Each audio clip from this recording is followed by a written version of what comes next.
Chapter 1. You are told to cultivate, not to surpass in the Dragon Ball universe. The year is 755 of the Age of the Dragon. The setting is the realm of the destroyers in the fourth universe. Damn it, I'm about to unleash my true power. A furious roar echoed as a yellow figure flashed through the air. The source of the roar was a mouse with yellow skin, whose forehead glistened with cold sweat, breathing heavily as he glared at the person opposite him.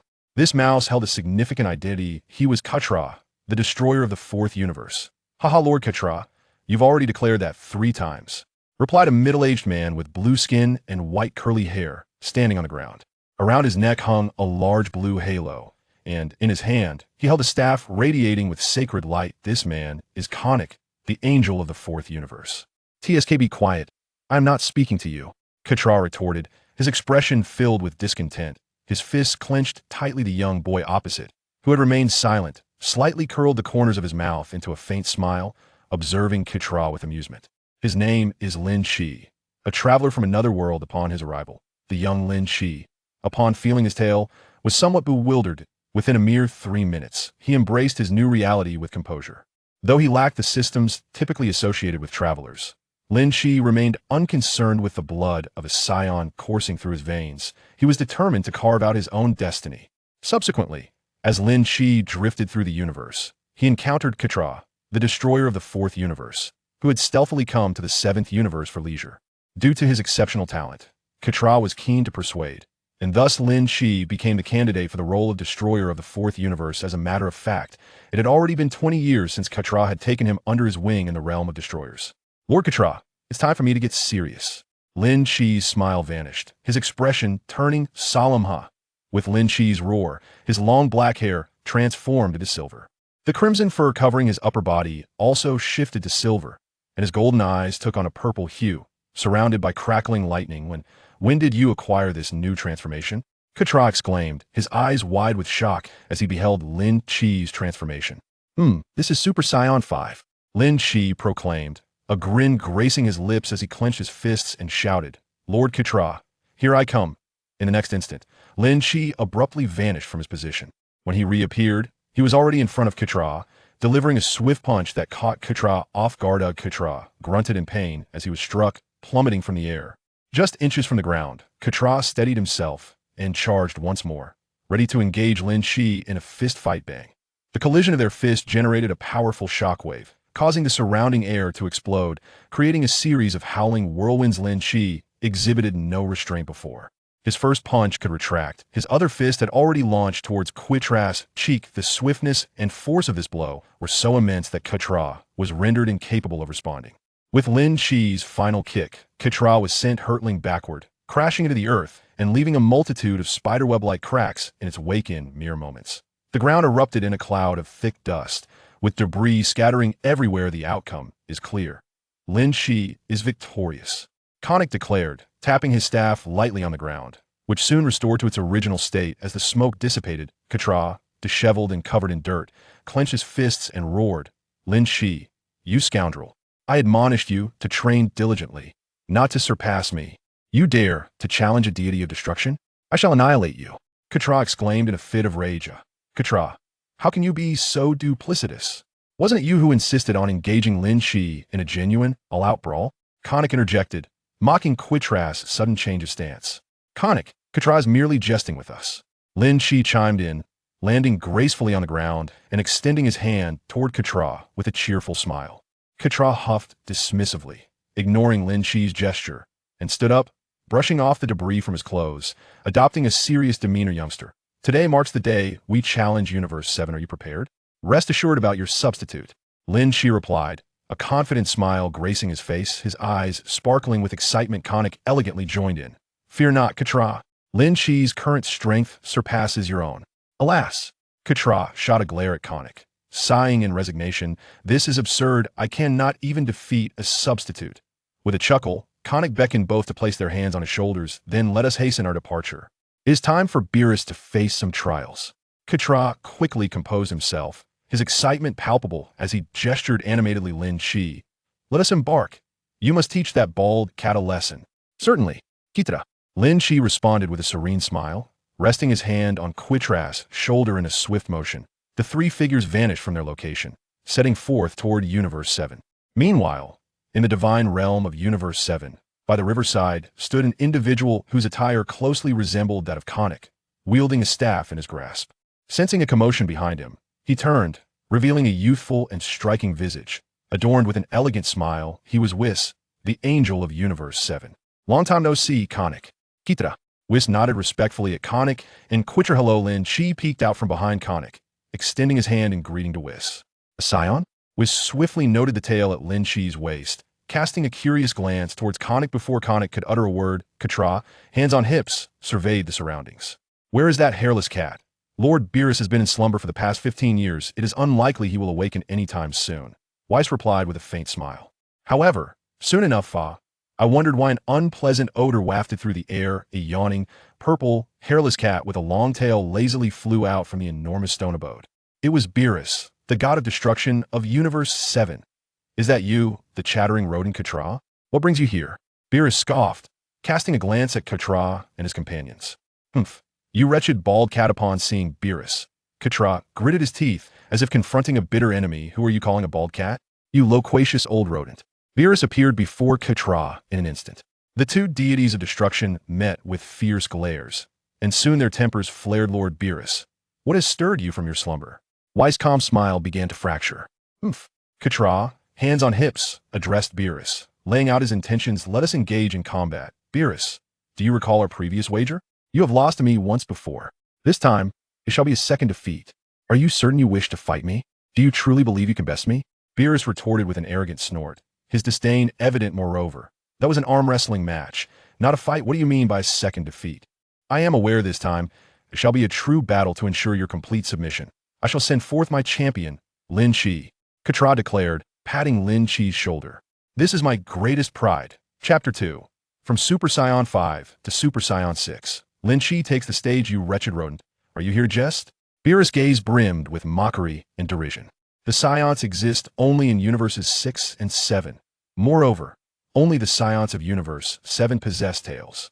Therefore he is a Scion from Universe 7. Beerus said, placing his hand behind his back, his tone growing increasingly irate. How could there be a loose end? Weiss, do investigate thoroughly for me. What is the situation? Weiss replied nonchalantly, swiftly navigating through his magical orb, soon casting a sympathetic look at Beerus. Lord Beerus, this scion was deceived away by Lord Katra from our universe. Beerus' expression darkened further, veins protruding on his forehead. Oh dear, poor Lord Beerus, always someone coveting what resides in your universe. For instance, the Super Dragon Balls, as discovered by Lord Kampa. In response to Weiss' sardonic remarks, Beerus clenched his feline fist in frustration. Curse it, Kampa calls it borrowing? It is theft. Theft! How dare you steal from my universe? And you have the audacity to challenge me to a duel. Beerus glared at Lin Chi, who stood silently behind Katra. Though he appeared youthful, the potent energy surrounding him was infuriating. This was indeed a wayward gem that had slipped through his grasp. His anger intensified with each passing moment. Katra, unfazed, boldly retorted, I acquired this candidate for destruction through my own efforts. What give you the right to claim him as yours? TCH. Beerus cast a scornful glance at Lin Chi. Then I choose. Wait, I don't have a candidate. Lord Beerus, you have an agent. Whis kindly reminded him. TCH, that Frisia fellow is probably no match for this one. Beerus' expression darkened as he turned his disdainful gaze toward Lin Chi. You wish to spar with me? Lin Chi met Beerus' gaze, his eyes crackling with electric intensity, ablaze with fervent battle spirit. Please, he exclaimed, transforming into his Super Saiyan 5 form. His silver hair swayed, his entire being enveloped in a similar hue, exuding both majesty and charm, leaving Beerus momentarily stunned. The transformation of a Scion? The Ultra Instinct? No, that's not it. Whis exclaimed in shock, quickly shaking his head in denial. Haha, this is called Super Saiyan 5. Quitra's grin stretched from ear to ear, the mightiest existence. Indeed, Conic chimed in nonchalantly, more formidable than Lord Katra. What did you say? Beerus narrowed his eyes, seeking to discern the truth behind Conic's words. Hey, strong is strong, but why compare me to him? Katra, though proud, felt a twinge of embarrassment. Is that so? Gazing at Lin Chi, Beerus cursed. Which universe do you hail from, boy? How dare he trespass into another universe? Was he aware of his own actions? It matters not which universe I belong to. I simply desire to tread the path of the strongest. Lin Chi's expression remained calm, yet his eyes burned with a frenzied battle intent. Beerus, Do you wish to fight me? You insolent brat. Beerus' demeanor grew increasingly cold as he lunged toward Lin Shi with a clenched fist. Lin Shi's gaze sharpened, but before he could brace himself, Beerus vanished. No, that wasn't right. Beerus' speed was so extraordinary that he had already appeared behind him. Before Lin Shi could turn, Beerus unleashed his claws toward Lin Shi's head. Though Lin Shi had anticipated the attack, his reflexes could not match Beerus' speed, resulting in a heavy blow to his cheek. Bang!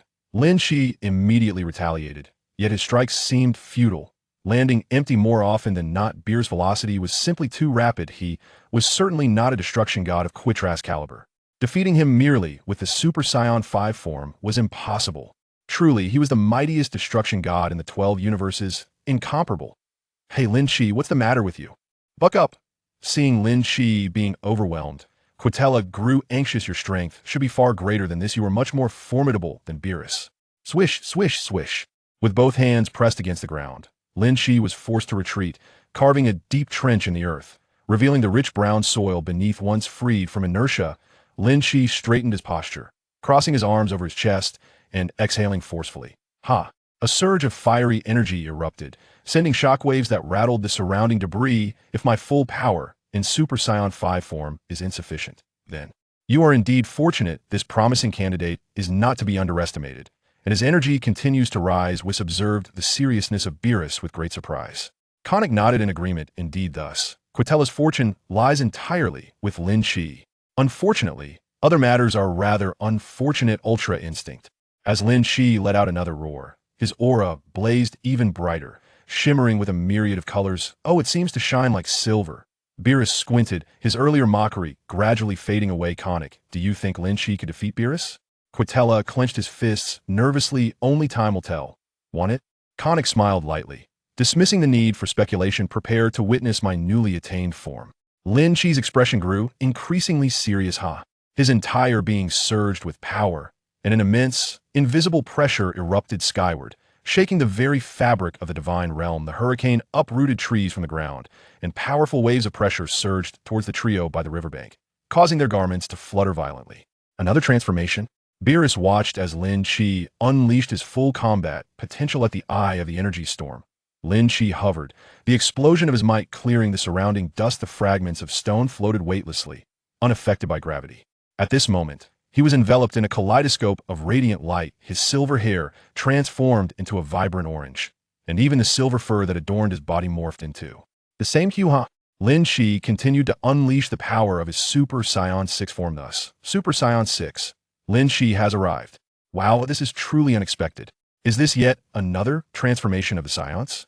Whis chuckled, covering his mouth with his hand, though his eyes sparkled with astonishment. No wonder, Lord Beerus.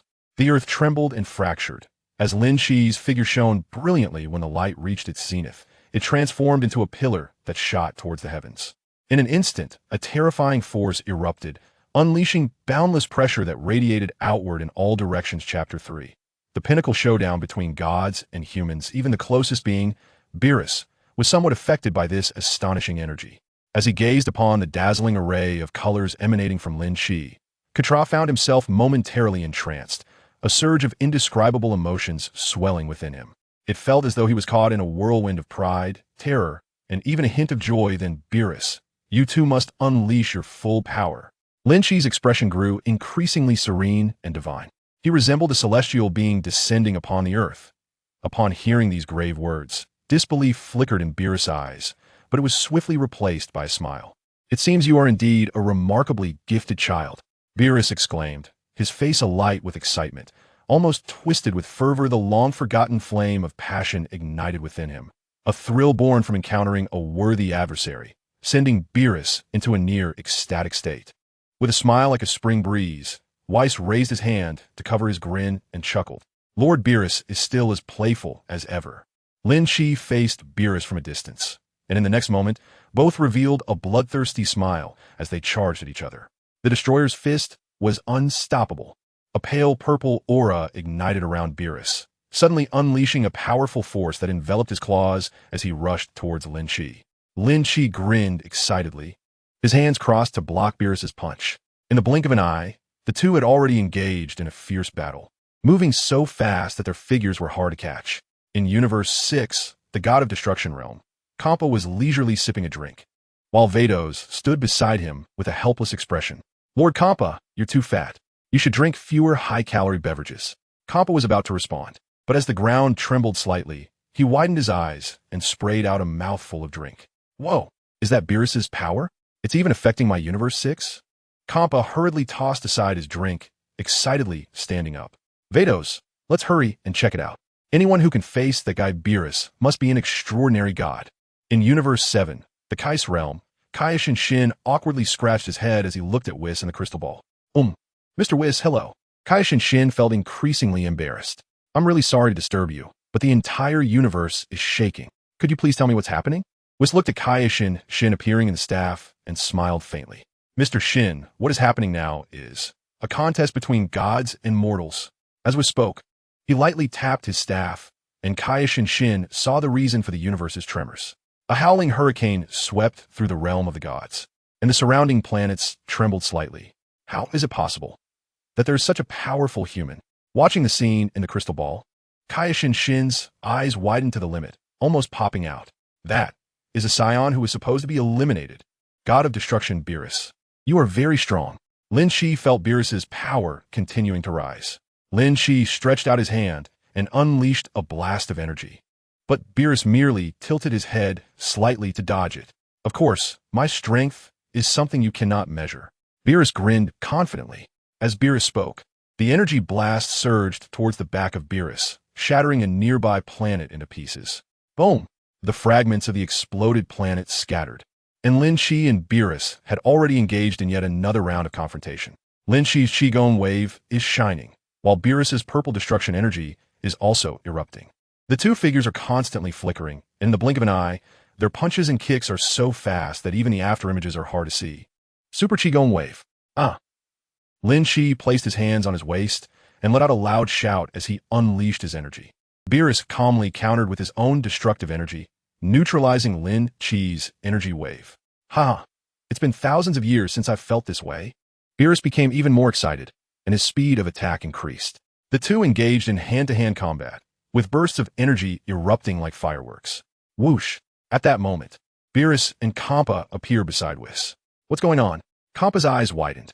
Earlier, he had sensed a slight tremor throughout the universe, and now, in the divine realm, the vibrations were even stronger. The occasional sound of sonic booms echoed. Bang, bang, bang. Damn it, why does it sound like fireworks? I can barely see Beerus's fight. Kampa cursed, looking extremely displeased. Beerus and Whis ignored Kampa and stared seriously at the sparring match between Lin Shi and Beerus. No, this isn't just sparring. This is a peak battle. No wonder this is the candidate I trained. Katra was so proud he could barely contain himself. Ahem. Lord Katra, mind your image. Konik awkwardly covered his eyes, nearly going crazy with laughter. They are fighting farther and farther away. Kampa snorted, his gaze fixed on the increasingly distant shadow above. Let's go chase after them.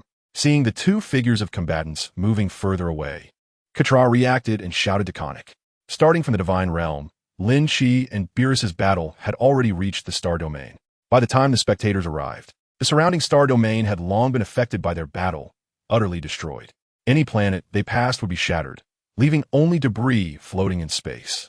In the star domain, there were still a few planets with signs of life, which made Lin Shi feel somewhat restrained. Destruction. A flicker of anger flashed in Beerus's eyes, and once again, he released an overwhelming energy that felt suffocating. Looking at Beerus, who seemed indifferent to the lives on the planets, Lin Shi felt somewhat powerless. Isn't this my job? Sensing Lin Shi's concerns, Beerus grinned, sharp fangs glinting with a fierce light. Lin Shi didn't even have time to think. He quickly unleashed a destructive energy to dissolve the energy sphere of destruction that Beerus had sent flying. With this move, Lin Shi, who had previously held a slight advantage, fell into a disadvantageous position. Feeling the powerful aura blowing from the opposite side, Whis and Beerus had complex expressions, while Kampa looked on with jealousy. The fierce battle continued. If this went on, the universe would collapse. Beerus cast a sidelong glance at Whis and Konik, who still looked calm. Whis nodded and said, "Then let's send them to the void." But before he could act, both Beerus and Lin Shi unleashed their powerful energy spheres. The collision of the two energy spheres caused the surrounding space to shatter and distort. Boom, boom, boom. This isn't good. Their power is too strong, causing a distortion in space-time. Konik shouted loudly and flew forward to intervene. However, no matter how fast Konik was, he couldn't match the pull created by the distortion in space-time, and Lin Chi was suddenly sucked in. Lord Beerus was panicked. Chapter 4, Distorted Space-Time. No god of destruction, and Angel instantly unleashed all his angelic power and rushed towards Beerus, barely managing to pull him back. Seeing this scene, Quitra's eyes widened with fury, and he glared at everything in front of him, speechless. It was too fast. Konik didn't have Whiss's strength. His candidate was gone. Damn hairless cat, you owe me my candidate. Beerus's heart settled for a moment, but cold sweat broke out on his back. If it weren't for Whiss's power, he would have followed Lin Chi into the distorted space. Your candidate was stolen from our universe. What are you shouting about? My candidate. Lin Chi. Quitra's eyes filled with tears, realizing that the candidate he had worked hard to cultivate for 20 years was just gone. If you want to cry, go back to your universe and cry. Beerus, receiving treatment from Whiss, turned his head to the side, opting for out of sight. Out of mind. Oof. That guy's strength is not below mine. He won't die that easily. Quitra sniffled, looking at Konik with tear-filled eyes. Really? Will Lin Chi come back? Konik, uncertain, could only evade the question, saying, maybe after all, Lord Quitra, you've been so good to him. He will definitely find a way to come back. Konik himself felt that this reasoning was too absurd, with so many space-times. The chance of returning to this time and space was truly too slim. Beep, beep, beep, beep. The continuous honking of cars made Lin Chi somewhat impatient. He opened his eyes, and what came into view was a blue sky. Then he saw a somewhat familiar face above him, with long blue-green hair, a bright red top, and a short skirt. Are you okay? You suddenly fell in front of my car. Luckily, my driving skills aren't bad. The girl smiled playfully and asked with concern. I'm Fine. Lin Chi replied lightly, standing up and looking around. He was now standing on a bustling town street. He had been sucked into a distorted black hole. So, where's this? Lin Chi looked at the girl in front of him and asked, his face showing some confusion. At this moment, the street was bustling with hurried pedestrians. She do. The girl said, taking another look at Lin Chi. Are you really okay? Did you hit your head? I'm Fine. Lin Chi shook his head slightly. All right. If you need anything, just call me. I'm Bra. The girl said as she handed a business card to Lin Chi. Lin Chi held the business card and watched as Bra got into the sports car and drove away, still feeling a bit dazed. Is it West City? Has Bra grown up so much? I should go back and ask Beerus what year it is now. Lin Chi casually stuffed the business card into his pocket and began to search for the aura of the gods. But soon a look of confusion appeared on his face. Strange, he couldn't sense the presence of Weiss and Beerus. What about the Kaioshin? Still here? Swish. Lin Chi's figure instantly vanished from spot. Yes, he could perform the kind of instant transmission that the Kaioshin can. Besides the Kaioshin's instant transmission, Lin Chi also mastered the Angel's Ultra Instinct, the perfect kind. Additionally, he learned the God of Destruction's destruction techniques. Quitella was truly good to him. As long as he wanted to learn, he was willing to teach anything. In the Kaioshin realm, when Lin Chi first appeared, he saw an old man and a young man sitting together on the grass, staring at a crystal ball. The young one was dressed in strange clothing, with light purple skin, pointed elf-like ears, and long white hair cascading down his back, adorned with a pair of pottery earrings. Jebbit, God? Lin Chi was somewhat taken aback. The other one wore a similar outfit, but had a weathered face. With a bald head except for a tuft of hair, it was the old Kaioshin. Who are you? Upon hearing the voice, Jebbit was surprised to see Lin Chi's appearance. The fourth universe's God of Destruction candidate, Scion Lin Chi. Lin Chi introduced himself. Although these two Kaioshins were quite weak, they were still gods and deserved some respect. Moreover, he had questions for these two. God of Destruction candidate? What is that? Jebbit looked confused and turned to the old Kaioshin. Ancestor, do you know? Have you heard of it? The old Kaioshin clearly understood more. He was initially shocked, but his expression quickly changed to a smile. I am the Kaioshin of this universe. The old Kaioshin stood up, bowing respectfully to Lin Chi, his face turning serious as he glared at Jebbit and scolded him. You better adjust your attitude. He is also a god. But Jebbit tilted his head, pointing his index finger at Lin Chi. He is human, just like Goku and the others. Shut up. The old Kaioshin retaliated with a swift knock on Jebbit's head. Your attitude could easily offend a god. This little brat has some guts. If you make this guy angry, you'll be ground into the dirt. After all, gods can die too. Hearing the old Kaioshin's words, Jebbit silently withdrew his finger and placed his hands behind his back, starting to act more reserved. Hello. Lin Shi didn't have much of a reaction, but the old Kaioshin reacted strongly. Damn it. Shut up. The old Kaioshin reached out and gave Jebbet a hard knock on the head. I hope you don't mind, Lord Destroyer. This Kaioshin is a bit off in the head. I hope you won't take it to heart. The old Kaioshin rubbed his hands back and forth. Lin Shi ignored the two comedic actors and stared at the old Kaioshin, asking seriously, where are Beerus and Whis? In this universe, besides the two of you, I can't find any other gods. There are no angels. I can't even sense other universes. What's going on? Cold sweat silently dripped down the old Kaioshin's cheeks. He struggled to swallow, stammering for a long time, Speak. Lin Shi frowned, and the power within him surged explosively. That immense pressure formed a hurricane, instantly blowing the old Kaioshin into the sky. Ancestors, oh ancestors. Jebbet stared wide-eyed and immediately flew off to chase after him. The rescued, old Kaioshin hung his head, his voice very low. This is a forgotten time and space. Huh? Lin Shi was somewhat puzzled. What do you mean forgotten? 5 million years ago. Beerus thought my strength was too weak, argued with me, and sealed me inside the divine sword. The old Kaioshin placed his hands behind his back, looking up at a 45-degree angle with a sorrowful expression. His silence filled with an indescribable deep pain. Chapter 5. Where is Sun Wukong? Lin Shi's lips twitched slightly. Isn't it normal for Beerus to seal you? You, an old Kaioshin with weak strength, are still running around everywhere. For your own life, Beerus will definitely seal you. Okay? And then? Lin Shi looked at the old Kaioshin for a long time, without speaking, urging him again. The old Kaioshin shook his head slightly, still maintaining that sorrowful expression, not knowing. Huh? Even Lin Shi, who usually felt indifferent, had veins popping on his forehead. Seeing Lin Shi's displeasure, the old Kaioshin became a bit flustered, wearing an expression that said, you have to believe me. Really, I don't even know when it happened. They suddenly disappeared. All of them vanished. Even our universe lost contact with the other universes.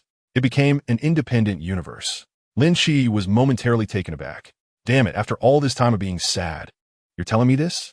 He thought something like Black Wukong had appeared, that only Beerus and the others would disappear. As a result, I've already taken off my pants, and you just tell me this? Have you investigated the reason? Lin Shi's indifference turned into disdain. Well, it's not that there is none, but my strength. That is also recognized. The old Kai's gaze was drifting around. Recognized as garbage. Lin Shi nodded. This old man still had a bit of self-awareness. Jebbet God helplessly continued. Even if we asked Wukong and the others for help, we still couldn't find any reason. Lin Shi glanced at the old Kai with a sidelong look, as if to say this guy doesn't want to investigate at all. Right. Seeing Lin Shi's expression, the old Kai felt extremely guilty and had a hard time swallowing. I really don't know. This old Kai was quite cunning. But no matter how Lin Shi threatened or tempted him, he couldn't extract any useful information. Even if they forced the old Kai to use his divine power, they still couldn't escape this universe. And the same went for Lin Shi's instant transmission. He was trapped. According to what you said, my lord, it was the collision of combat energy that caused the distortion in space-time, so perhaps using the same method, maybe, just maybe, we could go back. The old Kai finally proposed this not so much of a suggestion. Who is the strongest in the universe now? Lin Shi squinted at the old man in front of him. I know. Jebbet raised his hand eagerly to answer. Of course it's Goku from Earth. Thus, before Jebbet could finish speaking, Lin Shi instantly teleported away. Earth. West City. Lin Shi looked at the unfamiliar hustle and bustle in front of him and the hurried passers-by with some irritation, feeling a bitterness rise in his heart. Dog Kong. Is this Baozi Mountain? Lin Shi asked for directions and arrived at the top of Baozi Mountain. He saw that only Chi-Chi was sitting by the window in the half-circle house, sighing. Her expression resembled that of a resentful wife at home. But in this regard, Dog Kong was indeed not a good husband. Lin Shi closed his eyes in frustration, feeling the breath of all living beings on Earth. Powerful, found one, but not like a scion. Lin Shi instantly teleported over and saw Piccolo sitting cross-legged at the top of the mountain. Huh, it's Piccolo. Next, Lin Shi disappeared again, and Piccolo, who was still meditating, opened his eyes to find nothing in front of him. It was an illusion. He felt like there had just been some fluctuations. This time, Lin Shi appeared in a university, seeing Sun Wukong sitting in class, lost in thought. Forget it. Damn it. I'll just go to Capsule Corporation. Lin Shi irritably ran his fingers through his hair. Those guys from Dog Kong probably keep their energy in check when they're not fighting. Lin Shi flew this time, enjoying the high-altitude scenery of Earth, before landing in the villa courtyard next to the capsule company. When Lin Shi just landed, he saw Beulah walking towards the villa, surrounded by a group of robotic servants. Those robots were carrying a lot of shopping bags, clearly indicating that Beulah had just returned from the mall. "Is it you?" Beulah looked surprised upon seeing the person standing in the courtyard. "Are you here to ask me for money?" Lin Shi was a bit confused. "What the hell would I want money from you for? Doesn't he care about his dignity?" "What?" The next moment, an extremely dissatisfied voice roared from the path in the distance. "Beulah, you actually keep a gigolo?" Lin Shi looked over, and sure enough, that old second of the Gu family was here, with a cold expression, a noticeably receding hairline, and hair standing upright. His sharp features were accentuated by the tight blue outfit that highlighted his muscular build. Who else could it be but Vegeta? "Dad, what are you talking about?" Bra shouted angrily, hands on her hips. "You don't need to say anything else, you brat. I'm going to kill you." Vegeta glared at Lin Shi like a puffed-up cat. "No, Dad, you're being unreasonable."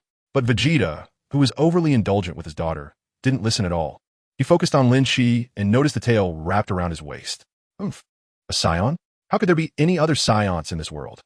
In his normal state, Vegeta threw a punch at Lin Shi. Lin Shi looked on coldly. That punch could indeed cause serious harm to an ordinary person. "Vegeta truly loves his daughter, wanting to take action against me. You might not have the ability." Lin Shi sneered at Vegeta, thinking that little of his combat power. TSK. So arrogant? I hope you can still say that later." Vegeta laughed in anger. It seemed the world had been peaceful for too long, and now someone dared to speak to him like this. But he was just a scion. Could he be stronger than this scion prince? Only Kakarot was an exception. He absolutely had to teach this guy a lesson. But Lin Shi did not dodge. He directly countered with a punch without even looking. It was just a light punch, yet Vegeta was knocked flying. Dad, Bra, who initially wanted to feel a bit anxious for Lin Shi, was caught off guard by this outcome. "Damn it." Vegeta went wild, shouting as he transformed into Super Saiyan 2 and charged recklessly at Lin Shi again. In his normal state, Lin Shi punched Vegeta away once more.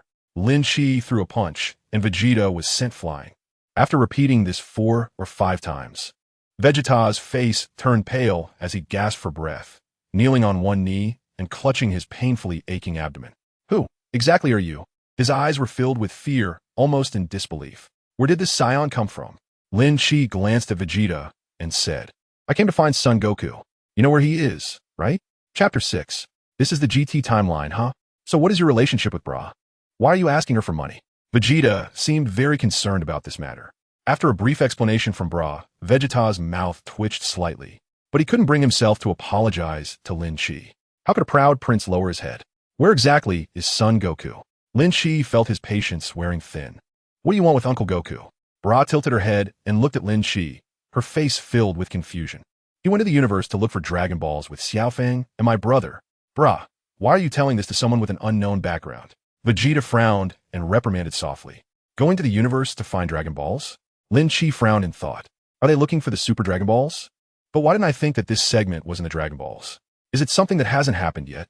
Lin Shi's indifference and his dismissive expression towards Vegeta only fueled Vegeta's anger. But that damn bastard is even more annoying than Kakarot. Vegeta, furious, slammed his fist against a nearby tree. "Dad, he's a really good person. He didn't do anything wrong." Bra was completely unguarded towards Lin Shi, rambling on and on. "Impossible, who the hell are you? There's no way someone so terrifying could exist on Earth." Vegeta completely ignored Bra's words. He was lost in his own thoughts, utterly rejecting this reality. Unable to persuade Vegeta, Bulma could only helplessly explain to Lin Shi. Because of the previous Red Shenron, Uncle Goku shrank, and the only way to return to normal is to find the Dragon Balls in the universe. It's all that Pilaf's fault, seriously. It's been over 8 months, and he still hasn't come back. Lin Shi listened, his pupils suddenly constricting. Xiaofeng, the shrunk Goku, Trunks, the 3 of them on a cosmic journey. This isn't the beginning of Dragon Ball GT, is it? What the hell? So Goku has turned into Kid Goku? Lin Shi frowned and confirmed again. That wouldn't affect his strength, right? That's what he wanted to focus on, right? Uncle Goku has turned into a child. Bra naturally responded, but then she screamed in the next moment. Boom! The ground shook significantly, and, at the same time, a massive explosion occurred in a nearby city not far from Capsule Corporation. A plume of smoke rose up. Bra, be careful. Feeling the tremor, Vegeta quickly snapped back to reality and protected Bra, who was about to fall. What is going on? Lin Shi raised an eyebrow and soared into the air to gaze at the rolling black smoke in the distance. This city doesn't look very secure. Bra, be more careful. I'll go take a look. Vegeta also flew up, his gaze filled with confusion. There is a very evil energy coming from that direction. What is going on? Vegeta clenched his fists and muttered angrily. We'll know once we check it out. Lin Shi raised an eyebrow and quickly flew toward the explosion site. Such speed. Vegeta watched as Lin Shi became a streak of light and disappeared in an instant, his eyes wide. In the chaotic crowd and the dilapidated streets, a house had been blown to pieces, leaving only broken walls and ruins. Lin Shi did not fall directly down. He hovered in mid-air, looking at the yellow-haired man in front of him, who was surrounded by swirling smoke. Is it time for baby to appear? Lin Shi slightly curled his lips. If that's the case, then it won't be long before little Wukong and the others come back. Through his senses, Lin Shi quickly discovered that among the panicked crowd, there were several people being controlled by baby, at least 4 or 5 of them. At this moment, Vegeta also appeared behind Lin Shi, looking curiously at the people standing on the ground. This guy, hey, do you know where the Scions are? The yellow-haired man immediately grabbed someone and asked. The middle-aged man who was caught screamed in fright, realizing that the yellow-haired man's eyes were strangely blood-red. What do you want with the Scions? Vegeta's sudden appearance pushed the middle-aged man aside and stood in front of baby. You are Vegeta. The yellow-haired man's eyes shone even brighter with blood-red light, and his face was filled with anger. It really is like finding a needle in a haystack, and it came without any effort. Ha ha!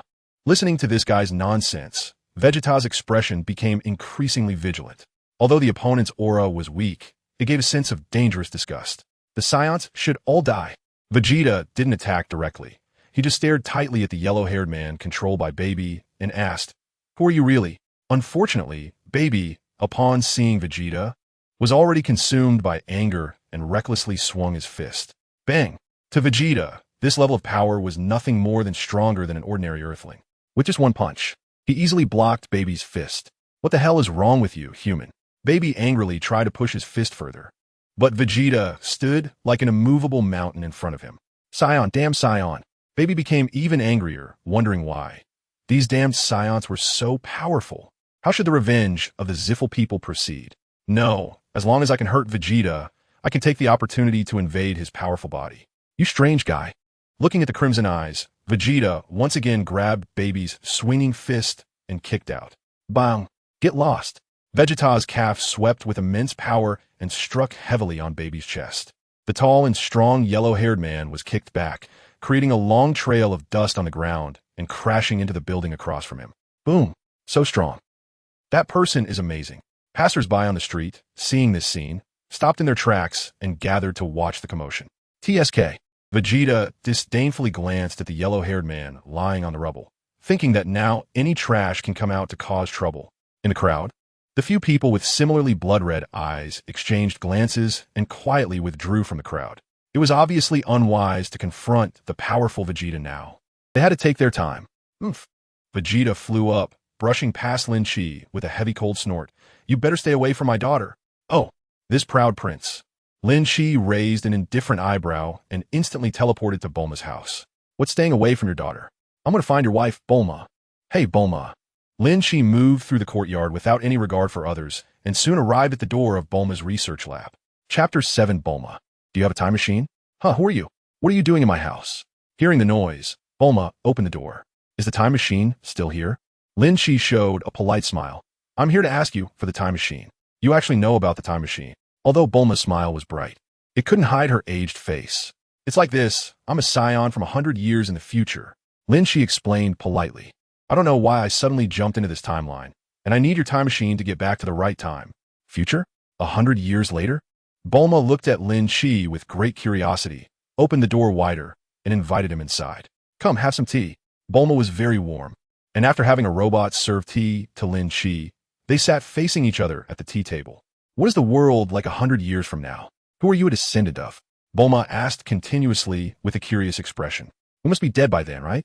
How do you know about the time machine? Are you Trunks' son? No, wait. Are you his grandson? Lin Shi suddenly realized that this casual excuse was hard to sustain, so he simply stopped trying to cover it up. I I can't say anything that would affect the past, or else I wouldn't be born. What a stupid excuse. I should have just said I was Vegeta's grandfather. But damn, Bulma wasn't even born in the past. How could there be a time machine for him to know? Oh dear, it has become a secret. It's really intriguing. Bulma kept scanning Lin Chi. In the end, she actually believed him, hugging Lin Chi's neck, a scion from the future. I really want to know who your parent is. She actually believed it. Lin Chi's forehead furrowed with 3 dark lines as he carefully tugged at Bulma's arm and continued speaking softly.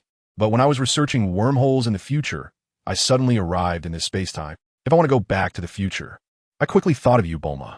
You're a great scientist. Great or not, it's not really the case. This flattery was well received by Bulma, and she shyly touched her cheek. Lin Chi smiled faintly, thinking that all of the above was just nonsense. The current timeline is still in Baby's world. This means that little Wukong hasn't even transformed into Super Saiyan 4 yet. If he wants a strong opponent, how many years will he have to spend waiting in this GT world? He definitely needs Bulma's time machine. That way, he can jump directly to the Super 1-Star Dragon and save a lot of time. If only Sun Wukong could transform into Super Saiyan 5 at that time. If that doesn't work, he can use the time machine to quickly go back 3 more years. Let those characters from fan fiction like Azer, Reg, and Jaiko come out too. As long as he has the power of Super Saiyan 5 and 6, the energy collision should create a distorted space. Then he can smoothly leave this timeline. Thinking about this, Lin Chi's smile grew stronger, and he eagerly asked, "So, where's the time machine?" "No, I don't have one." Bulma replied with a loving smile, completely unbothered. "I have never made a time machine. Perhaps the future you are in is not the future of my world." "Ah."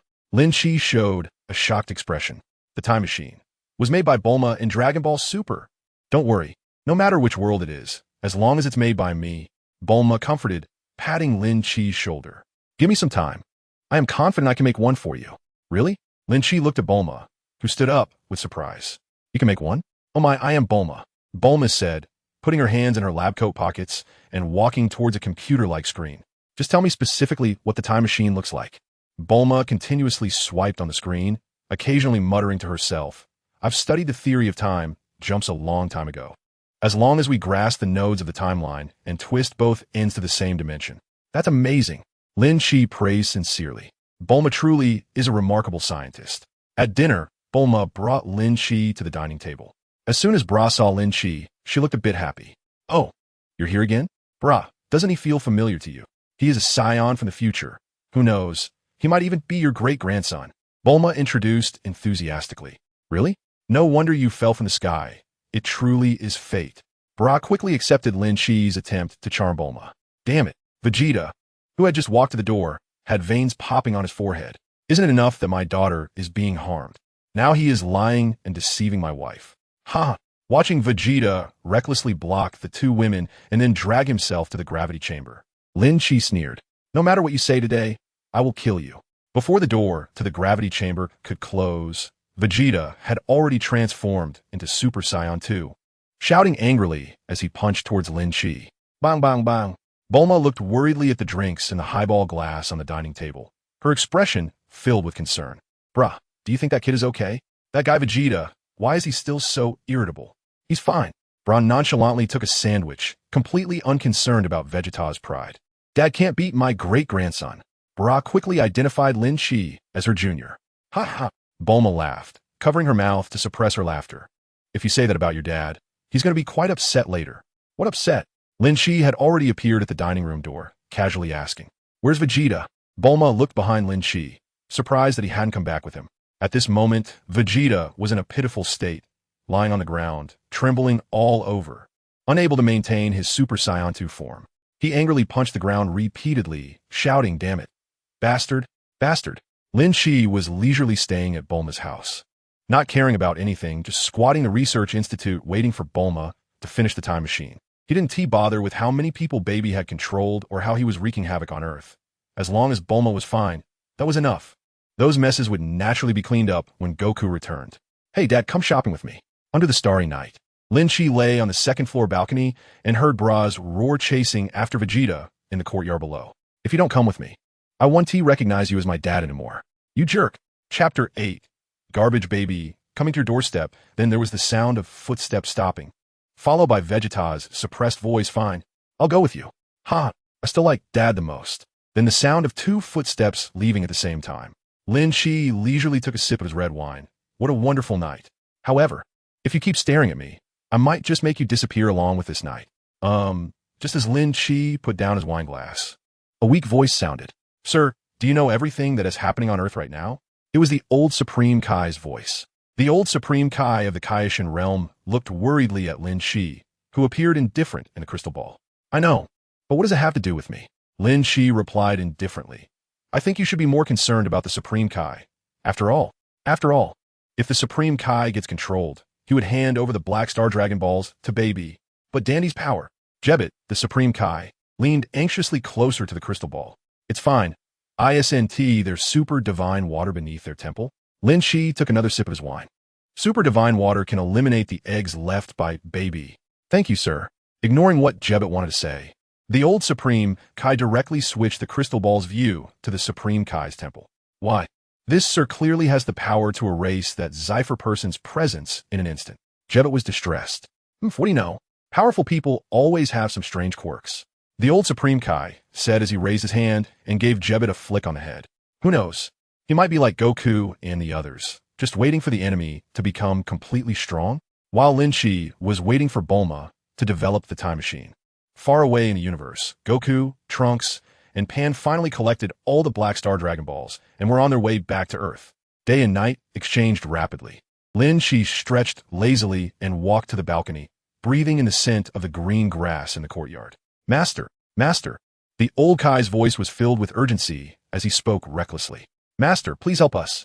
It's only been one night, and all the Earthlings have been controlled by that fewer person. Even Vegeta was controlled on his way back last night. That guy Baby is systematically breaking down the science on Earth, starting with the weakest, Goten. Now, even Vegeta has been parasitized. The only one who can save Earth now is probably you, Lin Shi.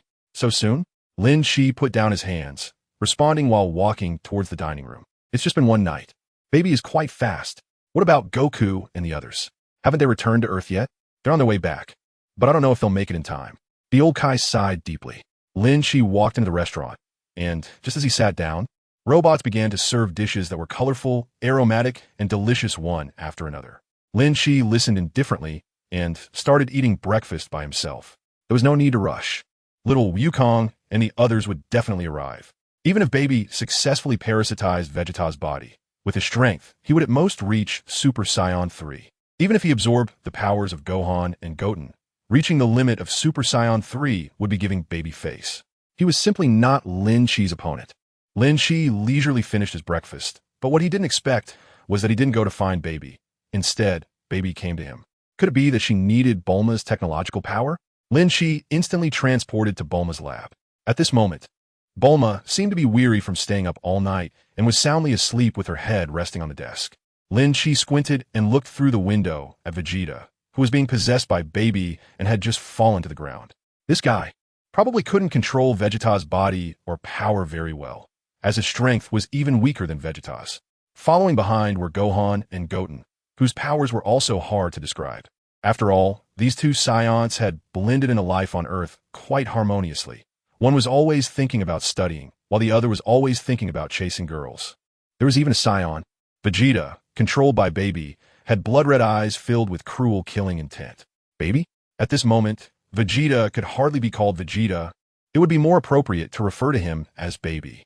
Although Baby was parasitizing Vegeta's body, there were still some differences in appearance.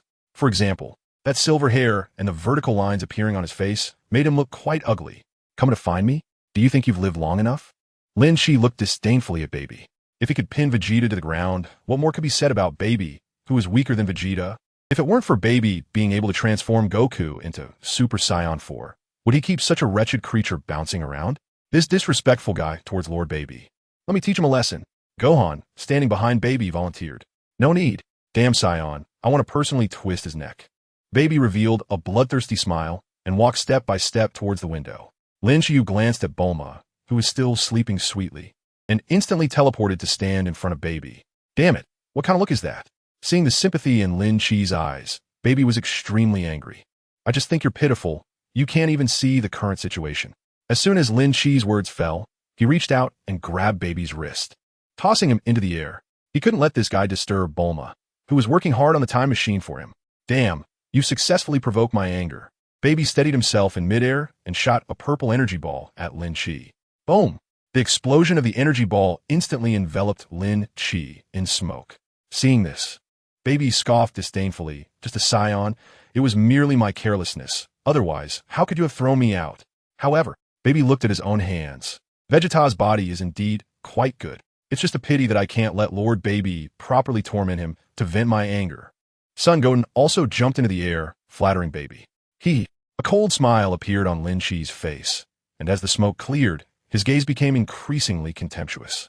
In an instant, Lin Chi flashed in front of the shocked Baby and delivered a swift punch.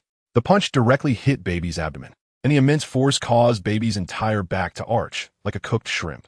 Ugh! Baby let out a miserable scream and spat out a large mouthful of blood, his mind going completely blank. Chapter 9. How is it possible? Someone stronger than me? Baby, whether out of fear or pain, had his pupils constrict, unable to suppress his terror. He was hit without even being able to react. How could the opponent be this strong? Impossible. Jester, Lin Chi taunted, reaching out towards Baby's bent overhead. Impossible. How could there be an existence stronger than me? Baby was plunged into a crisis of self-doubt. Was Vegeta not strong enough? He couldn't even withstand a single move from the opponent? He didn't even see it clearly. He clearly should be the strongest in the universe. Why is there someone even stronger than him? And it's the scion he hates the most. Lord Baby. The two brothers, Gohan and Goten, who were blindly confident on the ground, shouted anxiously upon seeing this turn of events. The two of them flew into the air, wanting to attack Lin Chi, but it was merely a mere display of Lin Chi's power that deterred them. Gohan and Goten couldn't even get close to Lin Chi. After finally easing the pain, Baby looked at Lin Chi in terror. Why you? Who are you? His revenge mission for the Tsufurans cannot end at the hands of this person. Absolutely not. Have you thought about what price you're willing to pay? Lin Chi coldly curled his lips, his eyes filled with intense killing intent. I'm sorry.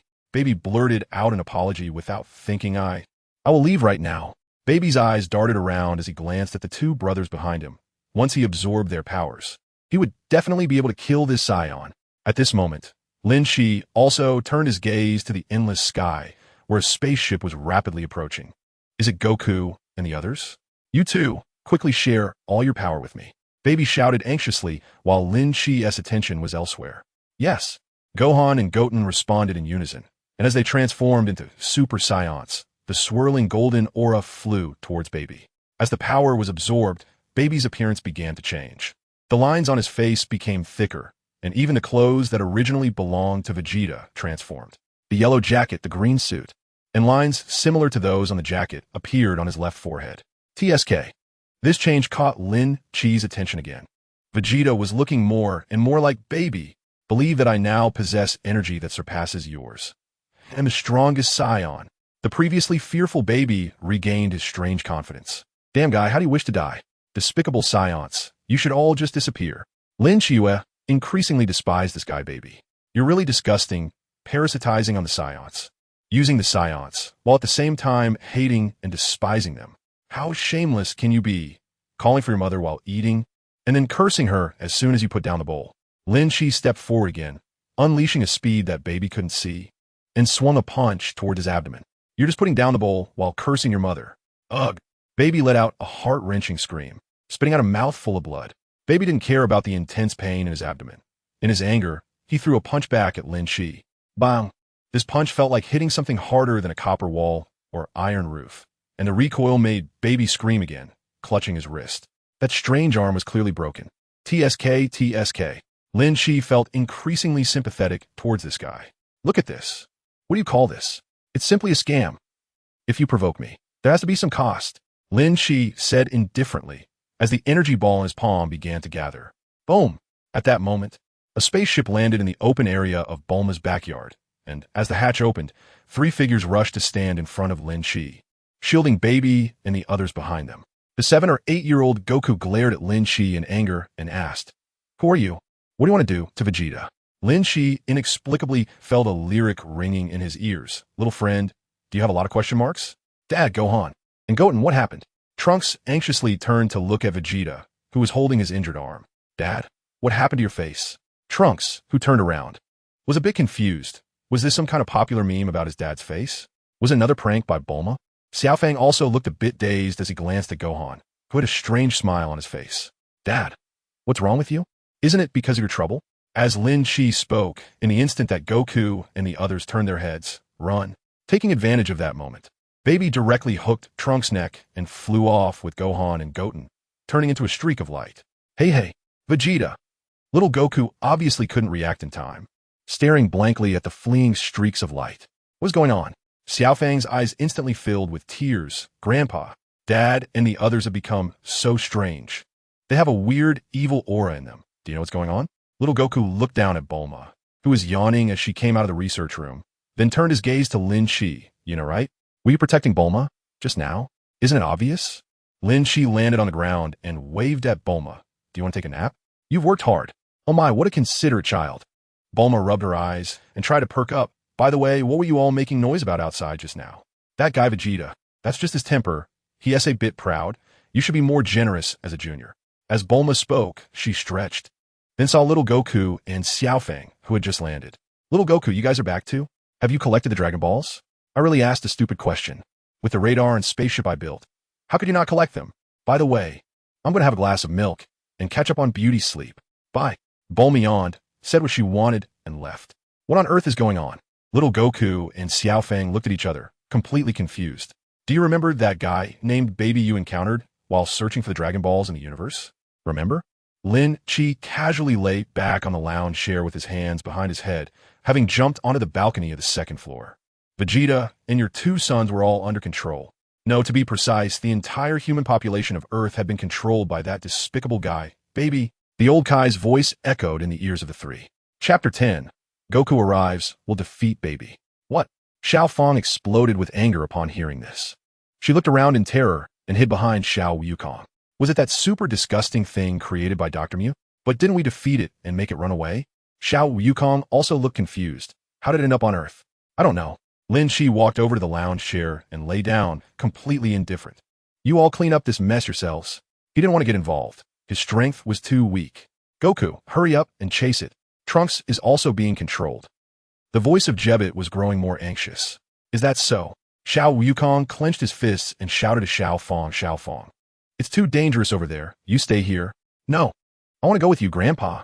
Xiao Fang stubbornly shook her head, reaching out a hold onto Xiao Wukong's arm. All right, after all, this is something we released. Xiao Wukong's gaze grew more resolute. The fighting spirit that erupted and the excitement on his face, if that could be considered resolute. Then go quickly. Lin Chi responded indifferently. He was very much looking forward to Super Saiyan 4 Goku. Lord Lin Chi, you could have stopped Baby from escaping just now. Why make it harder for Goku? Before Jebbit could finish his sentence, Lin Chi coldly interrupted him. Rely on me? What if I wasn't here? But with Mr. Goku's current strength, Jebbit's voice was filled with urgency. Right now, no one can guarantee they could defeat Baby, let alone in the future. That's not something I need to consider. I'm just a cold passerby. Lin Chi shrugged nonchalantly. This little Wukong's strength can't compete with me at all. I've already given up. He was going to find a future son Goku. The old Kai was furious but had nowhere to vent, so he pointed his hand at Jebbit's head. You bastard. Bastard. Think of a way. Right now, Goku can't defeat Baby. Ouch, ouch, ouch. Ancestor, please don't hit me. Jebbit ducked, holding his head. What can he do? This lord won't help. He feels helpless too. Ancestor, maybe Goku will find a way to solve this. Don't worry. Jebbit said reassuringly, albeit insincerely, for his own safety.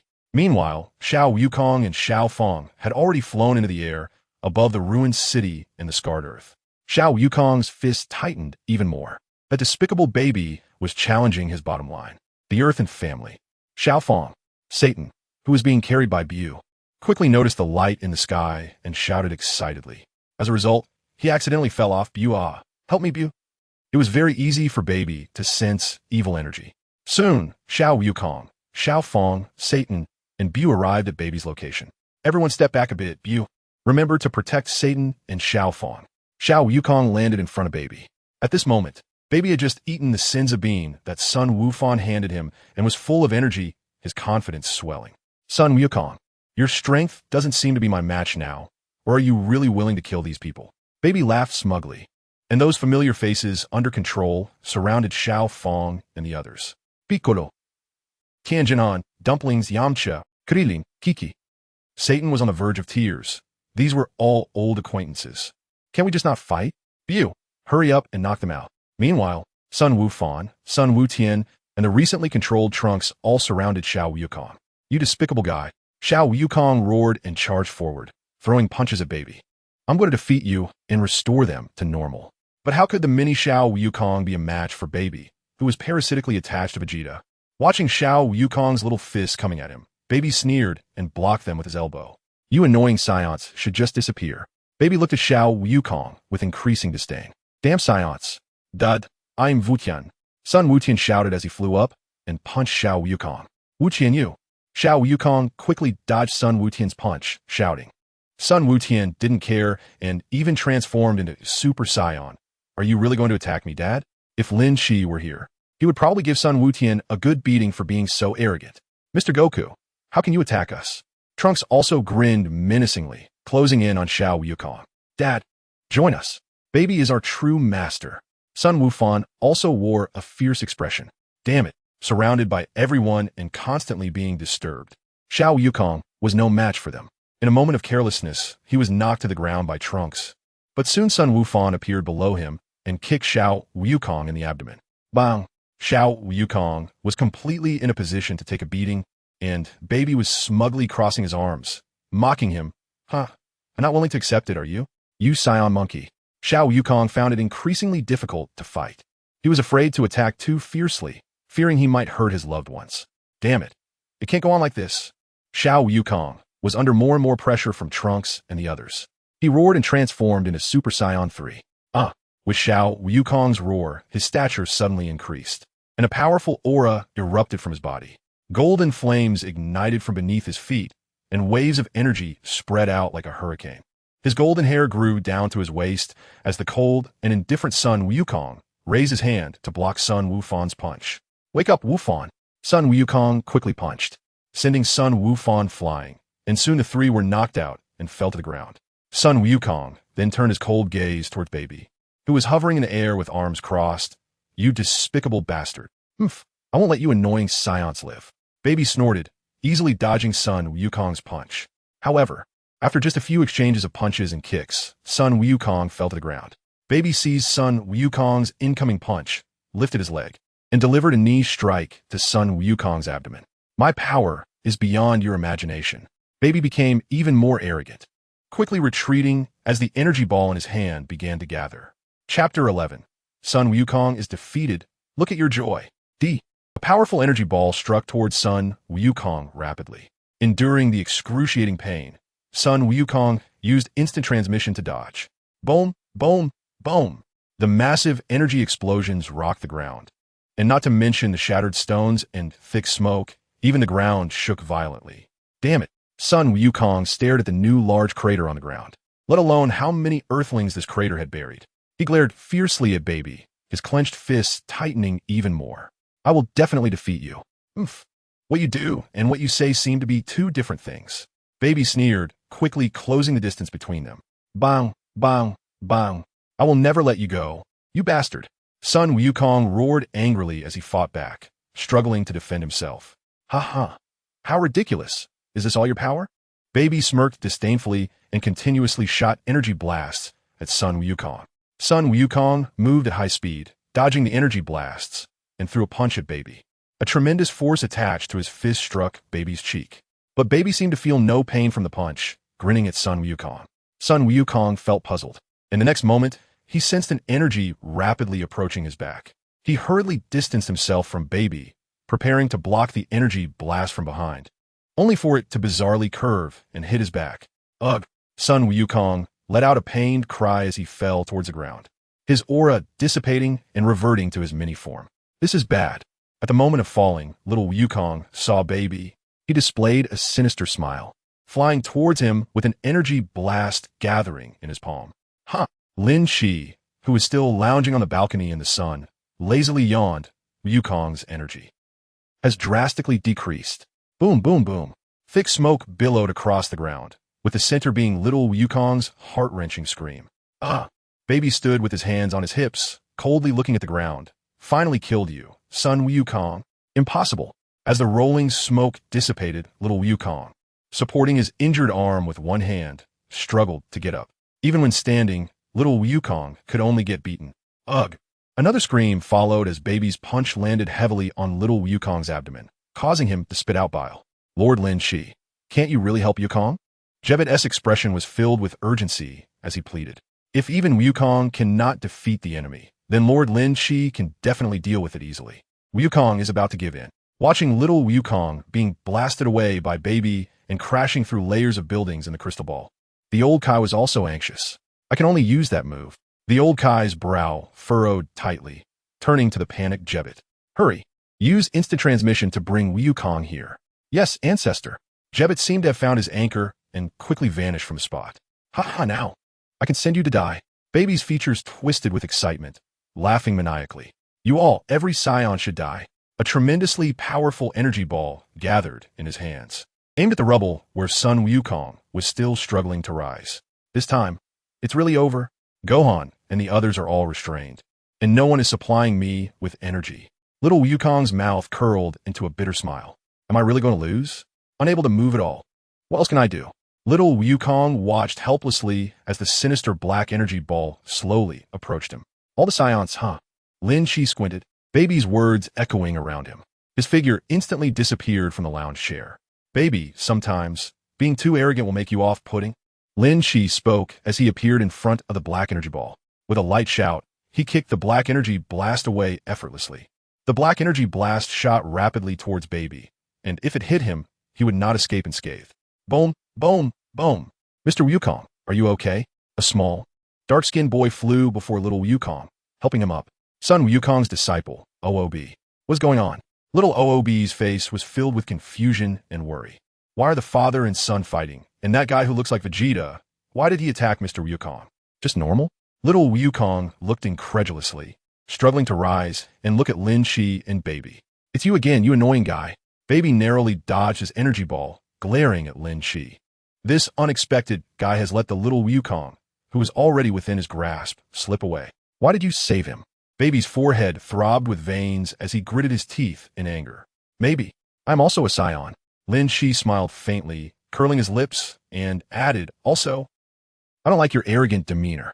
You actually repeatedly insult me. Baby's fists clenched tightly. He wasn't that easy to deal with. Baby lunged at Lin Shi with a punch, striking him hard in the abdomen. Ugh! Lin Shi grunted, looking up at baby, just as baby's triumphant smile appeared. Lin Shi calmly responded, suddenly punching baby's abdomen in return. Ugh! Baby was sent flying into the air, a shrill scream escaping him. Look at how happy you are. Lin Shi mocked with a grin, and as baby flew up again, he threw another punch. Baby cried out in pain, and as he continued to fly backward, he gathered energy with both hands, preparing to shoot an energy ball at Lin Shi. Bang! The indifferent Lin Shi slapped the energy ball away and appeared behind baby at a speed unseen by him. Another punch. Heya! Baby roared in anger, realizing that this damned scion had been toying with him, and he was utterly helpless. Death Revenge Ball. A dark energy ball appeared again between baby's raised hands, and he forcefully pressed down, shouting, D. Heh! Lin Shi made no move, calmly watching the revenge ball fly towards him. Dodge it! Little Wukong was anxious, but he was too weak, his voice barely louder than a mosquito. Chapter 12. Beat you until you can't even parasitize. Does this guy want to destroy the earth?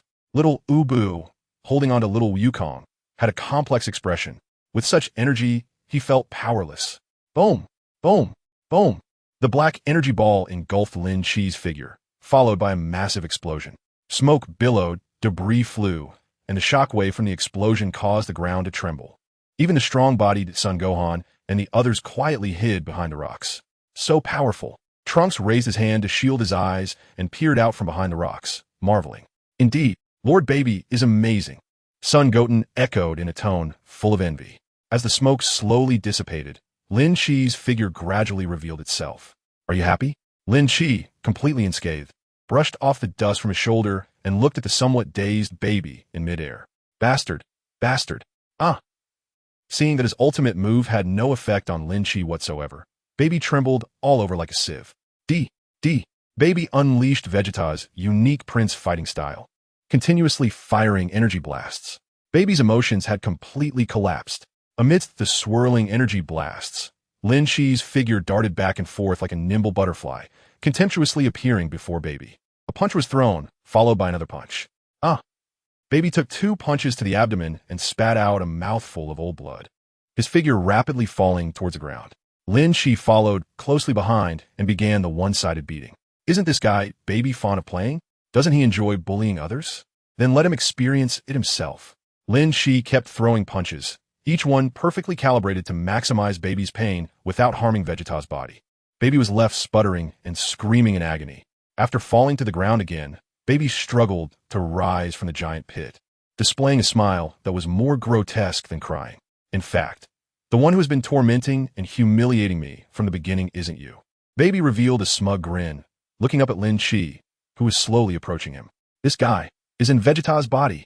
Although Baby didn't know the relationship between Vegeta and Lin Shi, the fact that Lin Shi was living in Vegeta's wife's house proved that their relationship was not simple. He might have even more sinister thoughts. I know, Lin Shi replied indifferently. Does Vegeta have anything to do with him? No. Hitting Vegeta's body is still hitting Baby. What's the problem with that? Still none.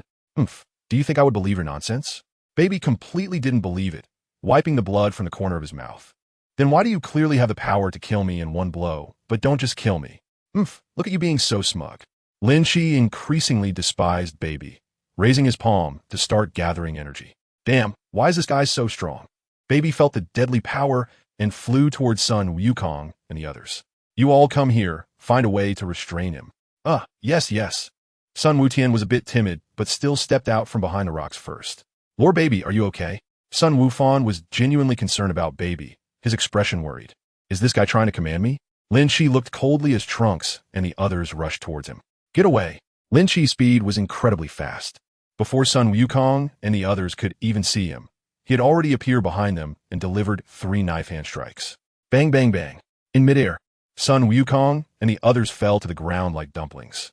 Just then, Jebbit, who had rushed over from the Kaishin realm, appeared beside little Wukong. Wukong, are you okay? I'll treat you right away, and I'll send those 2 guys from the Heaven's Temple to help. The super divine water can remove Baby's parasitism. Lin Shi glanced casually at Jebbit, then looked at the shocked Baby. Did you just say I wouldn't dare to kill you? While speaking, Lin Shi once again gathered an energy ball in his palm. How is this possible? Baby looked incredulous, furrowing his brows tightly. How did you move? Why? Why can't you see clearly? Lin Shi quickly appeared in front of Baby again. Because of the gap between us. Seeing the energy in Lin Shi's hand slowly pushing towards him, Baby screamed in terror. No. You can't kill me. This is Vegeta's body. You can't kill me. It's fine. I'll just find the Dragon Balls to resurrect after killing you. Lin Shi coldly smirked. Just as the energy ball was about to hit Baby, Lin Shi swatted it away and instead punched Baby in the abdomen. Ugh. Baby let out a miserable scream, but still showed a smug smile. You really don't dare to kill me. Baby quickly retreated and fell in front of the unconscious Gohan, grabbing him to shield himself. Come on, kill me. Gohan. Seeing Gohan being taken hostage, the recently recovered Goku shouted angrily. What a despicable guy. Jebbit also clenched his fists in anger. He instantly moved and quickly brought Trunks and Goten back to Ub's side, not allowing Baby another chance. What should we do? Little Fong looked helplessly at Satan. Satan also had a confused look, his eyes darting around, ultimately unable to come up with any idea. You can't beat that guy either. As expected, I haven't beaten him enough. Lin Shi hovered in midair, his gaze growing colder. Whoosh! Baby's smug smile froze on his face as Lin Shi instantly appeared in front of him and yanked Gohan away. I'm going to keep beating you. Lin Shi smirked coldly, and his fist struck Baby's cheek. You disgusting bastard. As Lin Shi continued to unleash his iron fists, Baby was beaten to the point of spitting out saliva. But Lin Shi's strength only increased. Baby began to cough up blood from the relentless pounding, yet Lin Shi remained indifferent. Now, do you think I'm just simply beating you? My parasitism. After spitting out another mouthful of blood, Baby realized something was wrong. Baby's body began to tremble violently, and a look of panic appeared on his face. No. My parasitism. Did you think I was playing with you? Lin Shi's lips curled into a smirk, and his fists fell on Baby like raindrops. I'm going to beat you until your parasitism can't survive. With Lin Shi's words, Baby's parasitism became very unstable, and finally, he was forcibly expelled from Vegeta's body. Chapter 13. Killing Baby, Arranging GT's Super Saiyan 4, a small meatball emerged from Vegeta's body, and the Vegeta who had fainted instantly fell to the ground. Lin Shi looked coldly at the little meatball, wondering if this guy had developed a psychological shadow from being beaten by him. It actually wanted to escape. The little meatball, baby, directly fled in the opposite direction of Lin Shi, thinking, damn it, I don't want to die at the hands of a bastard like you. Slap. Lin Shi didn't want to catch this disgusting meatball, so he simply swatted it away and sent a gas bubble towards it. Bang! As the meatball flew away, it quickly transformed back into Baby's original form, and the gas bubble rushed towards Baby, making his escape extremely awkward. Disappear. Lin Shibing's cold voice fell, and his palm once again condensed an energy blast that directly struck Baby, sending him hurtling out of the atmosphere towards the sun. Damn! Scion! Baby let out a tragic scream. His figure ultimately collided with the sun, creating ripples of crimson that spread out. A dazzling explosion of energy enveloped the entire galaxy. In an instant, Baby was burned by the intense heat until he was gradually consumed and swallowed by the sun's energy waves. Annihilated. Little Goku looked up in shock at Lin Shi in midair, his towering figure shining brilliantly in the sunlight. It was as if a god had descended to the mortal realm. Baby's energy completely vanished at this moment. And at this time, a clear sky began to reign, seemingly celebrating this moment of victory. A hazy rainbow appeared on the horizon, breathtakingly beautiful. Lin Shi looked on indifferently. He knew that this was the super divine water sprayed down by the Temple of the Gods, and it wouldn't be long before it extinguished Baby's parasitism. Humanity on Earth would also return to normal. That's great. Xiaofang pulled Obu, jumping and skipping, extremely happy. As the rain fell, the people present gradually regained their sanity. Lin Shilao landed on the ground and saw everyone rushing towards little Wukong. He sighed helplessly, realizing that Super Saiyan 4 was gone. Thank you. Xiaofang suddenly appeared in front of Lin Shilao, her eyes sparkling. Dad, are you okay? Son Wufan looked guilty as he approached little Wukong and directly apologized. Although he had been controlled, his memories were intact, and he couldn't believe he had done such a thing. It's okay, you can't blame yourselves. Little Wukong smiled and reassured everyone, casually touching his head and saying, you were also under control.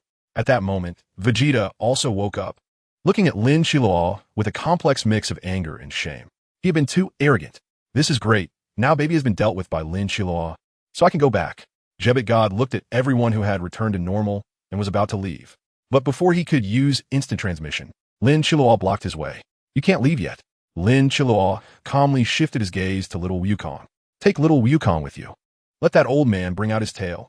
If little Wukong couldn't transform into Super Saiyan 4, how could it be called GT?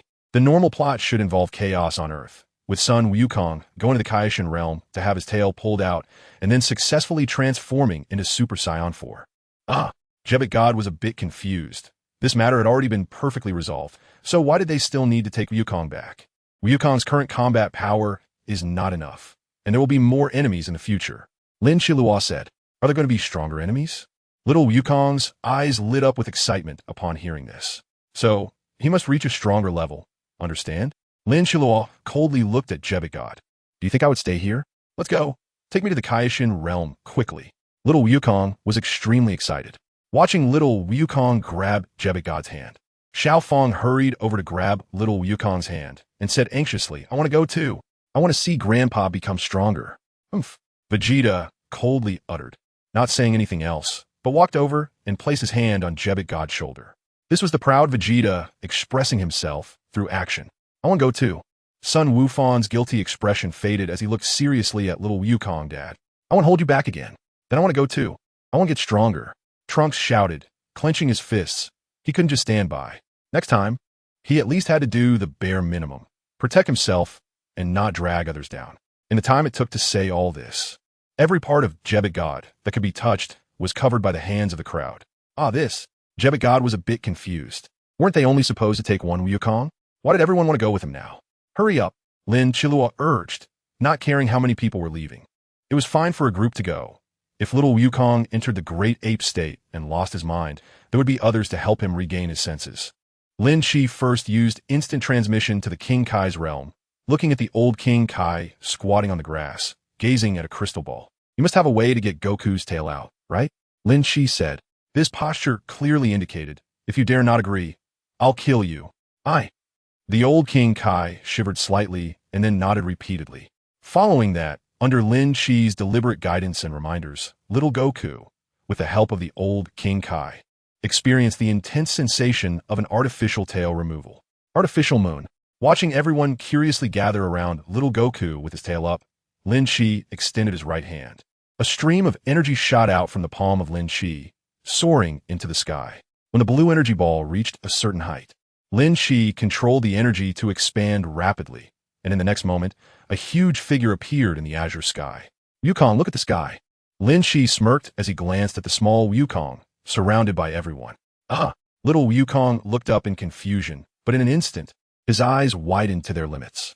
Son Wukong's tail began to thrash wildly, and a mix of chaotic emotions like agitation and excitement started to appear in his bewildered gaze. Soon, bloodthirst and brutality overwhelmed his mind, and little Wukong roared as his body began to grow larger. Rationality was drowned, and the giant ape version of Son Wukong pounded his chest, each step heavily thudding on the ground. Each stomp produced a deafening sound, comparable to an earthquake, causing everyone's figures to shake. Why isn't it the golden great ape? Lin Shi frowned, looking at the massive black gorilla with dissatisfaction. Dad, Grandpa, Kakarot? Chapter 14. From Great Ape to Golden Great Ape, Super Saiyan 4, everyone quickly dodged and looked at Lin Shi in confusion. What exactly did this guy want to do with Wukong? What are you doing? Son Gohan shouted angrily, quickly shattering the artificial moon in the sky. He had personally witnessed the destructive power of the great ape. Boom! But once Son Wukong transformed into a great ape, he wouldn't return to his normal form unless his tail was cut off. Why do you want Dad to turn into a great ape? Lin Shi naturally had his reasons. Gohan, don't panic. The old Kaioshin clasped his hands behind his back, looking at the puzzled crowd, and slowly began to explain. Really? Little Fong looked at the old Kaioshin with some suspicion, confirming that he wasn't just messing with her grandpa. It's about pulling tails and turning into great apes. They don't treat people like people at all. Please remain calm. The old Kaioshin continued to reassure everyone. Lord Lin Shi is helping Wukong improve his power level. Really? Vegeta's eyes lit up. Could he also use Lin Shi's method to directly skip Super Saiyan 3 and reach Super Saiyan 4? Facing the destructive Great Ape, Lin Shi leaped into the air and began his attempt to stop it. It's so noisy. Lin Shi jumped midair and kicked the Great Ape on the head. The kicked Great Ape paused, turning its blood-red eyes towards Lin Shi. Roar! The utterly irrational Great Ape lunged at Lin Shi. To the onlookers, the two figures seemed to have a sense of trying to swat a fly. Lin Shi's dodge made the giant ape miss, and it roared as it lunged at Lin Shi again. Lin Shi stood on the bridge of the giant ape's nose, urging it to regain its senses and move on to the next step. Roar! The giant ape couldn't comprehend it all. It reached up to slap its own nose, but ended up hitting itself, letting out a cry of pain. Lin Shi moved to the back of the giant ape's head and kicked it again, causing the giant ape to roar repeatedly. In this way, Lin Shi continuously provoked, taunted, and teased, which made the increasingly irrational giant ape even more furious and agitated. Roar! Accompanied by the giant ape's repeated howls, it threw its head back and roared, flames igniting on its body. As the flames grew stronger, a faint golden hue appeared on the giant ape's fur, quickly spreading from scattered spots to cover its entire body. Golden giant ape. It's turned golden. I didn't expect the giant ape could transform again. Vegeta's eyes sparkled brighter. Good. Remember all of this. The next one to transform into Super Saiyan 4 will be me, Vegeta. This path to becoming stronger seems quite promising. Watching Goku smoothly enter the golden giant ape form, Lin Shi turned his attention to Xiao Fong and the others. Awaken his reason, Lin Shi said indifferently, stepping back from the golden giant ape. What? Gohan and the others were somewhat stunned. They weren't just here to watch a show. They had such a task. Dad! Before Gohan could take off, he was directly swatted away by the golden giant ape. Gohan shrank back a bit. He was hesitant to face such a father. Grandpa. Xiao Fong stood before the blood-red eyes of the golden giant ape, choked up as she said, Please transform back. I'm scared when you're like this. Why don't you go up and persuade him? The old Kai stood beside Vegeta, asking in confusion. Didn't you see that even Jebbet had gone up to persuade and get beaten up? I can't say such disgusting and mushy words. Vegeta scoffed disdainfully, yelling at the still rampaging golden giant ape. Kakarot, you lowly scion, it's no wonder you can't control your reason. Roar. The golden giant ape grew even more agitated, as if arguing about something. Grandpa, This is the outfit I wore when I first participated in the World Martial Arts Tournament. You made it for me with your own hands, and this is our family photo, our memory. Have you forgotten? Ultimately, moved by Xiao Feng's sadness, Gohan and the others were in a dire situation, and after the golden giant ape, Goku destroyed most of the old Kai's world. He finally succeeded in transforming into Super Saiyan 4. My world of the Kais. The old Kai and Jebbit both looked in horror at the devastated ground. Amidst the countless golden lights, lightning occasionally flickered, and the 100-meter-tall golden giant ape kept shrinking. As the dazzling golden light faded, a man with long black hair and an upper body covered in red fur appeared before everyone. With blood-red eye sockets, golden eyes, an incredibly sharp yet indifferent gaze, and a swaying tail. Super Saiyan 4 Goku made his appearance. This power is so strong. Super Saiyan 4 Goku looked at his hands in bewilderment, softly murmuring, I actually succeeded. Vegeta watched with a mix of anger and some joy. Angry because Kakarot had surpassed him again, while he was still in Super Saiyan 2 and hadn't yet reached Super Saiyan 3. Kakarot had already entered Super Saiyan 4 first. Happy because he would immediately try this method when he returned. Damn it, Vegeta clenched his hands in a fist by his sides. Gohan and Trunks didn't notice Vegeta's emotional fluctuations as they excitedly looked at Goku, praising him. Amazing. Dad's power is so strong. Haha. This is my help. The old Kai shamelessly claimed the credit. You want to spar with me? Lin Shi noticed Goku's gaze on him and revealed an indifferent expression. No way. Even if little Goku successfully entered Super Saiyan 4, he is still a bit weaker than my previous Super Saiyan 4. Not to mention his current ability is on par with Beerus. I want to try the power after transforming. Is that okay? Goku excitedly clenched his fist, filled with a desire for battle. I never spar with those weaker than myself. Lin Shi refused outright without a second thought. I admit your power is strong now, stronger than Baby, but you are not my opponent. Goku lowered his gaze. He had thought about having a good spar with Lin Shi before, but he was aware of the gap between them. Plus, with Baby's appearance, he was preoccupied. But now it's different. Baby had already been eliminated. Dad. Gohan hesitated to speak, knowing his father's nature and love for sparring. If we don't try, how will we know? Goku looked up seriously at Lin Shi. I want to spar with you. I know your strength, but I'm not necessarily that weak. Lin Shi smirked. Is this GT's Goku? Chapter 15. Even Super Saiyan 4 can't withstand my punch. I think you're more suited to use this method to get Vegeta into Super Saiyan 4 and fight you. Lin Shi refused again. There's really no need. Even at full strength, Super Saiyan 4 Goku can't withstand my punch. Goku clenched his fists and assumed a fighting stance. I want to know the difference between us. Then, give it your all. Lin Shi spoke. Dad, I'm scared. Little Fong shrank back behind son Gohan, suddenly recalling the scene of Baby's final death. How can that beating be described? So tragic. Ancestor, how many rounds do you think Goku can last under Lin Shi's hands? Jebbit God looked at the old Kaioshin standing beside him, who appeared calm. What do you want to ask me for? The old Kaioshin glanced disdainfully at Jebbit God. You're such a fool. Of course, he can't last even one round. Since you said to give it your all, Goku kept roaring, releasing all his combat power, and his aura kept rising. Such strong energy. Jebbit God widened his eyes. Maybe Goku could really fight against Lin Shi alone? Then, here I come. Goku excitedly pushed off the ground and quickly charged at Lin Shi. Lin Shi's lips curled slightly. He was the kind of person who wouldn't turn back until he hit a wall. For Goku, who had just stepped into the Super Saiyan 4 threshold, his normal combat power was already enough. Yes, he is that strong. Look, Lin Shi is still in his normal state. Isn't he afraid of transforming into Super Saiyan 4 like Dad? Son Goten asked in a daze. Fighting beyond one's level? Is that how it works? What were you joking about? Vegeta crossed his arms and shot a cold glance at Son Goten. Don't say that every time you advance, the combat power geometrically doubles. Don't you think that guy is intentionally holding back? At that moment, Trunks suddenly nudged Vegeta's elbow. Dad. Vegeta turned his head to look at the two fighting. At this moment, Super Saiyan 4, Goku, threw a punch. But it was blocked by Lin Shi with a palm. How is this possible? Vegeta was stunned, even loosening his crossed arms, almost questioning life itself. In Super Saiyan 4 form, the minimum combat power should be at least a 1,200-fold increase. Yet Lin Shi was just in his normal state. Not to mention Vegeta was shocked. Everyone else was completely dumbfounded.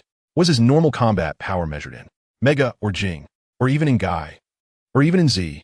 The knowledgeable son Gohan was already so shocked that his body trembled. Regardless of how exaggerated everyone's expressions were, after Lin Chi blocked Goku's punch, he also threw a punch. This punch was so fast that Goku didn't even notice. He only felt a sharp pain in his abdomen. Then, his figure was instantly shot backward, becoming a small dot disappearing beyond the horizon. How is this possible? Little Fong trembled, tightly clutching Son Gohan's pant leg. How could he be this powerful? I feel like I'm wasting time. Lin Chi frowned, glancing at the people present. It really has to rely on Bulma's time machine. However, GT Super Saiyan 4 Goku did appear smoothly. Whoosh!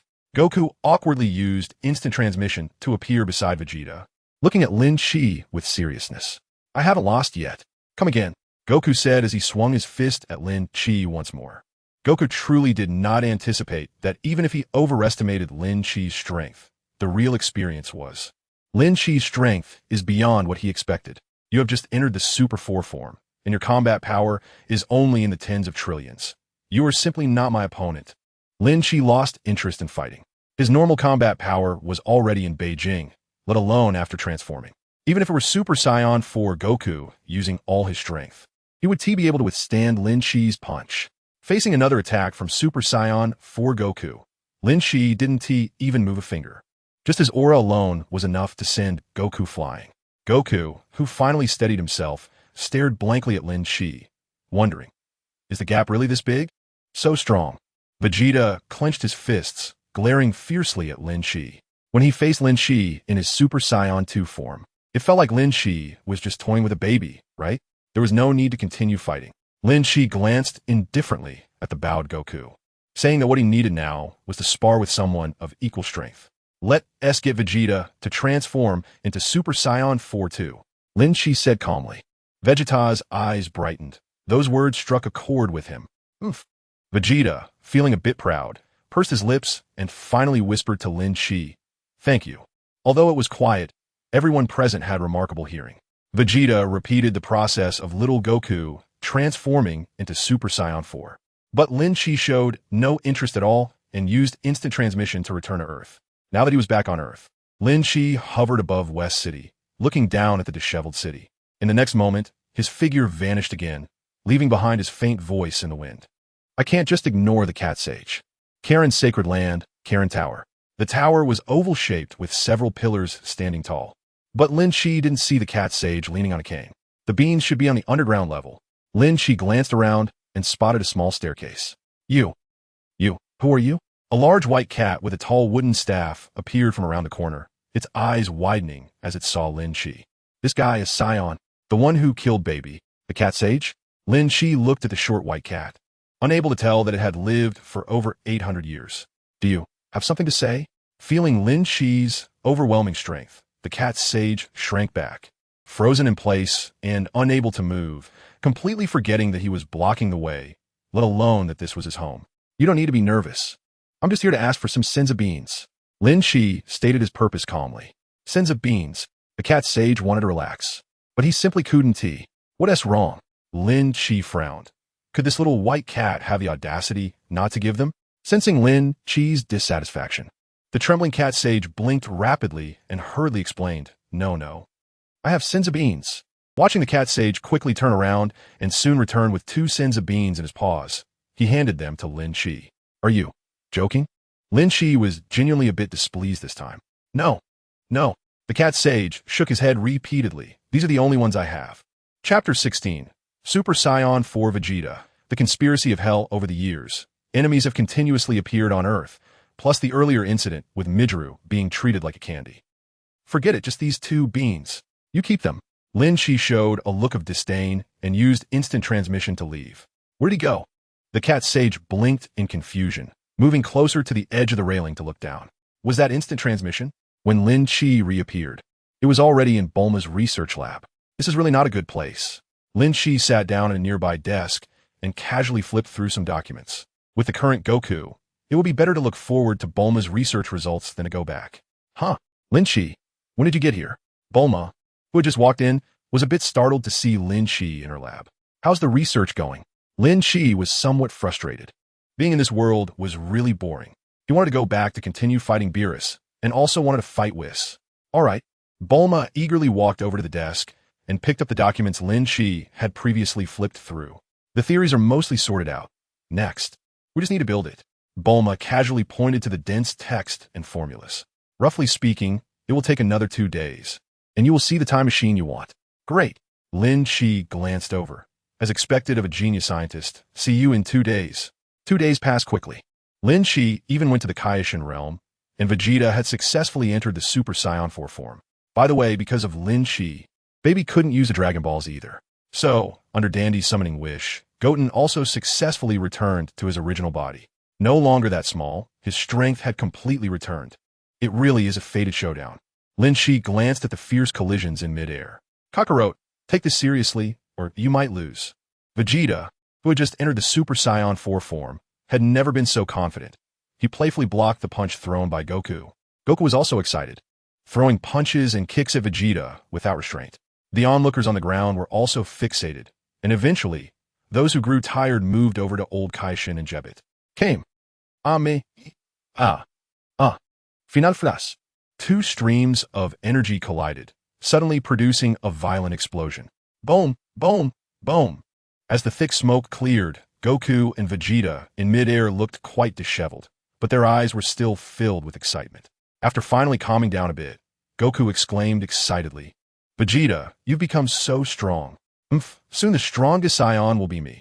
After defeating you, I'll challenge Lin Chi. Vegeta's confidence had swelled to the max. Goku tilted his head in confusion and asked, how do you plan to defeat me? We haven't settled the score yet, have we? Then let's go again. Vegeta said as he took up a fighting stance and charged at Goku. Goku responded in kind, meeting him head-on. The two fought fiercely in their Super Saiyan 4 forms, nearly destroying the Kaioshin realm. The sounds of their physical clashes and intermittent energy explosions echoed continuously. Meanwhile, the people below were eagerly watching Gohan, who was being pulled by a giant claw. Dad, hang in there. Little Fong clenched her fists, constantly cheering for Gohan. Mr. Gohan, you can do it. Trunks was also looking excited. Lin Chi walked to the side of the old Kaioshin, watching the incredibly funny scene unfold before him. Is Gohan going to pull out his tail too? Yes, Lord Lin Chi. The old Kaioshin replied respectfully. It seemed he had figured something out after the incident with Baby. Oh, Lin Chi responded lightly.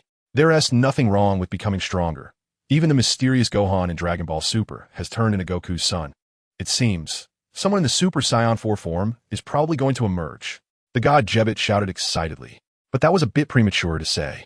Although Gohan had grown a tail, he still couldn't properly control his rationality under the Golden Great Ape transformation, so it wasn't a success yet. However, having already transformed into a Golden Great Ape, Gohan entering Super Saiyan 4 was just a matter of time. After that, Lin Chi stopped paying attention to the Kaioshin realm. Under Bulma's guidance, he saw a time machine that looked exactly like Trunks. The energy is fully charged, and the timeline is set just 100 years later. However, I don't have enough experimental test data to confirm that this 100 years later is indeed your timeline. Bulma, still in her white lab coat, stood with her hands on her hips next to the time machine, looking seriously at Lin Chi. Are you really going to use it? Lin Chi flew to the hatch, opened it, and sat inside. Hey, this can't guarantee you will smoothly return to your future. Why not do a few more tests? Seeing Lin Chi's swift actions, Bulma called out worriedly. Also, each timeline has many parallel worlds. If you run out of energy, you'll be trapped in that timeline. It's fine. Lin Chi smiled faintly at Bulma. I'll try to shorten the time to ensure I use up my energy before. Swipe. Lin Chi's words had not yet finished when the time machine had already taken off. As Bulma reached out to shield herself from the shockwave, the time machine had vanished from her sight. With Lin Chi's departure, a conspiracy was silently brewing in hell. Ever since being killed by Baby, Dr. Mew is now wandering aimlessly in hell. Dr. Mew, I've been waiting for you for too long. A chilling voice echoed in Dr. Mew's ears. Who are you? Where are you? Dr. Mew scanned the cold surroundings, shouting warily, Show yourself? A tall, thin figure with long hair and a white beard, wearing a jacket and a black hat adorned with a red satin ribbon emblazoned with the letter R, emerged from behind the dark rocks. Doctor, Mew had no impression of this withered old man and questioned in confusion you. Who are you? How do you know me? There are hardly any good souls in a hellish place like this. Let me introduce myself first. I am the genius scientist from Earth, Jero. Haha, I have long admired the great name of Dr. Mew. Jero smiled broadly, but his eyes were cold. I have encountered some bottlenecks in my research, and I want. Ridiculous. Your research problems have nothing to do with me. Dr. Mew interrupted Jero without a second thought. Chapter 17. 100 years later? Disappointed return once I finish speaking. I believe Dr. Mew will not think so, Jiro said with a grin, and slowly began to elaborate. Doctor. Mew listened without showing any emotion, but soon revealed a look of hatred. Sun Wukong. Yes, he is our common enemy.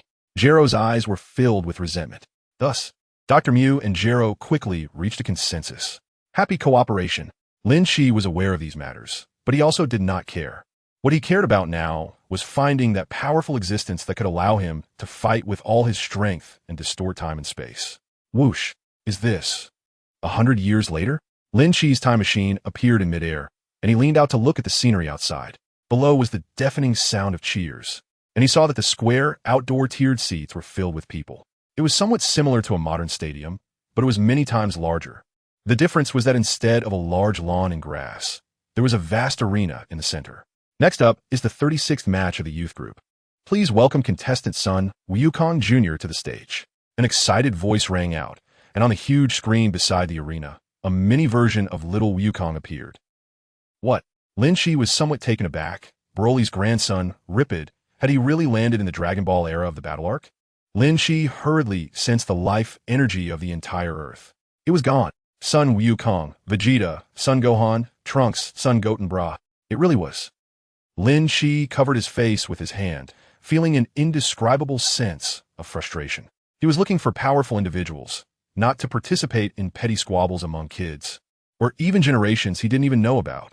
Adjusting to the year 789 of the age, shortly after baby's death, Lin Shi took a deep breath and quickly set up. He thought Science could live for many more years, but when he arrived 100 years later, this is what he saw. The cheers from the arena below continued as Sun Wukong Jr. stood on the stage, and the next mini version of Vegeta approached the arena. The time machine in midair also vanished from the spot at that moment. Whoosh! Lin Shi's time machine reappeared in midair, but the sky was dark and drizzling. What is that? Vegeta, who had just come out of the gravity chamber, frowned and looked up at the sky. Hey, isn't that the time machine I made for Lin Shi? Bulma, holding an umbrella, walked over from a distant path and looked up. She waved her hand and shouted at the time machine, Lin Shi, are you back? Bulma jogged over, watching Lin Shi jump down from the time machine with a gloomy expression. What happened? Was it not going smoothly? It's been 3 months. Lin Shi replied faintly as he watched Bulma turn the time machine back into a capsule. Raindrops fell around him, but didn't dampen his hair at all. What's going on? Vegeta also walked over with a curious expression, provocatively smiling. Lin Shi, do you want to spar a bit? Bulma, give the time machine some energy. Lin Shi said, then revealed a mocking smile. You haven't increased your combat power much. You need to boost your base combat power. Feeling a bit displeased. Vegeta was just the best punching bag at this moment. Aren't you the same? Vegeta snorted coldly, smiling confidently. Come on, let's go to the wasteland in the west and spar. Sure. Lin Shi responded eagerly, wanting to make Vegeta question his life. But in such a short time, I wonder where you got your confidence. Lin Shi looked at Vegeta, who flew up into the sky first. The sky was filled with yellow sand, mixed with the patter of raindrops. Vegeta and Lin Shi fell from the air onto the desolate sandy ground, facing each other from a distance. Vegeta, full of confidence, smirked. I'm way stronger than I was before you left. With Vegeta's roar, he entered the same Super Saiyan 4 form as Goku. The blast of energy swept up the surrounding sand, creating a dust storm that spun away into the distance. Let me show you the results of my training these days. Vegeta bent his knees slightly and charged quickly towards Lin Shi. His speed was like a bullet fired from a chamber. Confident, huh? Lin Shi said, extending his hand to block Vegeta's punch. Vegeta's move was evidently a feint, as his punch lacked power, and he swiftly kicked towards Lin Shi's abdomen. Not bad. Lin Shi curved his arm and blocked the incoming kick with his elbow. Is that so? Vegeta took the opportunity to twist his body, sweeping his other leg towards Lin Shi's neck. Not bad, not bad. Lin Shi grabbed Vegeta's ankle, raising an eyebrow. That's pretty good for you. As he spoke, Lin Shi threw Vegeta away. Rustle, rustle, rustle. After stabilizing himself in midair, Vegeta continuously released energy blasts towards Lin Shi on the ground. The typical prince's fighting style. Lin Shi's figure was obscured by the smoke raised by the explosion, and Vegeta also stopped his energy blast attack at that moment. Here, Vegeta suddenly turned around and swung his fist. Lin Shi, standing behind Vegeta, had already extended his hand to block the incoming punch, saying, "I'm going to counterattack." Lin Shi delivered a light punch, sending Vegeta flying into the sky. Vegeta clutched his abdomen with both hands, feeling his stomach churning and experiencing intense pain. Here it comes again. Vegeta dove down, throwing another punch at Lin Shi. The punch was blocked, and Lin Shi retaliated with a punch that sent Vegeta flying again. Vegeta charged at Lin Shi once more. With each exchange, Vegeta grew more determined, gritting his teeth in frustration. "Are you still toying with me?" Vegeta roared as he kicked towards Lin Shi. Lin Shi sidestepped and kicked Vegeta's back, sending him crashing into the swirling yellow sand. "Spit! Damn it!" Vegeta, with a mouthful of sand, glared angrily, wondering why he was being so reckless. "Hey!" At that moment, several streaks of light rushed over from distance. "Ha! I knew it! Lin Shi, you're back." Sun Wukong stood in midair with his hands on his hips, grinning widely. Lin Shi casually blocked Vegeta's punch and nodded at Sun Wukong, saying, "Yeah, I'm back. Get lost. Kakarot, don't interrupt my battle with Lin Shi." Vegeta angrily withdrew his fist and glared at Sun Wukong. Chapter 18. The Conspiracy, the Passage Between Hell and the Human World. As Vegeta and Sun Wukong exchanged words, several streaks of light approached from a distance. Lin Shi looked over and saw the familiar faces from before, likely sensing the energy he and Vegeta were emitting. Xiaofang, Trunks, Sun Wukong, Piccolo, and Sun Goten. That person is Lin Shi, right? Piccolo subtly scrutinized Lin Shi and asked Wufan. "Yes, don't let Lin Shi's age fool you. His strength is much greater than Dad's and Uncle Vegeta's." Wufan nodded. "Uncle e Piccolo. It's a pity you didn't TC Lin Shi's battle with Baby last time." "Really?" Piccolo stared at Lin Shi with a deep gaze.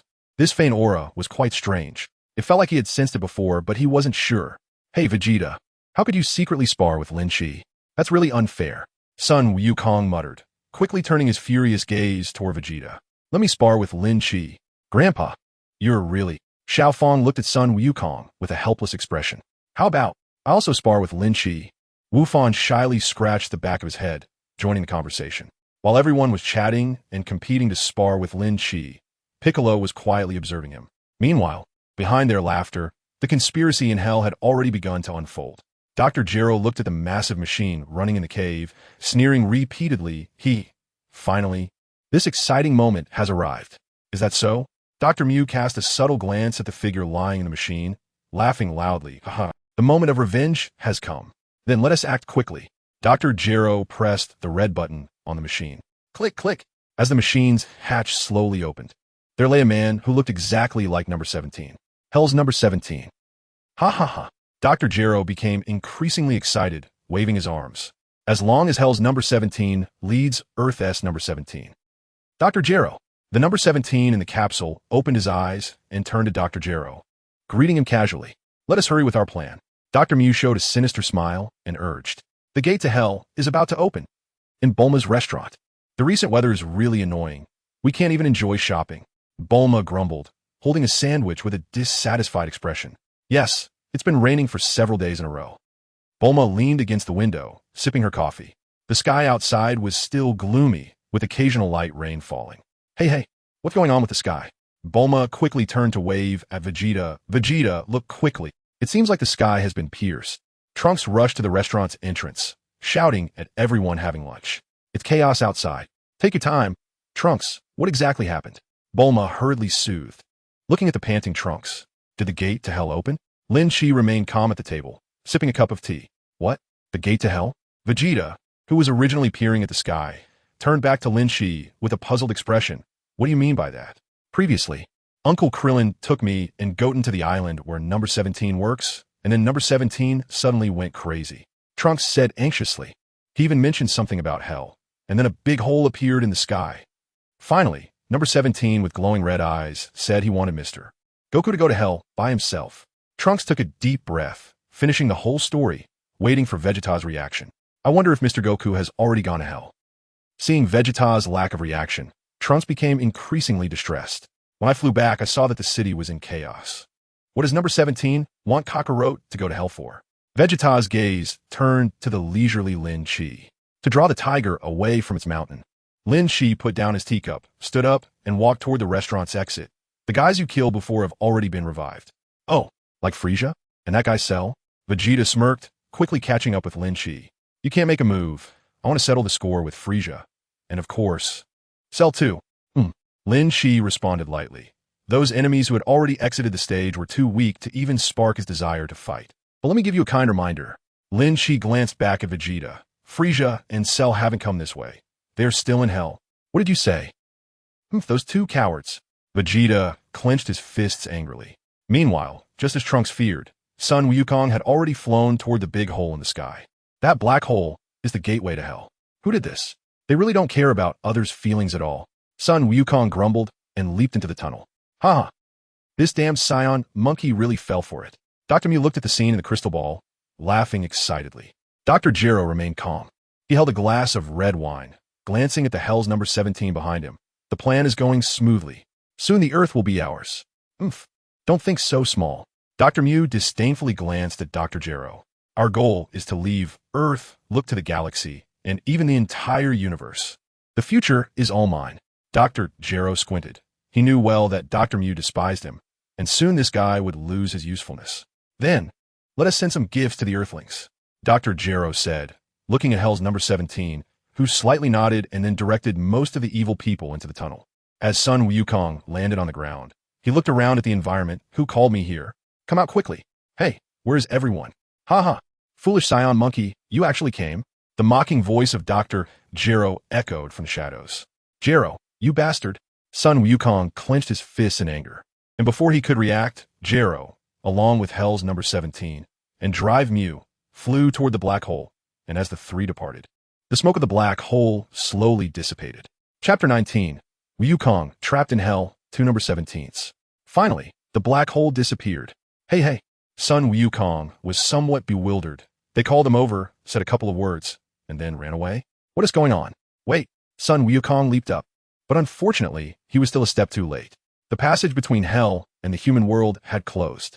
As the smoke cleared, the original black hole turned into a solid rocky surface. Sun Wukong rubbed his swollen head, growing angrier. Damn it. What do you want me to do here? Huh? ISNT this our old acquaintance? A malicious laughter echoed from behind Sun Wukong. There stood Frieza, swaying his tail, and the green-skinned Cell, arms crossed, mockingly looking at Sun Wukong and teasing, Sun Wukong, I didn't expect you to come to Hell again. This time, I fear you won't be able to go back. Frieza? Cell? Hee. It's been a long time. Sun Wukong jumped up from the ground, grinning widely. Where it is doesn't matter. The important thing is that there are opponents to spar with. Lin Chi was suspended in midair, looking at the city filled with swirling black smoke. He spoke indifferently to Trunks, who was silent and frowning behind him. There's no need to worry too much about Goku. That guy may seem foolish, but when it comes to fighting, his intelligence is higher than anyone else's. The first to arrive, Piccolo, threw a punch and repelled the approaching Dallas. Instead of thinking about these things, it would be better to quickly resolve the chaos in the city. In the distance, several streaks of light were rapidly flying towards them, with Gohan in the lead waving at Lin Chi and Trunks. Uncle Vegeta, Lin Chi, Trunks. We're here to help too. Lin Chi crossed his arms, showing no intention of making a move, and spoke, these guys. Just send them back where they came from. Vegeta, you'll handle number 17 later. You don't need to say much. The strongest enemy is naturally mine. Vegeta snorted coldly and flew into the chaotic city below. On the chaotic streets, with crumbling walls and panicked crowds, smoke billowed as if it were the end of the world. Hee. ISNT that the Scion monkey? Gula laughed as he stepped on the top of a collapsed building, looking down at Vegeta. Want to come work for me, Lord Gula? I can give you a planet for free. Fool. Vegeta snorted coldly, and his figure vanished from the spot, reappearing right in front of Gula. With Vegeta's roar, he directly transformed into Super Saiyan 2, gathering energy in his palm and pressing it against Gula's chest. What? How is this possible? Gula widened his eyes, looking incredulously at the smirking Vegeta before him. When did the Scions become this powerful? Boom! The energy wave shot out, and Gula exploded into a cloud of smoke. TSK. Another great real estate tycoon has died. Lin Chi sighed in midair. Everyone was busy. Even Xiao Fang had joined in, maintaining the order that should be upheld. Fortunately, these were just enemies that Goku and the others had defeated in the past, so they were not a challenge for the current Son Gohan. Just a bit too many of them. Before long, Son Gohan and the others had almost finished all the battles. That is Dad. Trunks arrived at Lin Chi's side and immediately followed his gaze to the battle on the ground. On the ground, amidst the collapsed buildings, Super Saiyan 2 Vegeta was fiercely battling Hell's number 17, both sides locked in a heated struggle. Meanwhile, sitting on the wall were Dr. Mu, Dr. Gero, and the red-eyed human number 17. It's Uncle Vegeta. Why is he fighting number 17? Son Gohan also arrived beside Trunks, looking somewhat astonished at the scene below. Xiaofang pointed to the three sitting on the wall. Dad, look over there. There's another number 17. How could this be? Son Gohan was somewhat surprised. Even Trunks found it hard to believe. How did another number 17 appear? What's going on? Are you all okay? Lin Chi glanced over casually, surprised to see even OOB had arrived. Let's go down and take a look. The few quickly dropped to the ground to watch the battle between Vegeta and Hell's number 17. It wasn't exactly a fair match, as Hell's number 17 was being thoroughly beaten by Vegeta, looking quite miserable. Not only was he covered in wounds, but his once stylish outfit was now torn and tattered. It seems your infinite energy, isn't so great after all. Vegeta smirked, looking down at the prostrate Hell's number 17. Hey, Dr. Gero, what should we do? Doctor. Mu's brow furrowed, glancing at human number 17, standing behind Drive Gero. I thought the only one capable on Earth was Goku, but it turns out this Vegeta is quite strong too. No need to worry. We still have our human number 17. Dr. Gero said calmly, turning to issue orders to the motionless, red-eyed human number 17.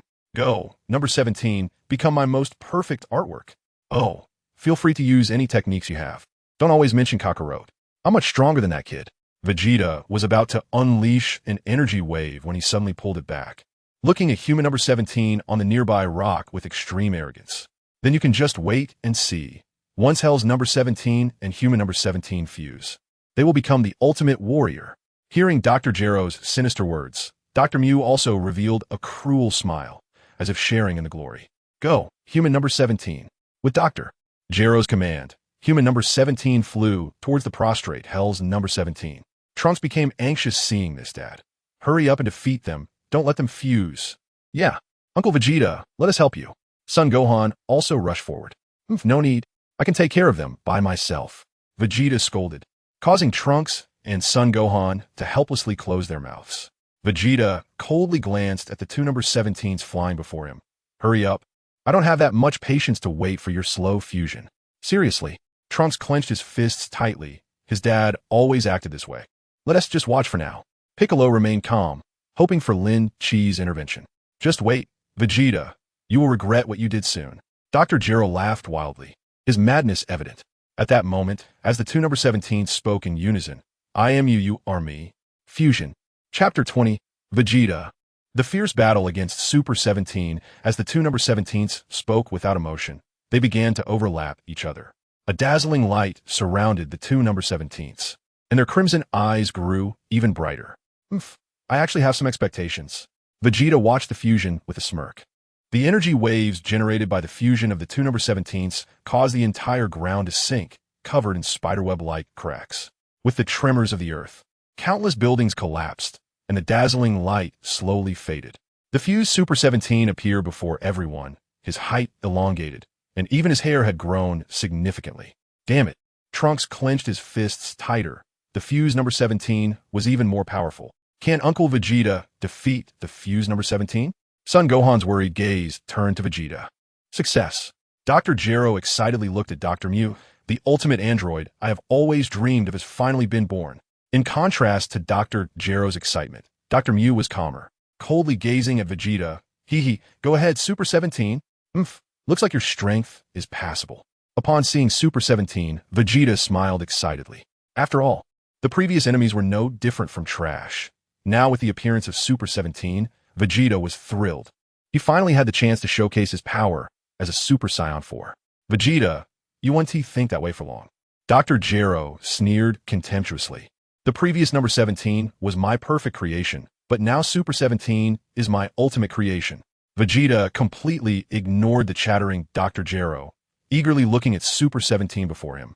Come on, let me see what you've got. All right. Super 17 raised a wicked smile and flew towards Vegeta. Seeing Super 17 charging in like a force of nature, Vegeta dared not underestimate him. He let out a roar and transformed into Super Saiyan 4, swinging his fist to meet the challenge. Boom! The two struck fists together simultaneously. Vegeta's face filled with excitement, while Super 17's wicked smile became somewhat stiff. I didn't expect. Super 17 coldly chuckled. You're not inferior to that Goku guy. Of course. Vegeta retracted his fist and swung again at Super 17's cheek. I'm way stronger than that Kakarot punk. Super 17 looked at his slightly numb arm, seizing the opportunity when Vegeta threw his punch and landed a blow to Vegeta's abdomen. Oomph. Vegeta stumbled back a few meters, but quickly steadied himself. It seems your strength isn't that impressive. Although he said that, Vegeta didn't pause for a moment. He raised his arm and unleashed a powerful energy wave towards Super 17. The roaring energy wave surged towards Super 17, and to everyone's shock, the energy was absorbed by Super 17's right hand. What's going on? Trunks looked at Super 17 in disbelief. Dad's energy was absorbed? No energy attacks allowed, Piccolo coldly stated. Gohan looked worriedly at Piccolo. In that case, can Uncle Vegeta still defeat Super 17? We'll know soon enough. Lin Shi remained indifferent. Vegeta's battle power isn't much different from Super 17's. But the problem lies in Super 17's infinite energy. This battle is beyond our control. Sweat trickled down Piccolo's forehead. As the energy was absorbed, Vegeta also noticed a dark crystal stone in Super 17's palm. Unexpected. Vegeta pretended to be calm, looking disdainfully at Super 17. What's wrong? Was that all your energy? Super 17 smirked, revealing his wicked smile again. Less talking. Vegeta closed the distance between them with a punch. I don't need energy attacks to win. This time, Super 17 didn't try to catch Vegeta's punch. Instead, he dodged to the side and fired an energy wave of his own. Boom! As the energy blast exploded, Vegeta had already quickly flashed behind Super 17. Such an attack. Are you wasting energy? Vegeta said as he swept a kick towards Super 17's lower body. Super 17 reacted quickly, evading Vegeta's kick. Vegeta was as fast as lightning, his strikes leaving only afterimages, the powerful moves slicing through the air. So impressive. I didn't expect Dad to be this strong. Trunks watched Vegeta's fierce assault, excitedly clenching his fists. Gohan sighed in relief. It looks like Uncle Vegeta can win. Just a temporary advantage. Piccolo's brow furrowed deeper. What if Vegeta can't hold out? Gohan still hadn't successfully transformed into Super Saiyan 4 from the Golden Great Ape. Piccolo turned his gaze to Lin Shi, whose expression remained indifferent, arms crossed, seemingly unconcerned. Sensing Piccolo's gaze, Lin Shi pretended not to notice. Piccolo then spoke seriously. The android still has infinite energy. What do we do? Mister, Goku is still in hell and can't return. Ub's dark face revealed a bitter smile. If Mr. Vegeta can't win. Lin Shi, will you help? Xiao Fang pleaded, clenching her fists. It's still too early. Lin Shi neither agreed nor disagreed. The battle between Vegeta and Super 17 intensified in midair, their attacks becoming exceedingly fierce. However, the damage they inflicted on each other was minimal. Vegeta's sweeping kick was blocked by Super 17's elbow. The two seemed locked in a stalemate, but soon, as time passed, Vegeta began to fall into a disadvantage due to fatigue. His stamina was rapidly depleting. Vegeta crossed his arms in front of his chest, blocking Super 17's incoming punch. But the next moment, Super 17's other fist was already aimed at Vegeta's cheek. Vegeta hurriedly ducked to avoid the punch, then flashed behind Super 17. Slap! A quick punch aimed at Super 17's back, but Super 17 seemed not to notice, swiftly advancing to create distance from Vegeta. Chapter 21. Defeated. Vegeta's request very impressive. But how long can you keep this up? Super 17 said, without even breathing heavily, his cold gaze fixed on Vegeta. Huff, huff. At this moment, Vegeta was panting heavily, having no energy left to respond. Dad, let's help you. Seeing Vegeta falling behind, Trunks, watching from the ground, couldn't stay still and called out again. I can handle this myself. Vegeta didn't look back, his gaze locked on Super 17. With that, Vegeta charged at Super 17 once more, throwing his powerful iron fist. Super 17 was caught off guard and hit, quickly flying back and crashing into a nearby rock. Boom! Smoke billowed, and Super 17 was embedded in the mountainside, with falling debris accompanying his struggles. Looks like you still have some strength left. Super 17, unperturbed, leaped into the air, quickly entangling himself with Vegeta again. Dad, you have to win. Trunks watched the increasingly fierce battle, unable to help but clench his fists. The fight between Super 17 and Vegeta grew more intense, their punches and kicks moving so fast it was dizzying. They fought from the air to the mountainside, then vanished from the rocks to another ground. Bang, bang, bang. The open battlefield echoed with the sounds of their explosive strikes and the ripples of energy they occasionally generated. Vegeta's breathing grew more rapid with the fight. At this point, he had completely fallen into a disadvantage. Vegeta crossed his arms to block, but was hit on the jaw by Super 17, then kicked away. Vegeta fell from the air, sliding backward on the ground, leaving 2 deep grooves in his wake. Watch out! Gohan suddenly shouted anxiously. Vegeta looked up. Super 17 hovered in the air, both hands glowing with dazzling sparks. A black energy ball releasing terrifying energy. Dad! Trunks looked anxious, hesitating on how to intervene. This strike will put you out of your misery. Super 17 revealed a sinister smile, shouting menacingly, Hell's Ball. Boom! Ah! Xiaofang terrifiedly covered her face, not daring to look. Boom, boom, boom. The violent explosion sounded, and the hellish bomb had struck the ground, with smoke billowing.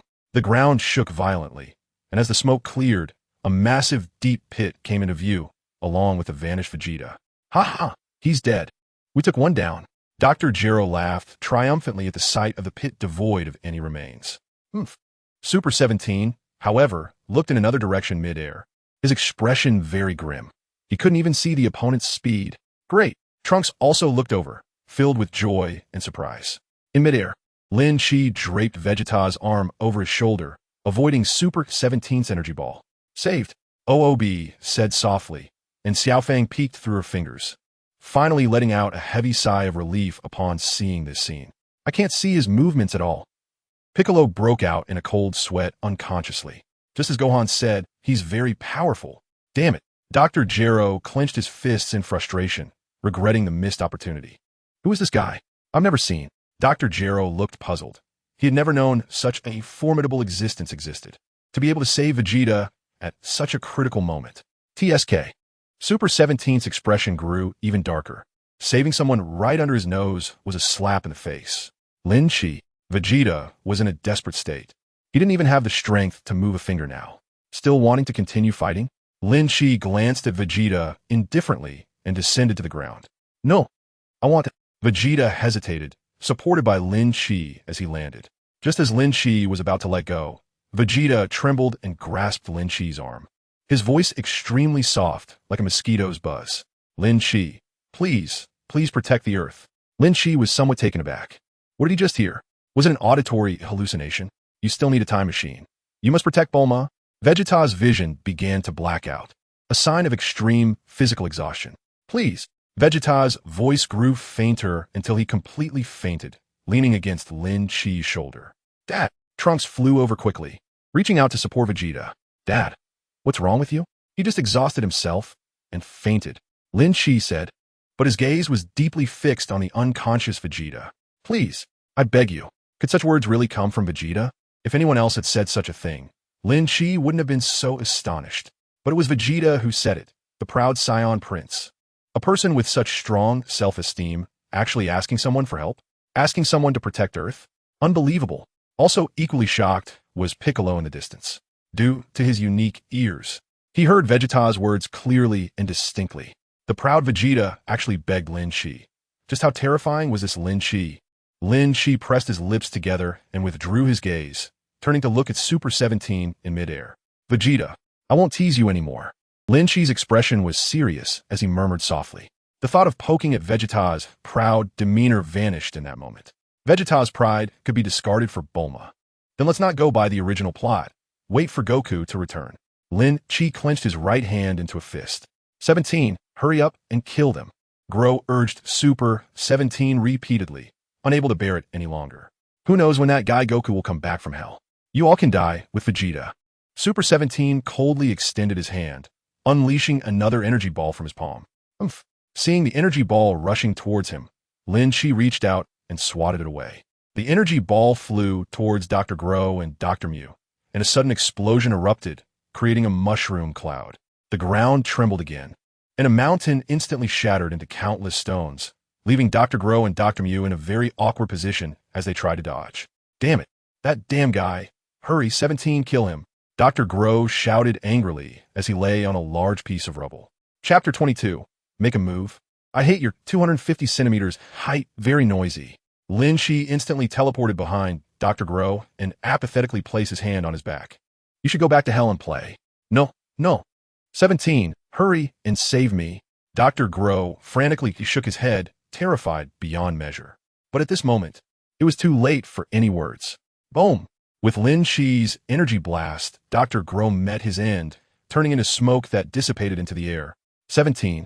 Come save me. Seeing Dr. Grow disappear, Dr. Mew was no longer aloof. He fearfully reached out towards the sky. Super 17 in midair seemed to not hear him, remaining indifferent. Damn it, you scrap metal.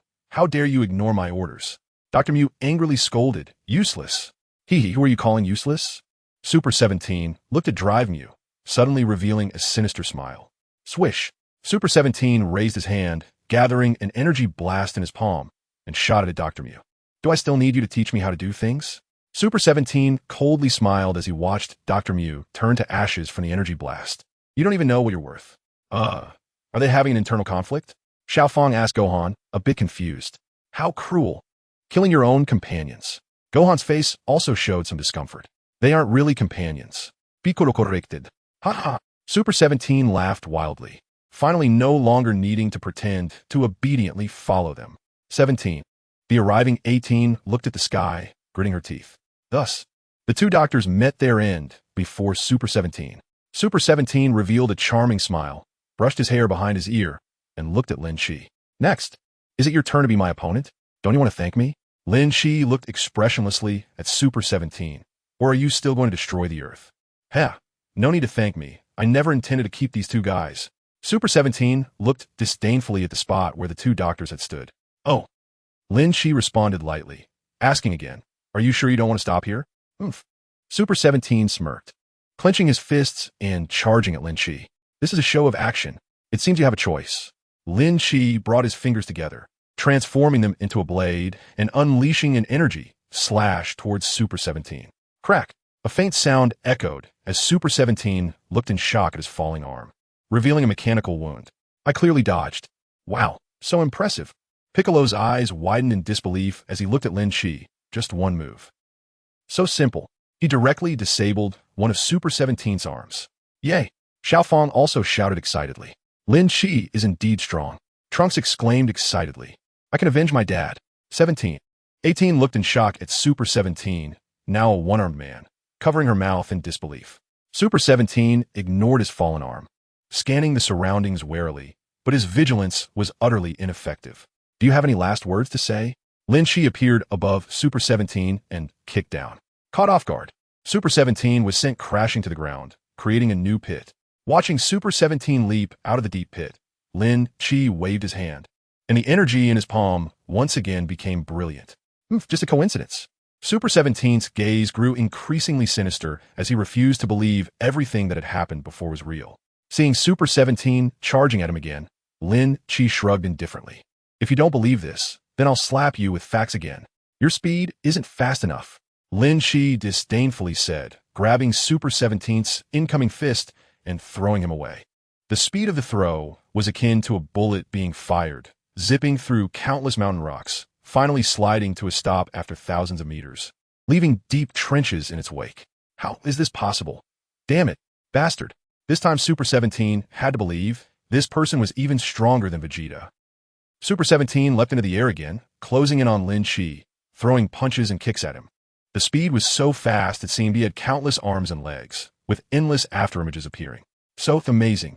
Xiaofang could only exclaim that throughout. Piccolo's green face began to show hints of paleness. It was much more powerful than what Gohan had told him. He had imagined it would be like this. Unable to keep up with Lin Shi's speed, Super 17 became increasingly enraged, unleashing a barrage of energy balls at Lin Shi. Bang, bang, bang. Energy balls exploded continuously around Lin Shi, the spreading smoke quickly engulfing his figure. Dumbustat D. Super 17 became more explosive, but his attacks were still so feeble. As the smoke slowly dissipated, Lin Shi's figure emerged, showing that the attacks were utterly ineffective. You got my clothes dirty. Lin Shi expressionlessly patted the dust on his shoulder. Damn it. Super 17 was so enraged he almost lost his sanity. raising one hand high as a larger version of the hell ball gathered between his hands. Are you ready? Lin Chi's figure had already appeared behind Super 17. Are you trying to use this move on me or the Earth? A chilling voice sounded from behind, startling Super 17. When did you get behind me? So powerful. Lin Chi. Sun Wukong excitedly clenched his fists, eager to see how big the gap was between him and Lin Chi. Hurry up and defeat him. Trunks watched the still unconscious Vegeta in his arms, his expression growing colder. I'll collect the Dragon Balls to revive you afterward. Lin Chi spoke indifferently about the fate of Super 17. I don't really like you like this, standing at 250. What kind of excuse is that? Super 17 turned back with a face full of anger, launching his hell bomb at Lin Chi without a second thought. Isn't it? Lin Chi reached out and swatted the hell bomb into the sky, disdainfully saying, I hate people who are so much taller than me. Chapter 23, Super 17. Sudden damn it. Seeing his energy ball being deflected, Super 17's anger flared even more, but it was just useless rage. Why do you keep repeating the same few words? Lin Chi kicked Super 17, sending him flying. Super 17 crashed to the ground, kneeling on one knee, squinting up at Lin Chi in midair. This guy is really annoying. Don't you have any last words to say? Lin Chi asked again, pointing at the silently crying android 18 on the ground beside them. Look, you made your sister cry. Bastard. Don't come here to humiliate me. Super 17's anger grew, his sanity slipping away with each verbal insult. Lin Chi slightly curled his lips, revealing a playful smile. There's no helping it. I promised Vegeta. I can't tease Vegeta anymore. I can only find a way to get back at you all at once.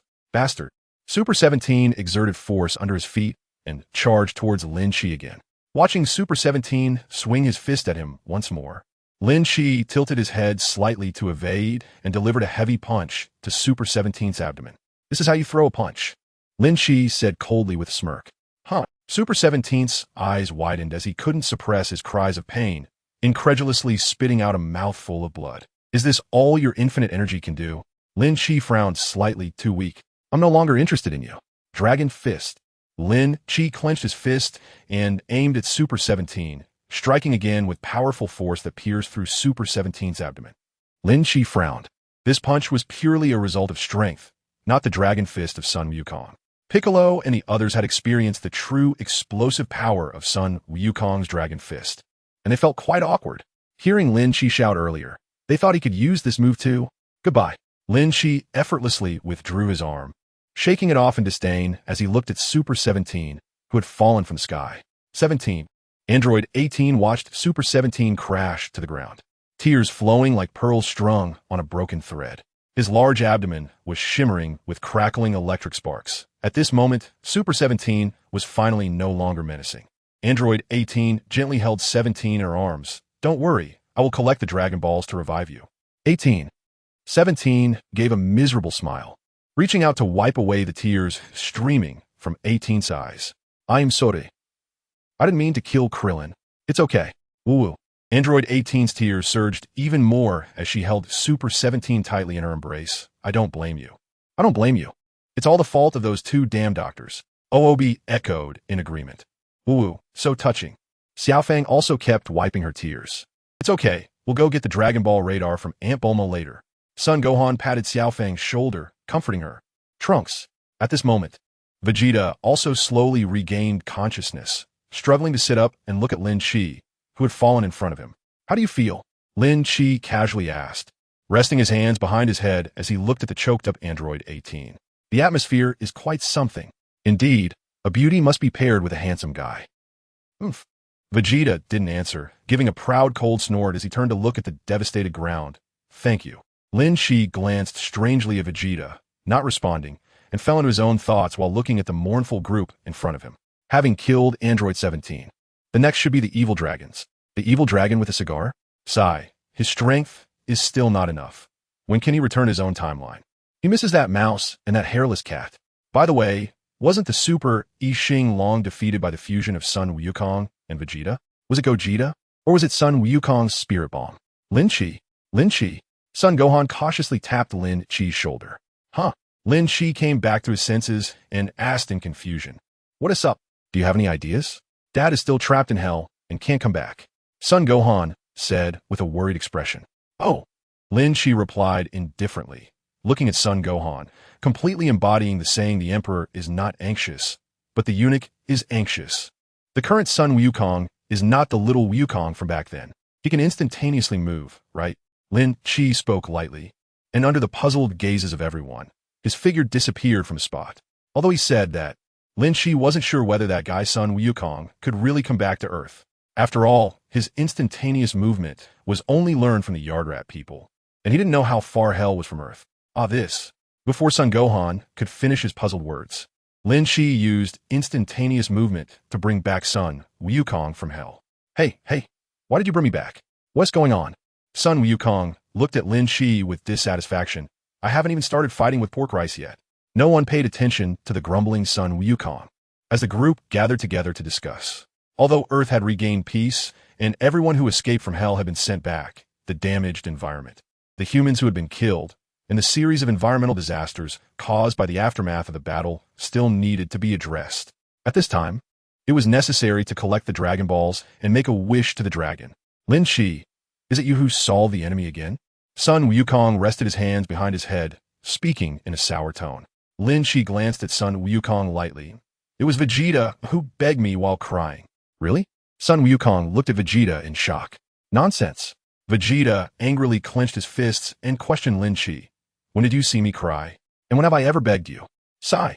I've never even seen the fused Android 17. I'm so envious of you guys. If I had known, I wouldn't have gone to hell.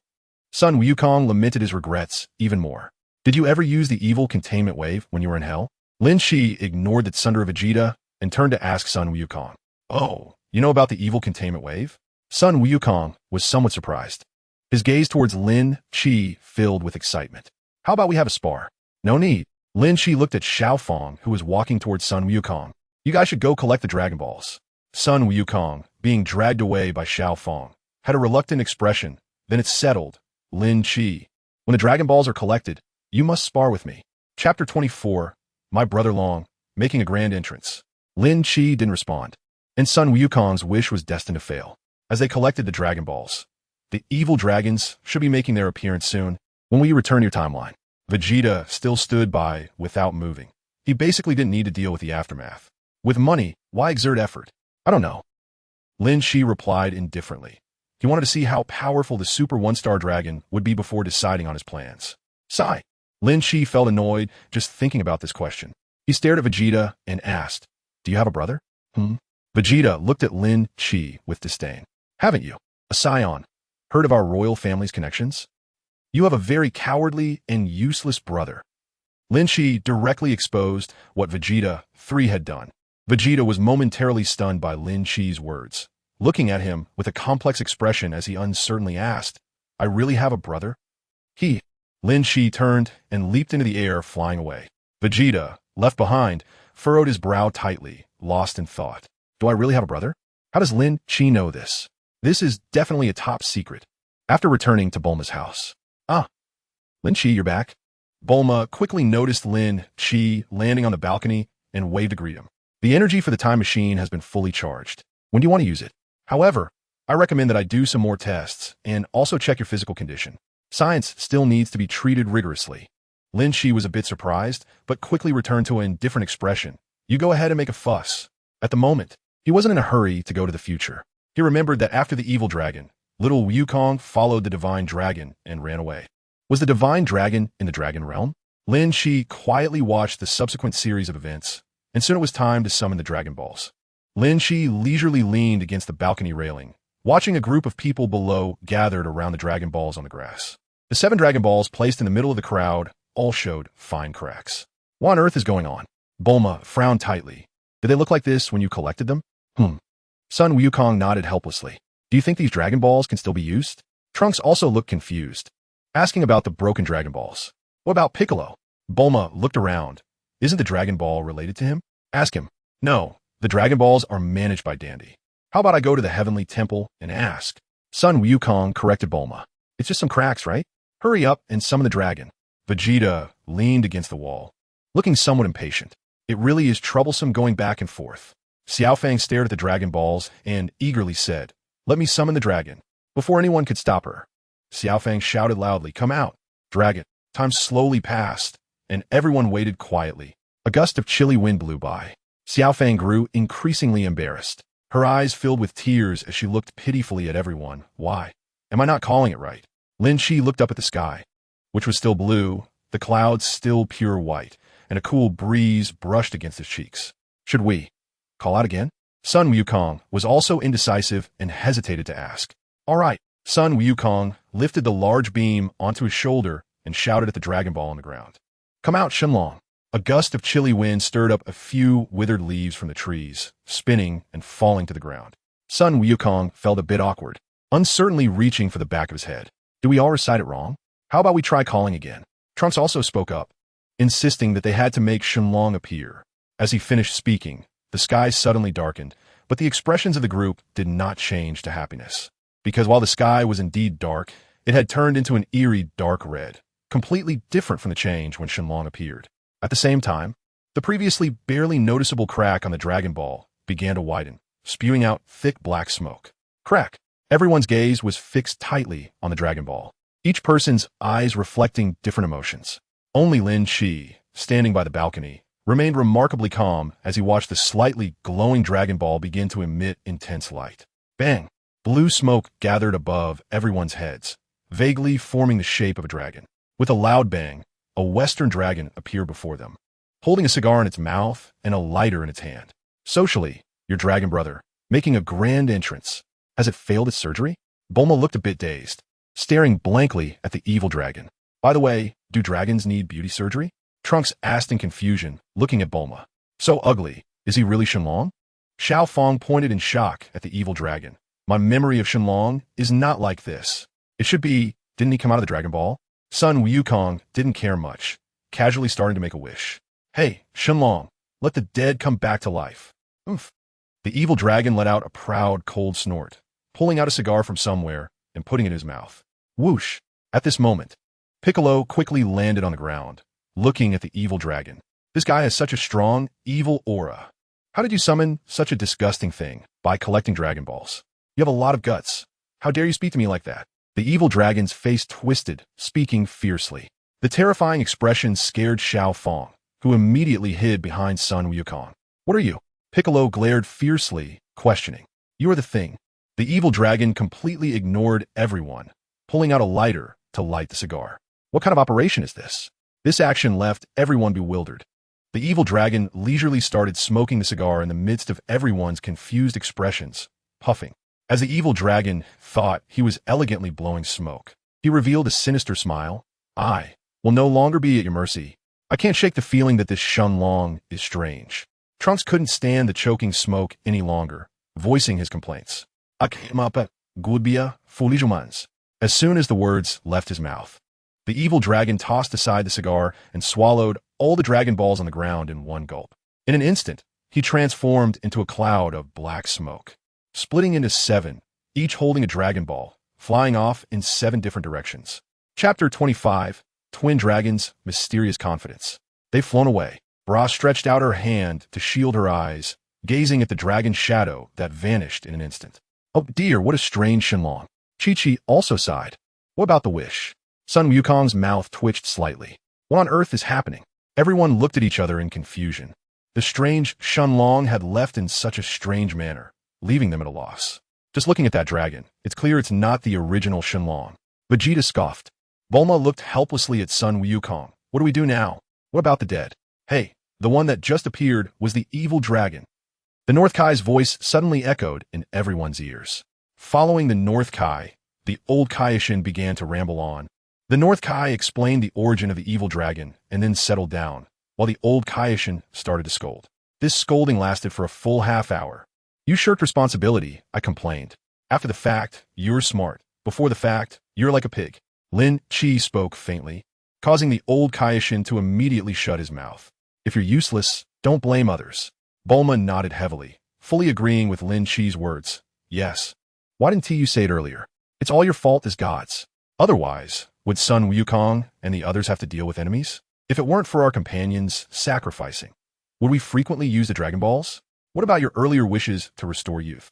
The old Kaioshin was still a bit resentful, but upon thinking of Lin Qi, he unwillingly closed his mouth. Wow, so beautiful are those auroras? Xiao Fong pointed at the gradually appearing stunning colors in the sky. They look beautiful, but they feel like an extremely powerful, evil aura. Piccolo frowned and turned to look at the serious-faced Sun Wukong. Sun Wukong suddenly showed an excited smile, although he wasn't very clear. As long as they find those mutated Dragon Balls, they could defeat them, right? Sun Wukong turned to look at Vegeta, who was standing upright. Vegeta, we can fight again. Stop talking. Let us get going. Vegeta was eager to try, leaping into the sky first. I want to go too. Seeing Sun Wukong jump up, Xiao Fong hurriedly shouted. No way. Chi-Chi was the first to voice her opposition. I want to go. Xiao Fong made a face at Chi-Chi, showing no fear of her father's most dreaded Chi-Chi grandma. Holding Jiru, Xiao Fong stuck out her tongue again and said, I don't like you, Grandma. After that, Chi-Chi looked at Sun Wukong, who was flying up into the air, while Sun Wufan looked at Chi-Chi with guilt. Mom, I'm sorry. All those with combat power have left. Bulma looked at Lin Chi, who was still leaning against the second-floor balcony, puzzled, and asked, Aren't you going? I'm going. Lin Chi replied faintly. He wanted to take a step back to confirm the location of the 3-star and 4-star dragons. The 1-star dragon was quietly hiding behind the 4-star dragon. 3 minutes later, Lin Chi quickly confirmed the location of the 3-star dragon. The icy aura from the east. Whoosh! Lin Chi appeared in midair with a teleportation, and the bustling city below had turned into exquisite ice sculptures. A cold chill spread, and there were quite a few ice-sculpted humans in the ice sculpture city, shining brilliantly under the sunlight. The howling cold wind ravaged the area, while Son Gohan and Piccolo fought against the evil Shenron. Of course, in the original plot, it was mostly Xiao Fong and Sun Wukong who battled all the evil dragons, but now, TSK, there's so many people. Besides Piccolo and Son Gohan below, Vegeta, Trunks, and Goten have all joined the search for the evil dragon. They're deeply afraid that if they're a step too late, there will be no evil dragon left to fight. Lin Qishuan hovered in midair, not going down to help Piccolo and Goten, as there was actually no need for assistance. In the original storyline, the 3-star dragon couldn't defeat Super Saiyan 4 Goku. The only reason it managed to blind Goku was through despicable tactics and insidious moves. At this moment, the battle in the frozen city was coming to an end. Although Gohan was quite soft-hearted, he couldn't ignore Piccolo's words. In his previous life, Piccolo was an evil demon king. All right, Gohan, deliver the final blow. Piccolo shouted urgently as he watched the freezing technique flying towards him. As he barely dodged, Gohan's hands, shaped like flower petals at his waist, moved. Haim. Damn it. The 3-star dragon wanted to evade, but it was too slow. As soon as the Kamehameha was unleashed, it instantly struck its body. Ugh! With a scream, the 3-star dragon's body began to dissipate inch by inch under the energy wave. We did it! Gohan landed beside Piccolo, and the two exchanged smiles. 3-star Dragon Balls! Seeing the 3 Dragon Balls rolling at his feet, Gohan happily bent down to pick them up. However, at that moment, a ki blast was rapidly heading towards the bent-over Gohan from not far away. Watch out, Gohan! Piccolo's eyes widened, and without thinking, he instinctively raised his hands to protect Gohan. It actually killed my brother. From the ruins emerged a figure identical to the 3-star dragon. Whoosh! Lin Qishuan in midair extended his finger and shot out a beam of light, neutralizing the ki blast that was about to hit Piccolo. The 4-star dragon and the 3-star dragon were twins, both having thick sausage-like lips and small wings, only differing in skin color. Of course, the personalities of the 2 dragons were also different. The 4-star dragon, treated as a relic for generations, had absorbed a lot of the righteous aura from Goku's family. Uncle Piccolo, are you okay? Gohan, picking up the Dragon Balls, looked at Piccolo with concern. I'm fine. Piccolo replied, looking up at the sky and giving a slight nod to Lin Qishuan, acknowledging this favor.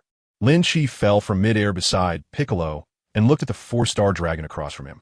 The waves of heat were silently melting the surrounding ice and snow.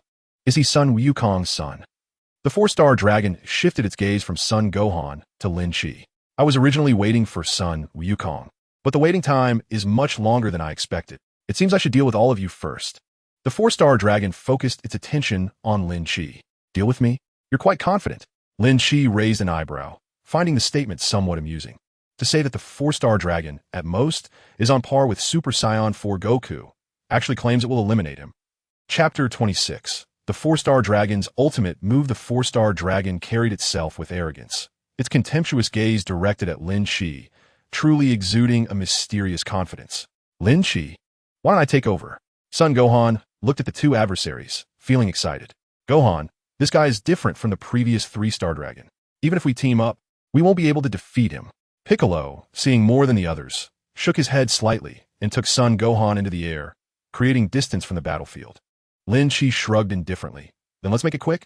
The power of the four-star dragon posed no threat in Lin Chi's eyes. I don't feel much strength from you. I think the three of you should come at me together. The four-star dragon looked at Lin Chi with disdain. Heh, are you teaching me how to do things? Lin Chi couldn't help but snicker. Bastard. The four-star dragon felt insulted and glared angrily at the provocatively grinning Lin Chi. You really don't know what's good for you. I'm going to kill you. Lin Chi did not want to play around with the four-star dragon. He was eager to know the true strength of the super one-star dragon that would emerge later. He had watched GT a long time ago and was not quite sure about the final outcome. Was it Goku's Spirit Bomb, or was it Vegeto, the fusion of Vegeta and Goku, that defeated the super one-star dragon? Before Lin Chi made a move, the four-star dragon looked on with arrogant disdain. But once Lin Chi initiated his attack, the four-star dragon's thoughts changed. Caught completely off guard, he felt a blur in front of him. Then Lin Chi appeared right before him, his foot already kicking out. The four-star dragon hurriedly crossed his hands in front of his chest to block Lin Chi's kick. But as Lin Chi continued to exert force, the four-star dragon's hand began to tremble. Seeing the shocked expression on the four-star dragon's face, Lin Chi smirked wickedly. Are you shocked now? Damn it. The four-star dragon realized he couldn't withstand the force at all. So he quickly retracted his hands and performed a series of backflips to increase the distance from Lin Chi. After stabilizing his stance, the four-star dragon charged towards Lin Chi again, thinking you won't get to gloat for long. Facing the four-star dragon's punches and kicks, Lin Chi was as leisurely as if he were taking a stroll in the courtyard, effortlessly blocking each of his attacks. Why is your speed so fast? The four-star dragon was so frustrated he felt like he might vomit blood. Among the 7 evil dragons, if his speed dared to claim second, there was absolutely no dragon that would dare claim first. But now, the speed he prided himself on was no match for this person in front of him, which was infuriating. The four-star dragon became increasingly unwilling to accept this, and, defying the odds, swung his fist at Lin Chi again. If you obediently hand over the four-star dragon pearl, I'll let you go, Lin Chi said indifferently as he extended his palm to intercept the four-star dragon's punch. You wish. The increasingly unwilling four-star dragon would not concede so easily. He exerted all his strength to push his fist forward. You don't know your place. Lin Chi pressed forward with his palm, and the four-star dragon's body was directly propelled backward. Suddenly, a wave of energy erupted from Lin Chi, shaking the melted buildings around him to the ground. It was evident how fierce the force was that came from such a light pressure. The surroundings were in ruins, and the four-star dragon fell through these ruins to the ground, spitting out blood continuously. How could this be? The four-star dragon began to doubt life itself. He had always believed that Sun Wukong was the strongest. He was determined to fight Sun Wukong, but before he even encountered him, he was about to die. Unwilling. Extremely unwilling. The four-star dragon struggled to get up from the ground, took a deep breath to adjust his emotions, and thought to himself, it seems I can only unleash my ultimate move. Oh, you still have an ultimate move? Lin Chi raised an eyebrow, pretending to be very interested in the four-star dragon. Then go ahead and start your performance. The four-star dragon was not polite, spreading his arms wide and roaring continuously. As he shouted, cracks began to appear all over his body, shining with golden light. What is that? Son Gohan, watching from mid-air, was somewhat shocked. His energy was still rising. No. Pay attention to the sensations. Besides his power, the temperature around was also rising. Piccolo's forehead was covered in sweat, unsure whether it was from the heat or fear. Chaotic inner fire needle. With a four-star dragon shout, clusters of flames began to swirl around him. The extremely high temperature spread outward, distorting the air. Countless massive fireballs appeared around the four-star dragon as he lightly shouted and swung his arms. Those fireballs seemed to have come alive, rushing toward Lin Chi. At this moment, the four-star dragon didn't forget to taunt you guy. Burn ashes in my flames. The four-star dragon was extremely proud. This was his trump card. TSK. I thought you could come up with something new. Lin Chi looked coldly at the four-star dragon. His eyes filled with mockery. So it's still this old trick, just a mere high-temperature flame. Even at this moment, you still dare to boast? Seeing Lin Chi surrounded by flames, the four-star dragon sneered. As long as you move slightly and break the balance of the fireballs. Can you withstand the explosion of those fireballs? This is over 6,000 degrees Celsius. What? Son Gohan's eyes widened at the four-star dragon's arrogant words. Over 6,000 degrees. Who can survive such high temperatures? What to do? Uncle Piccolo. Son Gohan anxiously turned to Piccolo. Don't panic. Look at Lin Chi's expression. Piccolo looked seriously at the battlefield. Lin Chi was still calm. He must have confidence in escaping this predicament. Balance. Lin Chi helplessly shook his head slightly and pointed at the giant fireball closest to him. With a gentle poke, all the fireballs surrounding Lin Chi began to react in a chain reaction, trembling slightly. You're dead. Seeing Lin Chi's seemingly suicidal behavior, the four-star dragon clenched his fist and showed a mocking smile. Heh. Lin Chi also noticed the four-star dragon's expression and slapped the original fireball. In that instant, all the fireballs around began to shake violently, as if they had reached a critical point. Boom, boom, boom. All the fireballs exploded in an instant, and the terrifying high temperatures unleashed astonishing shockwaves. The violent winds, the scorching heat waves, the dazzling flames, and the rolling thick smoke engulfed the entire town in a sea of fire in just a moment. Chapter 27. I'm here, the fated duel. With the sound of explosions, the four-star dragon leaped into the air, his words filled with immense regret. I told you. Is Lin Chi okay? Son Gohan swallowed hard, his face showing fear. No need to worry.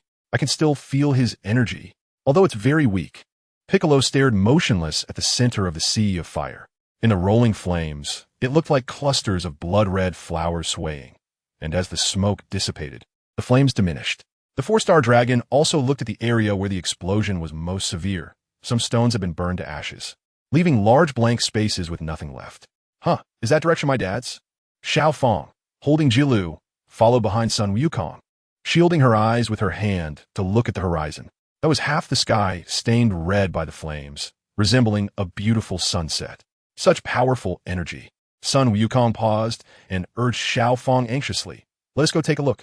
Xiao Fong nodded, holding the six-star Dragon Ball. There is still a battle over there. Trunks looked at the Dragon Ball radar in his hand and turned to Son Goten. Ub, let us go take a look too. Son Goten shouted to Ub, who had just picked up the Dragon Ball from the ground. Looking at the five-star Dragon Ball in his hand, Vegeta stared in the direction of Lin Chi. Damn it. How could someone so powerful not let me encounter him? After dealing with the other trash, evil dragons, everyone flew towards the town where Lin Chi was located. The sky was constantly streaked with light, all heading for the same place. Although the flames in the town had diminished, they were still burning, and everywhere was the distorted high temperature left by the flames. The four-star dragon waited a long time and finally confirmed that Lin Chi had died under his ultimate move. He turned his gaze towards Son Gohan and Piccolo. Go call Sun Wukong over. You've already lost one person to me. Although it wasn't intentional. He did indeed die because of me, but I want to feel guilty. A light laugh echoed behind the four-star dragon, who turned around in disbelief, looking at the unharmed Lin Chi, roaring in shock. How is this possible? How can you still be alive? His greatest move hadn't inflicted any harm on Lin Chi at all. How could someone survive such a massive explosion? This is a fact. Lin Chi mocked with a smile, as if educating him. The world is so big. Ultimately, your vision is too small. Aren't you going to hand over the Dragon Balls? Lin Chi's voice remained calm, but his words were terrifying. If you don't give them to me soon, you want to see Wukong, who is already on his way. Really? The four-star dragon looked skeptical, and a Dragon Ball appeared in his palm, which he threw at Lin Chi. Here, that's the Dragon Ball for you. For the four-star dragon, he didn't care about dying. What he cared about most was fighting Sun Wukong. Why I truly want is to face Sun Wukong in a fateful battle. Lin Chi didn't care about such overly dramatic words. As long as he got the Dragon Balls, that was enough. Then you'd better seize the time. Lin Chi caught the Dragon Ball and tossed it to Son Gohan. This remark was somewhat ambiguous, leaving Son Gohan confused, while Piccolo kept scanning the four-star dragon. This guy, is he a good dragon? Otherwise, why would Lin Chi let him go? Gohan, Lin Chi, Piccolo. In the distance, the flowing light quickly approached. It was Sun Wukong and the others arriving. Sun Wukong. The four-star dragon fixed its gaze on a few streams of light, and the one flying at the forefront was indeed Sun Wukong. Sun Wukong, I finally waited for you. TCH. Vegeta spat in disdain. These damn evil dragons actually didn't take him, the Scion Prince, seriously. All they did was talk about Kakarot. Kakarot, what bad luck. Sigh. Sun Wukong tilted his head in confusion and looked at the four-star dragon, asking, "You know me? Who are you? I don't remember you at all." "Wukong, don't you recognize this guy?" Piccolo kindly reminded him. "This is the four-star Dragon Ball that you keep at home." "Yeah, the one your family has passed down," Lin Chi echoed. "Haha, are you talking about the four-star Dragon Ball that Xiao Fang liked to play with when she was little?" Sun Wukong chuckled as he scratched his head. "So that's what you look like when you're not a Dragon Ball. Are you mocking me?" The four-star dragon's forehead bulged with veins, glaring at Sun Wukong with displeasure. This sounded really strange. If one knew Sun Wukong well enough, they might think he had some bad intentions.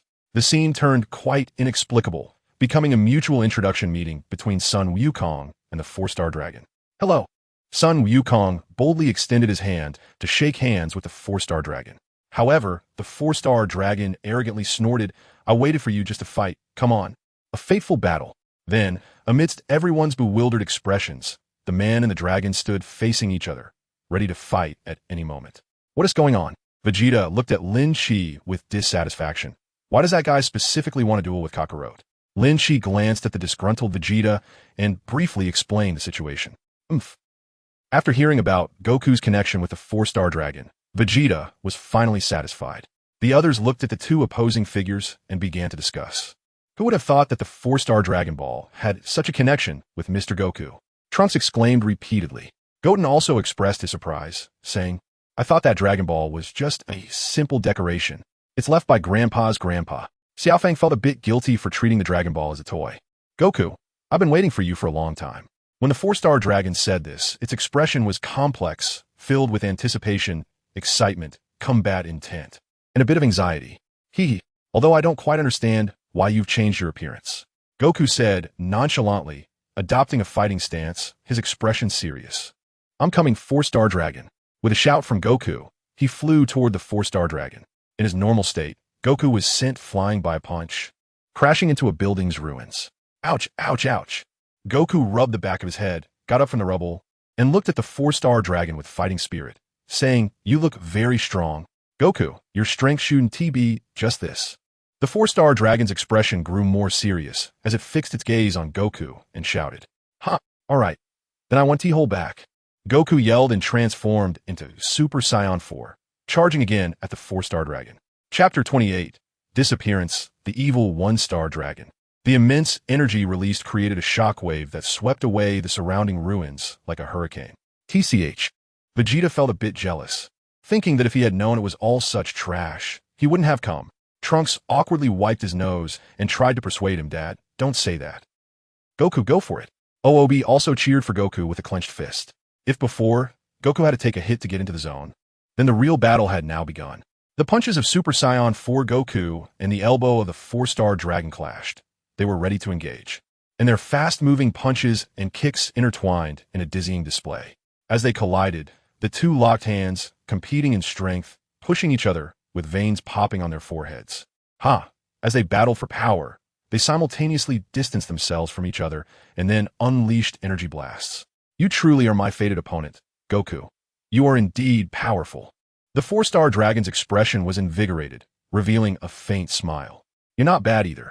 Super Saiyan 4 Goku placed his hands on his waist, his emotions escalating came. "Haim." After completing their energy blasts, the two charged at each other again, exchanging punches and kicks. "Have we collected all 6? Lin Chi calmly withdrew his gaze, looking at Jiro in Xiaofang's arms, wondering where the last one is. "It can't be displayed." Jiro waved its arms and legs, shrinking into Xiaofang's embrace, refusing Lin Chi's gaze. "What should we do?" Trunks, coming back to his senses from watching the battle, looked at the Dragon Ball radar in his hand, furrowing his brows in thought. Is it hiding on purpose? The Earth is so big. How are we supposed to find it? Lin Chi glanced at the Dragon Balls in everyone's hands and said lightly, "Let's put the Dragon Balls together." "Oh." Trunks took the lead in handing the Dragon Balls to Lin Chi.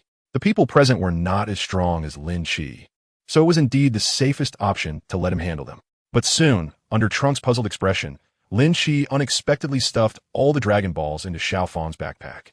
Is it safe to leave them with Xiao Fang? Watching Xiao Fang put her backpack back on, Sun Wukong also felt it was not a reliable choice. Then who wants to carry it? Lin Chi's cold gaze swept across the big men present. Didn't they see the Hello Kitty print on Xiao Fang's backpack? along with a bow the size of a fist on the zipper. Oh, look quickly, Dad is about to win. Sun Wutian excitedly leaped to the top of a nearby mountain. The saying goes, if you stand high, you can see far. The battle in the air was indeed nearing its end. It wasn't the end of the battle, but the four-star dragon's body was slowly fading, gradually becoming transparent. What's wrong with you? Super Saiyan 4 Goku's fist penetrated the four-star dragon's body, somewhat startled. The four-star dragon, however, had a calm expression, revealing a satisfied smile. Thank you. What? Super Saiyan 4 Goku was a bit confused. What did this nonsensical statement mean? I've learned a lot from being by your side. Now that I can see you and fight with you, I am very satisfied. The four-star dragon's form became even more transparent, about to vanish. He turned to Lin Shi and said, and thank you for not killing me, and for letting me wait for Son Goku. I didn't do anything. Lin Shi's expression remained indifferent. He truly hadn't done anything. If anything, he had forced the four-star dragon's Dragon Ball out, which led to the four-star dragon's disappearance. The four-star dragon wasn't really evil. You should be careful of the one-star dragon. The four-star dragon looked back at Son Goku. He is very evil. Even stronger than I am. Huh? Stronger than you? Son Goku paused for a moment, then clenched his fists. I really look forward to it. Goodbye. With a four-star dragon smile, his form became completely transparent, turning into a wisp of blue smoke and disappearing. That's strange. Returning to his normal state, Son Goku landed in front of everyone, wondering how that guy just disappeared. No idea. By the way, how we find a remaining Dragon Ball? Piccolo asked coldly, arms crossed. That guy just said that the remaining Dragon Ball is not only powerful, but also very evil. How would I know? Son Goku mutated. It can't possibly be off the planet. Is it possible the radar is broken? Ub also voiced his opinion. Hearing this, Jiro jumped in front of Ub and scolded. You're the one who's broken. Your whole family is broken. While everyone was huddled together discussing, in a dark corner of the town's ruins, a shadow moved. If one looked closely, they would find that this guy was entirely milky white, with multiple black spikes on his back, elbows, and knees. At this moment, his gaze was full of seriousness, subtly staring at Son Goku, who was surrounded by everyone, and Xiao Fong, who was carrying a bag. Then let's go back first. Sun Wukong glanced around at everyone, unsure at the moment. Just as everyone was about to leave, Lin Chi suddenly raised his hand to stop them. He's coming. Before the crowd could express their confusion, a terrifying energy shot towards the spot where Xiao Fong stood. What? The first to react was Son Goku. Without thinking, he pulled Xiao Fong away. Boom! The energy hit the ground, instantly filling the air with smoke, dust flying, and debris scattering. Amid the rolling smoke, everyone leaped into the air, looking down at the one-star dragon stepping out from the shadows. Xiao Fong had already been frightened pale by this sudden change. She stared blankly at the abruptly appearing one-star dragon. This is such an ugly, evil dragon. Hand over all the Dragon Balls. The cold voice rang out as the one-star dragon looked up at the crowd in the air. What a good tactic to completely conceal your energy.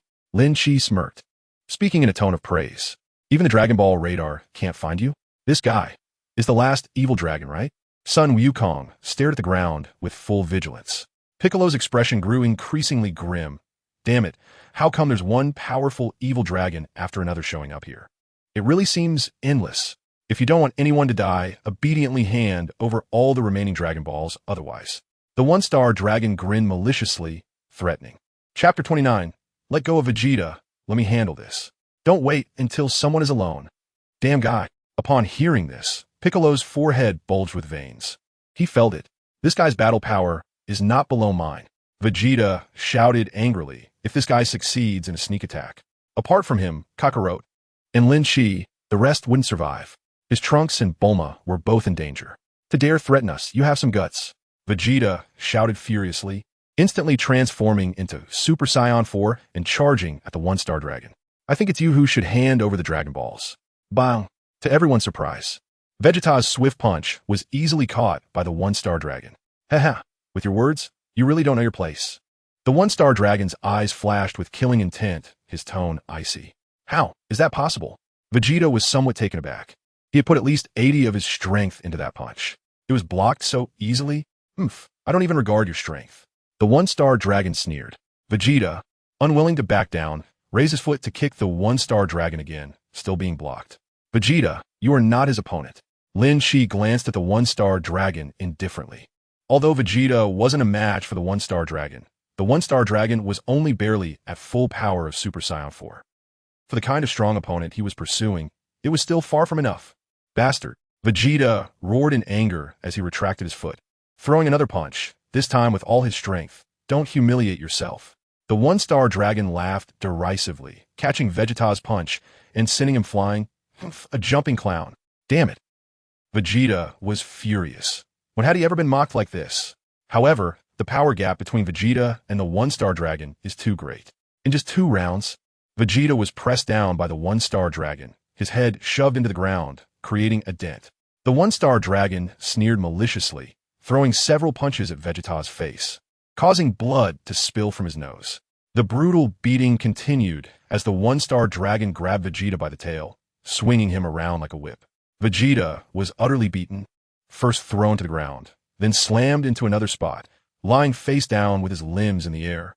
This kind of brutality made everyone present extremely angry, but due to their weak powers, they could only watch helplessly without daring to step forward. TSK.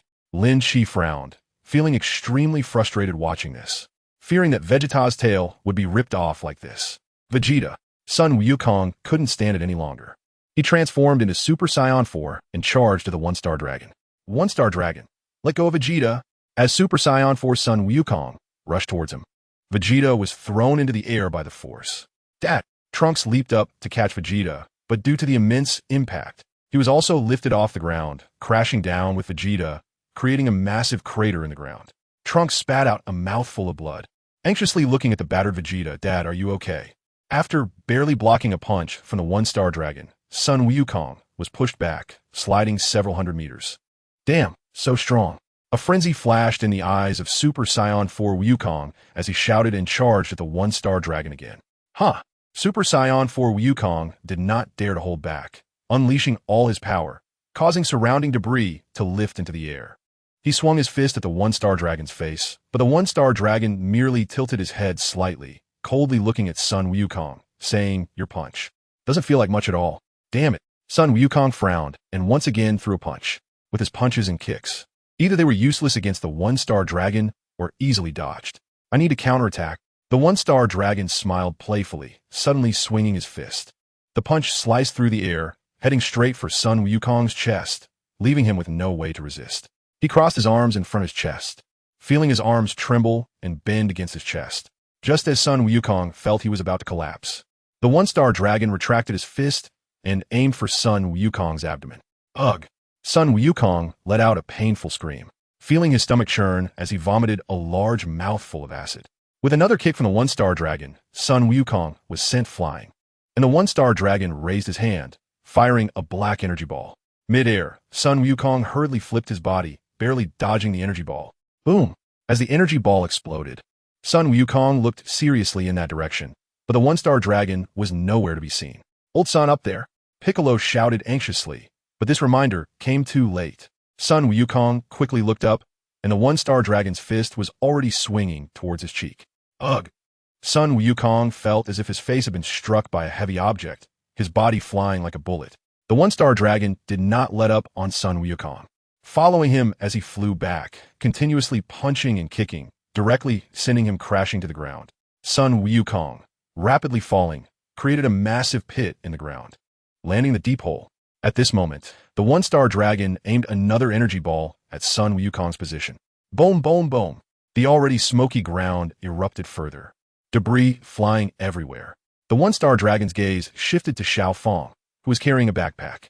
Hand over the Dragon Balls. Xiao Fong trembled all over, retreating to hide behind Lin Chi, her eyes filled with tears, sobbing. It's so terrifying. Even Grandpa can't save her. At this moment, the smoke on the ground finally dissipated, revealing Sun Wukong lying at the bottom of the pit, battered and bruised, his breath weak. Meanwhile, Vegeta and Trunks were still supporting each other, trying to stand up with great difficulty. "Give it to him," Lin Chi said calmly, his hand sweeping across Xiao Fong's backpack, slicing it open. "What?" Piccolo looked incredulously at Lin Chi's actions. "Lin Chi, what are you doing?" "Lin Chi." Sun Wukong also looked at Lin Chi in shock. If he gives the Dragon Balls to the one-star dragon, what if it becomes even stronger? Chapter 30. Destruction. One attack to annihilate the one-star dragon after all. His dad and Uncle Vegeta can't beat the one-star dragon.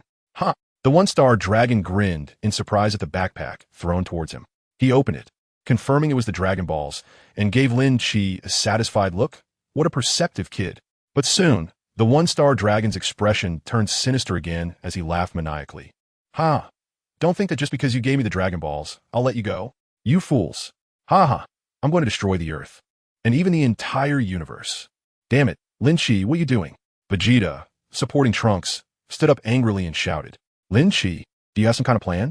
Son Wukong also looked expectantly at Lin Chi. Perhaps he has a good way? All eyes were fixed on Lin Chi, hoping he would offer some solution. No, I just want to see the one-star dragon's true power. Lin Chi replied lightly, smirking as he looked at the laughing one-star dragon. You'll be satisfied. Soon, I'll send you all down to hell to reunite. The one-star dragon wore a proud smile. He looked at the Dragon Balls in the backpack, and as he spread his hands, 6 Dragon Balls flew out in succession, forming a circle in front of his chest. Top, top, top. The 6 Dragon Balls embedded themselves into his chest one after another, centered around the one-star ball, gathering together, returning to their evil black color. The one-star dragon began to change. Aside from his body showing little change, his aura was continuously rising. That imposing presence seemed to hold an unstoppable power. Wukong Vegeta. Lin Chi descended from the air to the ground, looking at the incredibly arrogant one-star dragon. Are you two going to fuse? What? Vegeta was somewhat confused. Why suddenly bring up this topic? Son Wukong didn't speak, but his gaze was fixed on Lin Chi. If you fuse into Vegeto, you can defeat this guy, Lin Chi said indifferently, one hand on his chest and the other behind his back. If you are unwilling, I am prepared to take action.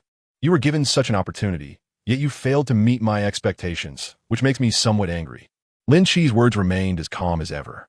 However, vaguely, without reason, Vegeta and Son Goku surprisingly found themselves able to detect the disappointment and impatience in Lin Chi's faint tone. Forget it.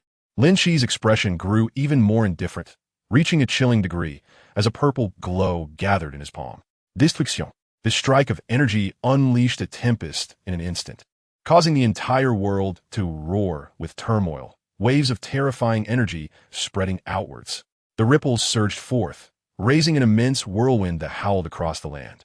Those watching from midair were caught off guard and blown away by the gale, while the ground trembled violently, with sand and stones flying about, and the wind howling. The earth was cracking, with fissures spreading like a spiderweb. How terrifying! What kind of energy is that? Gripping the lifted trunks tightly, Vegeta gritted his teeth, struggling to withstand the hurricane. Son Goku also held onto a nearby rock, his eyes filled with dread, feeling that if hit by that energy, the consequences would be unimaginable. This. Super Saiyan 1 could no longer speak, as he struggled to raise his hand in front of him to resist the raging hurricane. Lin Chi walked indifferently towards the Super One-Star Dragon, his steps echoing like the death knell on the heart of the One-Star Dragon. Tap, top, top. No. Faced with this terrifying energy, the Super One-Star Dragon was horrified to the extreme. Don't come any closer. You disappoint me. Lin Chi halted in front of the Super One-Star Dragon, the destructive power in his palm pressed against its forehead. Bang! There was no explosion, as the crowd imagined, nor any sound of bombing. When the destructive force touched the Super One-Star Dragon's forehead, its body began to crumble, spreading from the forehead all the way to the rest of its body. Its body turned into scattered points of light, dissipating into the air, with faint pink star-like glimmers drifting towards the sky with a weakening wind. The scene was eerily quiet, as everyone stabilized themselves and stared blankly at Lin Chi, whose towering figure became so mysterious and fearsome. We won. Trunks spoke uncertainly, summoning Vegeta's soul back. Vegeta stared wide-eyed in shock, looking at Lin Chi in a daze. Was that it? Who exactly is he? Is he not a Saiyan? Gohan, floating in midair, also looked confused as he glanced at Piccolo, falling towards the ground. Uncle Piccolo. Dad. Seeing Gohan chase after Piccolo, Xiaofang hurriedly followed him down to the ground. Lin Chi, what kind of energy did you just use? After turning back into Goku, he walked towards Lin Chi casually, asking curiously. Yeah, it looks really cool. Goten also approached to ask. Vegeta, however, crossed his arms with a disdainful expression and said, all he could do is show off. Dad. Trunks, who caught up from behind, looked helplessly at Vegeta. Hearing your words, it feels like you're just sour grapes, okay? Sigh. Lin Chi glanced back at the carefree Goku and then swept his gaze over the curious crowd, letting out a heavy sigh. He then turned to the proud Vegeta and the helpless Trunks, his eyes narrowing. Are you two stronger than the Super One-Star Dragon? You two should fuse and have a fight with me. Lin Chi's words were somewhat light. Never mind. Let disappointment come even more fiercely. Huh?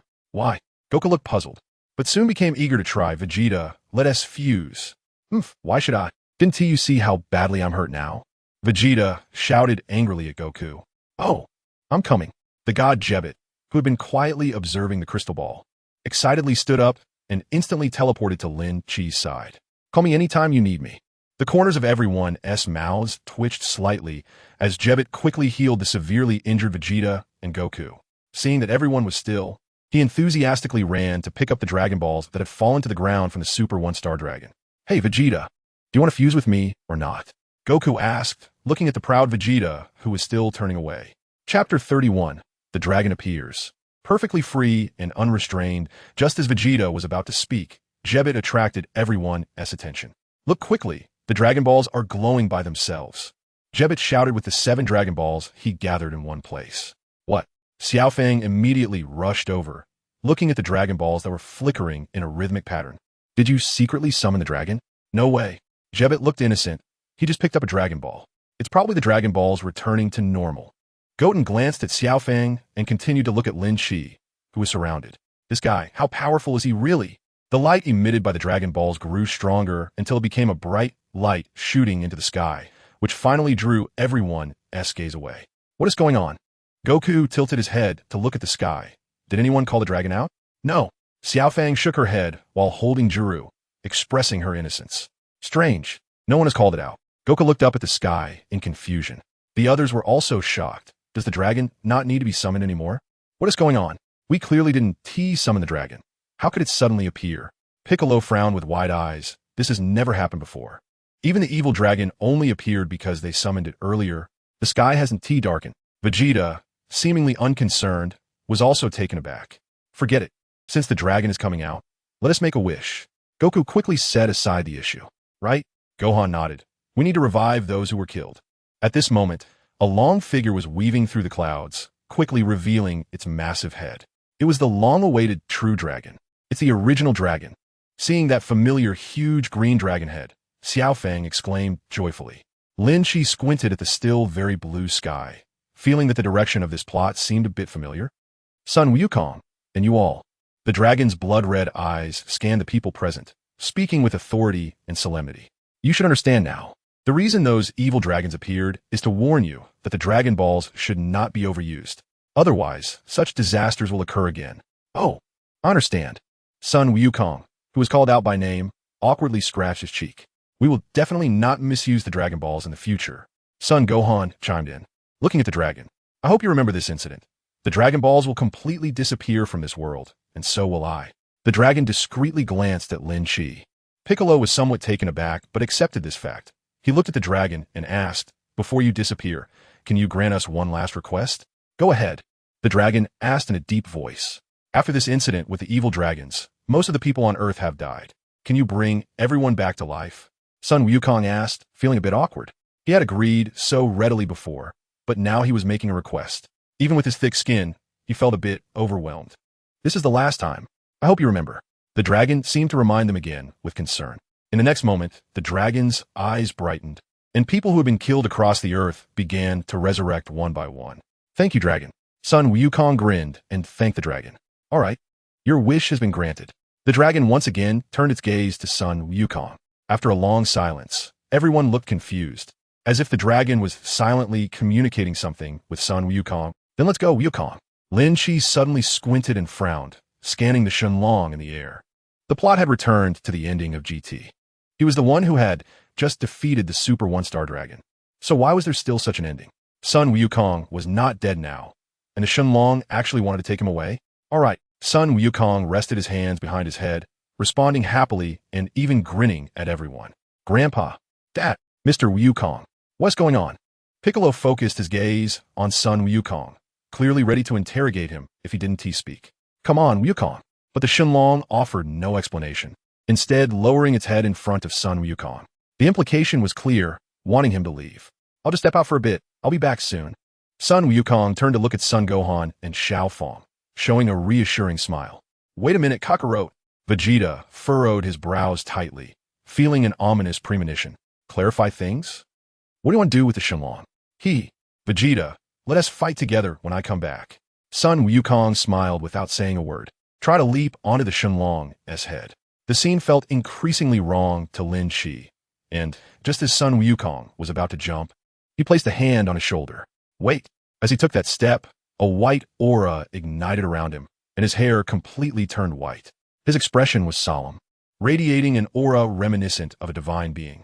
The crowd was utterly stunned. I can't feel any energy. Son Gohan blinked in confusion. He was right in front of him, but he couldn't sense any energy. What is going on? Xiao Fang was also bewildered. This is... Piccolo's expression also broke, filled with shock. What kind of transformation is this? Sun Wukong curiously turned to look at the white-haired Lin Shi. White hair? Vegeta searched his mind, trying to recall past legends, but found nothing. This isn't something a Saiyan should have. As Vegeta guessed, Lin Shi at this moment was indeed not in Saiyan form, but had entered the state of an angel, the ultimate freedom. Seeing Lin Shi's transformation, the Shenlong first froze, then exclaimed ah, and then, in the eyes of everyone, Sun Wukong, Vegeta, and the others witnessed a shocking scene. The Shenlong looked extremely flustered, with cold sweat covering its dragon head. No, it could be described as a waterfall of sweat. The Shenlong had long lost its previous lofty demeanor. The Shenlong trembled as it looked at Lin Shi, even its speech becoming hesitant. What kind of energy is this? It's filled with an incomparably pure, divine aura. But it's not the Kaioshin. When did such a big shot appear in the universe? Could it be? Could it be the whole universe along with other universes? Dad, why do I feel like the Shenlong seems to recognize Lin Shi? Xiao Fang tugged at Son Gohan's sleeve. Chapter 32 changed the ending of GT Merge. No, the Shenlong is afraid. Piccolo's eyes widened even more. The Shenlong is actually afraid of a Saiyan. It never had such an exaggerated reaction before. It's Lin Shi's change. Trunks also exclaimed, Lin Shi, just how strong are you? Sun Wukong felt somewhat helpless, another miracle after another. Lin Shi was unfazed by the crowd's exclamations. Shenlong, why did you take Wukong away for no reason? Don't make him kill the super one-star dragon for nothing, only for you to give me the original GT ending. Do you know how many people regret the ending of GT? It's like this. The sweat on Shenlong's forehead increased, and he stammered for a long time. In the end, it was Sun Wukong who couldn't stand it any longer and bluntly said, just now Shenlong told me that the emergence of the evil dragons has left residual evil energy in the Dragon Balls. But the 4-star ball doesn't have any. It's because I can eliminate their evil energy, and Shenlong hopes that I can go with him to the Dragon Realm. After saying this, Sun Wukong shyly scratched the back of his head. Bastard, you actually want to sneak off to the Dragon Realm? Vegeta exclaimed angrily. Isn't there going to be powerful opponents there? Haha, those evil dragons from before will also appear in the Dragon Realm, but they won't be as evil. Sun Wukong grinned, his eyes filled with excitement and fighting spirit. Damn it, Vegeta was furious. That damned Kakarot actually wants to secretly go to the Dragon Realm alone. I want to go too. Upon hearing this, Xiao Fang raised Jiro and looked at Sun Wukong. I want to go with Grandpa. Purification. Does it really require Wukong? Lin Shi glanced at Shenlong without revealing his thoughts. If he goes with you, does that mean he's going to die? If he wants Vegeta to appear, wouldn't that mean no one can be used? This. Shenlong's blood-red eyes dimmed a little, and he dared not look at Lin Shi. Just let Dandy make new Dragon Balls again. Shenlong isn't just you. Lin Shi glanced at Piccolo, his meaning clear. Sun Wukong can't go. Right. Jebet nodded in agreement. The strongest in the universe is only Wukong. If he dies, he can't be revived. What will we do when powerful enemies appear in the future? Rely on Vegeta? Shenlong never expected Lin Shi to say such things, and he hurriedly sought a way to save his life online. There are other ways to purify the Dragon Balls. Like the holy power you possess. Lin Shi looked at the Divine Dragon with disdain and sneered. Take out the Dragon Balls. The people present exchanged glances, completely unsure of what direction this was heading. No way. Xiao Fang was the first to step in front of Lin Shi. I can't let you take Grandpa's place and die. Xiao Fang, I think you misunderstood. Sun Wukong helplessly patted Xiao Fang's shoulder. It should just be borrowing some kind of power from Lin Shi. Trunks also comforted Xiao Fang and explained. Really? Xiaofang looked at Lin Qi with some suspicion, wanting to confirm. It's nothing serious. Lin Qi casually walked past Xiaofang and looked at the divine dragon as it suspended the Dragon Balls in front of him. Lin Qi reached out and gently touched the Dragon Ball, using his divine power to sense it roughly. Indeed, there was still a considerable amount of residual evil energy within the Dragon Ball. Who exactly is he? Piccolo felt increasingly mystified by Lin Qi, as he was able to uncover his wonders time and again. With each continuous exploration, one would find that this was merely the tip of the iceberg of Lin Qi's mysterious nature. The holy power within Lin Qi became increasingly intense as he placed his palm on the Dragon Balls, gathering white light. The dazzling radiance enveloped the 7 Dragon Balls and then seeped into their interiors. The Shenron sensed the change in the Dragon Balls immediately, its blood-red eyes shining even brighter. Purify! Lin Qi called out softly, and the Dragon Ball beneath his palm suddenly erupted with brilliant light. An endless divine power seemed to continuously permeate into the Dragon Balls. At that moment, a thunderclap broke the clear sky, and rolling dark clouds surged in from all directions. The 7 Dragon Balls were all imbued with divine power, and the light they emitted illuminated the surrounding land. So beautiful! Xiaofang exclaimed, jumping with excitement at the sight of the colorful light before her. This. Vegeta's eyes widened in shock as he felt Lin Qi's energy, wondering if he had just cleansed the evil power from the Dragon Balls. Son Goten glanced at Vegeta subtly, realizing that the long-standing second position was about to be handed over to his father. As the light from the Dragon Balls dimmed, Lin Qi withdrew his hand and impatiently asked Shenron, "How is it?" "Thank you, my lord." Shenron nodded vigorously, grateful for Lin Qi's help. If it had a body, it might have knelt before Lin Qi. Strangely, the thought popped into Jebet's mind as he looked at Son Goku, who was sighing in amazement. "Now, Goku, you don't have to die." Son Goku didn't appear particularly happy either, letting out a deep sigh. "I can't go to the Dragon Realm now." Son Gohan and Vegeta's lips twitched slightly. Sensing Lin Qi's impatience, Shenron also actively greeted everyone. "Well then, goodbye." The Dragon Balls instantly transformed into light and shot up into the sky, and the gathering dark clouds dissipated in an instant, restoring the daytime. It felt like Shenron was trying to escape. Trunks turned to Son Goten. "Do you feel that?" Son Goten looked at Trunks, and after a moment of eye contact, they both burst into laughter. It's escaping pretty quickly. Lin Qi withdrew his gaze and turned to look at Sun Wukong. "All right, back to the previous question. Are you merging?" Sun Wukong also turned his gaze to Vegeta. "Vegeta, let us see just how strong Lin Qi really is." Vegeta had a proud look on his face, with a hint of annoyance. "What are you yelling for? Shut up and strike a pose." Clearly, he was also eager. Sun Wukong grinned and stood to Vegeta's left. "Oomph." A blush flashed across Vegeta's face as he reluctantly struck a pose. "Let's back up." Piccolo turned to the crowd around them and leaped to the distant mountaintop. We can't withstand the aftermath of their battle." Gohan nodded and pulled Xiaofang back to increase the distance from the 3 of them. Chapter 33. Super 4 Gogeta versus Super 4 Lin Qi. Go for it. Bu looked at Sun Wukong, clenching his fist to cheer him on.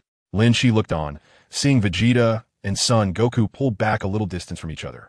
And then both extended their hands simultaneously, their index fingers touching.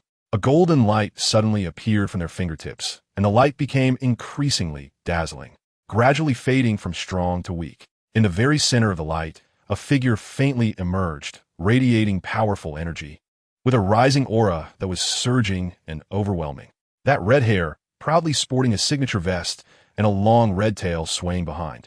As the light gradually dimmed, a pair of blue eyes became clearly visible, accompanied by an incredibly confident smile at the corner of the mouth. Super 4 Gogeta. Lin Qi silently watched the figure standing in front of him, a smile curving at the corners of his lips. The battle power was significantly higher than that of a normal Super 4 at full power. What a strong aura. Ub stared blankly, exclaiming in surprise, not expecting his master to be even more powerful after the fusion. Trunks also voiced his admiration, indeed terrifying. "Haha, Grandpa is the strongest."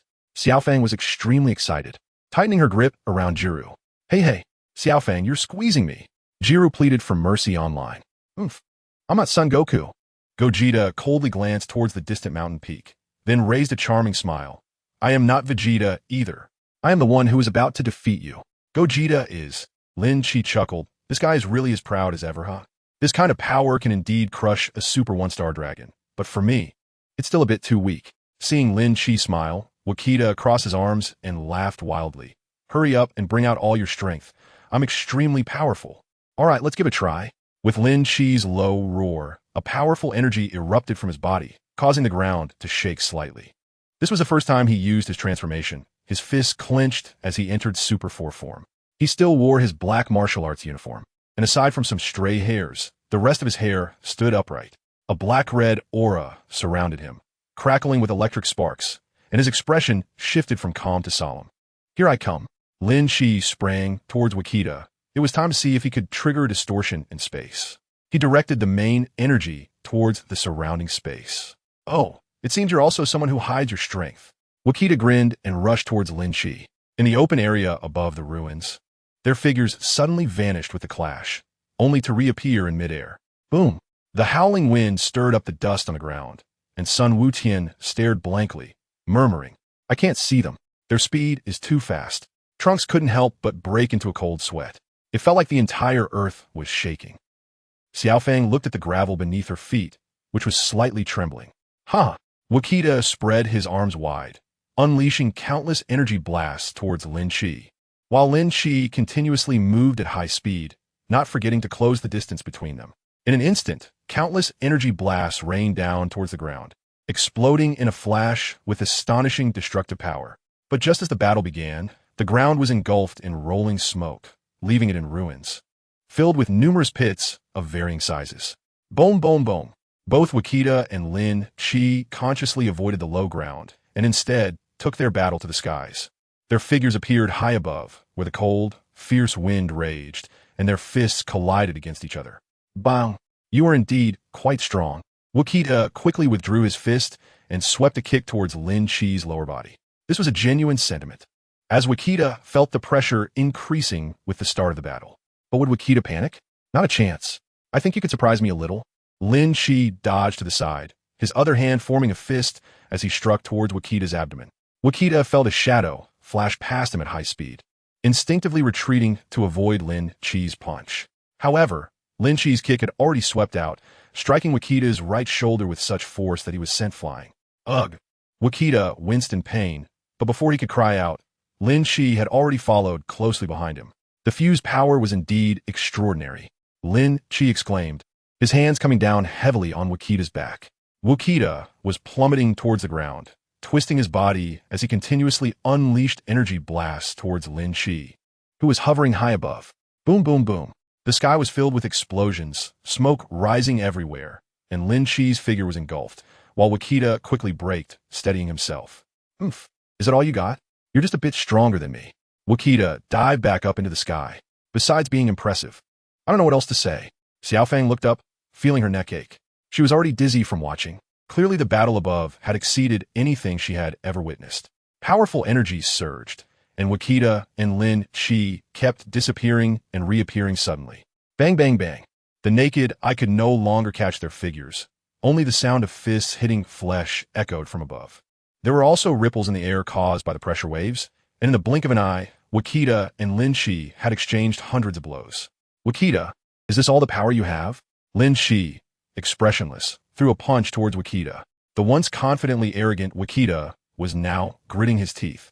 Not because he didn't want to retort, but because the moment he met Lin Chi's fist, the overwhelming force had made the veins on his forehead bulge, leaving him with no energy to speak. Ha! Wakita felt a surge of anger, roaring once more as a fiery aura ignited around him, amplifying his strength even more. Zulfast! Even the usually calm Piccolo couldn't help but exclaim. Heh! It seems I've sensed Wakita's outburst. Lin Chi smirked, his striking force becoming heavier. Lin Chi's fist brought an incredible shock to everyone on the mountaintop. He merely tapped Wichita's abdomen lightly. Yes, just a tap. Then Wichita seemed to be struck by a thunderous blow. His eyes widened, pupils constricted, and he opened his mouth to vomit a mouthful of bile. Huh, wow. What is going on? Even Sun Wukong was stunned, his focused gaze on the battle unwavering. Chapter 34. This is Super Saiyan 5, Goku's ferocious smile. Damn it. I'm the strongest. Wichita's eyes were blood red, highlighting his madness. Wichita roared again, and as he continued to scream, the power within him grew. He threw countless invisible punches at Lin Chi, each punch creating a terrifying wind that ripped through the air. With each strike, the space warped, sending ripples outward. Good. Lin Chi's smile grew wider as he dodged, and the figures of the two once again vanished from everyone's sight. All that could be seen next was a red streak and a white streak colliding and intertwining in the sky. Bang, bang, bang. Clap, clap, clap. The deep sounds of collision echoed continuously, with explosive noises rising and falling. Wichita's figure appeared in midair, his hands raised high, as a massive energy ball began to form between his palms. Big explosion. Kamehameha. With Wichita's roar, the gigantic energy ball shot toward Lin Chi. Lin Chi merely looked indifferently at the sky, showing no intention of evading or counterattacking, as the energy ball appeared right before him. What is he doing?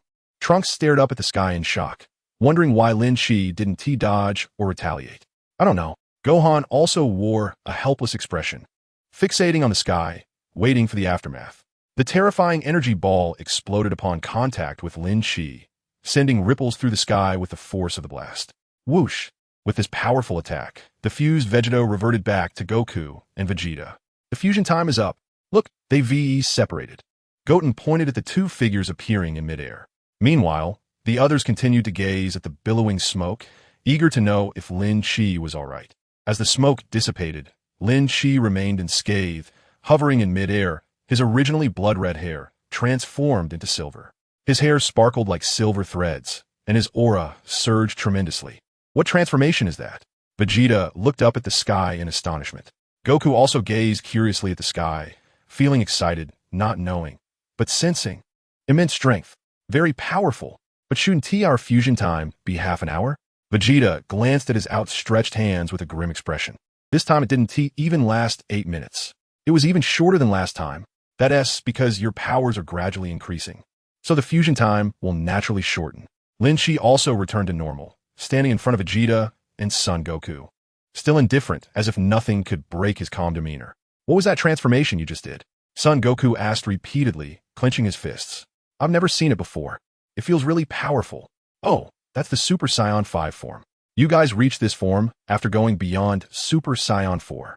Lin Chi's indifferent words startled the people leaping in mid-air on the mountaintop below. Is there really something beyond Super 4? Vegeta asked, looking at Lin Chi in shock and somewhat uncertain. Is there really something beyond Super 5? But it's still a bit early for you guys, Lin Chi said as he used instant transmission to return home. After arriving back at Bulma's house, Lin Chi flopped onto his bed without any decorum. Sigh. Lin Chi's voice was somewhat muffled as he pressed into the blanket, feeling disappointed once again. Time passed as Lin Chi lazed around for several days while waiting for Bulma to finish testing the time machine.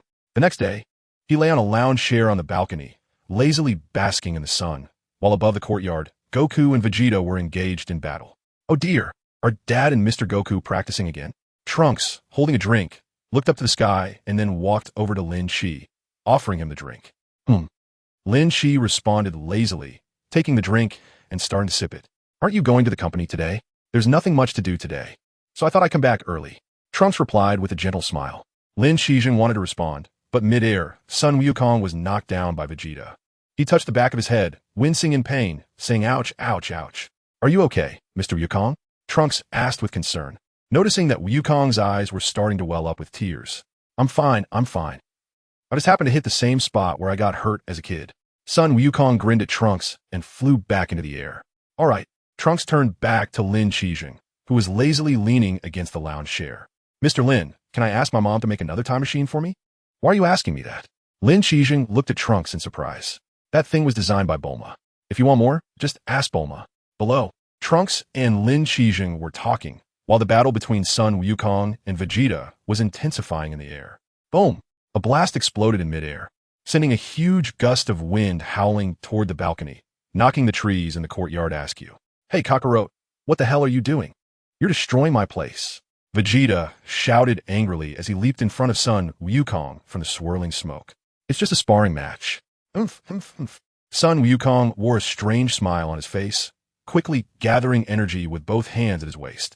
Haim. With Sun Wukong's loud shout, even Vegeta, who was taken by surprise, and Trunks, who looked up in shock at the sky, were stunned. If Mr. Wukong's attack were to hit his dad down below, then if he couldn't withstand it, Earth, Lin Chi frowned as his figure quickly disappeared from the recliner and reappeared in front of Vegeta. He kicked Goku's Kamehameha into the sky. Immediately, an explosion sounded, and a dazzling light appeared in the sky, causing the ground to tremble. "Hey, you damn fool!" Vegeta shouted angrily, clenching his fists as he looked at the powerful energy exploding in the sky. "How can you unleash such powerful energy attacks? What do you want to do to Earth?" "Oomph."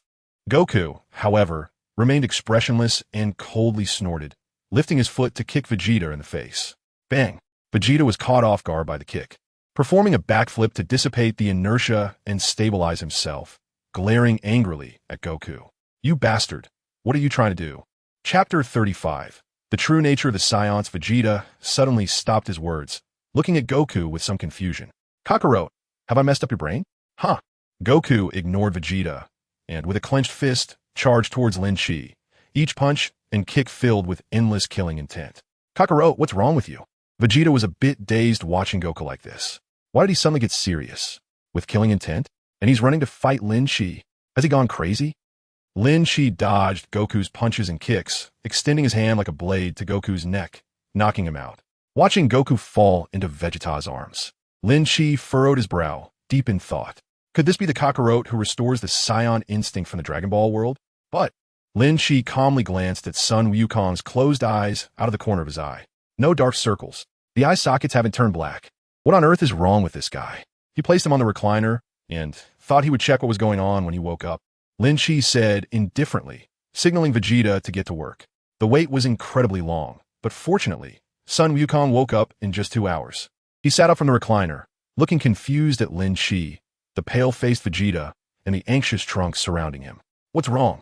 Sun Wukong tilted his head, looking suspiciously at the three.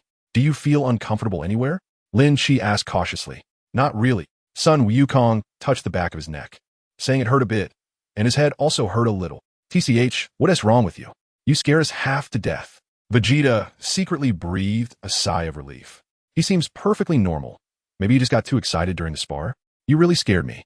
Trunks also relaxed. "It seems Mr. Wukong is fine. Then let's not spar anymore." Lin Chi stared at Sun Wukong's eyes for a while longer, then said, "Let's go. Time to eat." Lin Chi was the first to walk towards the balcony door, while Vegeta and Trunks also turned around. At that moment, an endless malice began to emanate from Sun Wukong, and he looked at the three, slowly walking away with a sinister smile. Lin Chi suddenly turned around, crossing over Vegeta and Trunks to look at the grinning Son Goku. At this moment, dark outlines appeared around his eyes as he reached out towards Trunks. Vegeta noticed Lin Chi's expression and looked back, surprised by Son Goku's demeanor. "Kak! What? That familiar smile. Is this the true form of the Science?" "Oomph." Son Goku raised a malicious grin, and the energy blast in his palm shot towards Trunks. Bang! Lin Chi quickly moved in front of the unresponsive Trunks and swatted the energy blast away. The energy blast flew towards the artificial lake not far from the balcony, exploding as it hit the water and causing droplets to fall, as if a torrential rain had begun. You felt the wet lake water splash all over you while Vegeta looked in shock at Trunks, who was protected behind Lin Chi, and yelled angrily at Goku. "Kakarot, are you crazy? Why are you attacking Trunks?" Mr. Goku suddenly became very strange. Trunks slowly came to his senses and looked at Goku, biting his lip and saying, "It seems like something is different." Hearing Vegeta's furious roar, Goku furrowed his brow and touched his forehead. At this moment, his mind was in utter chaos, with many memories slowly cracking and being eroded by darkness. The pain grew more intense, and Goku's body began to rise into the air, his fists clenched as he howled towards the sky. The aura erupting from beneath his feet caused the balcony to crack and fall apart. Bulma. Vegeta looked at the destroyed building, panic-stricken as he turned to look for Bulma. "Dad, Mom took her out shopping earlier." Trunks shouted anxiously, which calmed Vegeta down. "Damn Kakarot." Vegeta turned around, his gaze icy as he glared at Goku. "You actually destroyed my home. What are you shouting about, my noble Saiyan prince?" Goku smirked wickedly, looking provocatively at Vegeta. Have you restored your Saiyan nature?" Vegeta was momentarily stunned, then became even angrier. "Enough with the nonsense. Let's really fight, Vegeta."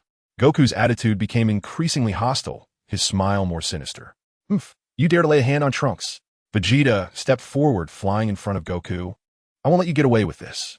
"Hey, Lin Shi squinted at the two in midair, then glanced around at the ruined villa. Why don't you fight somewhere else? Oof. Goku snorted coldly, his gaze fixed on Vegeta, completely ignoring Lin Shi below. However, Vegeta noticed Lin Shi's strange expression and pointed with his thumb to Goku's right. Let's go to the desert area. Is this the place you chose for your burial? Goku looked at Vegeta with disdain, then flew off like a streak of light towards the sky. Lin Shi saw that Trunks was also going to chase after them, so he reached out to stop him, saying, "You don't need to go. Stay here and handle this. Also, wait for Bulma to come back, so you can explain it to her. I'll take care of Goku and Vegeta over there." Lin Shi finished speaking and went to Vegeta and Son Goku. When they reached the desert area, the two in midair were still leisurely chatting and had not started fighting yet. But as they flew closer, Lin Shi noticed that the black outline around Vegeta's eyes had also appeared. Has Vegeta returned to his true nature? Or is it that kind of situation from Babiti's time? Lin Shi frowned. The situation is becoming more and more difficult to handle. In the King Kai's realm, the old King Kai sighed softly while looking at the crystal ball. It's over. Ancestor, what happened to Goku? The god of Jebet asked with a confused expression. Do you remember those pure scions on planet Vegeta? The old King Kai gave the god of Jebet a disdainful look. A look of terror crept into Jebet's eyes, but he quickly regained his composure. I think Frieza is even scarier than scions. The old King Kai twitched his mouth, then clenched his fist and gave Jebet a knock on the head. Do you remember the purpose of sending Goku to Earth shortly after he was born? Chapter 36. Fated confrontation. So, if that's the case, Goku is now our enemy? The god of Jebet turned to look at the crystal ball. In the air above the desert, Son Goku and Vegeta faced each other, surrounded by strong winds and flying sand. Goku's personality changed after he fell off a cliff as a child and hit his head. The old King Kai clasped his hands behind his back, looking worried. If this Goku isn't an enemy, then what is he? The original Scions were just like Vegeta. Could Goku also be thinking about conquering the universe? The god of Jebet's expression became very serious, and he suddenly stood up and walked a few steps to the side. The old King Kai looked at his actions in confusion. What are you doing? I'm going to help Vegeta. When they fight, I just need to try to bring back Goku's pure and kind-hearted nature. The god of Jebet said as he prepared to use instant transmission. Wait, come here for a second. I have something for you to do. The old King Kai turned to look at the god of Jebet. Ancestor, what else do you want? The god of Jebet hesitated as he approached the old King Kai. Bang! The old King Kai picked up the crystal ball and smashed it down on Jebet's head. With your strength, you'll just cause trouble if you go. No, it's basically going to your death. The god of Jebet touched the bump on his head, looking wronged. As he watched the scene in the rolling crystal ball, the battle was about to begin. In midair, Vegeta looked somewhat agitated, his temper worse than when he was at Bulma's villa. Do you think this Destroyer Prince is afraid of you? The original form of the Scions. Lin Shi crossed his arms and landed on a mountaintop, looking at the two facing each other from a distance. Next, let's enjoy this fated battle. You've been chasing me relentlessly, from our first battle to now. Son Goku sneered disdainfully, coldly laughing as he charged at Vegeta. Is this how you speak to a prince? Vegeta became even more agitated and charged at Son Goku as well. Although both were in their normal forms, their rapidly flying figures and colliding fists were incredibly powerful. Bang, bang, bang. After a brief exchange, the two had already fought hundreds of rounds. Vegeta roared, his battle power suddenly surging, the energy swirling around him, spreading directly to the ground. For a moment, a violent wind raged, creating a blinding scene of flying sand and stones. Entering Super Saiyan form, Vegeta instantly suppressed Son Goku, throwing a punch toward Goku's cheek with lightning speed. This forced Son Goku to take the fight more seriously, dodging the punch just in time as it grazed his cheek. Is transforming the only thing you can do? Son Goku snorted coldly and transformed into Super Saiyan as well. Vegeta didn't respond, but he launched another fierce attack on Son Goku, throwing punch after punch with immense force. The two exchanged blows, their figures constantly flashing in the air, fighting fiercely. After creating some distance from Vegeta, Son Goku eased his rapid breathing, realizing he was indeed more powerful than he had imagined. Truly a genius in battle, Prince. Aren't you the genius? I've had to accept this fact. You are the true number one. Vegeta snorted coldly, glaring at Son Goku. The gap between us has been widening since the Cell Games. What you think of I can't achieve. After so much time in the hyperbolic time chamber, I haven't made any progress at all. Lin Shi's mouth twitched slightly. How did these two start to hype each other up while fighting? Humph. You've always been one step ahead of me, even in this Super 4 form. My dignity has been shattered by you, and you tell me I'm a genius. Screw you. As Vegeta spoke, the veins on his forehead bulged, and he transformed into Super 2, swinging a punch at Son Goku. Humph. That's what you get for asking for trouble. Son Goku snorted coldly, also transforming into Super 2, meeting Vegeta's fist. TSK. Lin Shi on the mountaintop watched in speechless disbelief. One would think these two were just sparring. How long do they plan to keep transforming like this? Ugh! With that scream, Son Goku was sent flying by Vegeta's punch, crashing into the rock where Lin Shi was standing. Boom, boom, boom. Lin Shi quickly leaped into the air. The mountain he had been standing on was shattered and collapsed. Sun Wukong smashed through several mountain rocks, and finally, after shedding his inertia, he became embedded between the mountain body, with debris rolling down. The mountain was covered in spiderweb-like cracks centered around Sun Wukong, and eventually it crumbled and disintegrated, with large rocks falling. Sun Wukong was buried under the rubble. But soon, Sun Wukong roared, and the rocks burying him were shattered by the explosive energy. An overwhelming aura surrounded Sun Wukong, and the surrounding desert seemed to be crushed by a powerful force, with sand flying everywhere. Seeing Sun Wukong enter the Super Saiyan 4 form, Vegeta was unwilling to be outdone and shouted as he also transformed into Super Saiyan 4. I thought you would need a long warm-up. Vegeta charged at Sun Wukong with a clenched fist, throwing a rapid straight punch. However, Sun Wukong used instant transmission to disappear from his spot, causing Vegeta's punch to miss. Soon, both of their figures vanished again, and the sounds of their physical collisions echoed around. Thunderous explosions rang out continuously, and a terrifying aura of destruction filled the earth, causing the ground to shake. At this moment, Gohan, who was studying, broke the tip of his pencil on his notebook. Crack! Uncle Piccolo. Gohan suddenly stood up from his desk, hurriedly running to the hall without even putting down his pen. Piccolo was sitting on the sofa, watching TV with Xiaofang. He turned to Gohan and asked, "What is going on? Do you feel it?" The desert in the west. Gohan's forehead was slick with cold sweat. They're fighting with real power. I have to stop them. This is bad for the earth. Gohan. Piccolo, completely calm, stood up and patted Gohan's shoulder. I feel Lin Chi is over there too. It might just be Lin Chi's training, right? It's not impossible. Really? As Gohan thought about it, he felt he was too excited and a bit overreacting. Chapter 37. What Wukong? I am Kakarot. Dad. Looking at the robot cleaning the villa, Trunks had a worried expression. He looked up at the powerful energy fluctuations erupting from the western desert. Uncle Wukong, I hope you're all okay. Bang, bang, bang. Son Wukong and Vegeta were still continuously exchanging punches and kicks, rising from the ground to the high sky and then back to the ground again. Vegeta sees an opening in Son Wukong's defense, suddenly appearing in front of him and quickly throwing a punch. Son Wukong quickly reacted, using his elbow to block Vegeta's punch, and then followed up with a punch of his own. Vegeta was a bit slow to react. He was hit in the face and was swept back by Son Wukong's kick. Vegeta quickly stabilized his form before hitting the ground. How can Son Wukong return to his original personality? Lin Shi watched the increasingly intense battle in midair. He had been thinking for quite a while, but still couldn't he come up with the true ending to the Dragon Balls or the fate of the 7 Dragon Balls that followed. It seems like it has been discontinued. Lin Chi's mind flashed, and he widened his eyes in shock. Oh no. The old Kaioshin and Jebbet were also paying attention to this fateful duel in the Kaioshin realm. Neither side is backing down. Jebbet stared at the crystal ball without blinking, exclaiming, "It's really impressive." Although the old Kaioshin doesn't have much combat power, his insight was sharp, commenting, "They are both fighting with all their might now, but the energy consumption is huge.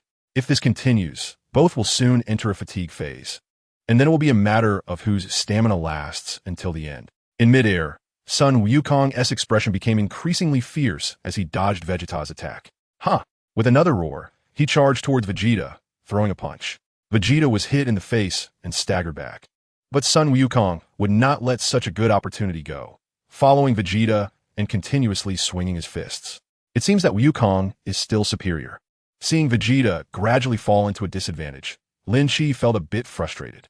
He could knock Wukong out, but how to make Wukong recover became an important question. Wasn't it when he was sparring with Vegeta that he got hit on the back of the head? Does he need to hit him again? Vegeta, use your original strength to attack Wukong's head and see if it can help him recover. Thinking of this, Lin Chi immediately shouted at Vegeta, Vegeta frowned in midair. After creating some distance from Sun Wukong, he shouted back at Lin Shi. It sounds simple when you say it. After re-engaging with Sun Wukong, Vegeta also attempted to strike Sun Wukong on the back of the head.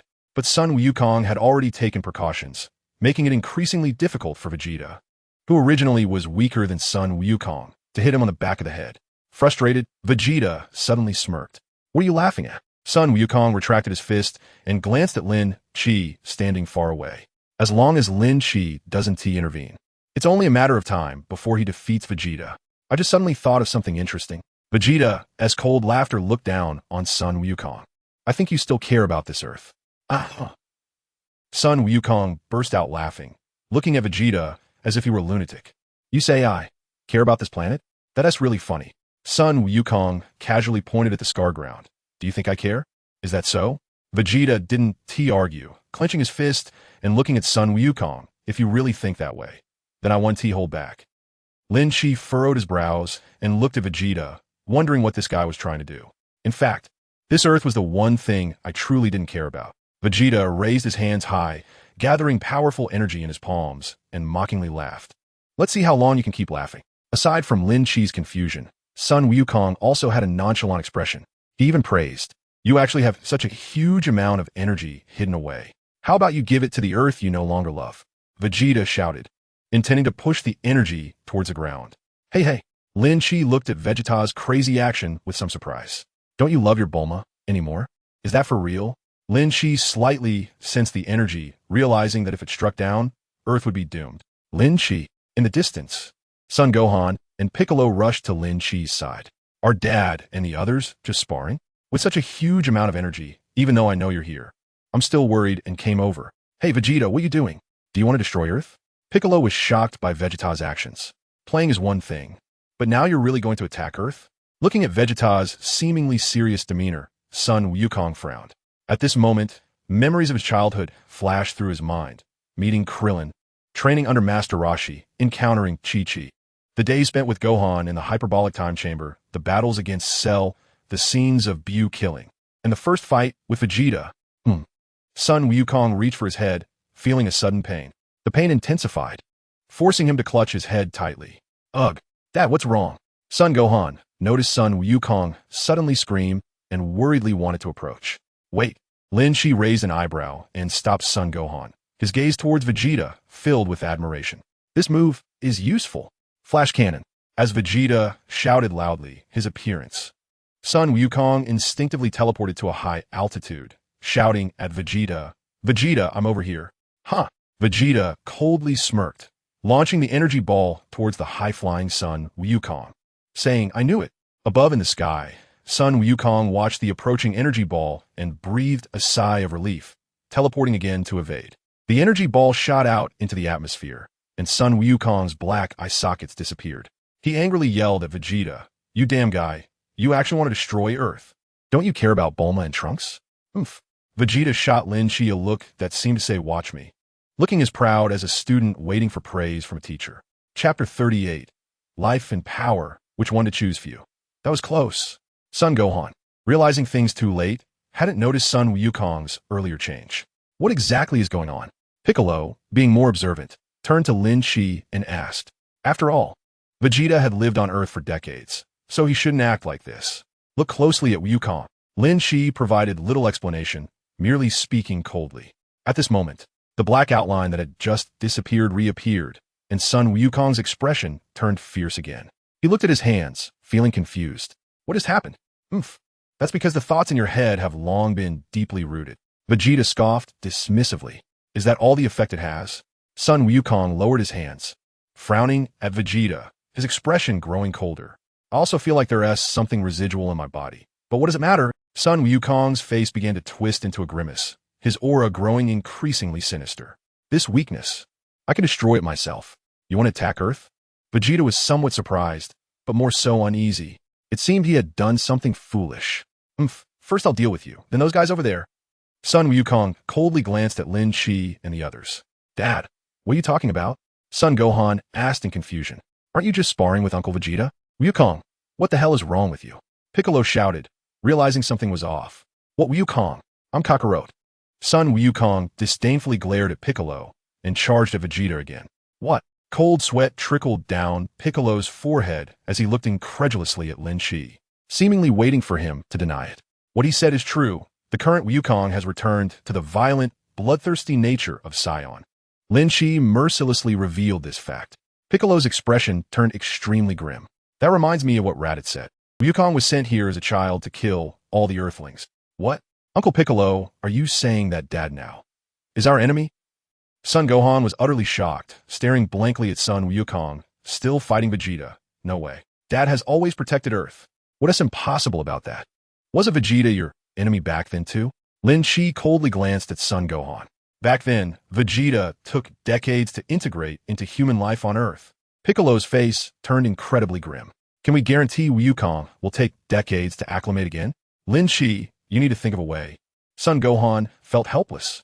Knowing such a powerful dad could only rely on Lin Shi for help. I'm thinking, but there's really no good solution. Lin Shi shrugged, helplessly, having already seen Vegeta successfully strike Son Wukong on the back of the head. But the problem was, some time had already passed. The repeated strikes seemed useless.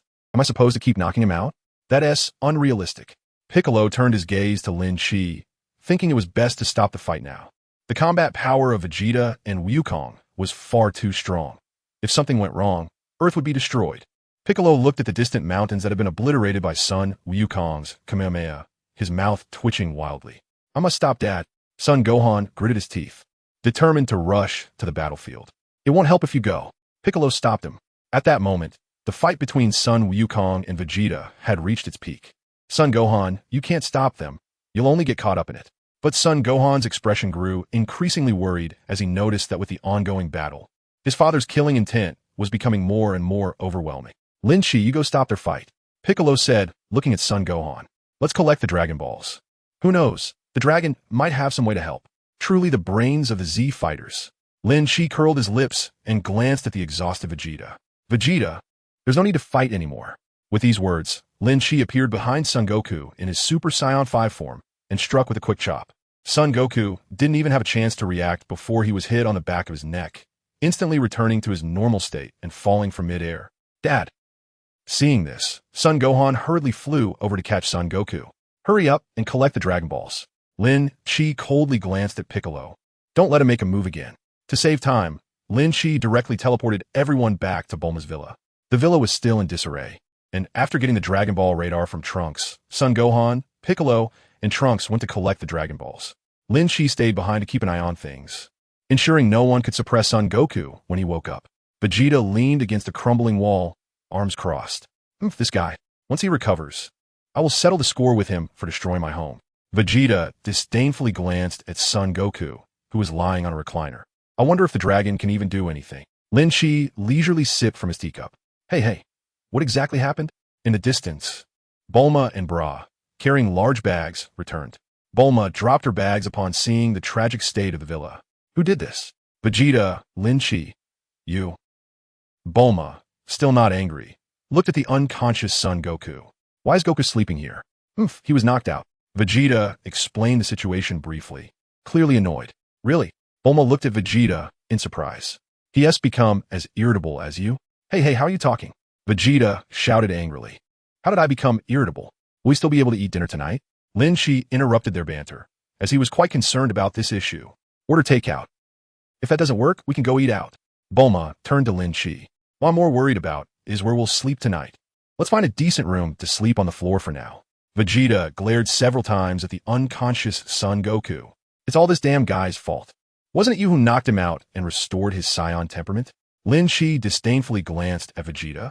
Just as they were speaking, Piccolo and the others returned with the Dragon Balls, and fortunately, Son Goku still hadn't woken up. Chapter 39. On King Kai's planet, the poor King Kai come out Shenron. After gathering the Dragon Balls, Son Gohan shouted anxiously. The sky darkened, and Shenron appeared before everyone, his blood-red eyes looking at them. State your wishes. Can you make my dad normal again? Son Gohan anxiously asked. Shenron stared at the unconscious Son Goku for a while before answering. My powers cannot accomplish that. What if we kill Goku and then resurrect him? Would he return to normal then? Lin Shi suggested. Shenron's forehead broke out in cold sweat. Can you think of a wish that can actually be fulfilled before summoning me again? I don't think that is possible. Bulma shook her head. Even if he revived, he'll still be the same ruthless person, right? Can we separate Son Goku's Saiyan personality? Piccolo tentatively asked. We can, but Shenron replied awkwardly. If we do that, Goku's strength will decrease significantly. TCH, what is the difference between life and strength? Lin Shi spoke indifferently, looking at Shenron. The cold sweat on Shenron's forehead increased. Could you stop making it hard for this dragon? How am I supposed to know what to choose? I'm just a dragon who's getting worse at this. This reminds me of you and the Supreme Kai. Lin Chi turned to Piccolo. Didn't the Supreme Kai separate his good and evil once? If that's the case, it's better to just die. His battle power will drop. Vegeta coldly interjected. What is the difference between being weak and being dead? What if we wake Goku up and ask for his opinion? Lin Chi tossed the question back. Vegeta maintained his stance. He'll definitely choose strength. Science knows science best. Gohan, you know your dad best. Do you think he values his life or his power more? Lin Shi posed the question to Son Gohan. Son Gohan was momentarily indecisive. Why are you asking me? You should be asking him.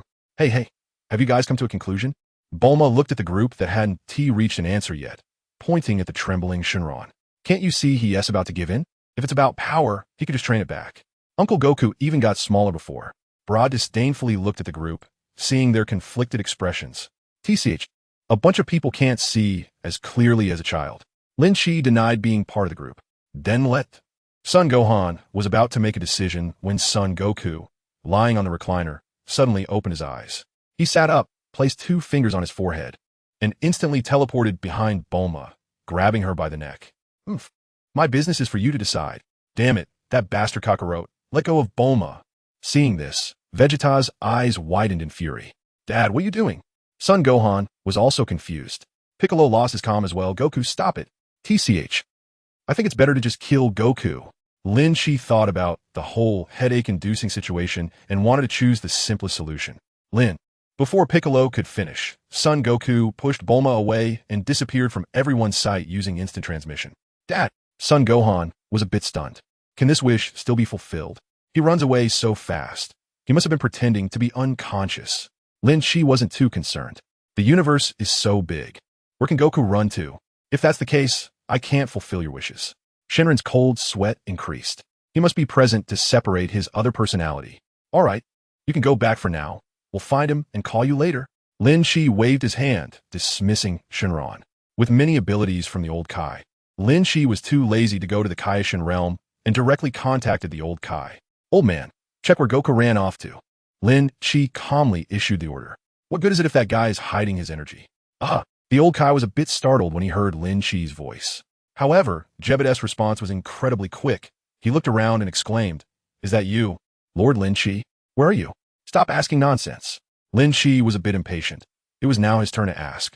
Jebediah silently took the crystal ball, pointing to the image on it, where Wukong had gone to North Kai. North Kai's planet. The Kai stared at the Wukong who appeared before him, cold sweat pouring down like a waterfall, and the long whiskers on his head were shaking wildly, along with his trembling body.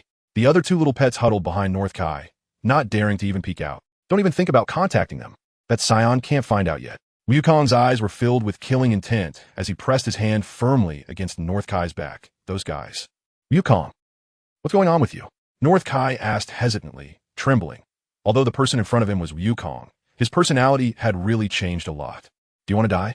Wukong looked disdainfully at the trembling North Kai, saying, with your little fighting power, I don't even have the desire to hit you. North Kai, with his back to Wukong, was crying tears like a waterfall, feeling so discouraged. This is what it means to be heartless. He was supposed to be half a master to Wukong.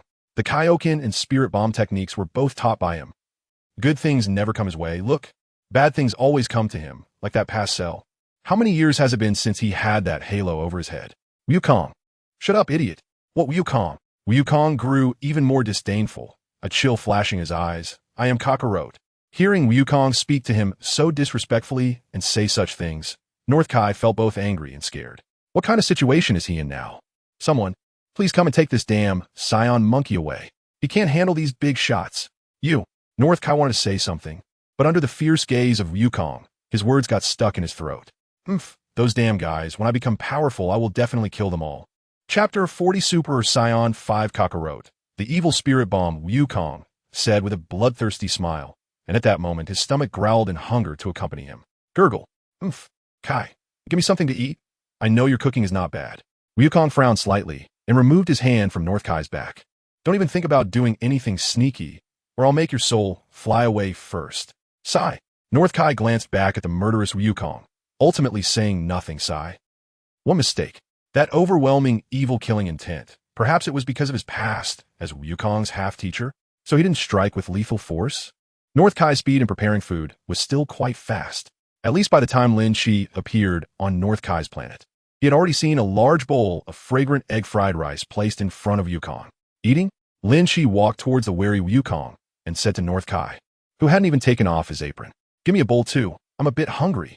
Hey, North Kai looked at Wukong, then at the tail behind Lin Shi, ultimately sighing and turning back towards the kitchen. The atmosphere was quite awkward. The wary Wukong and the leisurely Lin Shi sat face to face, finishing off the bowl of egg-fried rice, which was as large as a basin. While they were eating, on the other side, Sun Wufan and the others were worried, watching as Bulma brought over snacks that no one touched. Trunks, why do you think my dad has become like this? Sun Wufan stared blankly at the tea leaves in his cup. Trunks sighed, helplessly saying, I'm not sure either. It seems Mr. Wukong suddenly changed to that state. That, a streak of light quickly passed through the air, and Xiao Fong, who had rushed over, anxiously landed in front of Sun Wufan. Dad, how's Grandpa? Not sure. Sun Wufan shook his head slightly, patting Xiao Fong's shoulder, but don't worry, he'll be fine. Grandpa. Xiao Fong's eyes filled with tears, and she quietly murmured while clenching her fists. On North Kai's planet, the harmonious atmosphere was shattered after Wukong and Lin Chi finished their meal. Wukong hadn't even stood up when he vigilantly roared and transformed into Super Saiyan 4. And with his roar, he activated the Kaioken. Tenfold Kaioken, clearly disregarding everything. He aimed to deal with Lin Chi in a short time. Centered around Wukong, a powerful airflow swept out, causing the entire North Kai's planet to tremble uncontrollably. In an instant, North Kai's small house, trees, and grass were swept away by the violent wind. Even North Kai and the two little pets were blown away. Wow, wow, wow. The screams grew fainter. Wukong punched towards Lin Chi, his fist hitting Lin Chi's chin. Other than slight redness, there was no damage at all. Using the Kaioken like this, how long can you last? Lin Chi's mouth curled into a mocking smile. I fear it won't be long before you can't withstand the side effects of the Kaioken, and you'll collapse on the ground. Speed down. Wukong. Of course, with the boost from the Kaioken, Wukong's speed increased significantly, and he threw punches and kicks at Lin Chi, who had transformed into Super Saiyan 5. Bang, bang, bang. But facing Super Saiyan 5 Lin Chi, even though Wukong's speed had increased a lot, he still couldn't hit Lin Chi. Damn it, Kamehameha. Huh. Seeing his attacks were ineffective, Wukong retreated, quickly gathering energy with both hands at his waist, firing a dazzling Kamehameha at Lin Chi. Useless. Lin Chi indifferently extended his hand, swatting Wukong's Kamehameha away. Your struggles are futile. Huh. Wukong gritted his teeth, staring at Lin Chi, who remained unscathed. Damn it, how could I possibly lose easily? I am the strongest being in the universe. I am Kakarot, the most powerful. Accompanied by Wukong's roar, his entire body's power suddenly surged, clearly forcing himself to increase his strength. At this moment, Wukong's aura grew denser, the combined Kaioken aura and Super Saiyan 4 aura creating a strangely demonic red. Like wine poured into a sea of fire, the flames shot up fiercely. Huh! Wukong's roar grew louder, the North Kai's planet crumbling beneath him, and his power multiplied. The upper half of his clothing vanished, replaced by silver fur, along with waist-length silver hair. The contours of his black eyes became more pronounced, and Wukong flashed a devilish smile at Lin Chi. Ha! Is this the power of Super Saiyan 5? Thank you for your relentless pursuit. You shouldn't still be called Wukong. This guy is Super Saiyan 5 Kakarot. One unexpected surprise. Lin Chi was filled with excitement as he watched Kakarot's fist coming at him. The battle-hungry Kakarot had long abandoned the tentative warm-up exercises of Sun Wukong. His punches were solid and genuine. Heh! Lin Chi sneered, his dodging still effortless. Just because you entered Super Saiyan 5 doesn't mean you can defeat me. As he watched the incoming fist, Lin Chi raised his hand to block it while delivering a punch to Kakarot's cheek. Bang! Ugh! Kakarot let out a cry, his body quickly flying backward into the endless open space. When Kakarot steadied himself, he looked incredulously at Lin Shi, who had become a distant black. How could this be? He had also entered Super Saiyan 5, so why was he still unable to defeat Lin Shi? Boom! A dazzling white light appeared at the black dot, rapidly shooting toward Kakarot. It was Lin Shi's Kamehameha wave. Gritting his teeth, Kakarot crossed his arms in front of his chest to block Lin Shi's Kamehameha wave, but as soon as he made contact, he regretted it. Such immense energy. Ugh! However, the next second, Kakarot was directly blasted away by the powerful Kamehameha wave. The wave crashed against Kakarot, exploding upon impact, and he let out a horrified scream. As the smoke spread, Lin Shi had already teleported behind him. A ferocious fist struck heavily against Kakarot, eliciting another piercing scream. I told you, your struggles are in vain. Lin Shi's indifferent words echoed in Kakarot's ears, causing his already volatile emotions to surge even higher. Bastard, there's no way I'm going to lose to you. Bang Bang Bang, Chapter 41, Good and Evil, Kakarot and Sun Wukong.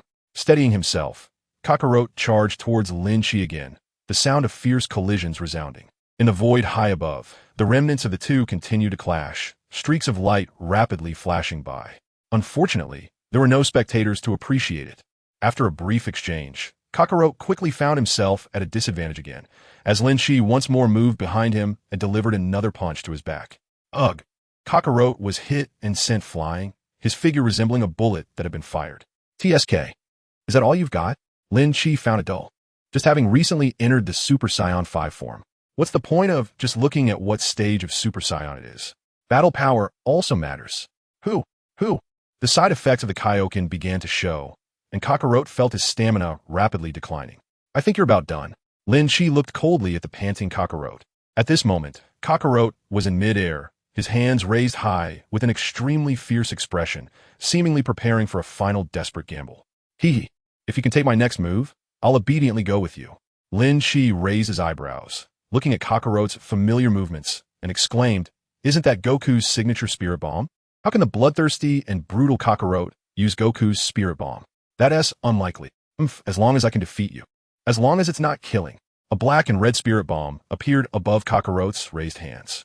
If this could be considered a spirit bomb, the black-red spirit bomb visibly grew larger, and Kakarot frowned in dissatisfaction.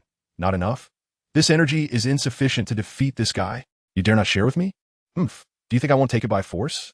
Kakarot's forehead suddenly bulged with veins, and his raging anger completely overshadowed his reason. Bastard. Stop. The spirit bomb can't be used like this. The King Kai, who had barely flown back from afar, shouted angrily upon witnessing this scene. That energy is from innocent lives. But Kakarot didn't care, nor did he know where the energy near King Kai's planet came from. In any case, the black-red spirit bomb became incredibly massive and pressed down towards Lin Shi. The energy was indeed formidable. What a pity. Lin Shi sighed lightly, raising one hand to gather purple energy in his palm. Destruction. As the small purple energy sphere collided with the black-red spirit bomb, it instantly disintegrated and dissipated like a deflated balloon. How is this possible? Kakarot's eyes widened in disbelief as he watched his black-red spirit bomb vanish without a trace. I actually can't defeat him. Damn it. How could this happen? I'm a Saiyan who has surpassed the prince. With this exclamation, Kakarot's transformation could no longer be maintained, and he returned to his normal state, falling down towards hell. TCH, can't move now, huh? Lin Shi instantly teleported beside Kakarot and grabbed his wrist. Time to go back. Wah, my King Kai's planet. The King Kai looked at the disappearance of Lin Shi and Kakarot, tears streaming down his face. Behind him, his two pets were also holding their heads and crying. Our home is gone. Returning to Bulma's house, Lin Shi ruthlessly threw Kakarot onto the ground. Kakarot didn't react much to this treatment. He looked as if he had suffered a huge blow, appearing lifeless. Looking at the Dragon Balls emitting a faint glow, along with the Shenron that appeared afterward, Kakarot turned to Lin Shi, trying to make a last desperate struggle. Can I refuse this arrangement? I won't destroy your planet. That should be enough, right? What the Saiyans say is all lies. Bulma, hands on her hips, glared angrily at Kakarot. You turned my home into this. You're not my grandfather. Although Kakarot hadn't changed, Xiaofang felt there was something different about him. You're just pretending to be humble, waiting for the right moment to strike. Vegeta leaned against the wall, arms crossed, and snorted coldly. Oh, is this when you were under Frisia's command? Lin Shi smirked at the seemingly obedient Kakarot. Aren't you eager to kill me?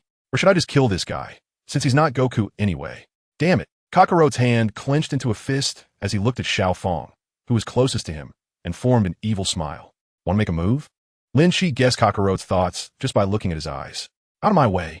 Without hesitation, Lin Shi struck Kakarot's neck with a chop. Hurry up. Looking at Kakarot, who had fallen to the ground, Lin Shi impatiently looked up at Shenron. Shenron, strip away Goku's evil traits. Piccolo also released his arms from his chest and looked up at Shenron to make a wish. All right. As Shenron's blood-red eyes lit up, a black mist began to emanate from the collapsed Goku. As the black mist gathered more and more, it formed another figure that looked exactly like Goku, which was Kakarot. Goku quickly woke up and saw another version of himself standing across from him. What is going on? Strange. Why do I feel so much pain all over my body, and I have no strength at all? Your power has actually dropped to a third of what it was before. Vegeta grinned at Goku. Now the strongest in the universe is me, Vegeta. Dream on. You're still the eternal number 2. Lin Shi shot a disinterested glance at Vegeta, looking at the immobile Kakarot. This guy, should I kill him? Watching Lin Shi and Vegeta discuss, Goku became unhappy. Hey, what is going on? Why is there another me? Piccolo began a simple explanation, and Kakarot was too scared to move, feeling trapped in the enemy camp. Instant transmission was useless. Lin Shi could quickly find him, and now, because of the separation of good and evil, excluding Xiao Fong and Bulma, with the addition of Trunks and Piccolo, he couldn't defeat any of the others. This was really awkward.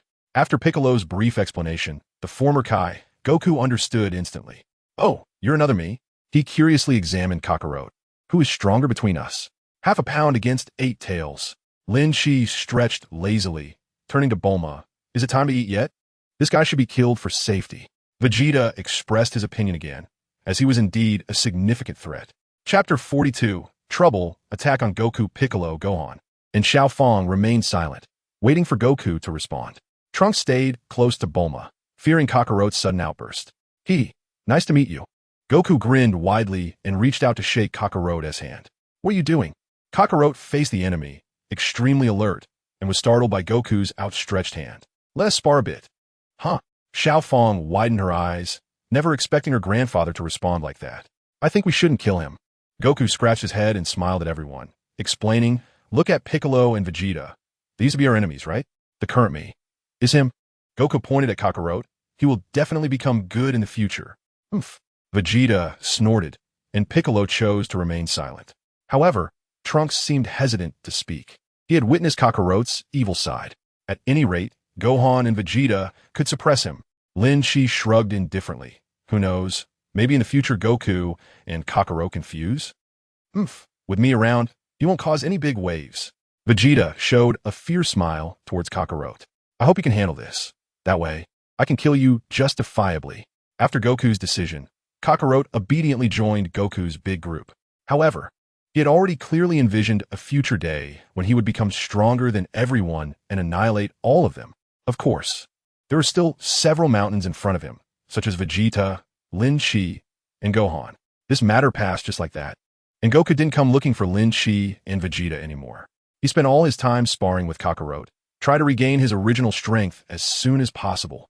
As for Vegeta, he didn't just stay in the gravity chamber anymore. He often wandered over to Kirin Tower, either fighting Goku or beating up Kakarot. In short, he was in a very good mood lately. It was truly his shining moment, the peak of his life. Lin Shiyue was increasingly bored, lazing around every day. He leaned against Bulma's research room, eagerly waiting for something to happen.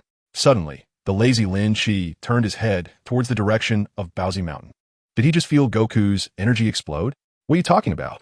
Bulma, who was checking the time machine, turned to look out the window. But there was no trace of Lin Shi.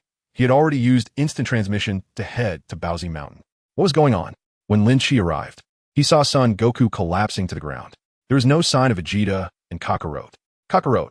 A streak of light flashed in the distance. It was Vegeta. Soon after, the nearest Son Goten arrived, hurriedly walking towards the fallen Son Goku. Dad, what happened? Kakarot ran away. Son Goku, supported by Son Goten, managed to say this before his head tilted and he fainted again. Lin Shi glanced indifferently at Vegeta and asked, Where have you been? Today's training is already over. On my way back, I suddenly sensed the fight between Kakarot and those two brats. Vegeta walked under the shade of a tree, crossed his arms, and leaned against the trunk. When I returned, I saw you and this guy lying here. Not long after, 3 streaks of light flew through the air in the distance, which were Piccolo, Gohan, and Lil Fong. What's going on? I just felt Dad's explosive energy. Gohan was the first to drop from the air, quickly running to Goten's side, anxiously asking what happened. What's wrong with Dad? Dad said. Goten quickly recounted what Goku said before he fainted. He ran? Where did he go? Gohan looked at the unconscious Goku in disbelief. Little Fong, do you have any senzu beans? No. Little Fong also looked nervously at Goku. Grandpa, Kakarot. He probably suppressed his energy. Piccolo, who was next to them, also opened his eyes, saying he couldn't sense his position. So it would have been better to kill that guy earlier. Lin Shi rubbed his forehead in frustration. I'm going to find King Kai. Lin Shi finished speaking without caring about the opinions of others and instantly moved to the God of Destruction's realm.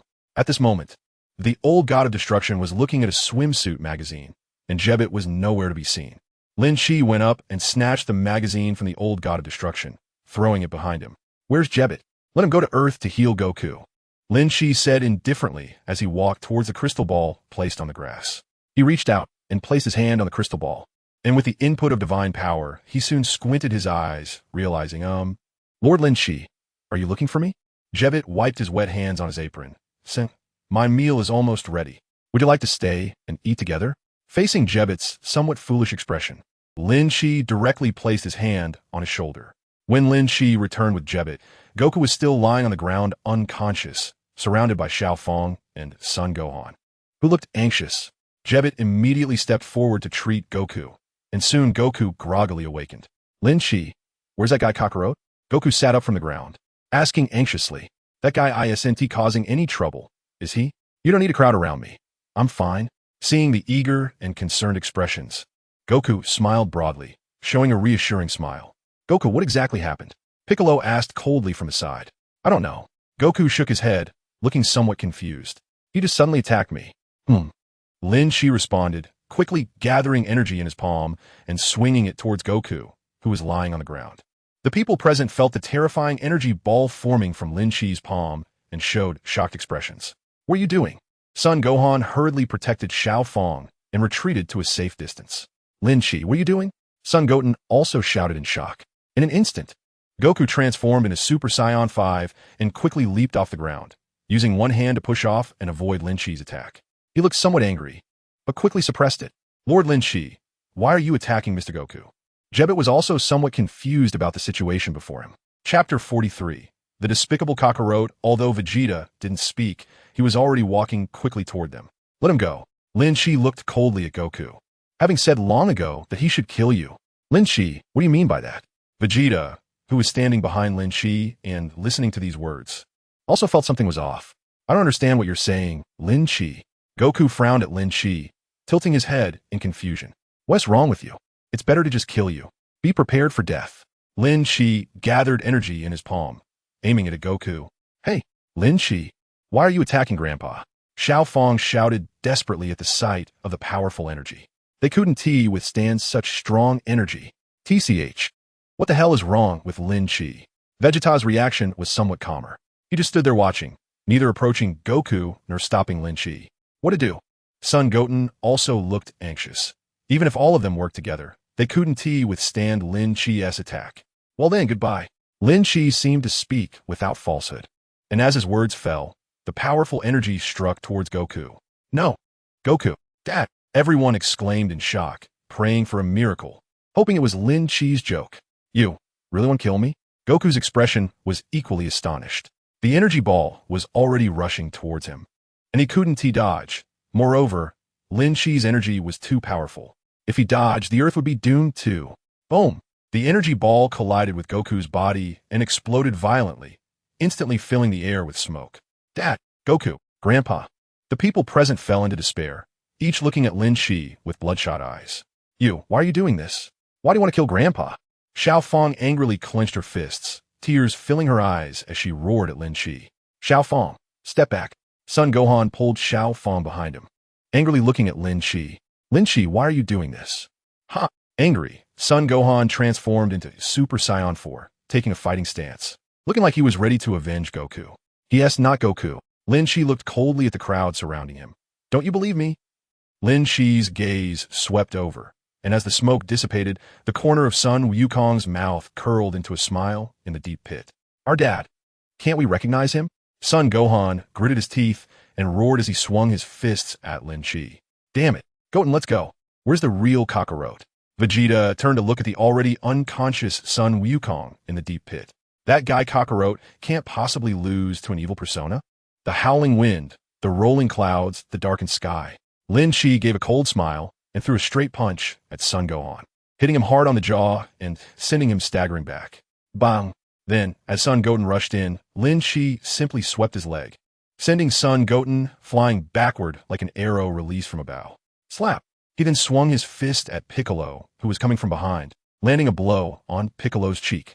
Piccolo quickly fell to the ground, crashing into it and creating a massive crater. As Lin Shi turned around, he locked eyes with the trembling and retreating Xiao Fong, the last one. No! Help me, Grandpa! Xiao Fong's eyes were filled with tears as she fearfully covered her head. Stop! Suddenly, Son Goku moved from the deep pit, appearing abruptly in front of Xiao Fong, blocking Lin Shi. So you're out? Lin Shi smirked, casting a cold glance at Son Goku. Speak. What's going on? I'm not really sure. Recently, he seemed quite normal. Son Goku stood in front of Lin Shi, touching his slightly aching head. I wasn't too angry when Vegeta hit me today, but as soon as Vegeta left, he ambushed me from behind. Then I passed out. Now you guys have merged into one again. Lin Shi coldly stared at Son Goku. The Dragon Balls can only be used after a year. Are you planning to go to Namek to find Porunga? What? Son Goku looked at his hands, realizing that his power had returned as well. Son Goku quickly covered his head with his hand. It hurts. Ugh, ah. As Son Goku continued to scream, the outline of his black eyes reappeared, and he coldly smirked at Lin Shi in front of him. In the next moment, he turned around and grabbed Xiao Fong by the neck, pulling her in front of him as a human shield. If you want to kill me, then kill my granddaughter first. Xiao Fong. Son Gohan, who had struggled to get up, shouted. Goku, no, you're Kakarot. Piccolo also clenched his fists in anger. What method did you use to merge back with Goku? Lin Shi narrowed his eyes, questioning while searching for an opportunity to strike. Why not pretend to ask the Supreme Kai? Kakarot revealed an evil smile. Then, he disdainfully glanced around. It's all your fault for being nosy. Look how well I learned. They can't even recognize me. My plan was perfect. Lin Shi looked at Kakarot indifferently, asking sternly, Goku, do you really intend to kill your granddaughter, Xiao Fong, with your own hands? Ha ha ha. What are you saying? I am Kakarot. What Goku? Kakarot displayed a sinister smile, tightening his grip on Xiao Fong's neck. Grandpa. Woo-woo. Xiao Fong's breathing became difficult, her face turning pale, then slowly turning blue. Tears rolled down her cheeks, landing on Son Goku's hand as her voice grew weaker. Grandpa. Xiao Fong. Xiao Fong. Son Gohan gritted his teeth in anger, glaring at Son Goku. Dad, let go of Xiao Fong. Xiao ugh. Kakarot felt his head starting to hurt again, and he placed his hand on his wrist that was gripping Xiao Fong. Stop, Grandpa. Xiao Fong's tears flowed more fiercely, feeling like she was about to suffocate. Breathing so hard. Ugh. With a howl to the sky. Kakarot's grip finally showed signs of loosening. At that moment, Lin Shi instantly moved to snatch Xiao Fong back, and she gasped for fresh air, coughing continuously. Cough, cough. Chapter 44. Goku is dead. What about the time ring? Lin Shi, hurry. Son Goku gritted his teeth, looking at Lin Shi urgently. Kill me. Now, have you made your decision? Lin Shi narrowed his eyes, surveying Son Goku. This time it was really Son Goku, not Kakarot. Yes, this is the best way. Son Goku dropped all defenses, spreading his arms wide and closing his eyes. Then I'll fulfill your wish. Lin Shi extended his hand, transforming it into claws, pressing down on Son Goku's crown. No. Xiao Fong stumbled, sitting down on the ground. Son Gohan also looked sorrowful. Dad. Lin Shi, think of another way. Vegeta urged anxiously, isn't there still Namek? Old Sunday. Even Piccolo extended his hand. But it was all too late. The white-haired boy, perfectly composed, had already pressed his hand against Son Goku's crown. Ah! A piercing scream echoed, resonating through the mountains near Baozi Mountain, startling many birds to fly into the sky. At this moment, the sky was still blue, and the stream was so clear. Bang! Son Goku's body fell to the ground, kicking up a cloud of dust.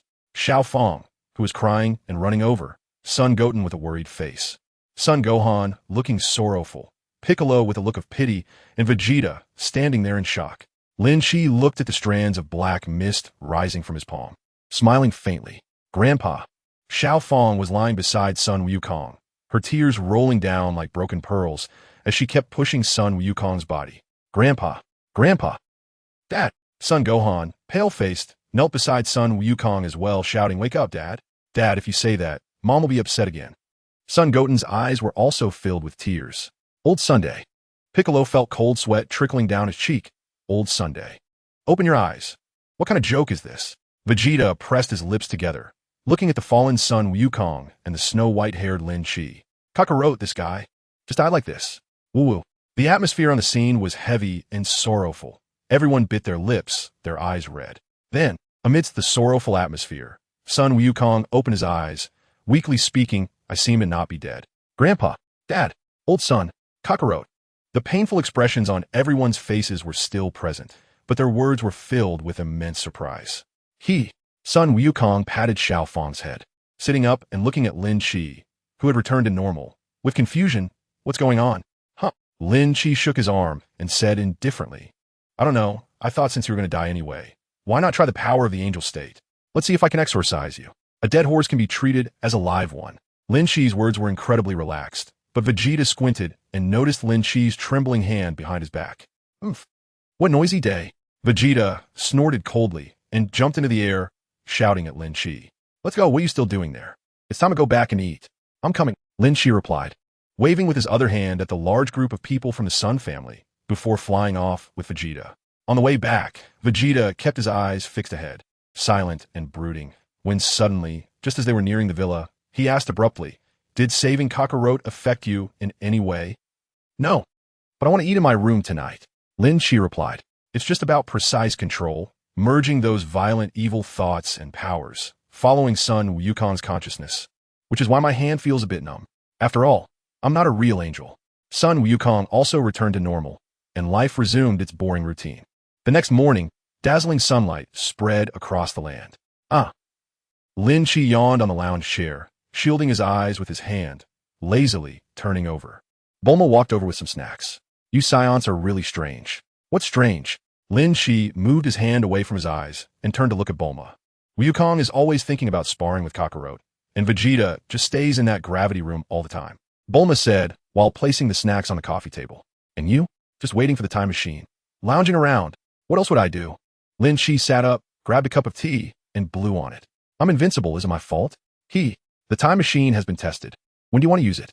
Bulma chuckled and asked. Later, after eating, Lin Shi took a mung bean cake and stuffed it into his mouth, pondering. "Next, which year should I go to? By the way, does that old Supreme Kai know anything about the time rings? Can they cross over and return to my own timeline? Why does he still want to trouble Bulma to make a time machine? Wouldn't it be better to just use the Supreme Kai's time ring? He basically knows most of what I do. I just remembered something."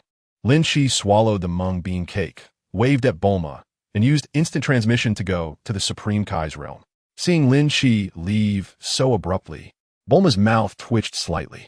Sure enough, Scions are still Scions, disappearing without saying a word, just like Wukong. Sigh. Luckily my son and daughter don't resemble Vegeta. Watching Lin Shi disappear, Bulma said as she picked up her teacup and took a small sip. Being a battle maniac isn't good at all. Every day, it's just training upon waking. Supreme Kai's realm. When Lin Shi appeared, the old Kai was so startled that he almost dropped the swimsuit magazine in his hands. "Hello, Lord Lin Shi." The god Jebbet was much calmer. He greeted Lin Shi and then looked down at the crystal ball. "Lord, is there something you need this time?" The old Kai carefully tucked the magazine into his robe and stood up from the armchair. Lin Shi spoke indifferently. "What about the time ring? What is that?" Before the old Kai could respond, Jebbet raised his head in confusion and asked, "You don't know?" Lin Shi was somewhat surprised and turned to look at the old Kai, waiting for his answer. The old Kai wiped away the cold sweat that had trickled down and, after organizing his words, finally spoke. "It's gone. At that time, Beerus hid the time ring to prevent me from running around. I want to look for it, but it seems he destroyed the time ring." The old Kai's voice grew weaker, and he finally shrank back and secretly glanced at Lin Shi. Seeing that Lin Shi's expression hadn't changed much, he secretly breathed a sigh of relief. Chapter 45. dreaming of Vegeta's brother. Lin Chi felt speechless. No wonder the old man hadn't mentioned the time ring before. Have you thought of a way for me to leave? Lin Chi glanced at Jebet. Is there any relevant content in the Book of Gods? No. I can't understand a lot of parts of the Book of Gods. Jebet awkwardly scratched the back of his head. TSK. Lin Chi felt it was better not to place his hopes on these two guys. It was simply a slim chance. I'm leaving, Lin Chi said, disappearing once again from the sight of the old Kai and Jebet. Ancestor. Jebet looked at the old Kai in confusion. What exactly is Lord Lin Chi here for? You asked me, who should I ask? The old Kai spat as he gave Jebet a knock on the head. Hurry up and make some food or something. Can't you see your ancestor is hungry? Why are you hitting me again? Jebet felt extremely wronged. Placing the crystal ball on the table and walking towards the small wooden house in the distance. The time ring. The old Kai clasped his hands behind his back and looked up at the sky, truly nostalgic. How many years has it been since I heard of this familiar thing? Lin Chi returned to Bulma's balcony once again. Bulma had not left yet and was leisurely enjoying some snacks while looking at the scenery in the courtyard. She noticed Lin Chi's arrival and smiled. Back so soon? Lin Chi responded, sitting back down on a lounge chair. What time is dinner? About. Bulma raised her hand to check the watch on her wrist, but before she could say anything, the glass door at the other end of the balcony was pushed open. Lin Chi. Vegeta's expression was grim as he quickly walked up to Lin Chi. What's wrong? Lin Chi looked at Vegeta with confusion, asking curiously. About what you told me last time, Vegeta said, his face growing increasingly dark, as if it could drip water from the gloom. Lin Chiue was increasingly confused and looked at Vegeta, asking, what did I say? What matter?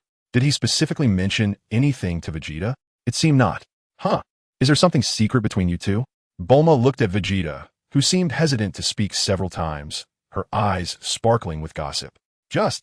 Vegeta opened his mouth several times, his hands clenched tightly at his sides. You said I have a brother.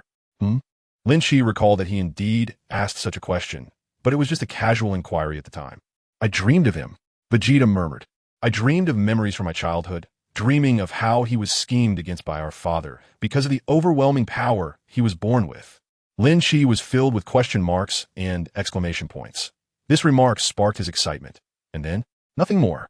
Vegeta tilted his head back, squinting at the dazzling sun, his expression hard to describe, lamenting about a weak and incompetent brother, who actually had an elder brother with a battle power over 50,000 since childhood. As Vegeta spoke, veins bulged on his forehead, and he spat at the ground beneath him.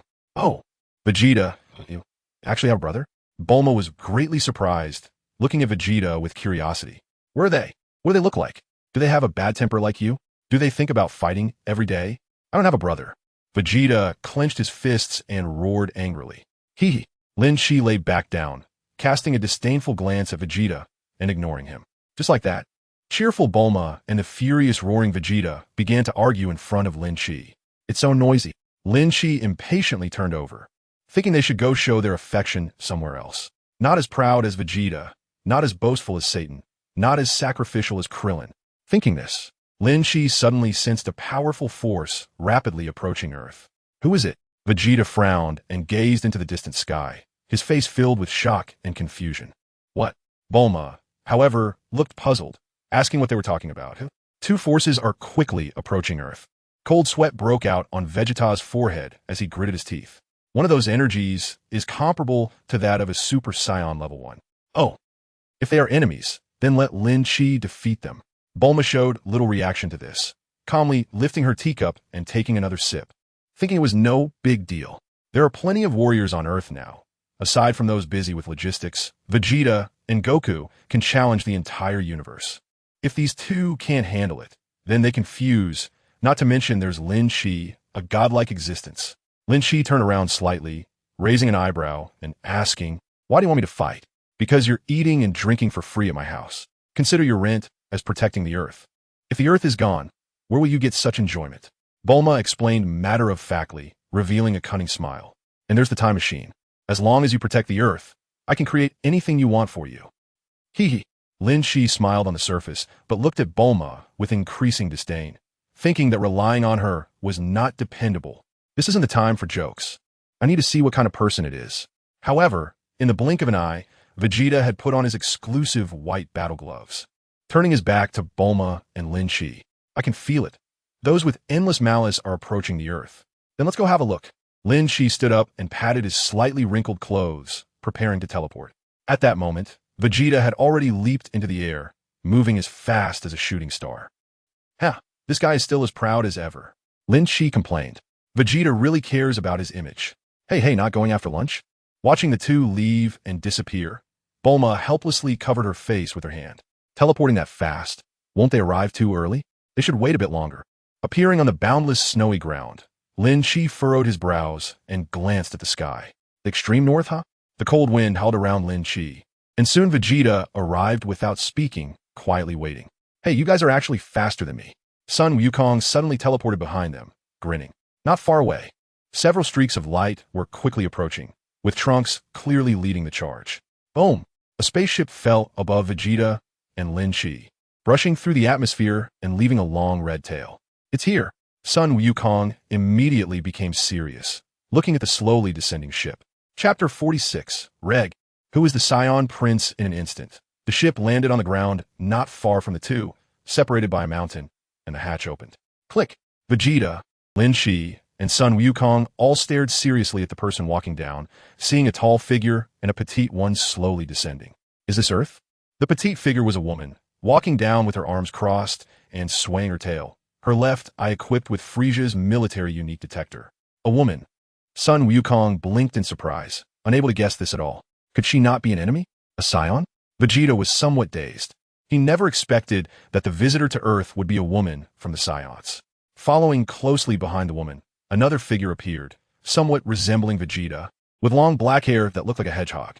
His hairline was identical to Vegeta's, his upper body bare, and wearing tight blue pants, with a thick tail behind him as well. Reg. Vegeta's eyes widened in disbelief, looking at Reg. Not only Vegeta, but even Lin Chi was quite shocked. "Ah, who is this?" Sun Wukong asked in confusion, turning to the astonished Vegeta. "You know him? Let's go." Vegeta called out to Lin Chi and flew over first. "The scenery looks pretty good," Lin Chi thought as he looked at the white expanse. "Heh." Reg surveyed the area and spoke disdainfully. "Looks like my brother isn't living that well either."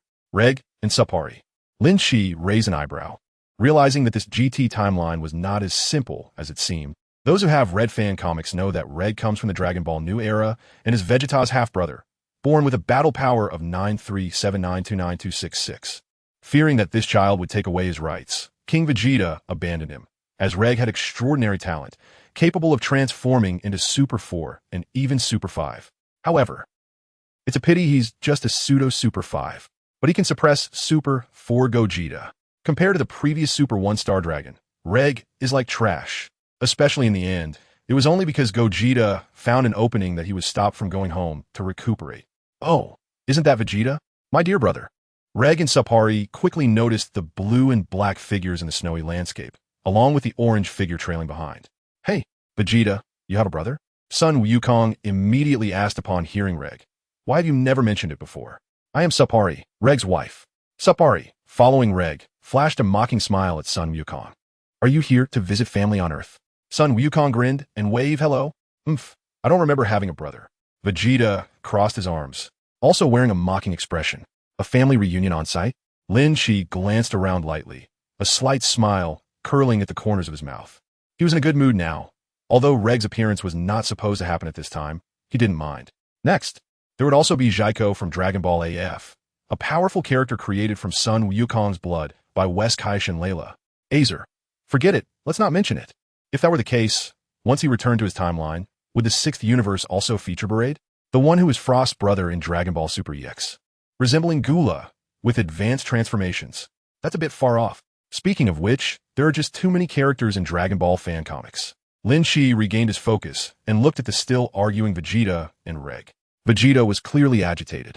Reg, maintaining a haughty demeanor, said disdainfully, "Well, how could that old man King Vegeta ever mention me to you?" "I said it.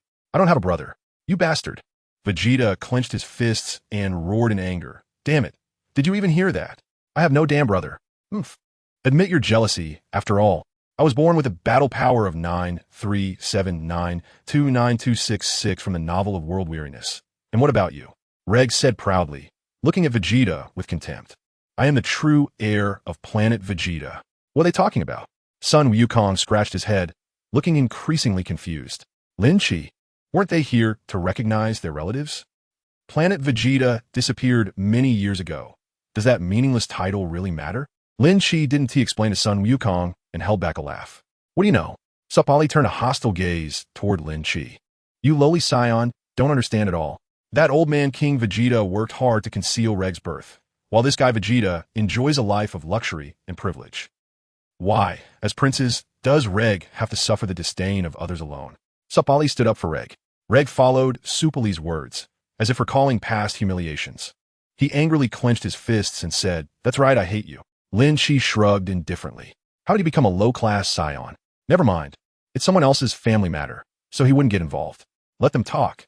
It doesn't really concern us. Lin Chi said lightly, anyway, in the end, if there's a fight, Sun Wukong will definitely step in. As for the reasons and relationships, Wukong probably wouldn't care. Oh. Sun Wukong nodded, obediently responding, and stared at Reg saying, look, that guy really does look a lot like Vegeta. Lin Chi's mouth twitched slightly. They both called each other brothers. How could they not be similar? Wukong's brain. When planet Vegeta was destroyed, our good father threw me and Supari onto a commercial spaceship, claiming it was to save me. But he actually wanted to destroy that spaceship and kill me. Reg was lost in his memories, his expression filled with rage. But Frieza destroyed planet Vegeta just in time, causing this plan to fail. Surviving in the brutal interstellar war is so hard, but everything is worth it. My power has also become incredibly strong. As Reg spoke, his emotions calmed down and confidence reappeared on his face. Once I settled down, I quickly thought about revenge, and when I learned that you were still alive, I tracked you down. Chapter 47. If we're going to fight. Say it earlier, Reg clenched his fist and looked at the angry Vegeta, a mocking smile on his lips. Now, it's time for you to step down from your position as prince. So much meaningless talk. Vegeta's forehead was sweating coldly. This so-called brother was even more terrifying than facing a Super Saiyan 1 dragon.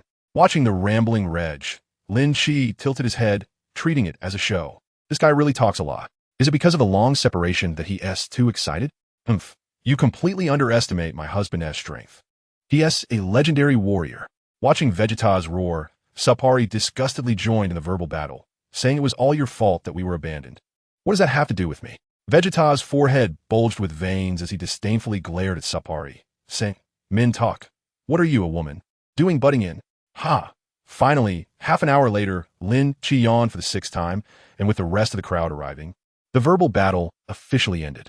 Enough with the nonsense. We're here for revenge. Supari stepped back, distancing herself from the two. Vegeta coldly eyed Reg, taking a fighting stance. If we're going to fight, say it earlier. Reg. Means nothing. Father really gave you a good name. TSK. Lin Chi was greatly surprised as he glanced at Vegeta. This guy even wants to take advantage in a verbal spat. Fighting? I want to join too. As soon as Sun Wukong heard this, he instantly became excited and eager to join in. The rest, who weren't the focus and didn't understand much. Didn't matter. As long as there was a fight, they could spar, that was fine. Get lost, this is my fight. Vegeta turned back and scolded Sun Wukong, transforming into Super Saiyan 4 with a loud shout. What's going on? Trunks, who arrived halfway, was confused and turned to ask Sun Wukong and Lin Chi. Oh, that guy is named Reg, and he claims to be Vegeta's brother. Sun Wukong, with his hands behind his head, weakly complained. What? Uncle Vegeta's brother? Son Gohan was also a bit shocked, looking at Reg with a complicated expression. He still remembered that brother of his father from when he was a child. It was truly hard to put into words. As Son Gohan looked at Reg, Piccolo also looked at Son Gohan. Back then, Gohan was still a tiny child. The past cannot be chased. Unfortunately, it's wasted. Piccolo's gaze returned to the battlefield, sighing. Xiaofang tilted her head in confusion. Grandpa Piccolo. What are you talking about? Xiaofang, didn't you go to school? Son Goten looked at Xiaofang, who was holding Jilu, and asked a shocking question. I skipped class. Xiaofang's forehead twitched with 3 black lines. Why ask for such a question in this situation? On the battlefield, seeing Vegeta enter Super Saiyan 4. Reg was somewhat surprised, smiling with interest. Didn't he expect your strength to be quite good? Really quite surprising, Super Saiyan 4, huh? But his praise turned. Reg revealed a disdainful smile again, but it's nothing special. Soon you want to say that. Vegeta's forehead dripped with cold sweat as he charged at Reg. Even knowing he was at a disadvantage, he absolutely could not lose in momentum.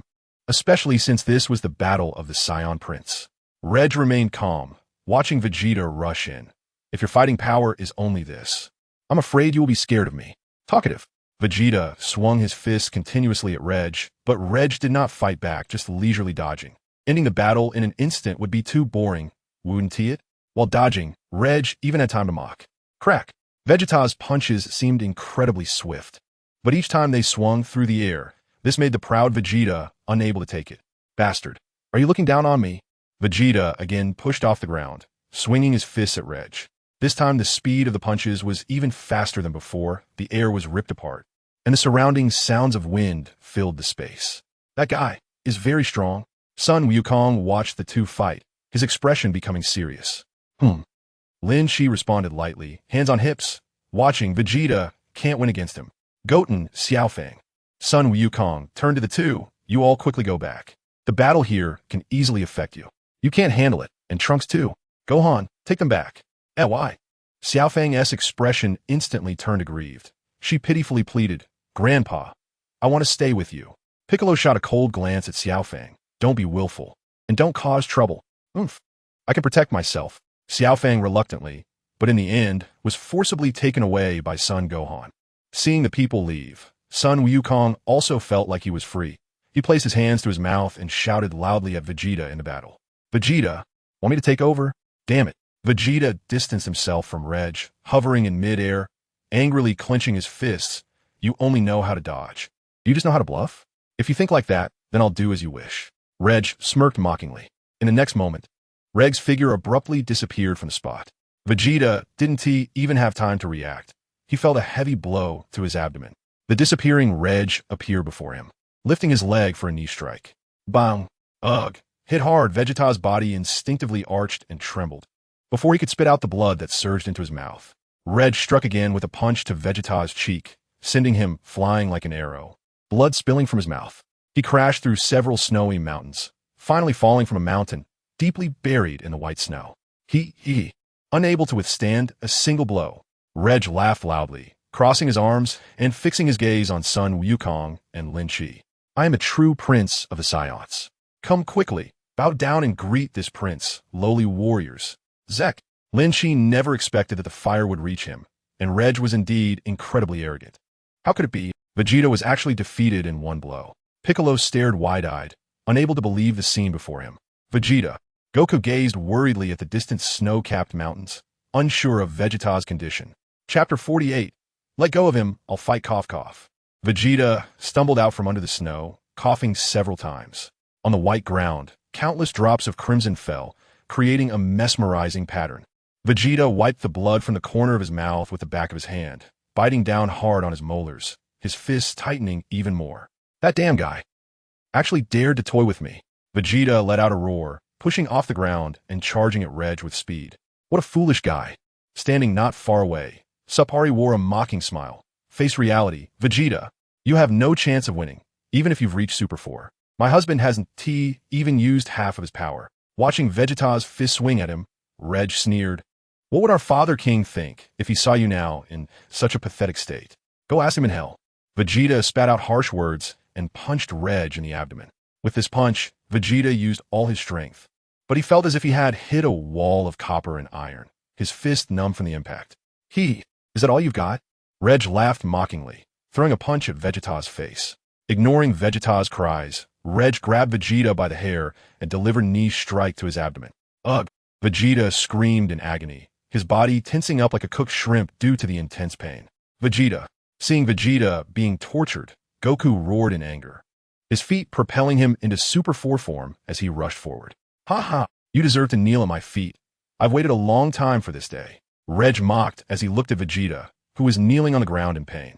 Goku. Piccolo glanced at Goku, who rushed forward without a care. Wanted to reach out to stop him, but was held back by Lin Shi. Let them go.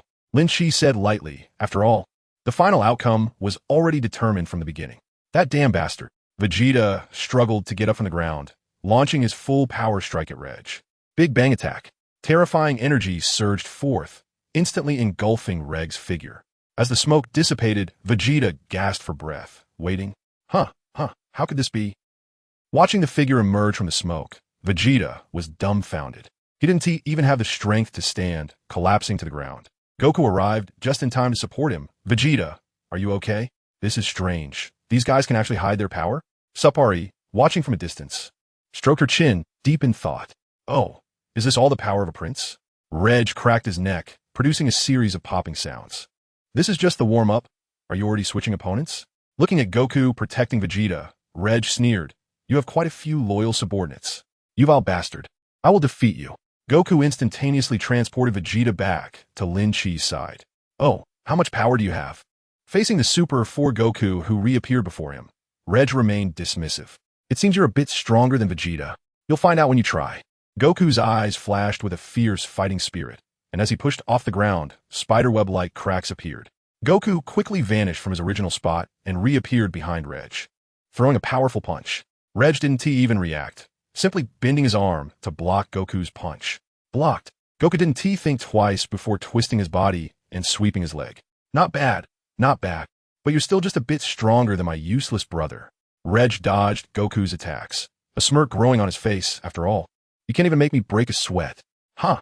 Goku's expression became increasingly serious, ignoring Reg entirely as he focused on unleashing his speed, determined to hit Reg. Goku threw punch after punch, but to Reg, it felt like child's play. Even at his strongest, Goku was following in Vegeta's footsteps. Are you okay? Lin Chi asked kindly, noticing Vegeta, who looked utterly battered. Oomph. Vegeta snorted, sitting on the ground in a sorry state, staring at the battle in the distance. Do you want me to help you get revenge? Lin Chi guessed that Vegeta was in a terrible mood, and said with a smile, It's free. Looks like I'll have to rely on you, Lin Chi. Piccolo said with concern, glancing at Vegeta. He really is in a pitiful state. Vegeta's pride must be severely hurt. Your power is just this much. After toying with him for a while, Reg seemed to have grown bored, and he threw a punch at Goku's cheek. Bang! Goku was sent flying, crashing into the ground and creating a massive crater, white snow flying up around him. Came. Ame. Ah. Rising from the pit, Goku quickly gathered energy with both hands at his waist, aiming at Reg in midair. Kamehameha. Ah. A powerful energy wave surged toward Reg, who contemptuously laughed and kicked the Kamehameha away into the sky. How is this possible? Goku was somewhat taken aback. His attack was so easily deflected. At that moment, Reg flashed behind Goku and began his brutal assault. Bang bang bang. Pa pa pa. Reg's fists rained down on Goku like raindrops, leaving him no room to fight back. These rapid attacks left Goku in a dire state, his clothes torn, showcasing Reg's overwhelming power. Beep beep beep. Sapari watched the readings on her scouter with glee. This guy's battle power is starting to drop. Did I take down another one? This trip seems to be incredibly easy. Goku was sent flying again, crashing into the snow and creating another pit, the white snow falling and melting instantly upon hitting him. Looking at Goku collapsed in the pit, Reg wore a mocking expression. Full of derision, I thought you would be a bit stronger than Vegeta, but it seems you're just as disappointing. Chapter 49, Goku. Why don't you transform into Super 5? Hurry up and kneel at my feet, pitiful lower-class warrior. Reg stretched out his hand and aimed at Sun Wukong. A powerful energy shot towards Sun Wukong, and from a distance, Piccolo's eyes widened in anger. Damn, what is this guy trying to do? The Vegeta planet has been destroyed, and now he comes to wreak havoc on Earth? Sun Wukong stood up, using both hands to block the energy sphere, constantly shouting as his power rapidly increased. 10 times Kaioken, with Wukong's roar. His hands trembled as he struggled, but still managed to push Reg's energy sphere away into the sky. Boom! The energy sphere exploded in mid-air, resembling a brilliant firework, with thick smoke cascading down, quickly blown away by the howling north wind. Strange, even though his battle power has decreased, how did it increase again? Sapari was a bit surprised. The readings on her detector were continuously rising.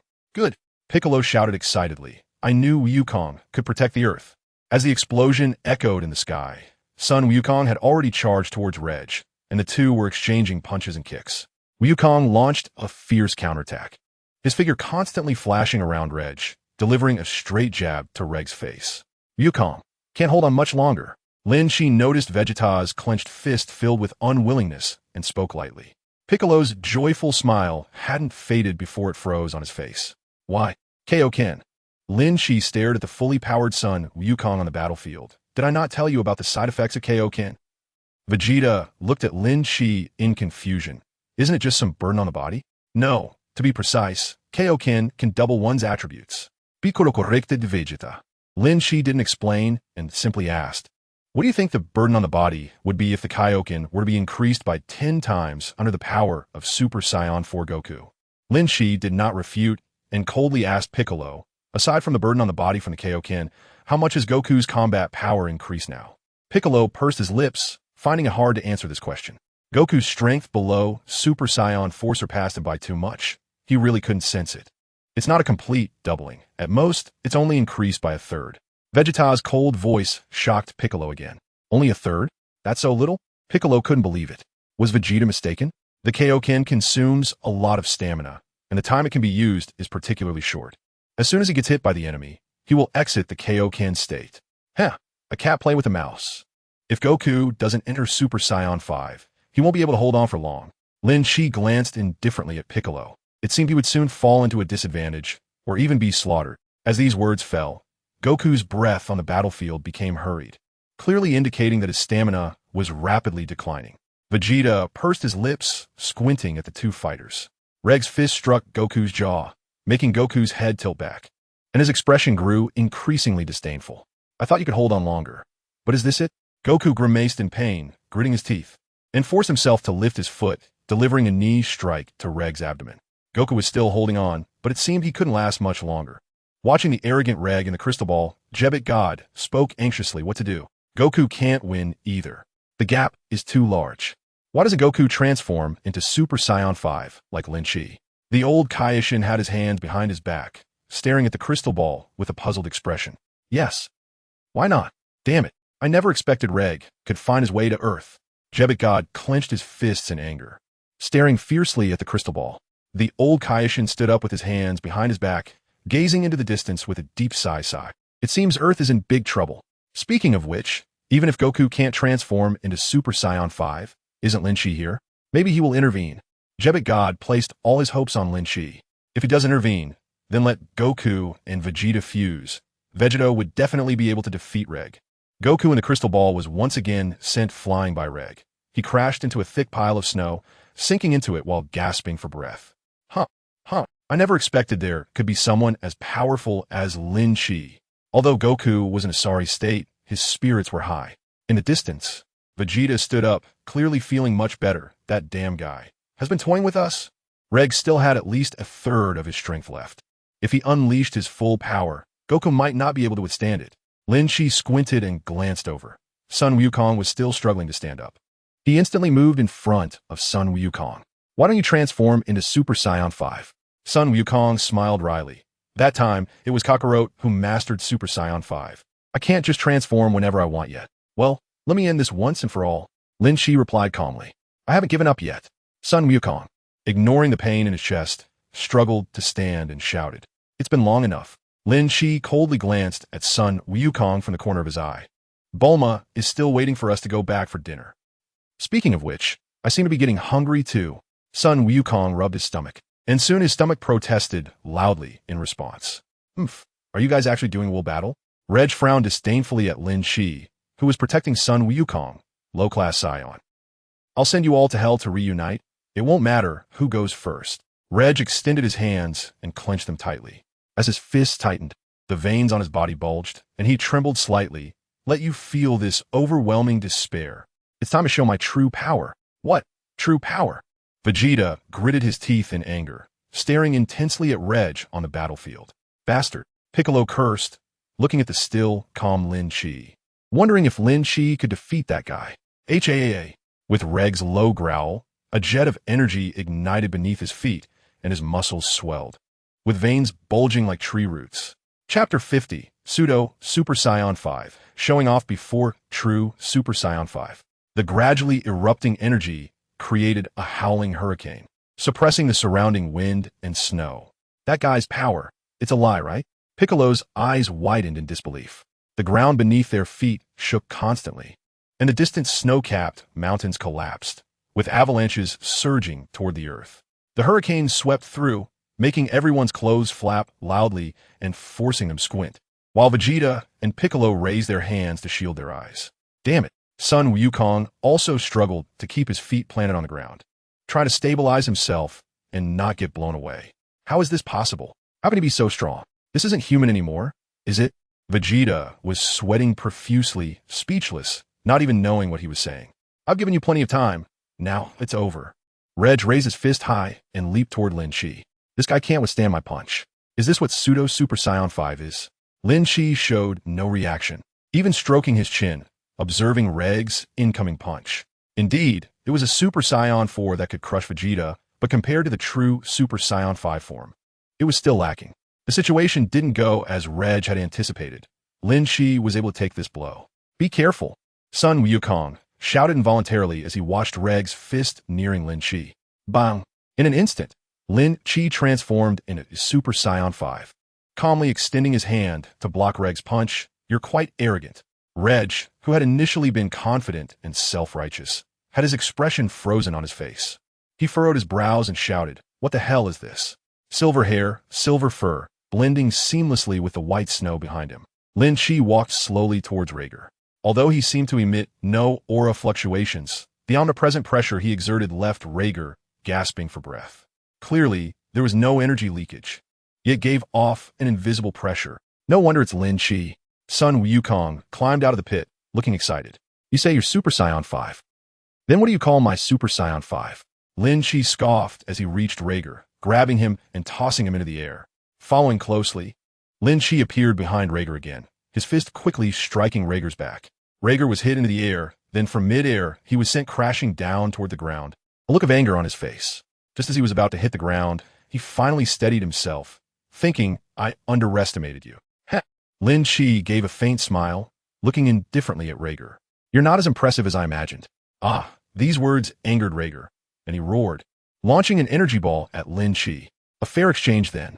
Lin Chi casually threw out an energy blast to counter Rager's energy ball. The two waves collided and quickly erupted, and amidst the rolling smoke, the two rushed at each other to engage in combat.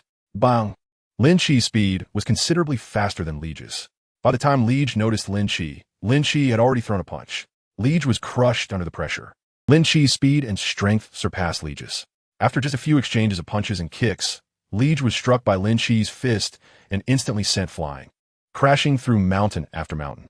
Eventually, he fell from the snow-covered mountainside, rising in anger as he wiped the blood from the corner of his mouth. You bastard." Liege took a deep breath, his anger dissipating with the exhale, revealing a sinister smile. "You are indeed powerful, but I haven't fully unleashed my strength yet. You've successfully angered me. It seems today is destined to be your day of doom. I will not only kill you, but I will also eliminate all of you disobedient fools." Lin Chi's gaze became a bit colder as he looked disdainfully at the overly confident Reg. "You can only talk big. No, this isn't just talking big. You have way too much nonsense. I suddenly feel a bit irritated listening to you. Since that's the case." Reg suddenly clenched his fists tightly and shouted, "Let me show you the strongest warrior in the universe, born with unmatched battle power. You can't defeat me." Lin Chi placed his hands on his hips, thinking how he seemed to be getting as talkative as Reg he. "Ha ha ha." Reg laughed wildly. "It seems you still haven't realized how terrifying my power is. Just watch the power of my ultimate Super Saiyan." Reg roared again, and as he tightened his fists, his muscles swelled once more, even tearing his only pair of tight pants. "Ha! How strange, his power is still increasing. Can his body handle it?" Piccolo showed a look of confusion, gazing fearfully at Reg. "Although his power is rising, I can't shake the feeling that it resembles the second stage of Super Saiyan 1. Vegeta furrowed his brows and asked Goku, who had teleported beside him, "What do you think?" "Well, his speed and power are much stronger than the Super Saiyan 4 form. But looking at the speed of energy consumption, it won't last long." Goku responded seriously, turning to Lin Chi with a sigh. "I really want to know how powerful Lin Chi is." "Wait, you'll find out soon." Vegeta forced a smile and looked seriously at the battlefield. Hey, Reg, you promised me." Sapari saw Reg's transformation, cold sweat dripping from his forehead, and immediately flew over.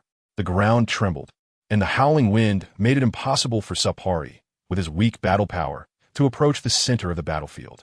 "Ah, Reg, you promised me." Sapari was blown away, crashing into a mountainside. "Oof. It's your honor to witness the power of my current form." Reg's muscles were now incredibly bulky, his hair turning a mix of yellow and black. He looked proudly at his hands, I call this Super Saiyan 5. Heh. Lin Shi couldn't help but chuckle, provocatively looking at Reg. You call this Super Saiyan 5 in front of the real Super Saiyan 5? You fake Super Saiyan. A strong gust of wind hindered the snowflakes from swirling, and Lin Shi moved first, charging at Reg. Their elbows collided, creating a sonic boom, and the surrounding space rippled and began to distort. What level of battle is this? Piccolo struggled against the hurricane, having already retreated quite a distance. It was still difficult for him to avoid being blown away. Chapter 51. Defeating Reg, not a loss unjustly damned. Can he really become this strong? Vegeta crossed his arms in front of him, squinting his eyes as he stared intently at Lin Shi and Reg's battle. In midair, the two figures kept flashing, their exchanged punches and kicks moving so fast they left only afterimages, and even the three onlookers couldn't see their movements clearly. The intense battle left Goku, Vegeta, and Piccolo in shock. The sounds of punches and kicks colliding, the deafening energy explosions, and the occasional streaks of light appearing in the air were overwhelming. They couldn't tell who would win or lose. Their senses told them both were incredibly strong. Heck, go ahead and show off. Lin Shi punched Reg squarely in the cheek. Unknowingly, Lin Shi was gradually releasing his enhanced battle power, making this punch extremely powerful and fast. Ugh, Reg was hit hard, instantly flying backward like a bullet. Swoosh! Reg's figure was almost untraceable, and Lin Shi grew more excited the more he fought, as he hadn't felt this kind of battle sensation in a long time. In the next moment, Lin Shi appeared behind Reg, who was about to crash to the ground, ready to strike again. Reg's reaction wasn't slow. He used the momentum to push and formed a ball of energy that shot towards Lin Shi. Lin Shi casually swatted the energy ball away, and a powerful gust of wind swept through, causing the fierce aftermath of the battle to even affect the ground. Even the raging snowflakes from the north were blown away, and the energy ball exploded on the silver-white ground, revealing scorched soil. Lin Shi and Reg had distanced themselves, facing each other in midair. Lin Shi revealed a happy faint smile, thinking that once this battle was over, he would eat and then use the time machine to go to the future to find a mixed-blood scion, Jaiko. With this thought, Lin Shi's speed and strength increased significantly, and he unleashed all of his Super Saiyan 5 battle power. The ground shook even more violently, and before he knew it, the wind and snow had stopped, leaving only the scarred earth and the thick blanket of white snow. It seems you can't hold on any longer. Lin Shi's speed became even faster. Reg didn't even have time to be shocked. He was struck hard in the abdomen by a punch, curling up in pain with a wretched howl. Ugh! Lin Shi's fists were as solid as a copper wall and iron bastion, making it difficult for Rager to defend himself. He didn't even have time to prepare, as Lin Shi's fists rained down on him relentlessly. Ha! Your so-called Super 5 is nothing but this. Lin Shi curled his lips, his face filled with a surging madness for battle. No, you're still too weak. Although his own power was constantly dissipating, attempting to create a clash of strength, this kind of battle still wasn't enough to cause spatial distortion. It was still a little short, as long as Rager continued to hold on. Rager struggled to block Lin Shi's fists with both hands, gritting his teeth and roaring in anger. Oh, I will win. I will definitely win. Rager's fury caused his trembling arms to finally push Lin Shi's fists away. He gripped his right wrist with his left hand and unleashed a powerful energy sphere die. The energy sphere shot out, creating a massive shockwave that spread outwards, instantly stirring the winds and clouds of this realm. A violent hurricane howled past, and the entire earth shook violently, as if the planet was silently wailing. Let's see if your energy holds up. Lin Shi brought his hands together and unleashed his own energy wave towards the energy sphere. A fierce surge of energy erupted, like a towering wave, spreading energy in all directions. The surrounding ice and snow visibly melted, rocks were shattered, and large areas of land cracked open. The energy flying from Lin Shi's palm roared like a rampaging dragon, and as the two waves collided, the surrounding space twisted entirely. What? Rager stared in shock as his energy sphere was slowly pushed back, gritting his teeth and exerting force again. Piccolo, covered in cold sweat, shouted incredulously at the battlefield, "Enough! Stop releasing energy, you'll destroy the Earth." Rager, stop. If the planet is destroyed, we will all die. Suppari also kept shouting. I said I would win, and I will definitely win. Rager continued to roar, but his energy sphere was rapidly pushed back.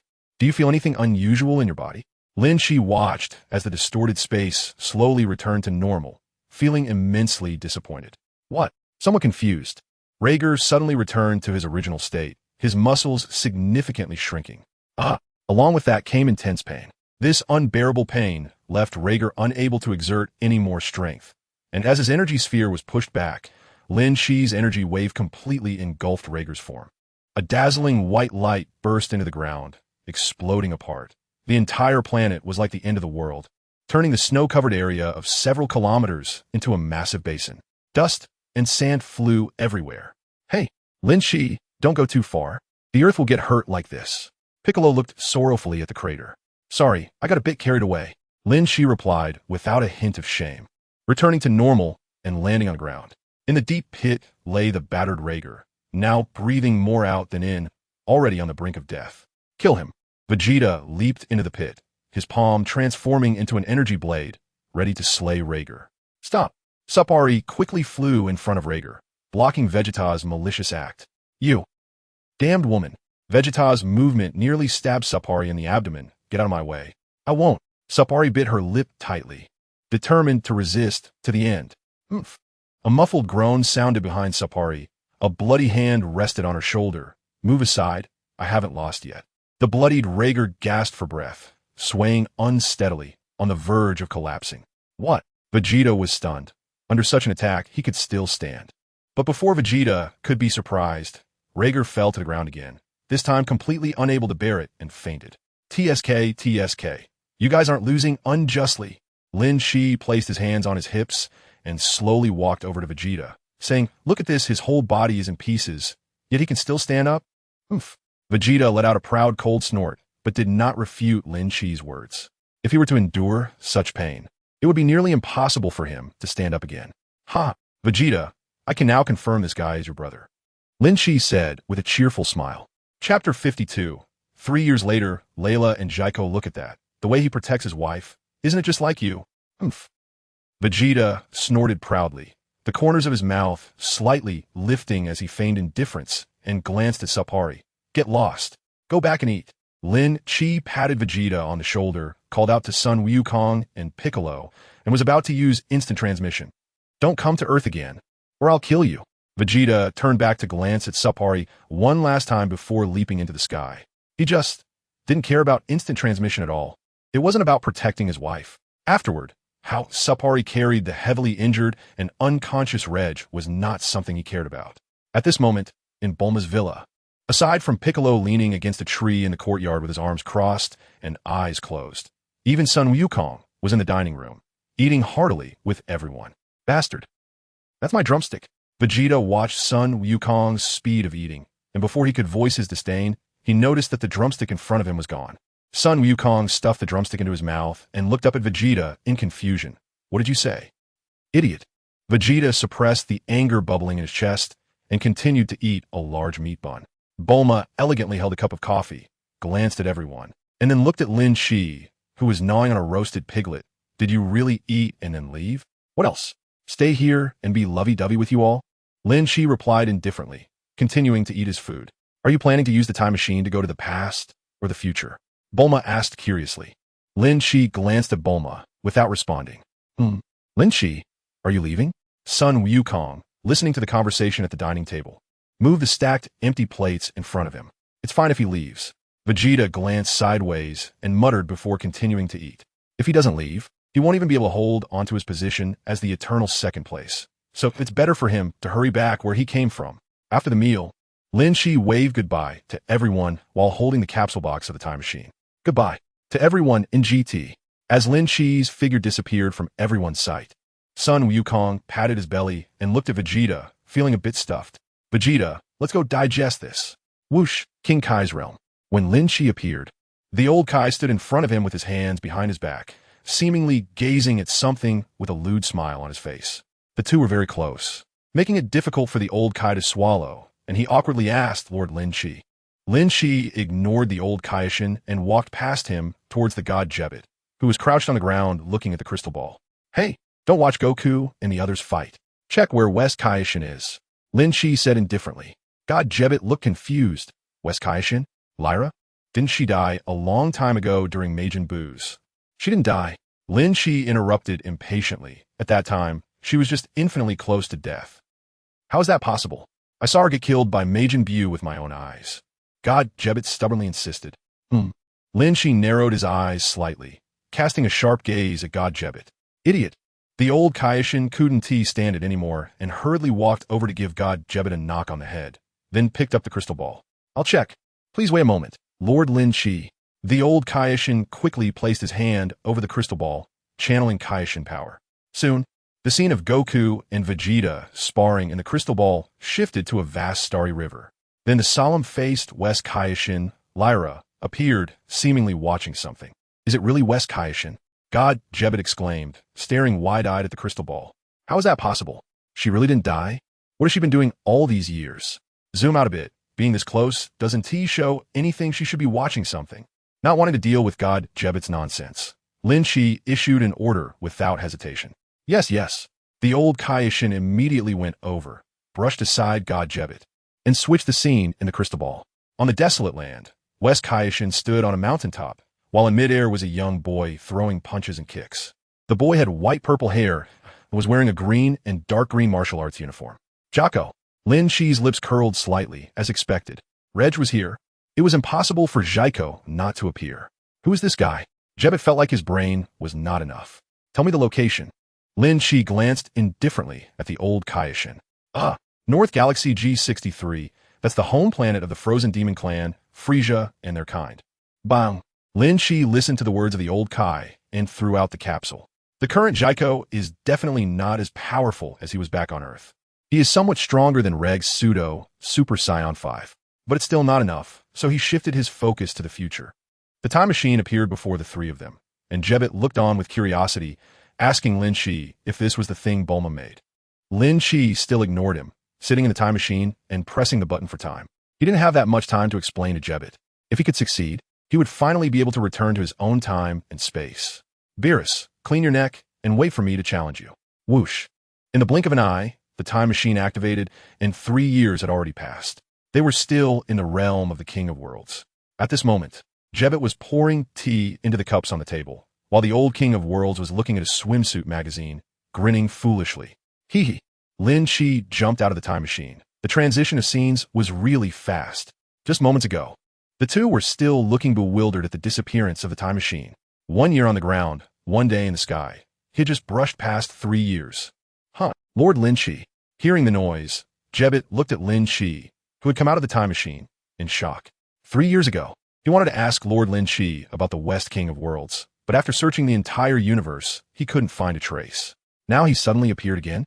Moreover, that young boy trained by the West King of Worlds was now becoming even more powerful. He was deeply afraid that the guy would start destroying the universe at any moment. But after asking Son Goku on Earth, Jebbet learned that that thing could really travel through time, just like the so-called time ring. Now, they couldn't find Lord Lin Shi's whereabouts, and could only wait anxiously. He was worried that one day, that Layla would do something crazy with Jaiko. Chapter 53 Jaiko. Nothing more than this. Has anything happened in these 3 years? Lin Shi glanced casually at the leisurely old King of Worlds, estimating that nothing major had occurred. Jebbet was still lost in his thoughts, not coming to his senses. Everything was quite peaceful. The old King of Worlds closed the magazine and set it aside, sipping tea leisurely. Whoosh! It was that Layla who trained. Before the old King of Worlds could finish his sentence, Lin Shi's figure disappeared again in front of the two. So, what exactly is Lord Lin Shi going to do? Where did he go before? Jebbet rubbed his chin, looking at the old King of Worlds in confusion.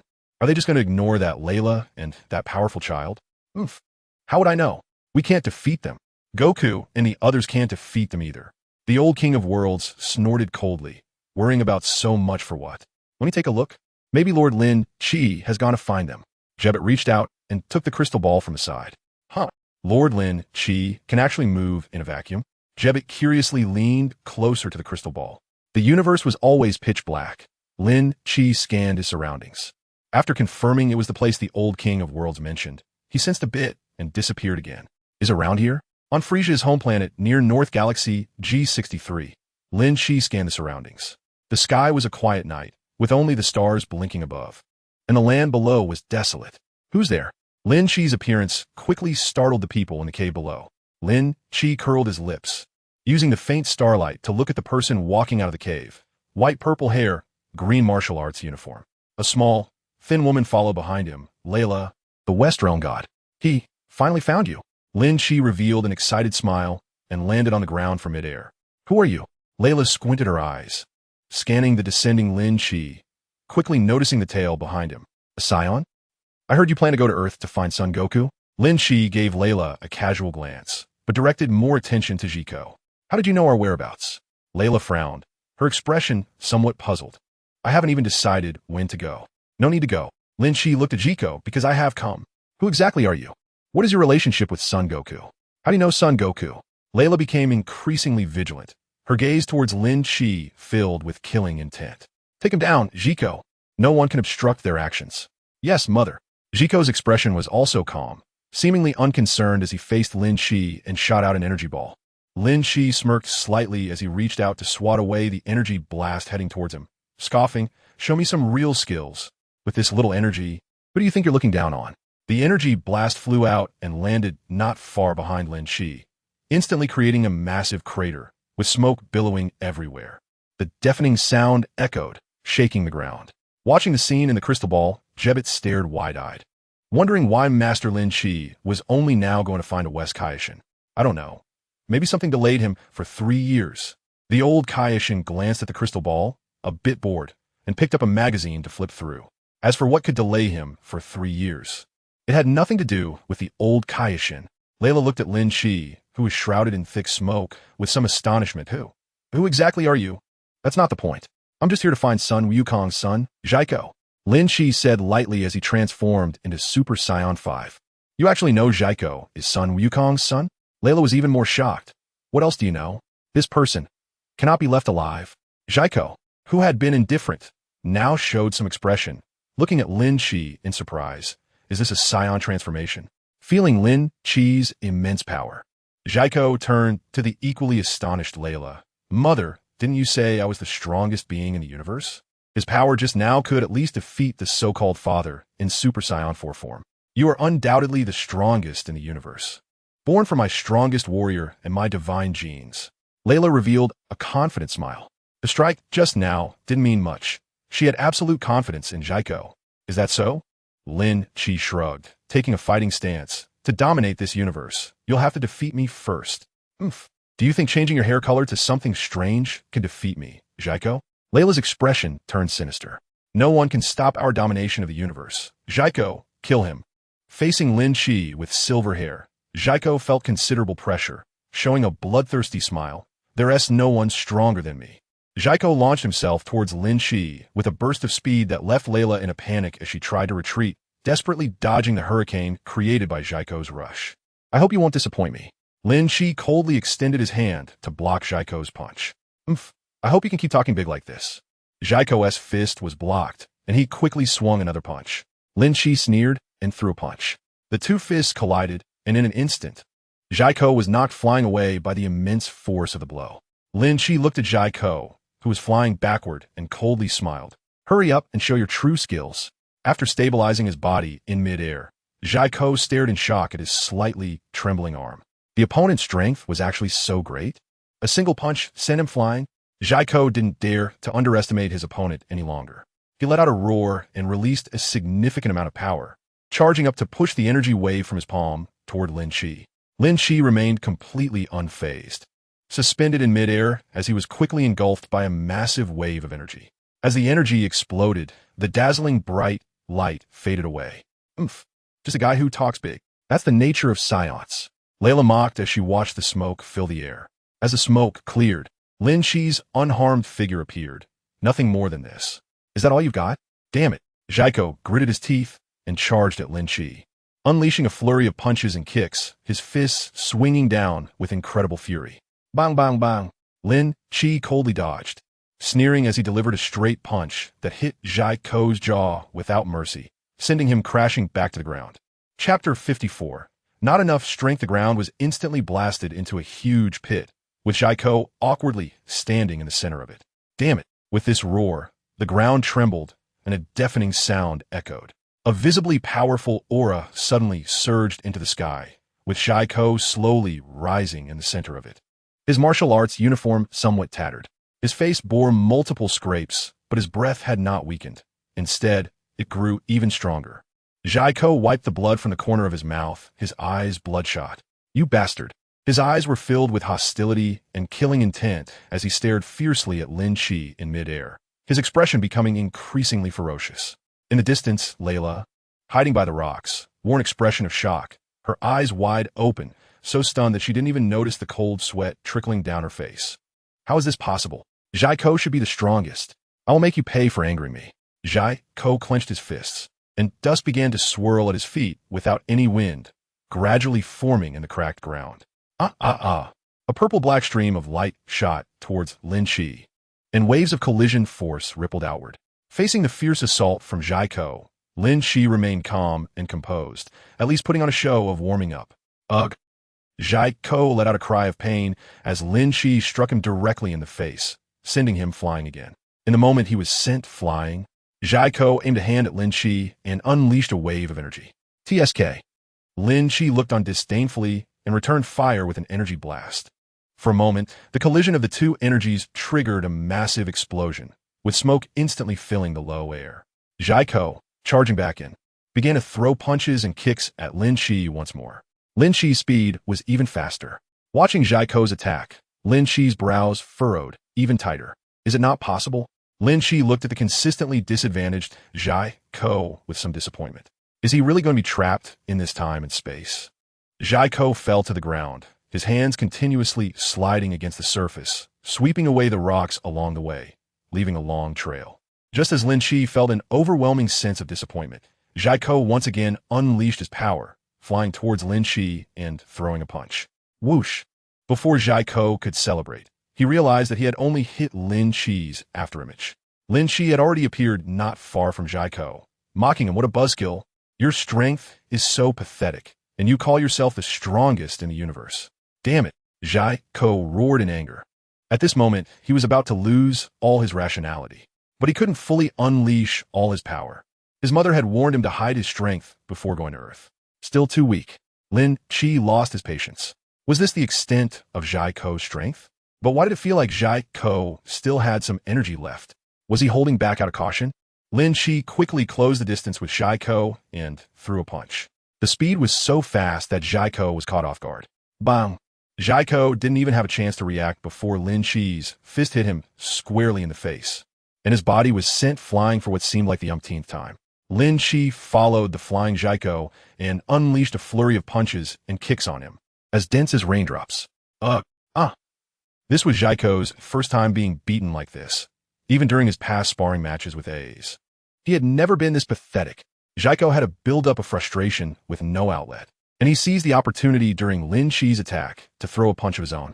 When their fists collided, a piercing scream echoed, and Layla looked up in alarm, realizing that the one screaming was her Jaiko.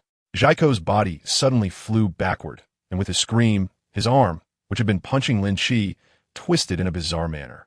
His bone arm was completely broken. Sigh. Lin Chi felt disappointed. Did he really have to wait for this guy, Jaiko, to travel to Earth's timeline? But by then, how much stronger could Jaiko become? Bang! Feeling dissatisfied, Lin Chi launched another fierce attack, landing a powerful punch that crooked Jaiko's nose. Ugh! Jaiko winced in pain, reaching for his nose, where bright red blood was slowly flowing down. Bastard! Along with Jaiko's renewed anger, Layla's eyes were filled with rage. Who on earth was that guy? How could he possess such immense power? Bang, bang, bang. Jaiko fell victim to Lin Chi's one-sided beating, with each of Lin Chi's attacks creating shockwaves that rippled through the air. The ground trembled continuously, and Layla clung tightly to the rock wall to steady herself. The battle had reached a conclusion. With Jaiko in such a state, his defeat and potential demise were only a matter of time. Every attack from Lin Chi dealt a heavy blow to Jaiko, making him question his very existence. Jaiko, what are you doing? Unleash all your power. Layla shouted angrily as she witnessed Jaiko's continuous setbacks. Since Mother said so, Jaiko took a deep breath, forcibly suppressing the flames of anger within him, and clenched his fists, roaring. As Jaiko vented his roar, his power erupted in succession, sending ripples through the air. Complete form. That damn guy. I will make you understand what it truly means to be the strongest in the universe. Jaiko's muscles gradually expanded. Accompanied by his deep roar, his power surged higher, a powerful aura sweeping across the desolate land. Huh. This time, Jaiko's combat power surged to a terrifying level, but only Layla felt the fear. Lin Shi looked on indifferently, slightly raising an eyebrow as he sighed. Has his battle power really jumped from being able to almost defeat Super Saiyan 4 to completely surpassing it? Jaiko's figure suddenly vanished from sight, only to appear abruptly in front of Lin Shi, throwing a punch. However, Lin Shi didn't take his attack seriously at all, still maintaining a calm demeanor as he lifted his foot. That seemingly light kick, after evading Jaiko's powerful fist, had already struck towards Jaiko's abdomen. Bang! Jaiko's eyes bulged as he coughed up blood, his entire body bending and curling up like a shrimp. Lin Shi's power actually distorted the entire space, causing the planet to shake violently. The rubble on the ground detached from its center of gravity and floated up, and Layla was blown away. Everything happened in an instant. Watching Jaiko fall from midair, Lin Shi lost interest in the battle. No, my unilateral power can't induce a complete distortion of space. Lin Shi hovered in midair, his brows tightly knitted. Chapter 55, A's, Jaiko, three-way battle. Layla quickly flew in from a distance, looking incredulously at the silver figure in midair. Jaiko was defeated? Lost? How could that be? Jaiko was her most perfect creation. They hadn't even gone to Earth to find Sun Wukong yet. How could he have been defeated? Time to send you on your way. Lin Shi coldly glanced at Jaiko, who was embedded in the mountains, gathering energy in his palm. Bang! Just as Lin Shi was about to unleash an energy blast, he was hit in the back by an energy ball. As smoke rose, Lin Shi coldly glanced behind him. Wow, this is quite a significant discovery. A's, swaying his tail, appeared in midair. I see a powerful being who can actually defeat Jaiko. A's. Jaiko coldly looked at the appearing A's, wiping the blood from the corner of his mouth, and leaped up from the rock. How could he be so badly beaten? A's disdainfully glanced at Jaiko flying beside him. My dear uncle. A's, quickly team up with Jaiko and kill this damn bastard. Layla shouted angrily as she flew down to the mountaintop, clenching her fists. Oomph. Who do you think you are, daring to command me? A's disdainfully glanced at Layla, then turned his gaze to Lin Shi. You look very strong. A's, right? Frisia's son? Hope ignited in Lin Shi's heart once again. If A's and Jaiko teamed up, there might be some hope. Jaiko, I'll heal you. Layla fearlessly leaped into the air, getting closer to Jaiko. Lin Shi looked on, and kindly reminded the battle-ready A's, you can't take me on by yourself. I'm more looking forward to your teamwork. Oh, that's quite a bold statement. A's completely ignored Lin Shi's kind advice, and vanished from his spot with a push of his foot. Who's underestimating whom here? I'm not that guy Jaiko. The words of the disappearing A's echoed around, and in the next moment, he had appeared right in front of Lin Shi. Heh! Lin Shi smiled wickedly, and his fist struck faster than A's. This unexpected punch hit A's cheek, leaving him in shock with his head turned to the side. I heard your thawing period is 10 times that of Frisia. Lin Shi retracted his fist and kindly reminded again, I really hope you two can team up. You jerk. A's expression darkened, and he wanted to retaliate. But Lin Shi was already tired of this one-on-one. He wanted A's and Jaiko to work together. Let me show you my strength. You'll realize that my reminder is a good intention, not an insult. Lin Shi slowly squinted his eyes, without any roar, and the power within him suddenly surged wildly, an invisible pressure shooting straight into the sky. The entire planet was subjected to unimaginable pressure, the ground continuously shaking, waves rippling in the air. What? Azer was incomparably shocked, his figure being pushed back by Lin Shi's aura. Use all your strength, or you'll all die at my hands. Lin Shi looked at Azer with disdain, a strong aura swirling around him. Have you thought about teaming up? Lin Shi glanced indifferently at Jaiko, who had recovered nearly fully thanks to Layla's treatment. Damn it. Azer turned his head to exchange a glance with Jaiko. Although he was very unwilling, in the face of life and death, merely teaming up. What does that count for? Jaiko seemed to have similar thoughts. He let out a roar and released his powerful strength once again. Perhaps due to his previous injuries, his Scion bloodline was activated, significantly enhancing his strength after being gravely injured. As soon as Layla finished treating Jaiko, she kept retreating, wanting to distance herself from the center of the battlefield. She gasped for breath, the intense pressure making Layla feel like she was about to suffocate at any moment, making it extremely difficult to retreat.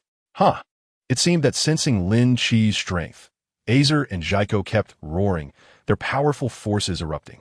The earth cracked in large chunks, and the destruction caused by the overwhelming aura was comparable to the apocalypse. In the next moment, almost simultaneously, the three figures moved. Bang, bang, bang. I don't believe our teamwork can't defeat this guy. Jaiko swung his powerful fist. Azer, without saying a word, charged towards Lin Chi, raising his leg to kick fiercely. Lin Chi faced the two without any fear. He reached out to block Jaiko's punch, grabbing his wrist and pulling him in front of himself. Aize kicked Jaiko in the stomach, causing him to spit out a mouthful of bile. It seems like your coordination isn't quite there yet. Lin Chi scoffed, watching the two charge at him again. The sound of fists and feet colliding echoed across the ground, the speed surpassing the limits of the naked eye. Jaiko had gathered an energy ball the size of a basketball in his palm. While it looked small, the energy it emitted made one tremble in place. With Jaiko's roar, the energy ball shot rapidly towards Lin Chi, who remained completely unfazed, blocking it with one hand. At that moment, Aize appeared behind Lin Chi, planning to launch a sneak attack, his punch swift and extraordinary. Boom, boom, boom. Lin Chi lowered his body to evade Azer's punch, while simultaneously throwing the energy ball he had intercepted at Azer. Three streams of light continuously flashed, and the sound of explosions echoed like firecrackers as the ground and fragments of stone kept falling. Torrents of magma were surging up from the depths of the earth. The figures of the three were everywhere in the thousands, with countless light and shadow intertwining in this endless night, creating a terrifying and fearsome wave of energy. The apocalypse had arrived with the battle between Lin Chi, Jaiko, and Azer. Lin Chi became increasingly excited. This was the kind of energy that needed to be continuously emitted. Otherwise, how could space be distorted? No matter which timeline or dimension. As long as there were destroyers and angels, it would all be possible. Lin Chi's tiger mouth was pressed against Azer's neck, the powerful grip akin to an iron clamp. Azer struggled continuously, while in the distance, Jaiko was relentlessly launching energy blasts at Lin Chi. Azer, disregarding everything, wagged his tail and struck Lin Chi, finally loosening Lin Chi's grip, just enough for him to break free. Azer kept retreating, increasing the distance between him and Lin Chi, but before he could stabilize himself, Lin Chi had already appeared behind him. At that moment, Jaiko also unexpectedly appeared behind Lin Chi, launching a punch, causing Lin Chi's figure to disappear once again. The three of them intermittently appeared in the sky, exchanging punches and kicks, each refusing to give an inch. Chapter 56 GT ends, a new space-time. The battle continued. Although Jaiko and Azer would struggle to defeat Lin Chi in a one-on-one fight, their teamwork under Lin Chi's Super 5 form still posed a slight pressure. Intensifying the battle, the melee grew fiercer, and flashes of lightning began to emerge from the dark clouds above. The ground continued to shake. The entire planet was facing the apocalypse. The Earth's core shifted violently, and the land's topography was constantly changing. The places where mountains once stood cracked and sank, while underwater mountains rose higher. The seawater surged back, and Layla had long since distanced herself from the battlefield. She had entered the spaceship, frantically pressing the control panel. Hurry. Hurry and take off. She was now preoccupied with her own safety, leaving no time to concern herself with the battlestorm center, where Jaiko and Azer were. At the very center of the battlefield, Azer and Jaiko's cooperation became increasingly seamless. Initially, they would accidentally hit each other due to poor coordination. Damn it, is this guy a monster? He has endured so many of our attacks without losing any strength. Azer swung his fist and kicked, retreating to increase the distance from Lin Chi. He and Jaiko, back to back, were slightly out of breath, preparing for their final strike. Full power. Jaiko nodded, bringing his hands together, ready to gather energy for a wave. If they continued fighting like this, even their combined strength would lead to defeat. They had to take a gamble. Azer and Jaiko's palms glowed faintly, and as the light grew brighter, the energy erupted into a powerful hurricane that swept across the land, shaking the entire planet. The planet reached its critical point due to the aftershocks. Countless disasters swept through, but fortunately, there were few living beings left on this planet. Otherwise, the terrifying energy and battle would have claimed many lives. As Layla's spaceship appeared outside the atmosphere, she saw the planet, unrecognizable, slowly cracking and falling apart. Azer and Jaiko gathered all their energy, with a black-purple energy and a blue-green energy spiraling together, releasing a combined force. That immense energy formed a massive light column. A two-colored spiral energy shot straight towards Lin Chi. Here it comes. Lin Shi's face was filled with excitement as he unleashed his own energy wave with both hands. The two waves collided, and the powerful energy caused the surrounding rocks to disintegrate inch by inch, while the hard ground lifted stones into the air. The nearby sea began to boil, releasing steam. The surrounding space started to slowly distort, and seeing this scene, Lin Shi's mouth curled into a big smile. Finally waiting for this moment, Lin Shi instantly teleported to the small black hole that had appeared. Although this black hole was not comparable to the energy collision he had with Beerus at that time, it was enough. As A's and Zico's energy columns pierced through the atmosphere and flew into space, finally transforming into stars, they finally breathed a sigh of relief. The two exchanged glances and then turned their heads to look at another direction, simultaneously saying, "We got rid of him. This can't be talked about." Oomph. A's and Zico looked at each other again, exchanged cold snorts, and turned their heads away. The planet slowly began to crumble, and Zico also separated from A's, struggling to appear on Layla's spaceship. "Are you okay?" Layla turned around in surprise, standing up from the pilot's seat. "There is no time to waste. Let's head Earth. To avoid prolonged troubles." Swish. Lin Shi felt dizzy and disoriented after entering the black hole of time and space, with everything in front of him appearing distorted. Such a powerful force of distortion. Even Lin Shi in his Super 5 form couldn't withstand it. Ultimately, he couldn't hold on any longer and fainted. In the endless darkness, Lin Shi heard what sounded like the flapping of a bird's wings. Flap. What is that bird's call? It's really awful. Lin Shi felt a loud noise in his ears, making his head throb painfully. He touched his head and sat up, thinking it was so noisy. Who is it? Waking up? An incredibly familiar, yet somewhat unfamiliar old man. What the hell, old Kai? What are you doing here? Lin Shi looked at the old Kai, who was grooming a yellow bird, feeling a bit dazed. Did he not leave the GT timeline? Or had he entered a new GT? How did you end up here? The old Kai seemed not to recognize Lin Shi, but felt somewhat familiar with him. He showed a smile that he thought was kind, but was actually quite lewd, saying, "It's the time bird that found you passed out." Time bird? Lin Shi narrowed his eyes and looked at the bird in front of him. It does look quite ridiculous. Time bird, old Kai, time Kai. The surrounding environment had countless clock parts on the roof of the courtyard. Speaking of which, this should be the time nest, right? What are you and old Kai doing here? Lin Shi frowned and asked apathetically. The old Kai released the bird, placed his hand behind his back, and continuously scanned Lin Shi with a strange expression. "You know quite a lot. I am the god of destruction of time." Lin Shi's lips curled into a slight arc, and destruction energy gathered in his palm.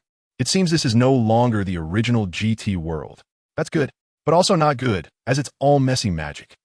The old Kai's wrinkled face twitched continuously, and just as he was about to say something, a commotion came from the distant path. The historical anomaly must be related to Tawa and Mira. It was a crisp and excited young girl's voice. "Oh my god, are the scrolls going to change a lot again? What about Trunks? Take it slow, after all, we don't have a better way." At the corner of the path, Trunks awkwardly laughed while dealing with the bouncy little girl in front of him. "Don't be so excited." The little girl had short reddish-brown hair, pointed ears, was wearing Kai attire, and had her hands on her hips, scolding and acting extremely silly. "Time Kai, Kuranoya. Trunks, Goku. Let's set off quickly." Kuranoya kept pushing the two. Son Goku, wearing the distinctive red uniform of the Time Patrol, with his power pole on his back, turned around with a puzzled expression and asked, "Aren't you coming with us?" "TCH, do you want to exhaust me? I haven't slept for 3 days. Gathering you all, moving through time and space, changing training time." Old Kai, you're here too?" Son Goku didn't pay much attention and turned to smile widely at the old Kai. Chapter 57. Dark Demon Realm. Tawa and Mira. Who is this? Trunks looked at Lin Shi in shock, not understanding why a stranger appeared. Lin Shi nodded lightly, introducing himself simply. "I am Goku. This is Trunks." Son Goku smiled at Lin Shi. "Are you also a Scion?" Lin Shi turned his head to look at his swaying tail behind him, revealing a faint smile. "Yes, and I know you." "Huh, you know me?" As he got closer, Son Wukong pointed at himself in confusion and asked, "Who are you? How did you get here?" Kuranoa looked at Lin Shi in disbelief. "Didn't you ask me to join the patrol team?" Lin Shi glanced lightly at Kuranoa. This guy looks young, but in fact he is as old as that lewd, old Kaishin, at least tens of millions of years old. "Really?" Kuranoa tilted his head, placing his index finger on his lips, lost in thought. "I've been so busy, my head is spinning." "Did that happen?" Don't mind the details." Let us spar when we have time. Sun Wukong looked at Lin Shi with great interest. I feel like you are very strong. Hey, hurry up and correct history. Kuranoa quickly dismissed the question of whether Lin Shi was a member of the patrol team, reprimanding him unhappily. Let us go. She reached out and began to push Wukong and Trunks. You guys hurry up. Whoosh. A black circular hole appeared in midair, and Sun Wukong, Lin Shi, and Trunks successively dove in. Kuranoa, that person said he is the god of destruction of time. The old Kaioshin cast a subtle glance at the black hole the three had left through. Kuranoa rubbed her forehead and sighed. I don't know. Did the time bird bring this back? The time bird flapped in midair, tilting its head. Forget it. What we need most right now is manpower. Kuranoa quickly turned to leave. I hope it's not too related to the Dark King. The old Kaioshin looked at the time bird circling in the air, letting out a long sigh. The three who came out of the black hole hovered in midair, looking at the earth that resembled the end of the world. Huh. This place, I think I've been here before. Sun Wukong exclaimed in surprise, feeling an overwhelming sense of familiarity. This is Kuranoa's ability to traverse countless timelines. Trunks quickly noticed the Super Saiyan Sun Wukong being choked by Frisia on the ground not far away. This is Namek. Lin Shi sighed and began to look around. The Dark Dragon Ball was embedded in Frisia's chest. Frisia? Why is that guy still alive? Sun Wukong followed Trunks' gaze. And there's even someone who looks exactly like me. The Dark Dragon Ball? It indeed gives off a very ominous feeling. Trunks frowned. Why didn't Lord Kaioshin tell him this? Sun Wukong, who was filled with wonder, finally understood a bit under Trunks' explanation. This is the past world. We are here to prevent the distortion of history.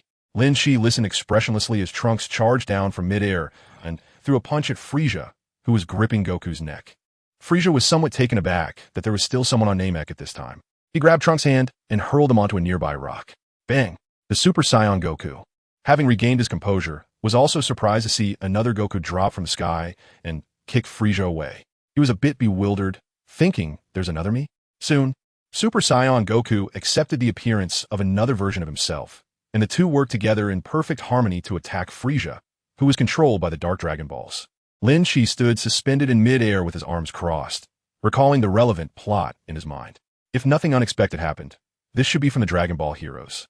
The Dark Demon Realm Saga. Sai, a time when magic ran rampant, really doesn't align with the Saiyan's physical combat. The plot here should involve the Supreme Kai of Time, Kuranoa, and Trunks defeating the Dark King Mechikabura from the Demon Realm. Right? Interesting. I wonder where Bardock is now. Lin Shi smirked as he looked down at the increasingly intense battle. However, the level of intensity here doesn't even compare to that group from GT, Dragon Ball Heroes. Although the power levels are utterly broken, like a quick snack anime, it's definitely captivating to watch. The combined effort of Super Saiyan Goku and Son Goku, along with Trunks' sneak attack, successfully knocked the Dragon Ball embedded in Frisia's chest out. However, how could the Dragon Ball be parasitic on Frisia? Trunks sighed as he looked at Son Goku. Meanwhile, a black hand had quietly picked up the Dragon Ball from the ground. Lin Shua landed next to Sun Wukong and Trunks, looking at Tawa on the opposite side, who was holding the Dark Dragon Ball. With long white hair, an enchanting figure, eerie light blue skin, red pupils, and pointed ears, Tawa was the scientist of the Dark Demon Realm and the sister of Demon Realm King Dabura. Behind her was an artificial human she created, Mira. Myra's appearance was quite similar to Tawa's, with the main difference being their gender. These two later gave birth to the son everyone was familiar with, Fu. It must be said that Tawa was talented. She created an artificial husband and gave birth to a rebellious son. The Dark Dragon Ball. I won't be polite and will just take it. Tawa revealed a proud smile. It was indeed your doing. Trunks rushed forward in anger, trying to stop them. As Tawa waved her demon god staff, a black hole appeared behind them. Let us go, Mira. Bastard. Trunks was momentarily blocked by the power of the demon god, and he struggled to get up and unleashed his energy wave. Sun Wukong, standing beside him, remained motionless, as it was the first time he encountered these two, feeling somewhat bewildered. By the way, which one is the enemy? Super Saiyan Wukong was even more confused, as he was completely lost during the whole situation. Boom! The powerful energy wave was unleashed, and Mira flew in front of Tawa to block it.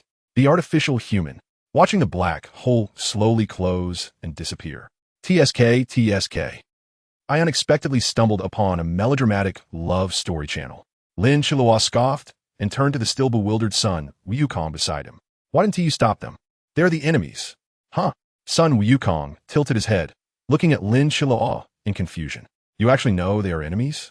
Aren't you just like me? On patrol for the first time? I know more than you. Lin Shiluo said lightly. This matter dates back a long time ago.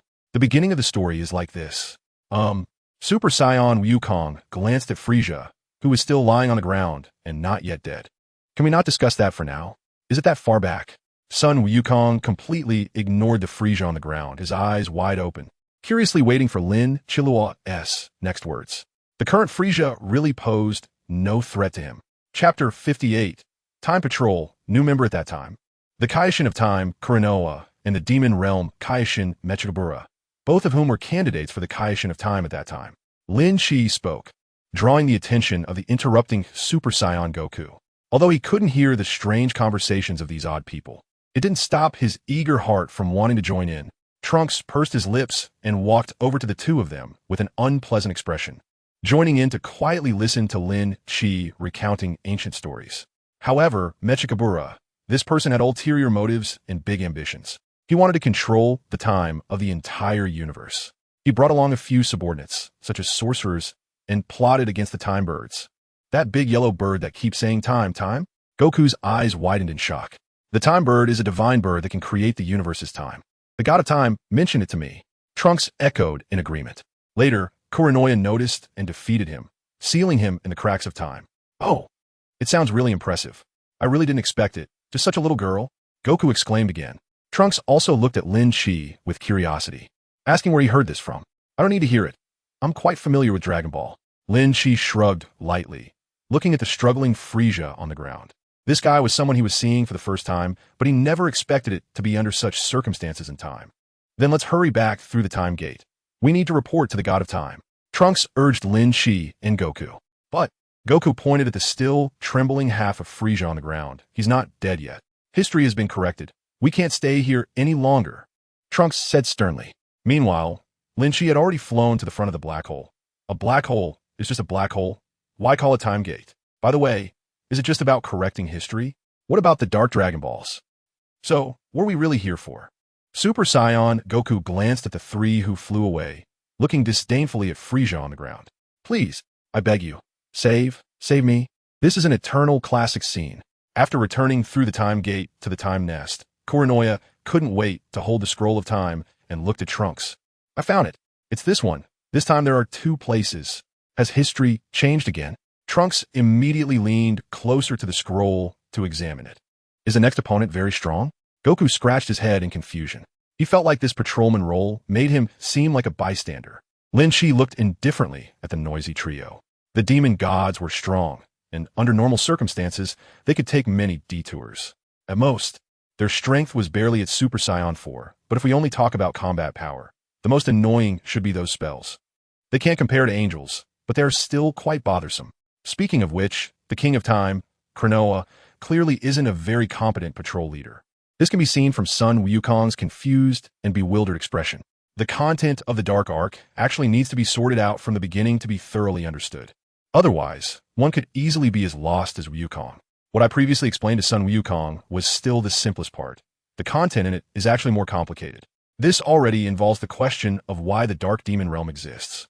The Dark Demon Realm is an independent special space-time created by Mechikabura during the endless years he was imprisoned. In fact, before becoming the Demon Realm King, Mechikabura was a sorcerer in the heavenly realm. He was the type that could use magic. Characters like Bu are considered magical. They can also be regarded as beings similar to angels, like elves, though in terms of strength, they're definitely not comparable to angels. Mechikabura learned some unknown things from the history of the Time Vault. Then, in order to gain dark power, he took away quite a few sorcerers when he left. His subordinates, who had been with him for years, included Demigra, Putine, and Giribi. After obtaining dark power, he then set his sights on time power, which led to the explanation I previously gave Wukong, and he even created the Toki Toki bird. The Toki Toki bird that later appeared next to Fu was Mechikabura's. Kuranoa became the king of time ahead of time, cutting off Mechikabura's ambitions and sealing him in the crevice of time. After the Dark Realm lost its leader, several of his subordinates began to fight for dominance in the Dark Demon Realm. Of course, Demigra's subordinates were still relatively loyal and attempted to assassinate the King of Time, but they failed and were sealed as well. With the dark demon realm devoid of even monkeys, various little creatures emerged to claim kingship, and the familiar demon realm king, Dubra, made his appearance. However, Cronoa is not to be underestimated. Over her long years, she often hunted down the demons of the demon realm. After the incident with the Majin Buu, the deceased Dubra caused the dark demon realm to become chaotic again. At this time, as Dubra's sister, Tawa took on this heavy responsibility. Well, she lacked strength. She was a genius scientist of the demon realm, which led to the creation of the android Mira. Tawa not only controlled part of the dark demon realm's army, but also used the dark mask to control Bardock, altering history multiple times. Regarding how Tawa managed to do this with Bardock, Lin Shi expressed that he was also unclear. Even he found it a bit difficult to understand. Forget it. It's just what the plot needs. Then, due to the incident with Trunks' time machine, the Time Patrol team of the King of Time, Cronoa, was born. I think you can conveniently split into two groups to set off. Cronoa's expression was extremely serious as she pointed at the scroll while knocking on it. Lin Shi's distracted thoughts were pulled back. This is how the Dark Demon Realm came to be, though it seemed a bit far-fetched. You two with some experience? Follow me and protect me along the way. Trunks, you team up with the new arrivals. Kuranoya quickly arranged. Huh? Trunks looked bewildered, wondering where the new team members were. What do you mean by the strongest person? Trunks, am I not the strongest in your heart? A person slowly descended the stairs on the second floor, their words incredibly arrogant. Dad? Trunks was somewhat stunned, followed by immense embarrassment, and he turned to question Kuranoya. Chapter 59. Friendship. Why are you all fighting among yourselves? Hey, did you tell Dad that the condition for summoning Mr. Goku is that I think of the strongest person in my heart? Kuranoya leaned back with her hands behind her head, pretending not to hear, and even ungraciously whistled. Vegeta is here too? Son Wukong didn't care at all, excitedly clenched his fist, so let's hurry and set off. Lin Shi was indifferent. It would be strange if Vegeta didn't show up in this situation. As for power, aside from the hairless cat, only Whis and Bardock were strong enough. Coming here, he was just there to watch the show. Of course, he couldn't say that he was helpless against these magic spells. After all, during his studies with Konik, he had never seen any magic. Moreover, in the entire universe, no one was willing to touch the area of magic masters. It seemed that magic masters had become a unique symbol of the dark magic realm. Was it because they betrayed the high priest? Listening to Kuranoa talk about the two places now, there were probably strange historical locations caused by the upcoming appearance of the Dark Dragon Balls. This matter ultimately owed to Tawa's loyalty to Mechikabura. Tawa didn't even know what reason she had for discovering Mechikabura in the Black Egg. Those familiar with Dragon Ball heroes would know that this came from that troublemaker Demigra. In an attempt to kill the time Kaioshin Kuranoa from 75 million years ago, this guy and Tawa repeatedly altered the timeline, causing distortions in time and space. Sure enough, Mechikabura escaped from the cracks of time. However, a great escape requires strength, and as a result, he overexerted himself and turned into a black egg, hidden in the dark magic realm. Tawa found him and successfully awakened Mechikabura. Coincidentally, a Dragon Ball creator appeared in the dark magic realm, but whether this person was Dondi from Namek is unknown. However, there was an accident during activation, and the Dragon Balls scattered, flying towards 7 different timelines. Tawa obtained the power of the demon god from Mechikabura, and of course, since the boss was out, the little brothers naturally made their appearances one by one. As a longtime rival, the time Kaioshin Kuranoa couldn't just stand by and watch. She sensed the changes in the timeline. Thus, Trunks was captured and turned into a laborer, followed by Goku's involvement. The first Dark Dragon Ball was the one that was parasitic on Frieza from before on Namek. Kakarot, don't think you can get stronger all by yourself. Vegeta snorted arrogantly. Who is this guy?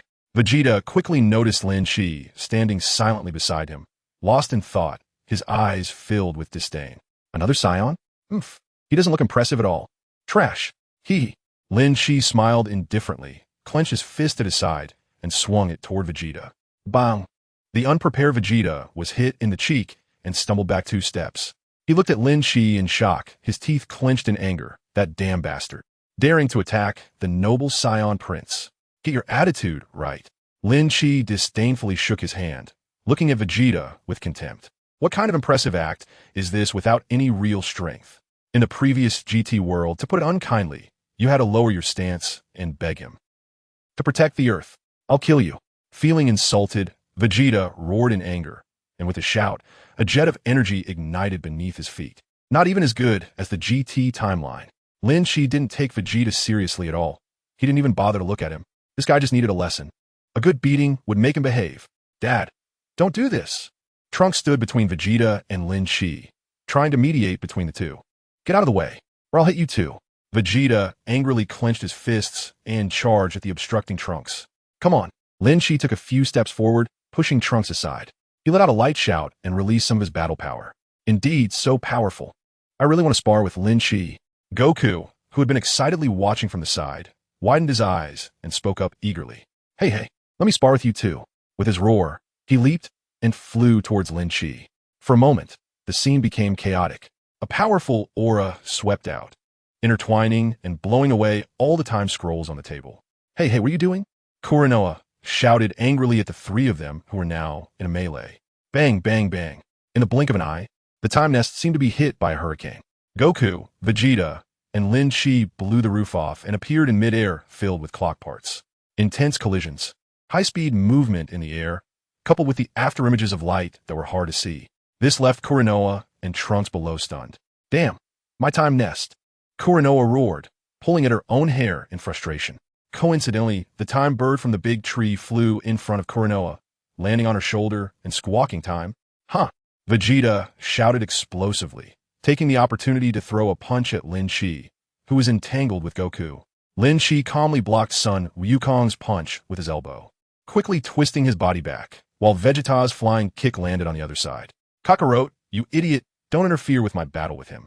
Vegeta shouted angrily, gathering energy in his palm and launching it towards the two. Boom! The energy blast exploded, and amidst the rolling smoke, Sun Wukong's coughing could be heard. Cough, cough. Vegeta, where are you attacking? At this moment, Lin Shi quickly appeared behind Vegeta, swinging his fists towards him. Take this. Damn it. Vegeta rapidly fell from midair, but he quickly steadied himself and charged at Lin Shi again. The smoke in the air had already dissipated, and Son Goku, excited, clenched his fists and flew towards Lin Shi. 3 beams of light intertwined in the air once more, with the sounds of fists and feet colliding, and bursts of energy flashing intermittently. Bang, bang, bang. Stop it. Trunks shouted anxiously, trying to mediate.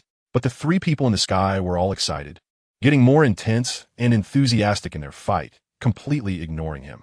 To be blunt, you two are no match for me. Lin Shi nonchalantly defended against their combined attacks. Chapter 60, running on both sides, Cell and Bu. Why don't you fuse? I know Kuranoa has the Patera earrings. Bastards, you better stop. Kuranoa's forehead suddenly bulged with veins as she extended her hands, releasing divine power into the air. Time stop. I can't move. Son Goku's foot was resting on Vegeta's elbow. Vegeta's fist was pressed against Lin Shi's cheek, and Lin Shi's knee was kicking Son Goku's abdomen. The 3 of them were frozen in midair, unable to move, as if time had been forcibly halted. Of course, if they released more fighting power, Lin Shi felt he could still break free from Kuranoa's time constraint. But really, it was unnecessary. They were just playing around. No need to get serious. What is going on with you? Kuranoa scolded, hands on her hips, yelling at the 3 in the air. As members of the Time Patrol, you should work together to fight against the forces of the Dark Demon Realm, not be at odds with each other. Hurry down. We need to depart for a mission, or I will send you back and not let you participate in any missions. You should let time continue first. The cold sweat on Son Goku's forehead also stopped, and he spoke helplessly. Vegeta still snorted arrogantly. As long as no one provokes me, I am usually very well behaved. Lin Shi also spoke up, giving them a way out. The 3 descended from midair, and Kuranoa shot them a disdainful glance. If you keep fighting, I will definitely not let you off. Before you go, let me tell you one more thing, Kuranoa said, placing one hand at her cheek while the other made a salute gesture. We are the Time Patrol. Trunks and Son Goku also coordinated, mimicking Kuranoa's gesture. Lin Shi and Vegeta exchanged glances, then turned away with a cold snort. How childish. Lin Shi shrugged. He didn't want to do such a strange gesture. Hurry up and take me to some historical place. Don't force me to reconsider going back. Vegeta subtly glanced at Lin Shi and spoke coldly. Then don't come at all. No one is forcing you to stay. Lin Shi retorted disdainfully. All right, everyone say one less thing. Son Goku couldn't stand it anymore. Why were these 2 so angry? Lin Shi snorted again. They all looked like Vegeta. Why was this one so annoying? Hey, before participating in the mission, you must strike this pose. Seeing that Lin Shi and Vegeta were not cooperating at all, Kuranoa started scolding again. Trunks, I really can't stand your dad. Kuranoa shouted in anger, and you Lin Shi, you got. I'm sorry, please don't be angry. Trunks quickly apologized for the two of them, trying to mediate. In the end, Kuranoa still angrily opened the time-space portal. A black hole appeared, and Vegeta couldn't wait to fly into it. Following behind was Trunks. Watching the two fly away, Kuranoa opened another black hole. Goku, Lin Shi, you two come with me. Lin Shimon casually followed behind Wukong. Although the Demon World arc didn't have an anime, there were comics and even games. Since it wasn't released too long ago, Lin Shimon still remembered it clearly. If Trunks followed the original plot, it should be the scene where Cell is parasitized by the Dark Dragon Balls. Cell, I wonder if there are any out-of-plot situations discovered. Probably not much chance. The arrogant Vegeta is not someone who would cooperate at all. Earlier, the two subordinates who followed Mechikabura, the sorcerers Gyuribi and Puting, were enough to give Vegeta a hard time. Forget it, in his eyes, these two are just minor characters. Of course, he shouldn't cast any strange magic. Mainly, he just wanted to see Cell being parasitized by the Dark Dragon Balls. TSK. That is. Stuck at the mouth of the black hole, Sun Wukong's body trembled, and he looked down at the person below in shock. Hurry up and get out. Don't block the door. Lin Shimon, coming back to his senses, urged, knowing who was being parasitized. Satan's good buddy, Bu. To be precise, it should be Majin Bu. I'm coming. Sun Wukong was overly excited, his body still slightly trembling. Bu is mine to deal with. Before that sentence even finished, Sun Wukong quickly rushed towards the small Bu on the ground, making it seem like Lin Shimon was trying to snatch him away. Instantly releasing a powerful force. Sun Wukong's punch hadn't even touched the small Bu when Bu had already opened his mouth and shot an energy ball at him. By the time he dodged the energy ball, the small Bu had already appeared behind Sun Wukong, throwing a punch at his head. Sun Wukong leaned back to evade the attack and threw his own punch at the small Bu who had jumped above him. The two began to exchange punches and kicks, and in the blink of an eye, countless rounds had passed. Boom! With Sun Wukong grabbing the small Bu by the ankle and throwing him. He quickly fell and smashed onto the ground. The terrifying force shook the earth, and smoke billowed up. Sun Wukong hovered in mid-air, gathering energy at his waist. Massive energy converging between his hands. Then he struck towards the large pit below. Came! Haim! Ha! Boom, boom, boom. Before the rolling smoke could dissipate, a powerful energy once again slammed into the pit where the small Bu was located. Another massive explosion erupted, and the already large pit expanded further, the ground caving in, and spiderweb-like cracks continuously spread across the earth. Lin Shi looked on indifferently, wondering how much longer this battle would last. The astonishing energy dispersed the surrounding smoke, sweeping away the debris as well. Little Bu quickly soared up from a pit, charging into the air with an incredible aura erupting from his entire body as he continued to roar. How's Kuranoa and Trunks doing? Lin Shi asked, crossing his arms and glancing at Kuranoa. Let me check. Not good. There's danger on Trunks' side. Kuranoa exclaimed, her eyes wide with shock. She seemed very anxious, not explaining anything, and quickly dashed into the time-space door. Lin Shi also followed over, and upon looking, he saw the unconscious Vegeta and Trunks holding him. Then Trunks took out the Patera and placed it on Vegeta's ear, resulting in the fuse being Vegeto. Chapter 61. The Giant Monster Cell, Dark Dragon Balls. Previously, Vegeta couldn't even block a single attack from Gyuribi, so there's no need to mention Vegeto's power. A simple wave of his hand would likely crush Gyuribi. As long as these two demonic gods don't unleash any magic, it will be a matter of minutes. However, Putin is very meddlesome, being parasitized by the Dark Dragon Balls. Cell only became somewhat stronger, but the troublesome Putin infused Cell with demonic power and dark energy, creating an enormous monster, Cell. He was as tall as a gigantic mountain. Vegeto and Gyuribi could only temporarily unite out of necessity to defeat the giant monster Cell. Vegeto, Lin Shi smiled, estimating that the fusion time for the two should be running out soon, just as Lin Shi said, right after defeating the giant monster Cell. With the Dark Dragon Balls rolling away, the fusion of Vegeta and Trunks also failed. Gyuribi swung his enormous iron hammer toward the two who were helplessly sitting on the ground, stating that their union was merely a forced situation. Bang! Lin Shi instantly teleported to block the attack, and he swung his fist towards Gyulabai's abdomen. With immense force, blue blood splattered as the punch pierced straight through Gyulabai's abdomen. How is this? possible? Gilabai's body slowly fell backward, and he asked, "Who are you?" Lin Chi raised his eyebrows. So it seems that in terms of combat power, he should be able to completely dominate Micah Capula. After all, this guy's strength is only something Trunks can handle when he becomes the god of science. Is he still sealed? Huh, that guy seems to have the annoying immortality. Did he have it from the beginning, or did he get it later? Gilabai picked up the Dark Dragon Ball on the ground. Puting looked at Gilabai's death in shock. Damn it, she quickly leaped into the black hole. Such a powerful opponent was too much for her to handle. As long as she got the Dragon Balls, it would be fine. You take those two back. I'll go help Goku. Lin Chi disdainfully flicked the blood off his hands and jumped into the black hole he had come from. He had been watching for too long. It was a bit unfair to let Goku handle the Bu parasitized by the Dark Dragon Ball alone.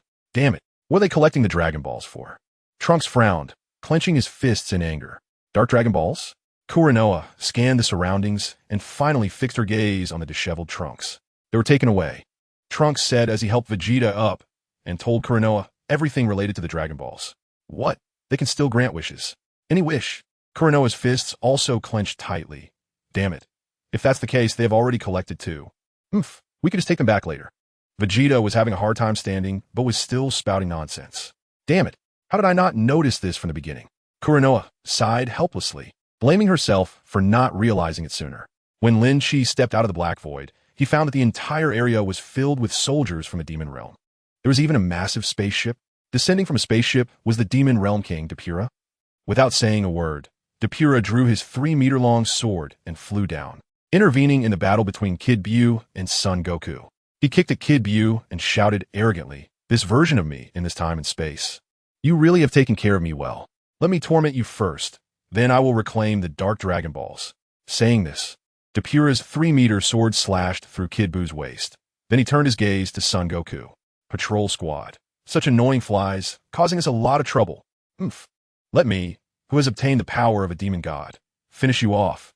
Depura declared fiercely and launched his attack on Son Goku.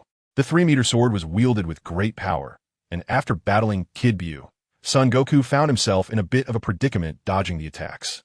Yikes! This is really dangerous. Son Goku exclaimed as he looked at the boulders behind him that had been sliced in half by the sword's energy. Depura's flare wound last long. Even with the power of a demon god, he didn't need it.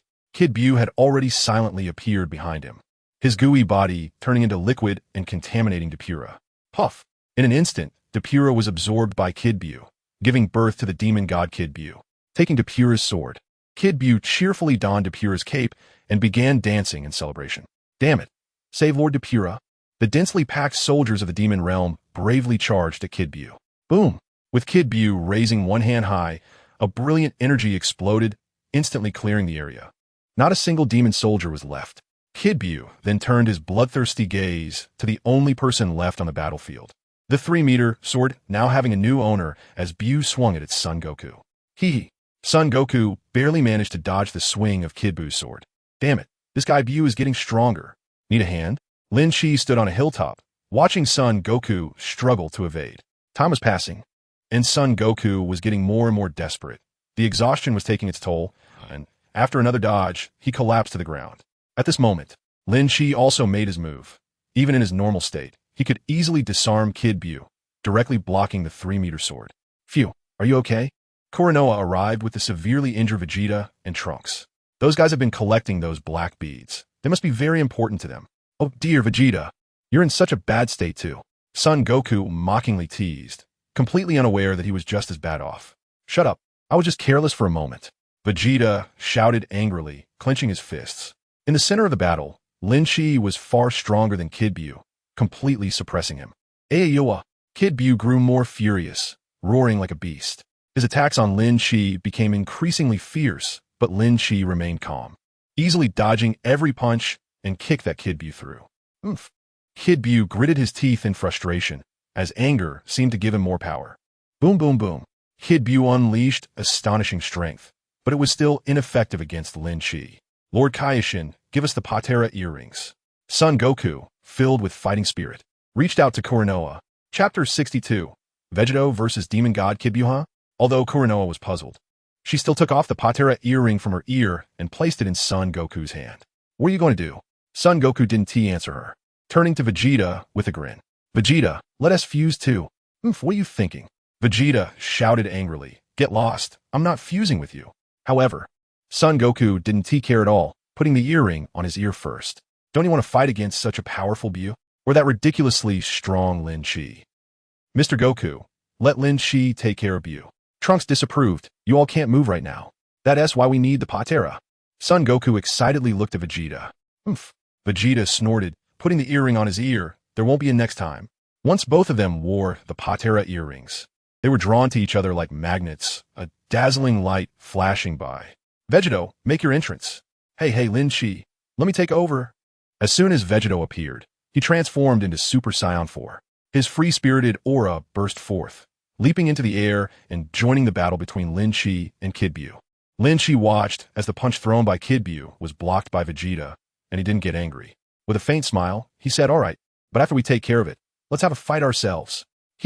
Vegeta smirked wickedly, blocking the kick from Kid Bu, placing his hands on his waist, and gathering a terrifying energy in his palms.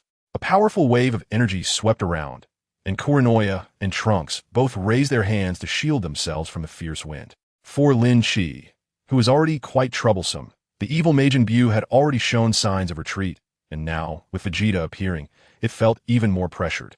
Kid Bu's eyes became increasingly fierce as he quickly drew a black hole in front of him, having absorbed Dubra's body and memories.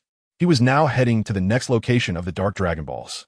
Although he wasn't particularly familiar with the unique powers of a demon, he thought he could manage a space-time transfer. A surge of energy rapidly struck towards Kid Bu, and a huge explosion erupted. Amidst the rolling smoke, Kid Bu had already entered the black hole, escaping swiftly. Damn it! Vegeta extended one hand and quickly unleashed a ki blast to disperse the smoke. But Kid Bu had already vanished without a trace. What happened?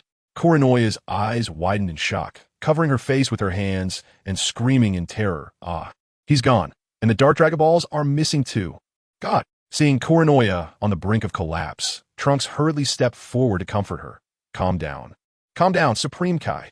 How can you tell me to calm down? If Majin Bu was discovered and taken away by them, they would have 3 Dragon Balls. Kurenoya completely broke down. Is the Dark Dragon Ball really that important?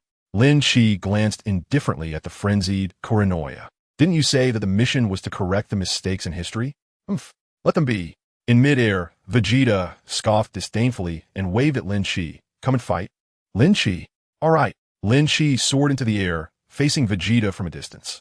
Kurenoya looked at her Time Patrol team member in such a state and became even more distraught, kneeling on the ground, covering her head, with tears welling up at her eyes. It's over. It's a disaster. History has become a mess. In midair, Lin Chi and Vegeta ignored the frantic Kurenoya, and with their silent exchange of glances, a great battle was about to erupt. The towering aura swayed in the wind as Vegeta charged at Lin Chi first, moving with such incredible speed that it was hard to believe. Lin Chi was completely unfazed, showing no change in expression as he bent his arm to block Vegeta's punch. And the counterattack began. The two figures intertwined rapidly in the sky, moving so fast that Trunks below widened his eyes in astonishment. Even a nearly frantic Kurenoya gradually quieted down, focusing on the intense battle. The battle between Lin Chi and Vegeta almost surpassed the heights that humans can imagine. However, with just a gesture, the techniques unleashed seemed capable of destroying the heavens and extinguishing the earth. So powerful. Too powerful. Trunks exclaimed in shock. Lin Chi instantly teleported behind Vegeta and kicked him away. Vegeta's eyes reacted, but his body couldn't keep up. He was sent flying, crashing through several mountains before barely coming to a stop. Looking at Vegeta, who was struggling to rise from the rubble, Lin Chi showed no mercy and continuously fired energy blasts from his hands. Boom, boom, boom. Countless energy blasts shot from Lin Chi's palms, creating a massive explosion that filled the sky with thick smoke. Hey, stop hitting each other or you'll end up affecting history. The surprised Kurenoya quickly reacted and shouted loudly. But the two fighters were too engrossed in their battle to care about her. Under the rolling smoke, a loud roar echoed, and a powerful aura dispersed the fog as Vegeta charged toward Lin Chi. I didn't expect your strength to be so great, Lin Chi said with appreciation as he took Vegeta's punch. In another clash, their figures transformed into streaks of light, constantly flashing throughout the surroundings. Bang, bang, bang. Vegeta smirked, getting more excited as the fight continued. His figure vanished from Lin Chi's sight once again, and in the next moment, he leaped into the sky. A powerful energy ball was hurled down at Lin Chi, who also retaliated with a Kamehameha wave. The two energies engaged in a tug-of-war between them. These two guys. Kuranoya watched in exasperation, feeling helpless against the powerful Lin Chi and Vegeta. As the intense battle continued, time gradually drew it to a close. It looks like you're about to give up. Lin Chi's fierce attacks became increasingly rapid, and Vegeta sensed he was starting to fall behind. Oh no!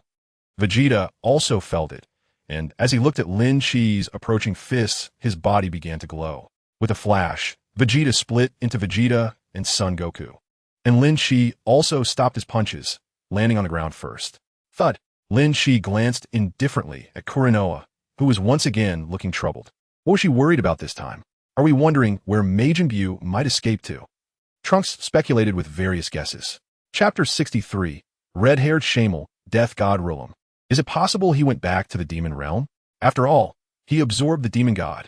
Goku, who had just landed, rarely used his imagination and pointed with his index finger. That can't be. Isn't that just walking right into a trap? Vegeta, who had also landed, coldly poured cold water on him. Is that so? Goku's breath was slightly hurried at this moment. He looked at everyone and asked, do we have any senzu beans? Who knows if other enemies will show up later? No. Lin Chi shrugged. Other enemies. Just that red-haired one, he thought, already picturing the appearance of that guy in his mind. He's a subordinate of Demigra. Where could Majin Buu possibly go? Kuranoa fell back into distress once again. Anyway, he's not here anymore. I can't feel his energy. Goku wearily sat down on the ground, completely disregarding his image. Just as everyone was lost in thought, a voice came from not far away. I might know. With the appearance of a black hole, a red-haired boy walked out. He held a magic staff exclusive to the demon god and looked at the group with a cheerful smile. Lin Chi raised an eyebrow. Wasn't he this just like saying Chow Chow? And Chow Chow arrived? It's likely that the sealed demon Demigula, trapped in the cracks of time. Since that Mika Kapura had been revived. That guy, Shamel, is a trusted aide of Demigula. However, it's also true that Kuranoya hasn't even collected a single Dragon Ball and is only now realizing the importance of the Dark Dragon Balls. ISNT it a bit too late. Who are you? Trunks turned around warily, his hand already resting on the one-handed sword at his back. What are your intentions? Facing Trunks' question, Shamel was completely unperturbed. He calmly explained, I have no intentions. I just think you guys are still somewhat useful to me. Whether you believe it or not doesn't matter to me. Instead, hell is about to stir up endless turmoil. Shamel's words, punctuated with pauses, inexplicably heightened the tension among those present, of course, excluding Lin Chi. Lin Chi listened indifferently. Now, there was an additional self, and the original plot was bound to be twisted. Even if it wasn't twisted, it had to be forced to twist. After all, he had never had the chance to encounter the evil thoughts in hell during his previous GT timeline. Now that he had this opportunity, how could he miss out on experiencing it? Meanwhile, Kuranoya bit her lip, seemingly deep in thought, and finally made a decision. Goku, Vegeta, I want to transfer your injuries to me, and then you can go to hell with Lin Chi. If there are Dark Dragon Balls, you must get them. They already have two, Kuranoya said solemnly, looking at the three. No, Shamel said with a charming smile. Previously, Mechikabura personally intervened and obtained another one from elsewhere. What? Kuranoya's eyes widened in anger as she clenched her fists. Damn it, could it be Buu's? It shouldn't be. Buu just escaped. Trunks shook his head, feeling it wasn't Buu's Dragon Ball. Lin Chi raised an eyebrow, wondering if it was that Dales who ate strange fruits. Wasn't he taken down by the Dark Masked King? I didn't expect Meichi Capula to personally take action. It seems he is determined to get the Dark Dragon Balls. What about me? Looking at the three people who were arranged, Trunks spoke up in confusion. Kuranoa glanced at the battered Trunks and said, after you deal with your injuries, you can take me back. There's no need to complicate things. Lin Chi glanced at Son Goku, who was still sitting on the ground, and Vegeta, who was leaning against the rock. I'm fine going alone. No way. If something goes wrong, having more people can help each other. Kuranoa shook her head vigorously, insisting on following her plan. Let's go, Redhead. Lin Chi looked at Shamel, who was silent beside him. They have 3 Dragon Balls, so the remaining 4 are 1 with the fleeing Buu, 1 from the evil Thought Wave, and 1 likely with Shrek. The last one is actually already in their hands, the one on Broly. TSK. Although he didn't care much about the Dark Dragon Balls, He inexplicably felt like he wanted to fight against the strongest Mechi Capula. Of course, the premise was to think carefully about what could defeat magic. He had to challenge that saying, in Dragon Balls, only magic can defeat magic, right? Otherwise, did he come to the Dark Demon Realm just to watch everyone's magic performances? Hey, Lin Chi, you bastard. Seeing Lin Chi follow Shamel through the time-space door, Kuranoa was so angry she started stomping her feet. Disobedient bastard. Bastard. So what do we do now?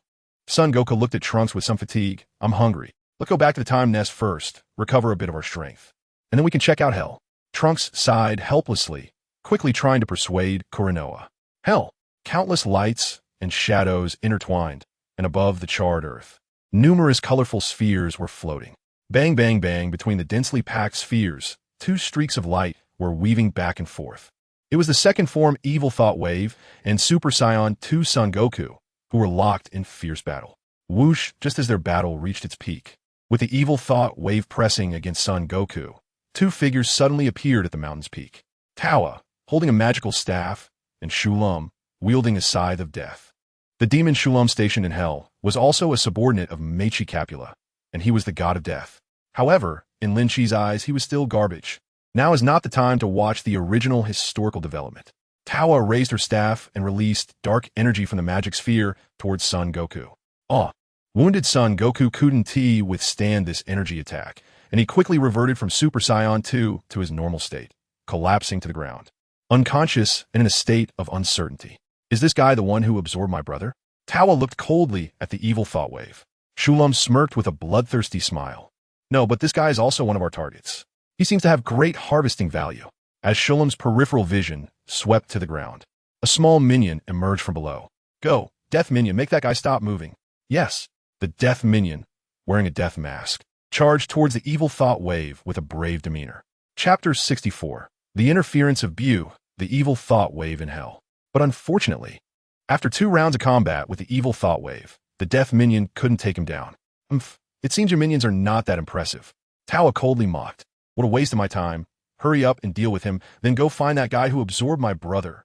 TSK, are you ordering me around? Shulam said this, but his scythe had already swung.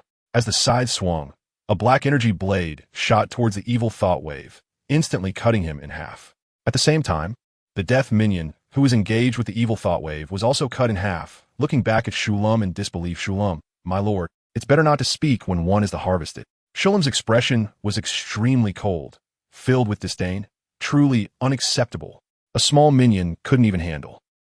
As the scythe stood on the ground, Shulam's expression suddenly turned incredibly joyful. He reached back to touch the back of his head. Ha ha! Cutting off a submissive subordinate really makes me happy. Tawa, standing beside him, had her lips twitch slightly. No wonder this guy was stationed in Hell. He really seemed quite abnormal.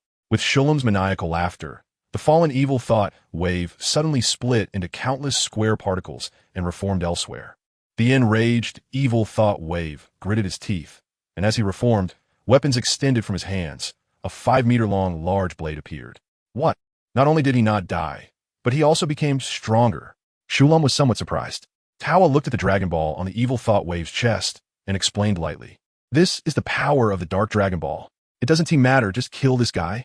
Shulam swung his scythe and charged at the Evil Thought Wave. The scythe clashed with the 5-meter large blade, and as they continued to swing, debris flew around and dust rose. The sound of metal clashing was incessant.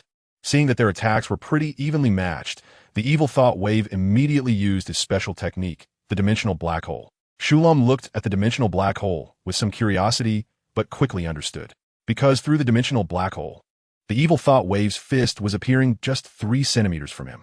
As that fist opened into a palm, an energy ball shot toward Shulam.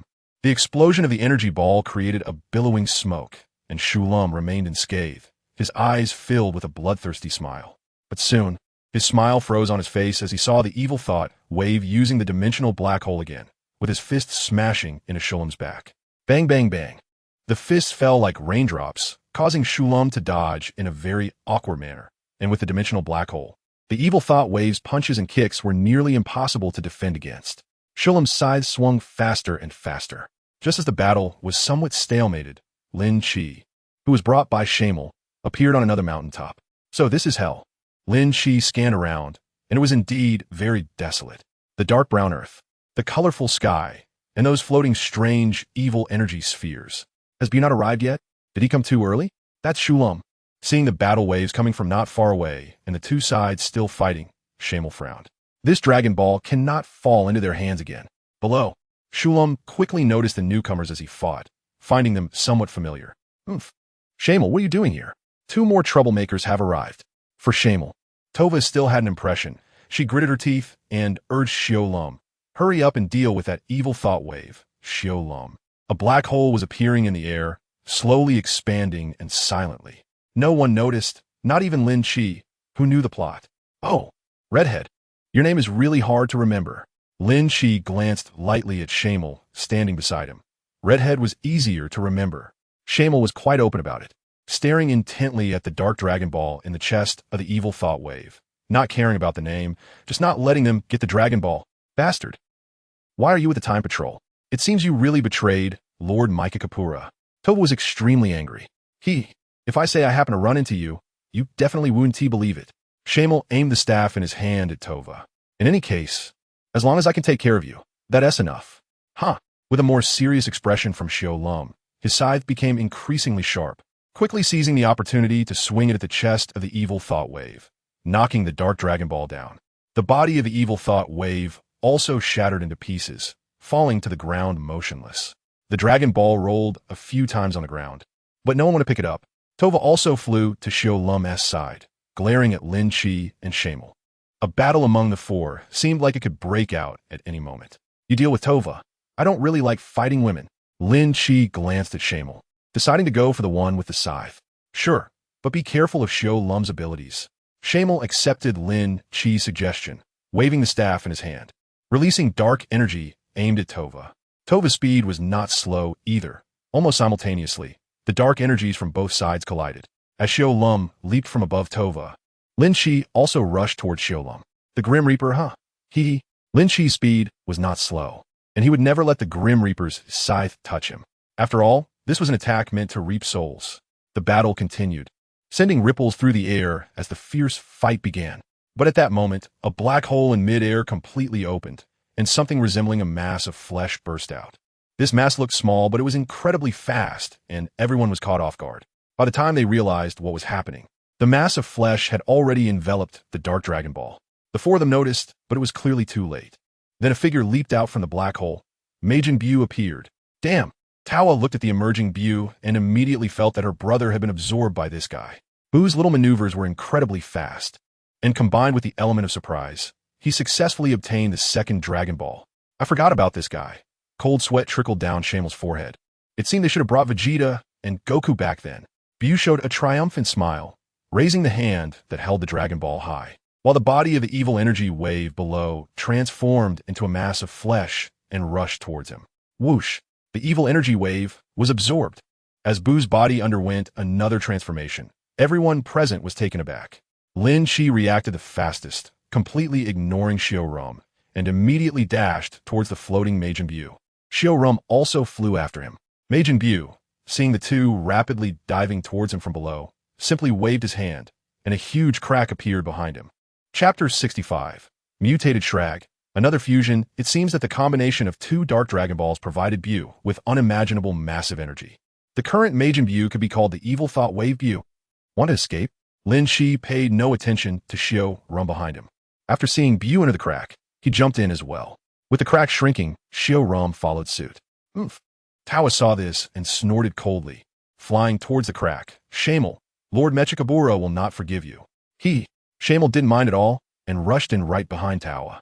As the crack disappeared, the entire hell seemed empty for a moment, with only the lifeless Goku lying not far away. On the other side, Kuranoya, back in the time nest, immediately absorbed a new patrol member, Gohan, who wore black-framed glasses.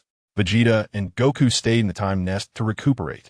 Trunks and Gohan teamed up to head to the last historical correction needed, Earth, the city where Shrag appeared. Just as Gohan was about to use a whistle to deal with a massive Shrag, a huge crack appeared in the sky, and Majin Bu jumped out first. He was holding a 3-meter-long sword that belonged to Dubra, and he unleashed countless energy blasts at Shrag. That is, Majin Bu. Gohan looked at the figure in the air, somewhat uncertain. Trunks, however, was shocked, thinking, how did that guy appear here? Whoa, what a mix-up. Lin Shi also emerged from the crack behind, glancing at the suspended Trunks and Gohan. The bespectacled Gohan. TSK no Beta. Are those continuously appearing Dragon Balls. Xiaorum chased right behind Lin Shi, swinging his scythe at him. The two quickly became entangled, with countless afterimages making it hard to see who was chasing whom. Bang, bang, bang. Tawa also emerged from the crack, looking at the enormous Shrag with a joyful smile. It seems I can directly grab the last 3 Dragon Balls. I 1T let you succeed. As the crack shrank, Shamel also poked his head out. Now, is it getting more exciting? Trunks clenched his fists quietly at his side. All the enemies had gathered together. You two figure something out. Don't let them get the Dragon Balls. Shamel pointed his staff at Tawa. Tawa pursed her lips, her mind racing. It was just her and Xiaorum now.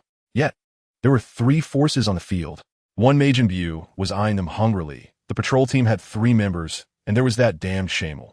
To seize the 3 Dragon Balls and rescue Dubra was difficult. Then let us make it even more chaotic. Tawa raised her staff high and released energy toward Shrag. The rolling black mist energy entered Shrag's body, greatly enhancing his power. Mutated Shrag appeared. Damn, Tawa has done something unnecessary again. Trunks frowned at this scene. The mutated Shrag was even larger and had lost all rationality, making Trunks and Goku seem like mere mosquitoes in comparison. Under Tawa's control, without saying a word, he unleashed powerful energy balls towards Trunks and Gohan. Boom!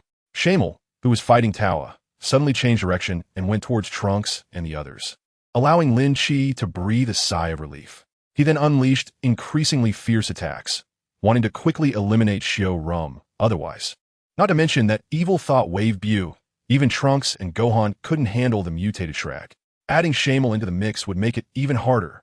Lin Shibao let out a shout as he entered the Super One form, disappearing from Rulum's sight in the blink of an eye.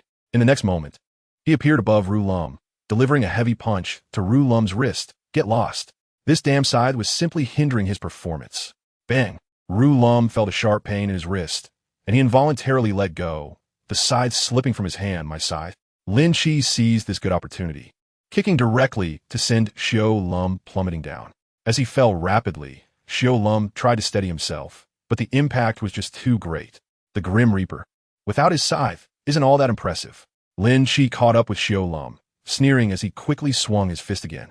Xiaolum wanted to dodge, but with Lin Shi's continuously unleashed power, he simply couldn't withstand it. Bastard! Lin Shi's attack speed became increasingly swift and fierce, each punch cutting through the air with a whoosh. The Shalamu was taking a beating, being knocked around, and occasionally letting out pained cries of awe. Ugh! Boom, boom, boom. In the crumbling building, explosions echoed one after another, and even when the Shalamu picked up the scythe again, it was of little use. It seemed that a victor had already emerged here. On Trunks' side, as the smoke from the explosions dissipated, Shamel also lowered her protective barrier. Ha! Great job. Magic Kid, you really helped us out, or we would have been seriously hurt. Son Gohan praised Shamel, who stood in front of them, shielding them from attacks. If it were just us, we wouldn't have been able to take it. I wasn't protecting you. Shamel felt very displeased with Son Gohan's attitude. You two, hurry up and find a way to deal with this big guy. Shamel said, as she returned to face Tawa. You learned to manipulate dark energy from puting. Huh? There's more than you can imagine. Tawa revealed a proud smile, raising her magic staff again. The clash of magical energy resumed. Faced with the enormous Schlag, Trunks was at a loss. What to do? I think I have a good idea. Son Gohan said as he took off his glasses, grinning at Trunks. Trunks, let's fuse. First, let's combine our energies. We can do it, Trunks. Son Gohan said as he closed his eyes. Is that possible? Trunks was somewhat uncertain, but followed suit, closing his eyes. It seemed like this was their only option. As their energies reached a balance, the two took strange steps, gracefully merging in a fusion dance. Fusion. Chapter 66. Gohan Trunks. Three-way battle. The fusion lasts only 30 minutes. So let's make this quick. Gohan Trunks, a makeshift name, clenched his fists and looked at the massive Schlag. Due to the enormous size difference, Gohan Trunks' punches landed on Schlag's arm. Schlag didn't even flinch, completely ignoring Gohan Trunks' attack as his arm came crashing down on him. It's too big. I can't inflict any damage, Gohan Trunks thought as he tried to create some distance from Schlag. But looking at the gigantic Schlag, his speed was still unchanged, and Gohan Trunks was directly hit, flying backward. Damn it. Gohan Trunks leaped back into the air, unleashing a barrage of energy blasts at Schlag. This time, Schlag did react, but it only caused him some mild annoyance. Gohan Trunks was treated like a pesky fly as Schlag continuously swung his arms, trying to swat him down. Gohan Trunks had no choice but to draw the single-handed sword strapped to his back. What to do? How can we win against this giant? Take this. Lin Chi crossed his arms and swung his fist hard at the Shalamu's abdomen. The Shalamu's body bent back, flying out like a bullet. Its battle power wasn't much, but it was incredibly tough. Is it because of magic? Lin Chi glanced over. Gohan Trunks was still fighting the mutated Schlag. TSK. By the way, how could Son Gohan and Trunks successfully fuse? Are their powers similar? Yabakawa, thinking about becoming a scholar. His strength has regressed to about the same as Trunks. It's not impossible. Tawa and Shamel had also not settled their battle. And Lin Chi's gaze shifted to the little Bu hovering above, watching intently. Is this guy waiting to reap the benefits? Damn it, I'm going to kill you. In the ruins below, the Shalamu, covered by layers of rock and debris, charged out again. TCH. I'm tired of playing with you. Looking at the rushing Shalamu, Lin Chi's palms emitted a faint purple glow. Destruction. The pale purple energy seemed insignificant, but when the Shalamu touched it, he widened his eyes in shock.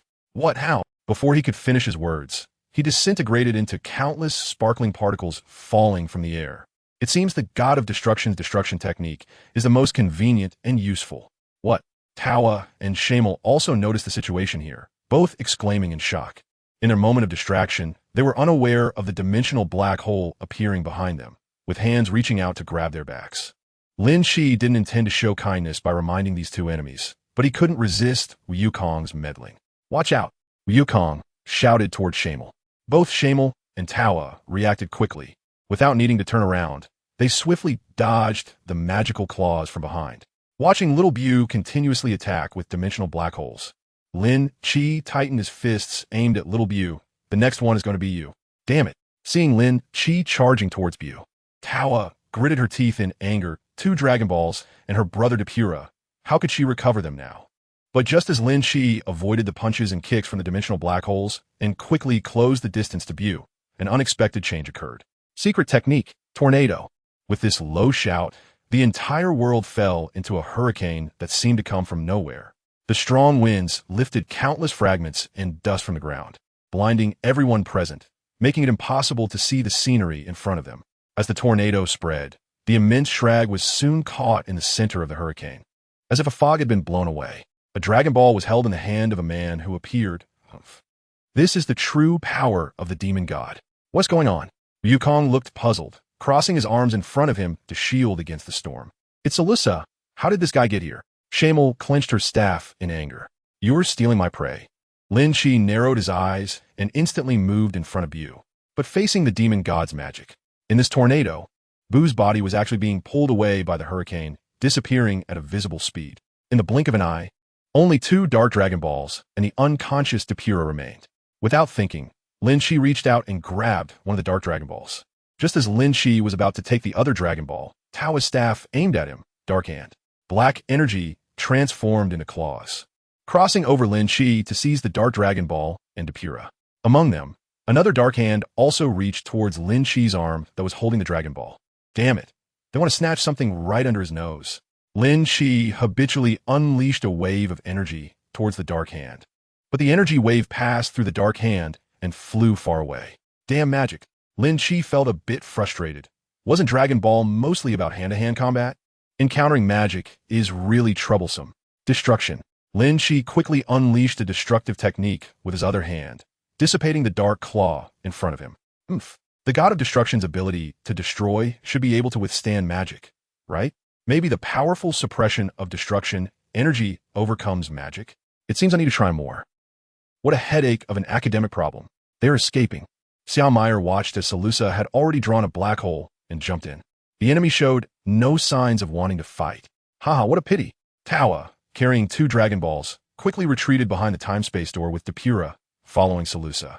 As Lin Chi watched the black hole close and disappear, it was the first time he felt the meaning of failure. Hey, you red-haired guy, couldn't you stop them just now?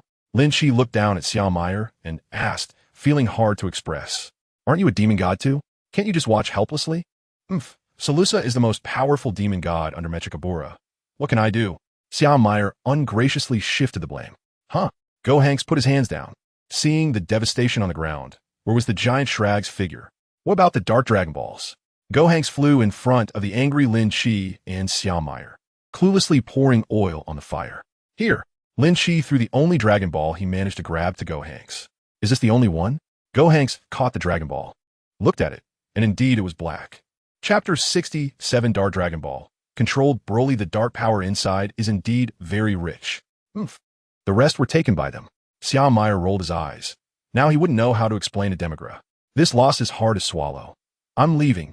Lin Chi glanced at Gohanks and thought for a moment before leaving a message. You go back and tell Kuranoya that the Dragon Balls of Mechikabura are almost all gathered. What?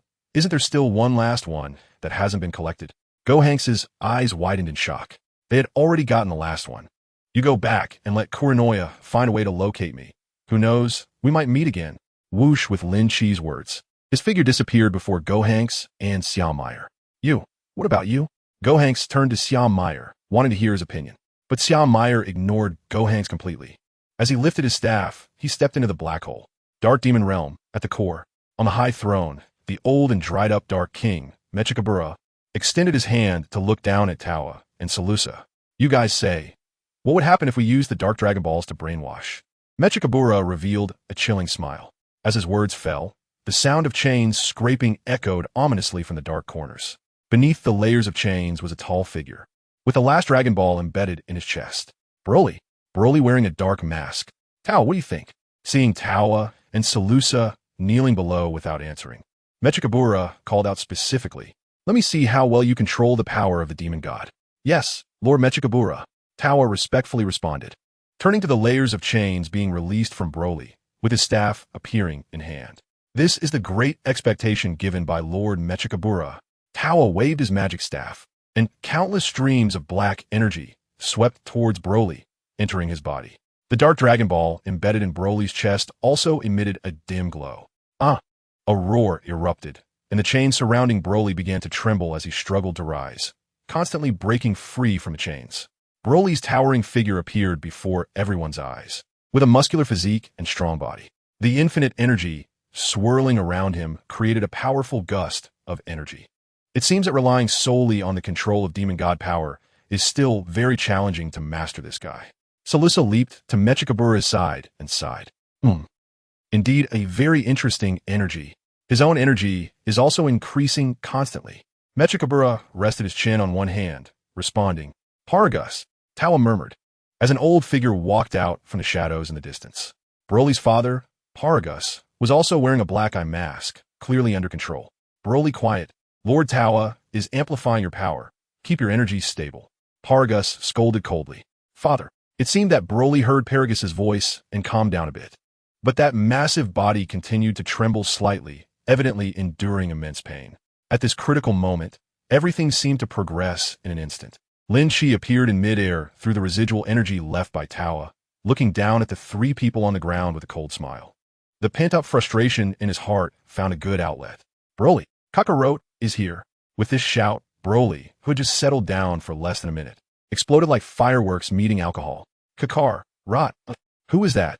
The dark-masked king, standing behind Mechikabura, shouted loudly upon seeing this change. Is it the Time Patrol? Salusa furrowed his brows, speaking with some confusion, wondering how this guy got here. Crack, accompanied by Broly's roar. The dark mask he wore showed a tiny crack due to the surge of power. Damn it, Kakarot. Broly was completely consumed by rage, and before Tawa could even swing her staff, Broly's fist was already in front of her. Seeing that incoming fist, Tawa could only dodge quickly. Boom! The massive fist created a strong gust of wind, smashing into the ground and instantly creating a deep pit with countless cracks spreading across the surrounding ground. With this huge sound, a large piece of the mask Broly wore shattered, revealing his bloodthirsty left eye. Oh no! Tawa hurriedly flew into the air. Looking at the fallen mask fragments, her heart suddenly panicked. If Lord Mechikabura saw that she couldn't handle even this, how would she face the always mocking Pudding? Hurry up and subdue him. Tawa ordered Paragus, who was just standing there dumbfounded. Yes, Paragus was sweating, cupping his hands around his mouth like a megaphone, shouting loudly, Stop, Broly. Cease your attack. If this continues, you... Before Paragus could finish his words, Broly swung his fist and hit Paragus in the cheek. Boom! The punch caught Paragus off guard, and saliva splattered from his mouth as his body spun in midair before finally crashing down to the ground. Damn it, this guy's fighting power is slowly increasing. Seeing Paragus's uselessness, Tawa could only charge forward herself. Lin Chi hovered in midair, hands on his hips. Watching indifferently, Broly has always been this powerful. Tawa was a girl, and not really a warrior, and most just a mage who came in halfway, and she couldn't withstand a few punches from Broly, even though she was dodging quickly and using quite a bit of demon power. In a state of disarray, Tawa leaped into the air again, creating distance from Broly. She panted slightly, thinking this guy is simply a monster. Broly once again swung his fist towards Tawa, and the controlled Paragus helplessly tried to persuade him again. But this time, he wasn't so lucky. The rampaging Broly was merciless, his devil-like fist striking. Boom! Paragus, unable to withstand a single blow, was directly sent tumbling into the black hole behind him. And at this moment, the mask he wore also showed cracks, clearly losing control. Chapter 68. Don't just call Kakarot, remember my name? But he was still in a frenzied state, devoid of any rationality. Broly. Oh dear, it took so much effort to successfully brainwash him. And now he's been knocked out of time and space? Salusa sighed as he looked at Paragus falling into the black hole. It's fine, let the Dark Masked King chase after him. Mechikabura perfunctorily replied. Those who can be successfully brainwashed are not strong, and the strong brainwashing fails. Sigh, what a headache. Salusa glanced at the departing Dark Masked King, then at Mechikabura, whose expression wasn't too good, and tentatively asked, how about I go chase after him? Just watch the show. Mechikabura supported his chin with his hand, looking at Lin Chi hovering in midair. If Tawa fails, isn't there another one ready? Broly, having lost his target, with Paragus already out of the picture, and Tawa gasping for breath hiding in a corner. Now only Lin Chi was still hovering in the air. Broly immediately shifted his gaze to Lin Chi. Kakarot, Broly's blood-red eyes fixed intently on Lin Chi, and he leaped into the air, throwing his fist at Lin Chi. Lin Chi crossed his hands in front of his chest. When he received Broly's punch, he realized he had made a huge miscalculation. Bang! The incoming fist felt like a giant mountain crashing down, and Lin Chi was sent flying backward. Amidst the billowing smoke, Lin Chi pushed aside large rocks from the pit and stood up, clicking his tongue. This guy, as expected of a legendary Super Saiyan, and he hasn't even transformed yet. Lin Chi became more alert. He let out a loud shout and entered Super 4 form, using his fist to block Broly's rapidly sweeping kick. As Broly's kick missed, Lin Chi had already appeared above him, sweeping a kick towards Broly's neck. It had been a long time since he had properly warmed up, and encountering Broly was a rare opportunity. Sensing the wind, Broly instinctively crouched down, avoiding Lin Chi's kick. Watching the two fighters, Tawa finally got a moment to catch her breath. She stood up and coldly looked at Lin Chi, the time patrol. Oof, what an annoying fly. You know Kakarot, right? Why do you hate Kakarot so much? Lin Chi defended against Broly's fierce punches while not forgetting to provoke him. Kakarot. Broly kept repeating those 4 words, yet his attacks became increasingly fierce. Do you want to see him? That Scion Kakarot whom you hate. Lin Chi smirked, taunting him. Wah! Broly threw his head back and roared, his energy erupting once again, creating numerous hurricanes that stirred up the surrounding debris. Kakarot. Broly reached out towards Lin Chi, who was leaping into the air, launching countless energy blasts. Boom, boom, boom. Explosions erupted continuously in midair, with thick smoke spreading everywhere. Lin Chi appeared in front of Broly in scathe, which left Broly somewhat stunned. Even in his current irrational state, he realized that the person in front of him was someone he couldn't easily shake. Kakarot, you left a deep impression, so, remember my name? Lin Chi said as he grabbed Broly's wrist, lifting his massive form and throwing him away. Scion Lin Chi. Kakarot. Broly crashed into the uneven ground, creating another pit in the earth. He looked at Lin Chi in confusion. Wrath. Lin Chi. Ah. Broly, rising to his feet, let out another roar, his angry howl echoing Lin Chi as he charged at Lin Chi with those crimson eyes. Lin Chi caught his fist and delivered a sweeping kick. Bang! Lin Chi looked at his not-so-strong legs. Yet they carried immense power as he delivered a heavy kick to Broly's chest. The massive Broly was sent flying, carving a deep groove into the ground. Amidst the billowing dust, Broly was repelled and embedded into the wall, with debris falling around him. Lin Chi raised his eyebrows. It was worth teasing Broly for so long. He actually remembered his name. Damn patrol team. Tawa frowned tightly. Broly was actually at a disadvantage? Tawa's staff pointed again at Broly, who was struggling out from a wall, releasing the power of the demon god. Let us give you the strongest brainwashing. Kill him, Broly. The black energy surged into Broly's body again, and he felt the energy control imposed on him by Tawa. He roared in anger and turned his gaze towards Tawa, swinging his fierce fist towards her. Bang! Tawa was slammed hard against the wall by this enormous fist, and her power as a demon god was exhausted at that moment. Tawa looked disheveled. The markings of the demon god on her face were fading, and the dark power from her body was continuously leaking out. She had returned to her original form as a demon from the demon realm. Broly's punch directly knocked Tawa out. Hey, Salissa, look, Tawa is really useless. Pudding, one of the only two girls under Mechikabura, immediately entered sarcastic mode, having always looked down on Tawa. Salissa was speechless, giving a glance at Pudding standing beside him. Women, huh? Lin Chi looked on indifferently, noticing that the remnants of the demonic power left by Tawa were slowly gathering together, forming a humanoid shape. From within that energy, Mira emerged, standing protectively in front of Tawa, who was leaning against the wall. Oh, isn't that guy a synthetic human created by Tawa? Sarusa's expression changed from speechless to surprised. Wasn't he supposed to have been destroyed by the Time Patrol? Putin also looked a bit shocked. Could it be that another one was created? Tawa. Looking at the disheveled Tawa, Myra's expression was very unpleasant. A pair of black wings sprouted from his back, transforming into smoke that enveloped both Tawa and Mira. Like a cocoon, Putin sighed towards Sarusa again. Oh. What is this going to do? Lin Chi was also a bit curious. Although magic seemed quite annoying, the enhancements it brought were not to be underestimated. The irrational Broly didn't care about that. He was just attacking anything he could grab. He swung his fist at the cocoon, which trembled slightly before quickly dissipating, revealing ultimate Mira in his sight. With white hair and his upper body covered in white fur, he had quite a Scion 5 style. Chapter 69, Ultimate Mira. Three-way battle. His combat power had reached the full capacity of Super Scion 4, truly a testament to the artificial human meticulously crafted by scientist Tawa. Is that a fusion? Ultimate Mira, huh? Lin Chi watched indifferently. It was never good to let women fight. Battles needed men to handle them. Broly swung his fist again towards Ultimate Mira. Myra's expression was incredibly solemn as he blocked the massive punch with his elbow, stating seriously, Tawa, I'll protect you. Putin, watching the battle from the second floor, commented again, is that a fusion? Tawa fused with the artificial human. All right, just watch quietly and don't disturb Lord Mechikabura's interest. Salusa warned with a bit of headache. Poutine snorted arrogantly, but obediently closed her mouth, no longer commenting. Ultimate Mira looked at the dark Dragon Ball on Broly's chest, then at the shattered mask he wore. If brainwashing didn't succeed, then the only option would be to retrieve the Dragon Ball. It seemed like things were getting interesting. Lin Chi bent his knees, fists clenched, forming a triangular standoff with Broly and Ultimate Mira. The warm-up battle had fully ignited. Nothing felt as refreshing as hand-to-hand combat. Kakarot, Broly. Broly glanced at Lin Chi and Ultimate Mira on either side, revealing a bloodthirsty and cold smile. Lin Chi. As these words fell, all three moved simultaneously. Broly's fist struck towards Ultimate Mira. Mira shot a ki blast at Lin Chi, and Lin Chi quickly appeared behind Broly.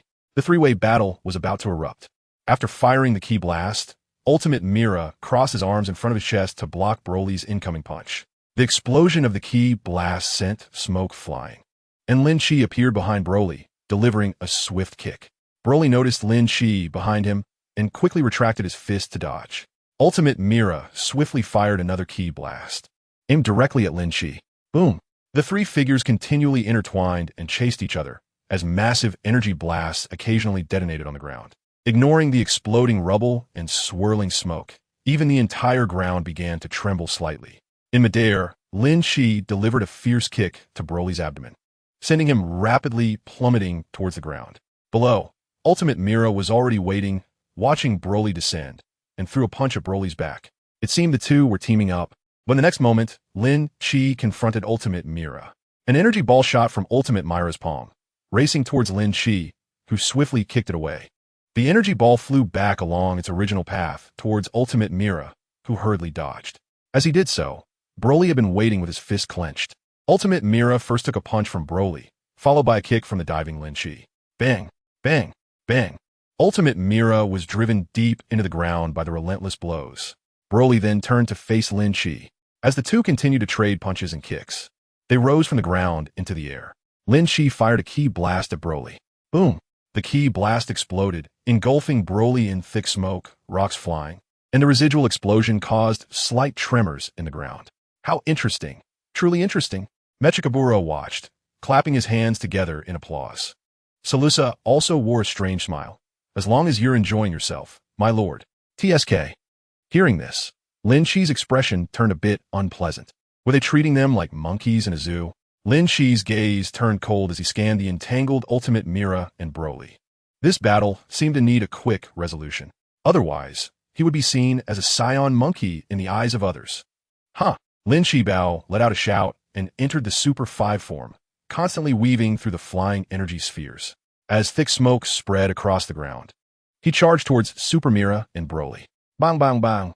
The aura surrounding Lin Chi grew increasingly intense, and as his combat power continued to be unleashed, his punches began to distort the very space around him. With each punch and kick, the speed was astonishing, leaving Mechikabura and the others in shock. As the smoke cleared, the center of the battle fell silent. Crack! The Dark Dragon Ball detached from Broly's chest and rolled to Lin Chi's feet, while Broly lay on the ground, unconscious. On the other side, Super Mira's fusion had also disappeared. Mira, holding Tawa, looked extremely grim as he knelt on one knee, cautiously watching Lin Chi. He never expected this guy to be so powerful. The Dark Dragon Ball. Lin Chi coldly bent down to pick up the Dark Dragon Ball at his feet. Mechikabura, Lin Chi said as he threw the Dark Dragon Ball, which was caught by Sarusa appearing in front of Mechikabura. Lin Chi looked up proudly at Mechi Capula, who was like a human. I'm quite looking forward to your peak power. If it's just empty talk. The peak Mechi Capula is merely the strength of a scion god. At most, his magic might be somewhat impressive, but magic also requires physical strength to use. Unfortunately, even if you give me this Dragon Ball, Mechi Capula looked at the Dragon Ball held by Sarusa and said meaningfully, I'm still one Dragon Ball short. Hee, that is not my concern anymore. Lin Chi shrugged slightly and responded indifferently. Who told him to give the Dragon Ball to Trunks when he got it? Was it intentional? Of course, he wasn't sure how powerful Mechi Capula's magic was. Soon, Lin Chi's figure abruptly disappeared from everyone's sight as suddenly as he had appeared. Puting, Sarusa, the last Dragon Ball depends on you. Mechi Capula's fingers rhythmically tapped on the armrest of the throne. After a brief silence, he coldly glanced at the two standing beside him, insisting that they must secure the last one. Yes, when Lin Chi's figure reappeared, he was by a meteorite, watching the colliding energy inside. He still arrived a bit late. Oh no, no chance to meet Bardock. Did he perish together with that Dark Vegeta? If I go back, Lin Chi frowned, contemplating the massive meteorite. If he went back, that little girl Kuranoya would definitely grab him to defend and protect the Dark Dragon Balls. But he wanted to witness the magic of Mechikabura at its peak. Chapter 70 Lin Chi dies. The Dragon Balls finally in hand helping justice? Or aiding the wicked? Forget it. I'll just keep watching to see if there's a chance to witness the peak. Magic. Lin Chi's figure vanished again. Time Nest. Looking at the Dark Dragon Ball placed in the wooden box at the center of the table, Trunks and Kuranoya were both seriously examining it. Is this the Dark Dragon Ball? It gives an uncomfortable feeling. Trunks exclaimed. As long as we keep this one, they won't be able to take it. Kuranoya said excitedly, clenching her fist. Right? Trunks echoed, looking invigorated. If they can't gather the Dragon Balls, they won't be able to make a wish. Sigh. Goku touched the bandage on his forehead. King Kai, can't you heal us quickly? TSK, how long will this slow recovery take? Vegeta leaned against the wall, snorting coldly. Those damn guys, I will defeat them all. You think I don't want to? Kuranoya also looked dissatisfied. My abilities are limited. Healing isn't my strong suit. You all consume too much of my energy. Is time your strong suit? Vegeta scoffed, looking scornfully at Kuranoya. You seem useless, quite pathetic. Damn. Kuranoya clenched her fists but was quickly stopped by Trunks. Looking at the commotion, Gohan said in confusion, can I go back? I have some materials I haven't studied. Fool, this is a universe-shaking event that concerns all of history, and you're telling me about materials you haven't studied? Kuranoya's forehead suddenly bulged with veins, her fist tightening, glaring at Gohan. Studying leads to no future. Don't be like that. Don't get angry, King Kai. Trunks said, sweating nervously and trying to calm her down. I'm going to find a new patrol member. Kuranoya huffed in dissatisfaction, and then noticed Lin Chi still hadn't returned. Strange. Where's that guy who doesn't listen to my arrangements? Why hasn't he come back? Could something have happened? Oomph. Are you talking about that scion Lin Chi? A cold female voice suddenly came from the courtyard outside. Damn. How did those guys get into the time nest? Vegeta suddenly uncrossed his arms and quickly walked towards the door. Goku followed closely behind, asking, "Who are you?" What were they called again? Goku awkwardly scratched the back of his head. Putin. Kuranoya glared at the air with a grim expression. Following Kuranoya out, Gohan and Trunks also looked alert. Hello. Putin playfully stuck out her tongue like a girl, holding a scepter and looking at the people at the door. That Lin Chi is dead. Hurry up and hand over the Dark Dragon Ball. Otherwise, you all will die. The magic ball on Putin's scepter began to release dark power. Don't force me to take action. What nonsense are you talking about? Trunks stared at Putin in shock. Lin Chi, he can't possibly be dead. He is so powerful. Who could survive against our Lord Mechikabura? Putin sneered, her gaze subtly sweeping over Kuranoya's house. You're talking nonsense. Gohan also disagreed with what he heard, angrily clenching his fists. Trunks, let us fuse. Vegeta, we also. Before Goku could finish, Vegeta had already flown towards Putin. Huh! Vegeta shouted, swinging his fist. When enemies meet, the blood runs hot. You really don't know your place with your strength. Putin quickly retreated, her eyes cold, the scepter activating the power of the demon god. Bound by energy, Vegeta couldn't even struggle, and as the energy surged, he let out a heart-wrenching scream. Ah, Daddy! Vegeta. Goku watched this scene, he Trunks. And Gohan jumped into the air, swinging their fists towards Putin. I'm coming too. Kuranoya also stood on the ground, directing her hands towards Putin. Time stop. Hey. I can't move. Goku was frozen in midair, maintaining the pose of swinging his fist. Don't use that on me. Trunks and Gohan's punches and kicks had no effect on Putin, while Vegeta continued to scream in agony, bound by Putin's demon god power. Putin quickly dodged, her expression disdainful as she surveyed everyone. Huh. With your strength, you think you could go against Lord Mechikabura? Huh. Goku, in a fit of rage, flashed in front of Putin and swung a punch at her arrogant face. Bang! Unexpectedly, this punch did not hit Putin's cheek, as Sarusa appeared and blocked Goku's fist with his large sword. Ugh! Goku, holding his reddened fist, desperately blew on it. It hurts. Did I hit? Putin smirked, looking expectantly at Sarusa. Sarusa didn't respond. He directly took out the Dark Dragon Ball and smiled at Putin. Let us go. That Dragon Ball. Kuranoya, standing on the ground, widened her eyes. That was the Dragon Ball placed on her own table. With a whoosh, a black hole appeared, and Putin and Sarusa left. Kuranoya trembled all over, kneeling on the ground and holding her head. I was tricked. Why am I so foolish? What should we do? Trunks and Gohan exchanged glances, both with no good ideas. Watching Vegeta fall from the air, Trunks anxiously called out, Dad! Goku caught Vegeta and placed him on the ground. Vegeta, are you okay? Cough, cough. Vegeta struggled to sit up, wiped his mouth and spat. I will definitely take revenge. You all are really useless. A black hole appeared in midair, and Shamel floated out with a scepter. Shamel? Kuranoya grimaced, glaring coldly at Shamel. Why didn't TU come out sooner? Stop talking nonsense. Hurry up and chase. The scepter of Shamel emitted a glow, not even casting a glance at Kuranoya. The time-space gate appeared, and Shamel flew in first. I want to go too. Vegeta struggled to get up, leaning on Trunks as he headed towards the time-space gate. He had to go and give that damn woman a good beating. Chapter 71. Come forth, Darshanran. Dark Magic Realm. First of all, I would like to thank my dear subordinates. Thank you for gathering the Dragon Balls for me. On the throne atop the high platform, Mechikabura delivered his speech. The moment of resurrection for the Dark Magic Realm has finally arrived. The creator of the Dark Dragon Balls also walked up slowly, respectfully speaking. So, Lord Mechikabura, the ceremony begins now. Come forth, Darshanran. With the loud call, many of the demon gods looked up at the changes in the Dragon Balls. The Dragon Balls were emitting a faint dark glow. At this critical moment, Tawa took out her scepter, looking seriously at Mechikabura, requesting to battle. Those guys are coming. Lin Chi stood indifferently in midair, listening to Tawa's words while glancing at the grass not far from the core of the demon realm. The Time Patrol team, led by Kuranoa with Sun Wukong and others, had quietly appeared. What a troublesome bunch. Tawa quickly leaped into the air, looking down at Sun Wukong and his group from above. Absolutely. I won't let you disturb the ceremony. Dark Demon Realm Empire troops. All units mobilize to confront the enemy.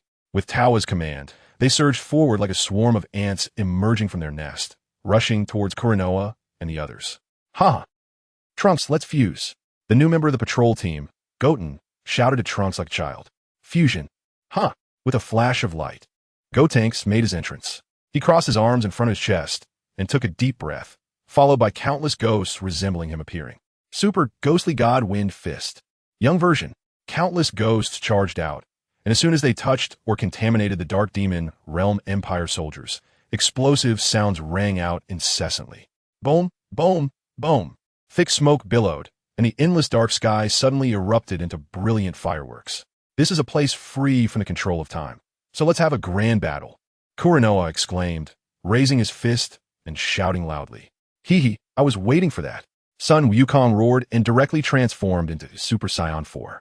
Vegeta was not to be outdone, immediately transforming into Super Saiyan 4 as well, leading the charge into the enemy's army.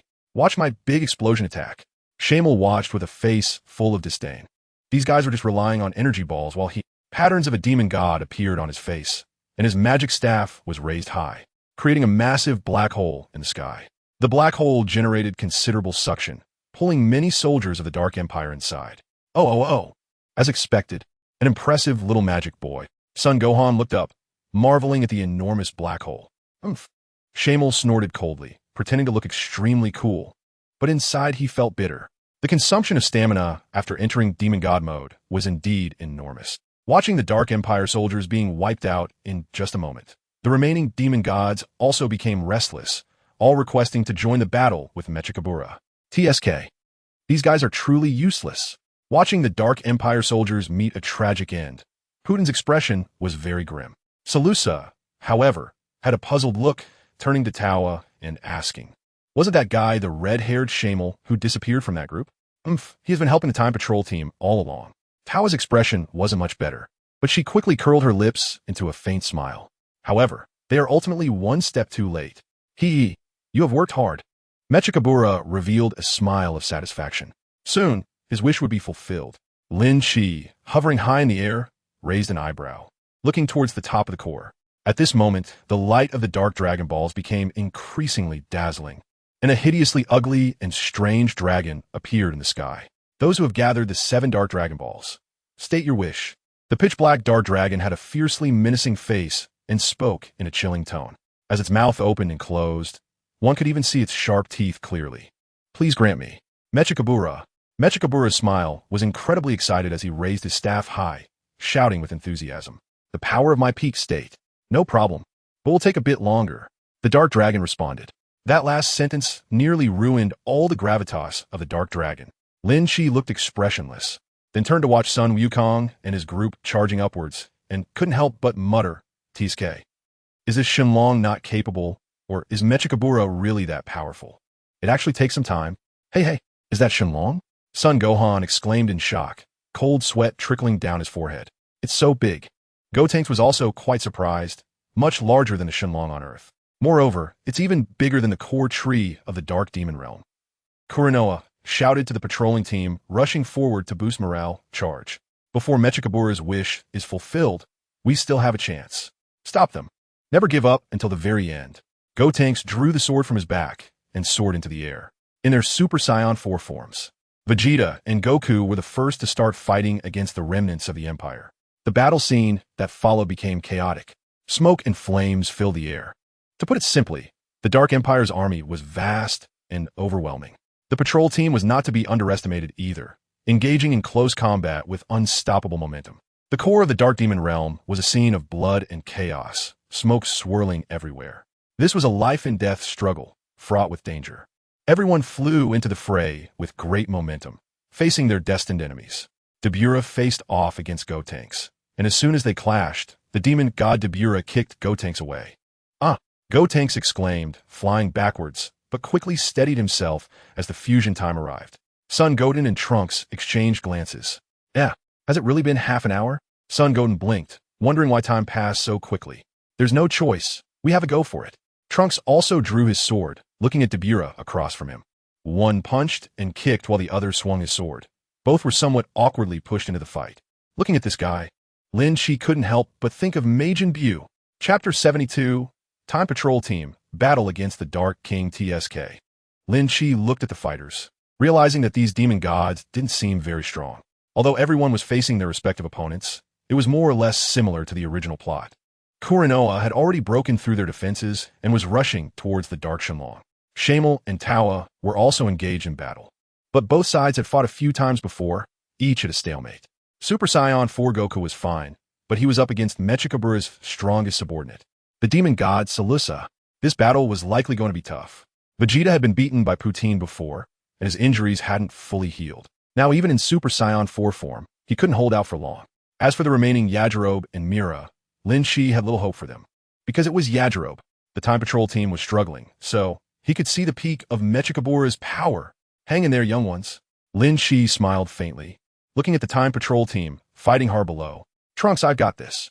Son Goten kicked Dabura downwards and said to Trunks, "You go help Lord Supreme Kai." Okay. Trunks nodded, having noticed Kurinoa being blocked by several Imperial soldiers, and quickly left.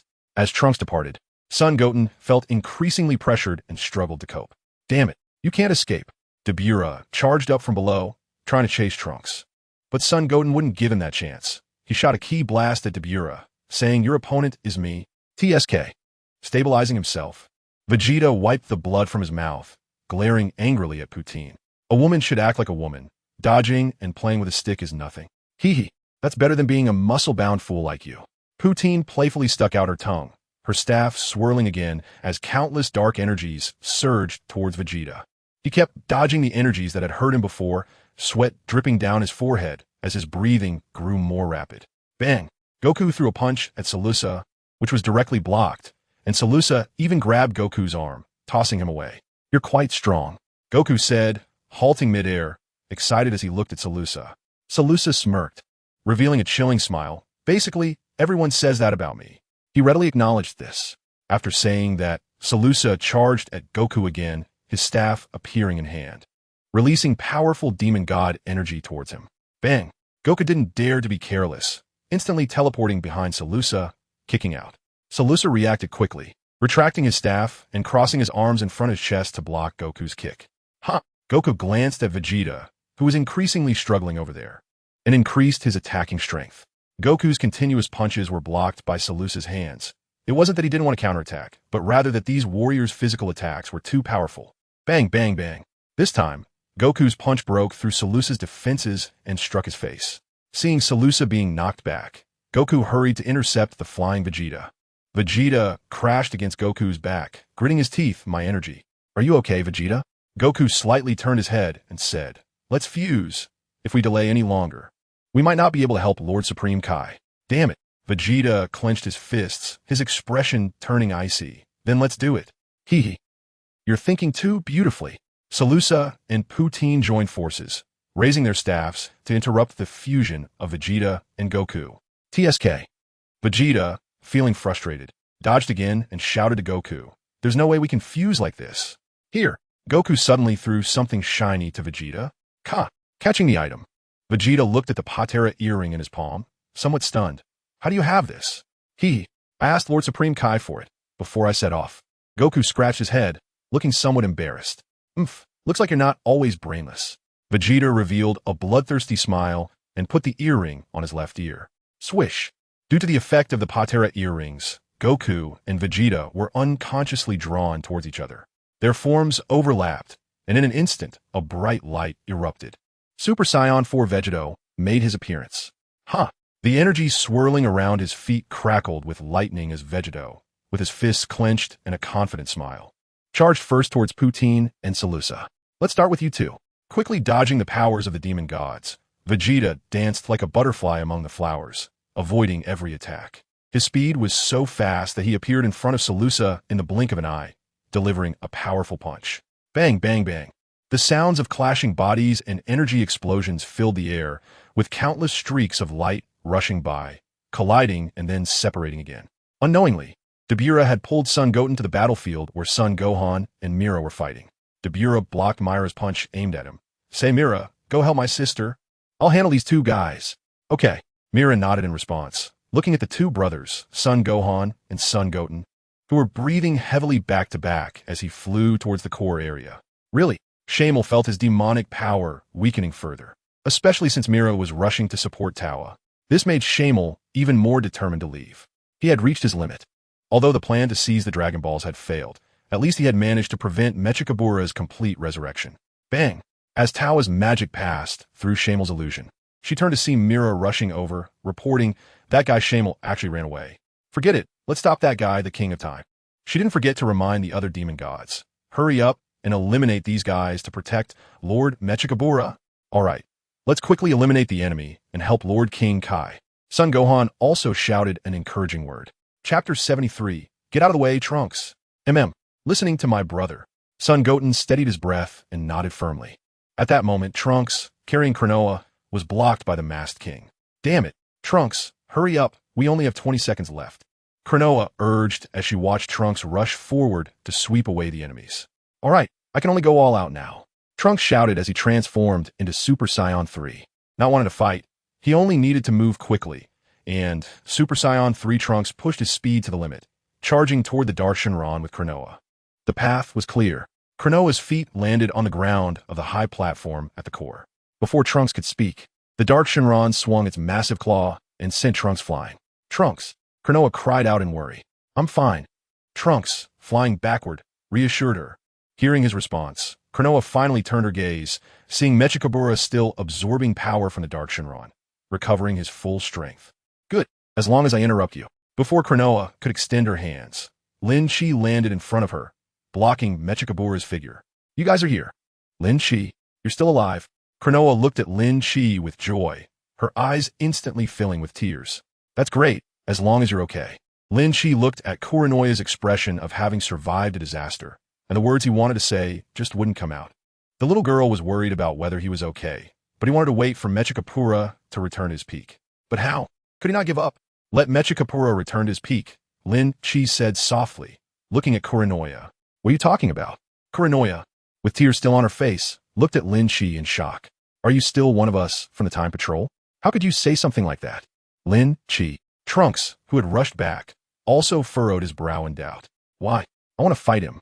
Lin Chi's indifference was starting to waver, but the steps he took to block Trunks and Kuranoya were incredibly firm. "Heh. I didn't expect you two to be at odds with each other." "Got a time." Mechikabura, enveloped in a rich glow of energy, laughed mockingly. "Mechikabura." Kuranoya's pupils suddenly constricted. "We can't let him return to his peak." Lin Chi. "Step aside. You have no idea how powerful Mechikabura is." Kuranoya tried to persuade him. "TCH. Fine." Lin Chi responded unexpectedly cheerfully, turning to look at the dazzling light shooting up into the sky. At this moment, Mechikabura was already on the verge of returning to his peak. From within the light, Mechikabura's triumphant laughter echoed. "Ha ha. It's too late." "Not necessarily." Kuranoya stretched out her hands towards Mechikabura. "You want to use the power of time?"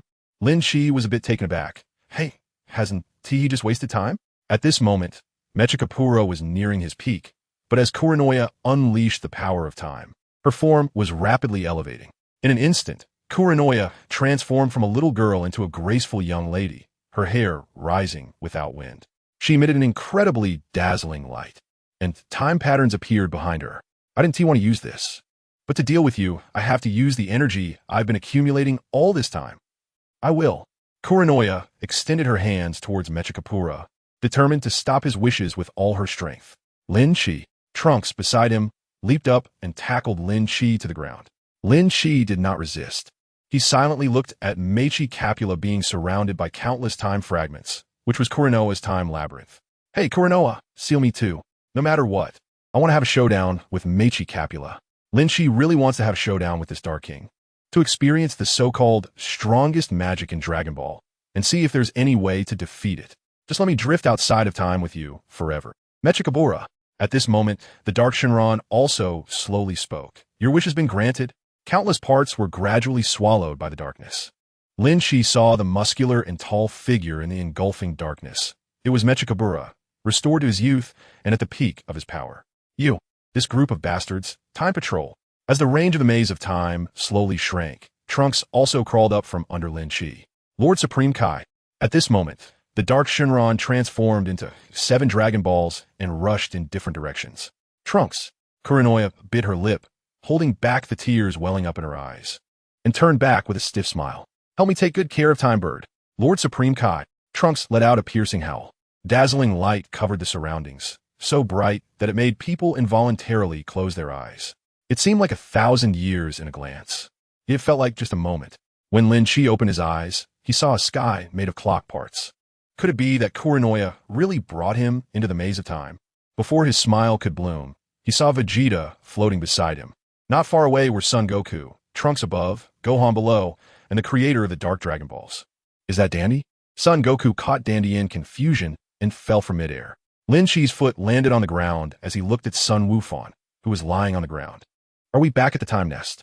Strange. Where's Lord Kaishin? Sun Wutian also looked confused as he glanced around. Lin Chi, you're not dead. As soon as he said that, Trunks rushed up to Lin Chi, grabbing his collar. You. It's all your fault, you bastard. What are you doing? Vegeta frowned and coldly scolded him. If it weren't for your interference. Trunks angrily cursed. Lord Kaishin wouldn't. Looking at Lin Chi, who had an expressionless face, Trunks realized he shouldn't act this way. He gritted his teeth and let go of Lin Chi's collar, rushing towards the house. Inside the house, the scattered time scrolls left Trunks in a daze. It's gone. The Dark Demon Realm has disappeared. Chapter 74, Demon God. Demigra watching Trunks stand there in a daze. Vegeta crossed his arms and coldly glanced at Lin Chi. What exactly is going on? Kuranoa sealed herself and Mechikabura along with their group outside of time. Lin Chi spoke up, feeling flustered. I'm just as frustrated. I said to seal him in too. Can't I have a fight with Mechikabura? If I win, Kuranoa can come back smoothly. If I lose. What was he thinking? Would he lose? What about that red-haired magic kid? Sun Wufan looked back at the courtyard. Did he get sealed too? TCH. That kid is a subordinate of Mechikabura, Demigra. Demigra is a traitor. The more Lin Chi thought about it, the more impatient he became. Those guys aren't on our side. You're not on our side either. Trunks, who had put down the scroll, came out, giving Lin Chi a cold glance. Lin Chi was somewhat surprised by Trunks' reaction.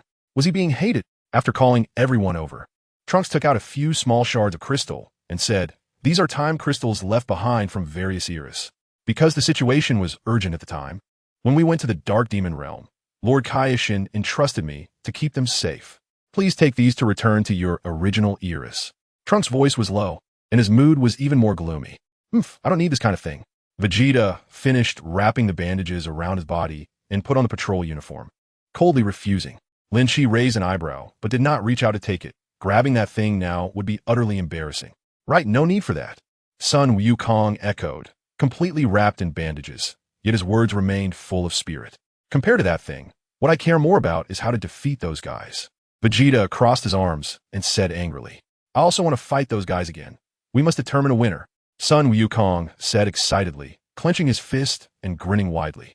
Yes, we need to lend a hand to the God of Time. Gohan chimed in. Even if we all go back, are you planning to secretly save the God of Time by yourself? Sun Goten said with a grin, resting his hands behind his head. Anyway, you're fighting alone, and we're fighting together, right? Lin Chi, isn't that so? Sun Goten nudged the silently pondering Lin Chi with his elbow.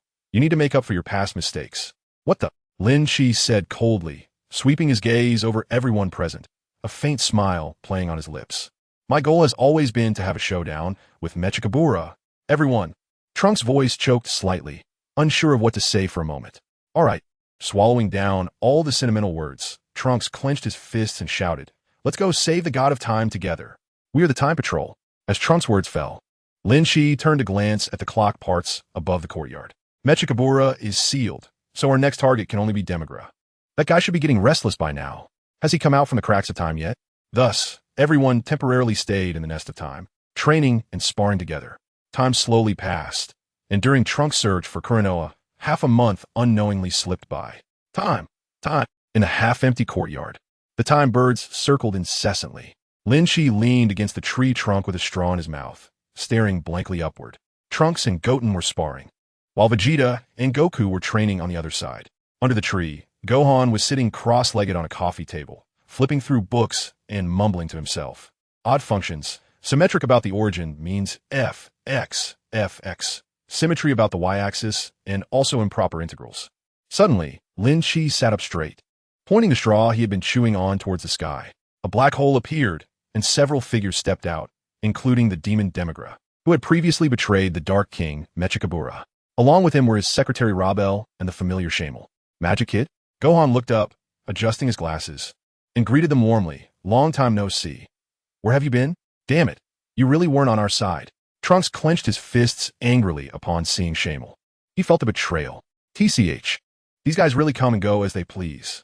Vegeta also glared at the three who had appeared in the air with dissatisfaction. Goku tilted his head in confusion and asked, red-haired guy, who are these people? Shamel, standing behind Demigra, showed no reaction at all, giving Goku a dismissive glance and looking scornfully at everyone. Why should I answer your questions? You inefficient people. Damn. Trunks' gaze was fixed on Demigra. This guy had claimed he would dominate the world, and his target was the throne of the Kaishin of Time. This is troublesome. Demigra, holding his staff, coldly scanned everyone before finally fixing his gaze on the time bird perched on Lin Chi's shoulder. Hand over the time bird. No way. Trunks refused without a second thought. Lin Chi glanced indifferently at Demigra. Was this guy here for the time birds? Or was he looking to collaborate with them? Although he didn't know the exact situation, they were enemies, right? Sun Wukong turned to Trunks and asked. Yes. Trunks nodded angrily in response. Sun Wukong let out a loud laugh, transforming into Super Saiyan 4, leaping into the air and charging towards Demigra with a punch. If they're enemies, then let's defeat them. TCH. Vegeta also let out a loud shout, unwilling to fall behind, and charged forward as well. Let me handle this. Everyone was quite excited. Son Goten exclaimed, turning to Trunks, shall we join in? This sudden readiness to fight left Lin Chi speechless. Did Demigra, the betraying demon god, receive news from Shamel? He escaped from the cracks of time again. It made sense. Now that Mechikabura was sealed, the Kaishin of Time's life and death were uncertain, and the patrol team was leaderless. This was truly a golden opportunity for revenge. If they didn't come to claim the power of time during such a moment, they really wouldn't know how to seize the opportunity. Chapter 75. The patrol team collaborates with Demigra. He reached out to smooth the feathers of the time birds, who had been cooped up in a time nest for over half a month, probably feeling quite pent up. When it was his turn, he could also go up and fight fiercely. However, he still couldn't muster any interest. He wanted to fight against Mechikabura at his peak. After all, judging by the demon gods he had previously defeated, their fighting power was just average. The same level of destruction techniques could defeat their magic. That damned Kuranoia. Why didn't he get sealed in the time labyrinth as well? He could have finished the fight and had Kuranoia send him back to his own timeline. How great would that be? The time birds seemed to sense something, fluttering their wings without knowing where they wanted to fly. The first one to soar into the air, Sun Wukong, didn't get a chance to confront Demigra. Instead, his secretary Rabel blocked him. What is this thing? Sun Wukong was incredibly shocked to see that the small stick-like object had actually blocked his punch. Taking advantage of the opportunity, Vegeta planned to seize the initiative and strike at Demigra, while Shamel also used her staff to unleash the power of a demon god. Vegeta turned sharply, facing Shamel. Do you want to be my opponent? Under the big tree, Son Gohan quickly packed up his books, letting out a sigh of relief. As long as the books are okay. Thank goodness. Hey, something's wrong. The old Kaishin, trembling, ran over holding a time scroll. The flying time bird was now perched on his shoulder, chirping a couple of times. Tea time, old Kaishin. Lin Chi smirked at the old Kaishin. What's the big deal? Could it be that the dark demon realm had appeared? The wait had been quite tough. What happened? Son Gohan also wanted to join the battle, looking at the old Kaishin who was sweating profusely. Something's gone wrong. The dark demon realm has escaped from the time labyrinth again. Sun Wukong's fist stopped midair, and Shamel's eyes widened. Demigra looked at the old Kaishin on the ground in shock. What did you say? He hadn't even touched a single feather of the time birds. And Mechikabura had already come out? Lin Chi's smile curved even higher at the corners of his mouth. Did they appear so quickly? It was only a short half-month. He thought it would take a long time. It seems that Mechi Capula's strength is indeed impressive. These people, how did they end up here? The old Kaishin squinted at Demigra, casting aside previous matters. What did you just say? Demigra, disregarding everything else, flew in front of the old Kaishin, reaching out to grab his neck. Lin Chi narrowed his eyes, a cold glint flashing through them, blocking Demigra's path in front of the old Kaishin. It's not your turn to act recklessly here. Demigra squinted, scrutinizing Lin Chi, but ultimately suppressed his displeasure. He threatened the old Kaishin demanding to know what was going on. It wasn't that he didn't want to deal with Lin Chi. It was just that Lin Chi's calm demeanor made it impossible for him to gauge Lin Chi's strength. The old Kaishin was a bit confused, but still understood the gravity of the situation. It seems that the Dark Demon realm has emerged again, likely due to Meichi Capula's machinations. Have they all escaped from the maze of time? The few people in midair stopped fighting and landed on the ground. This is serious. Sun Wukong rubbed his chin in thought. Trunks, on the other hand, looked anxious. What should we do? What about Lord Kaishin? Do you know if she's okay? I'm not sure, but I think the Kaishin of time should be fine, the old Kaishin said, tossing the time scroll in his other hand to Trunks, who had just landed. It seems we will need your help again. As Trunks opened the scroll, Lin Chi leaned over to look at it. This is Earth. It seems that Meichi Capula has restored his full power, causing the maze of time to be breached. Or perhaps Kuranoya has already been controlled, and I was manipulated into unlocking the maze of time. Both possibilities could be true. So next, should they shift their focus to a certain GT world in a parallel timeline? Or should they directly attack the Dark Demon realm? Lin Chi silently rolled his eyes, feeling that he had already come out of the GT timeline. But it seemed like he hadn't really escaped at all. So what should we do now? Sun Wukong also turned his gaze towards everyone, feeling a bit uncertain for a moment. Lin Chi looked at the contemplative crowd and spoke indifferently. Let's go to the place on the scroll first. Who among you is confident in dealing with Mechikapura at its peak? Even for Lin Chi, he couldn't be sure that everyone could safely retreat during the battle against Mechikapura. So it's better not to go to the Dark Demon realm this time. Demigula, however, held an opposing view. Let's team up. Can't both of us work together? He had already betrayed them, and if Mechikapura took care of the Time Patrol after that, there would be no need to say more. He would be the one to deal with his own betrayal. Right now, they could only temporarily ally with the Time Patrol, as neither side could afford to fall behind lest they be wiped out. Trunks, listening to Demigula's words, was clearly a bit moved. He tightened his grip on the scroll. Lin Chi looked indifferently at Trunks. With their current overall strength, if they just went like this, they would only be delivering food. After all, the peak Mechikabura wouldn't just watch his demon subordinates with such weak strength. Moreover, in the original storyline, wasn't there an instance where even if the two sides teamed up to the Dark Demon realm, they still ended up fleeing in disgrace? It really wasn't necessary to go looking for trouble.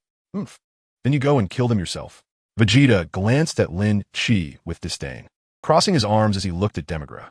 After much contemplation, Trunks ultimately decided to take on the duties of Kuranoya.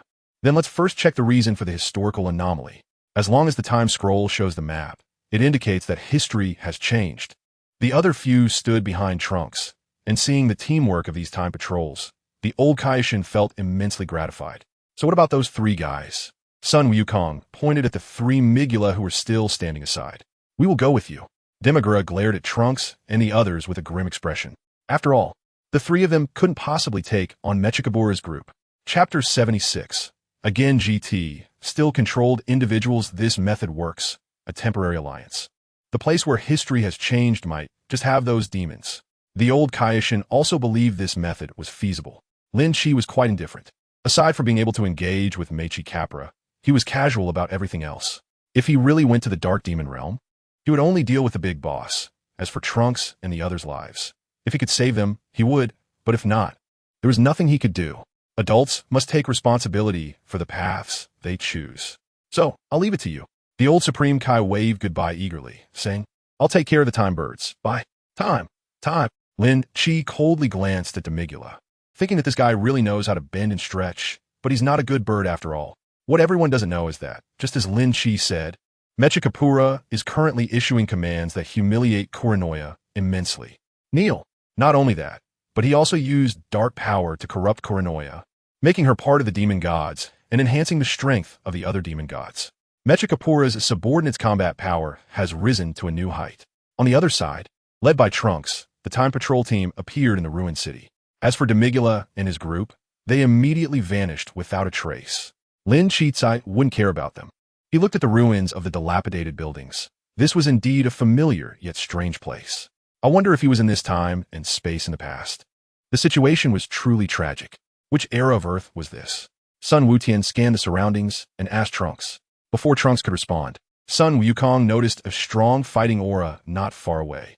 There was a powerful presence engaged in battle. Vegeta was the first to leap into the air. And what came into his view was Gogeta fighting against the super I Ching, Long confirming with a glance. This was definitely the GT timeline. Lin Shi scanned the area, but did not find his own reflection. It seemed he was not in the GT timeline he had visited. Huh, isn't that how we look after merging? Sun Wukong also approached Vegeta, shielding his eyes and exclaiming. That proud and carefree smile. So confident yet not ostentatious. Gogeta. Everyone, be on guard. I can sense those demons will appear soon. Lin Shi reminded Sun Wukong, who was being carefree, in a rare good mood.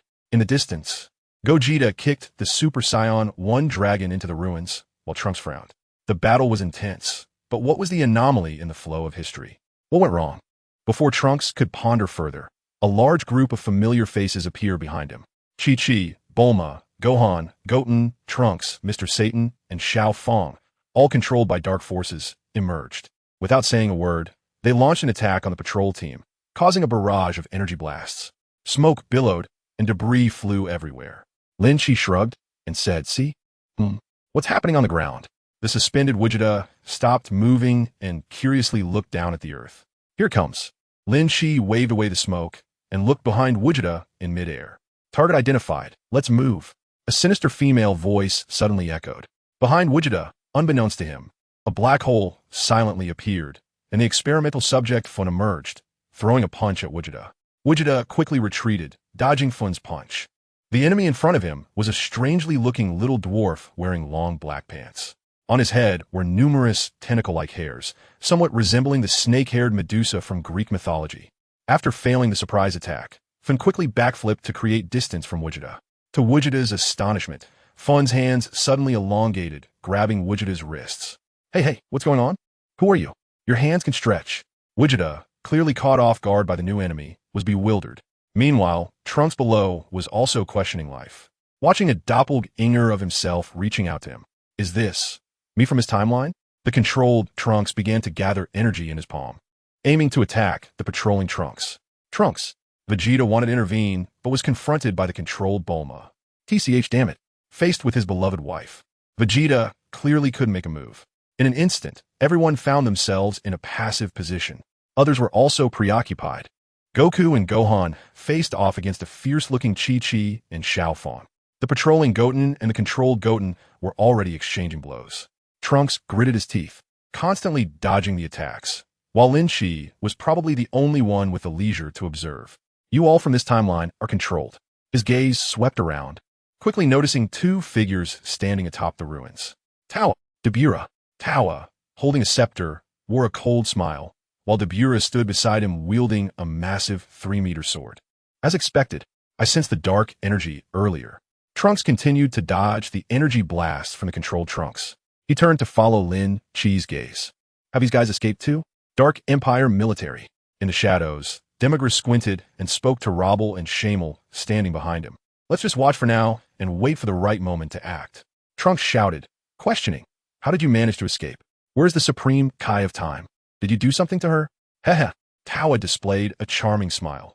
Don't worry. The Supreme Kai of Time is currently better than ever. Damn it. Trunks gritted his teeth, thinking, who would believe that? Although we plan to avoid drawing your attention, Tawa said, glancing subtly at Lin Chi, if you insist on getting in our way. Dabura took over Tawa's words, raising his 3-meter sword, looking down at the patrolling team with disdain. It's just the right time to test my new power. At this moment, Vegeta had already closed his eyes and knocked Bulma unconscious, gently placing her aside. Goku also carried the unconscious Chi-Chi to Vegeta's side, while Gohan placed Xiao Fong next to Chi-Chi and Bulma. Chapter 77. Fusion, Vegeta. Goten knocked out another controlled version of himself with a punch, while Trunks used the back of his blade to knock out another version of himself. Everyone stood together, looking up at Tawa and Dabura above the ruins, preparing for battle. Let's start warming up. Dabura swung his large sword down, splitting the earth below into 2 halves, revealing a bottomless chasm. What kind of power is this? Trunks stared at the long crack at his feet, utterly astonished. What was even more shocking was that the control version of himself in this timeline had been bisected. Incredible. Cold sweat dripped from Vegeta's forehead as he realized it was just a light swing. Dabura had already moved, charging towards the still-shocked Vegeta with his 3-meter sword. The speed was so fast that it was hard to react. Faced with such speed, Vegeta instinctively crossed his arms over his chest, unsure if he could block it. Just as Lin Shi was about to move, Shamel darted out from the shadows, using his scepter to cast a barrier that blocked Dabura's attack. Crack! Crack! But within 2 seconds, Shamel's barrier began to shatter, spiderweb-like cracks spreading. Counterattack! Robble, let them see our strength. Demigra commanded coldly. Understood. The aloof Robble took out a baton and tapped it in her hand. As she waved it, one after another, star-like formations appeared, retracing the road of time. The trajectory of time. Robble's counterattack reflected Dabura's attacking energy, flying towards Tawa and Dabura, who hurriedly evaded. Quick, get out of the way, Tawa. Due to a moment's warning, Dabura's dodge was a bit slow, and his shoulder was grazed by the magic, sustaining a slight injury. Watching the blood dripping down from his shoulder, Dabura gritted his teeth in anger. Ugh, you damn guys. Traitors of the dark magic realm, Demigra's army. The 3 figures and shadows of Demigra also revealed themselves, glaring coldly at Tawa and Dabura from a distance. Vegeta released his grip, gritting his teeth as he looked at Robble, just a mere woman. Will such ridiculous tactics be the norm in future battles? Impressive. Is this also magic? Gohan looked at Robble, astonished. Can it actually reflect attacks? Humph, I am indeed the strongest. Robble proudly placed her hands on her hips, puffing out her ample chest. I now believe that your strength is indeed not enough to deal with Mechikabura. Robble coldly glanced at Gohan, arrogantly stating, from now on, you will follow my instructions. Time patrol. Heh. Lin Chi raised an eyebrow, thinking that she believed their combat power was insufficient and wanted to command them, already starting to dictate terms. Everyone looked at Robble with puzzled expressions. This usually aloof and proud girl was now quite talkative. Don't look at us with such confusion, wondering why we would help you. Demigra sneered. Don't mind that. After all, you are very useful, aren't you? You bastard. Cold sweat trickled down Vegeta's cheeks, finding her attitude quite unpleasant. Then from now on, let me help you become strong. Robble tapped his baton in the palm of his hand. It felt very much like a homeroom teacher.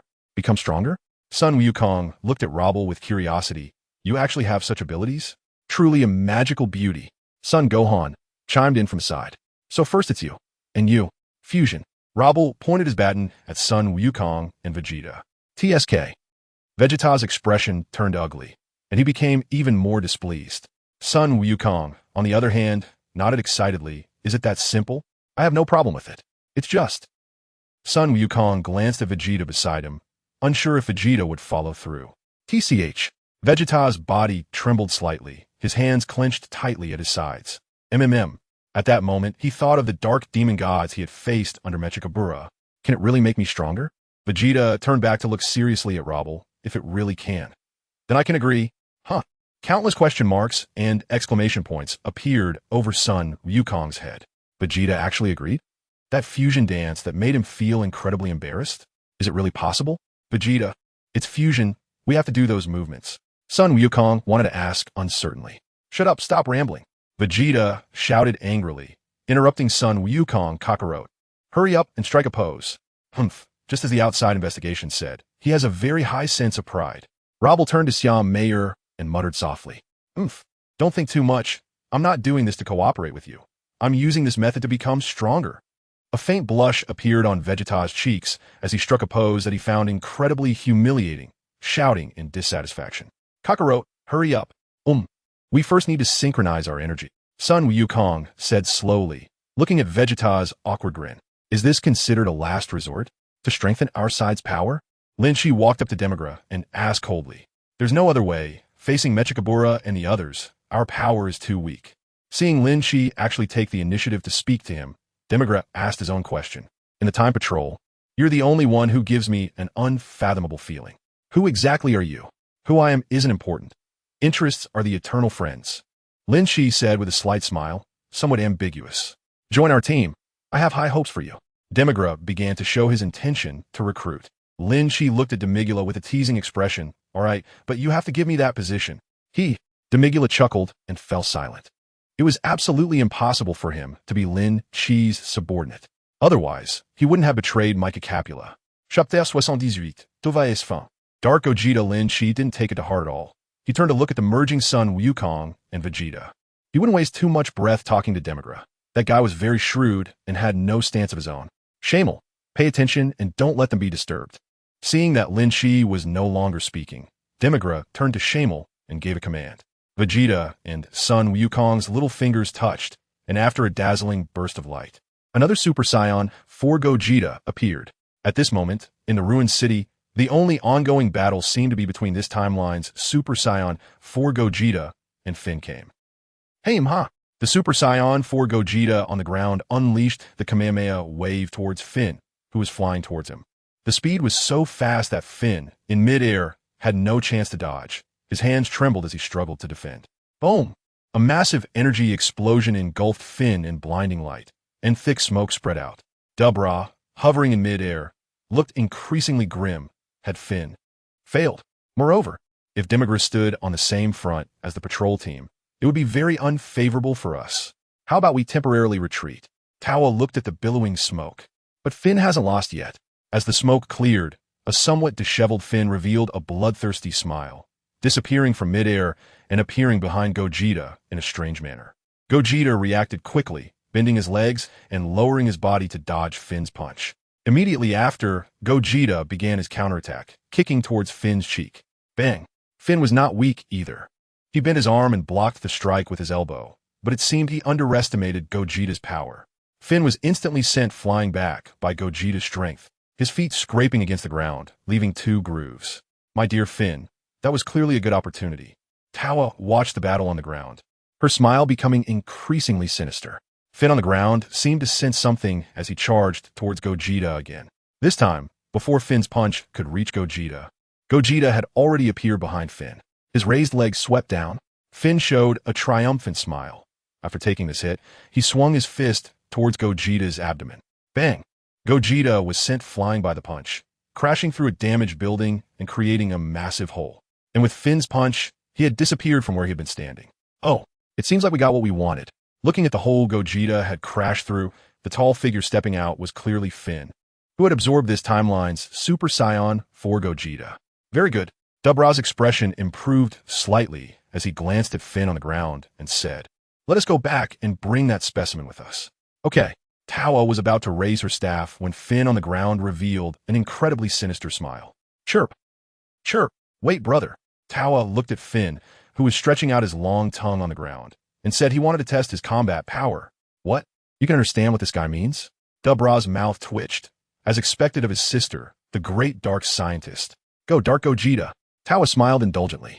Meanwhile, the combined Gogeta of the Time Patrol was rotating his arms. He looked at Robble and asked, what do we do after the fusion? How we get stronger? Do we have to defeat those 2 demons in midair? No. I think your task should be to collect the Dragon Balls. Specifically the one hiding in that hole watching the show.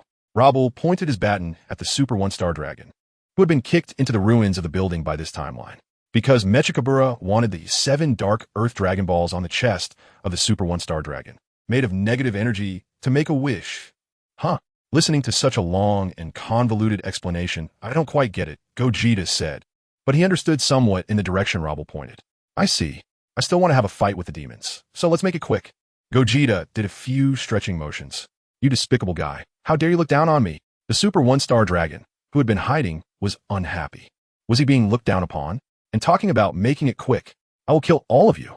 You filthy monkey. Just after the Super 1-Star Dragon finished his threats, Finn quickly charged in, delivering a steel-like punch directly to his cheek. Bang! In an instant, dust flew and debris scattered. Gogeta was somewhat dazed. Ugh, you despicable guy. The Super 1-Star Dragon, pressed into the ground by a punch, struggled to utter these words. As Finn's fist released, the Super 1-Star Dragon's body also faded, dissipating into the air. Dragon balls rolled all over the ground, tumbling into the rubble amidst the swirling smoke. Gahaha! The Dark Gogeta, once again sticking out his disgusting long tongue, laughed wildly. Just one punch. The watching Son Goten's eyes widened, and he was so scared that his body trembled slightly. Robble couldn't help but exclaim, truly unexpectedly powerful. Lin Shi glanced lightly and thought, powerful. Much stronger than the demon god, who only knows how to use magic. What's annoying is that you all can use magic, while those warriors can't do anything.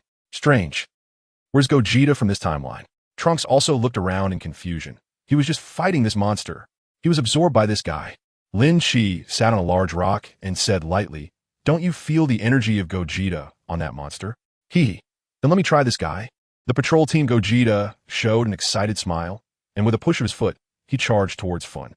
After being absorbed by Fun, the dark Gogeta quickly leaped into the air to engage in battle with the patrol team Gogeta. On the ground, Rabel, still holding her command stick, glanced at the worried son Gohan and asked, "Do you want to help? After all, I'm so powerful. I can help unleash your potential." So, the remnants of scrap metal in the ruins transformed into a machine capable of firing the Bruz Ray under her command. Chapter 79, Super 4 Gohan and 2 Gogetas. Chaotic battle, however. Since this is the GT timeline, Lin Shi didn't think Rabel was that impressive for being able to create such a machine.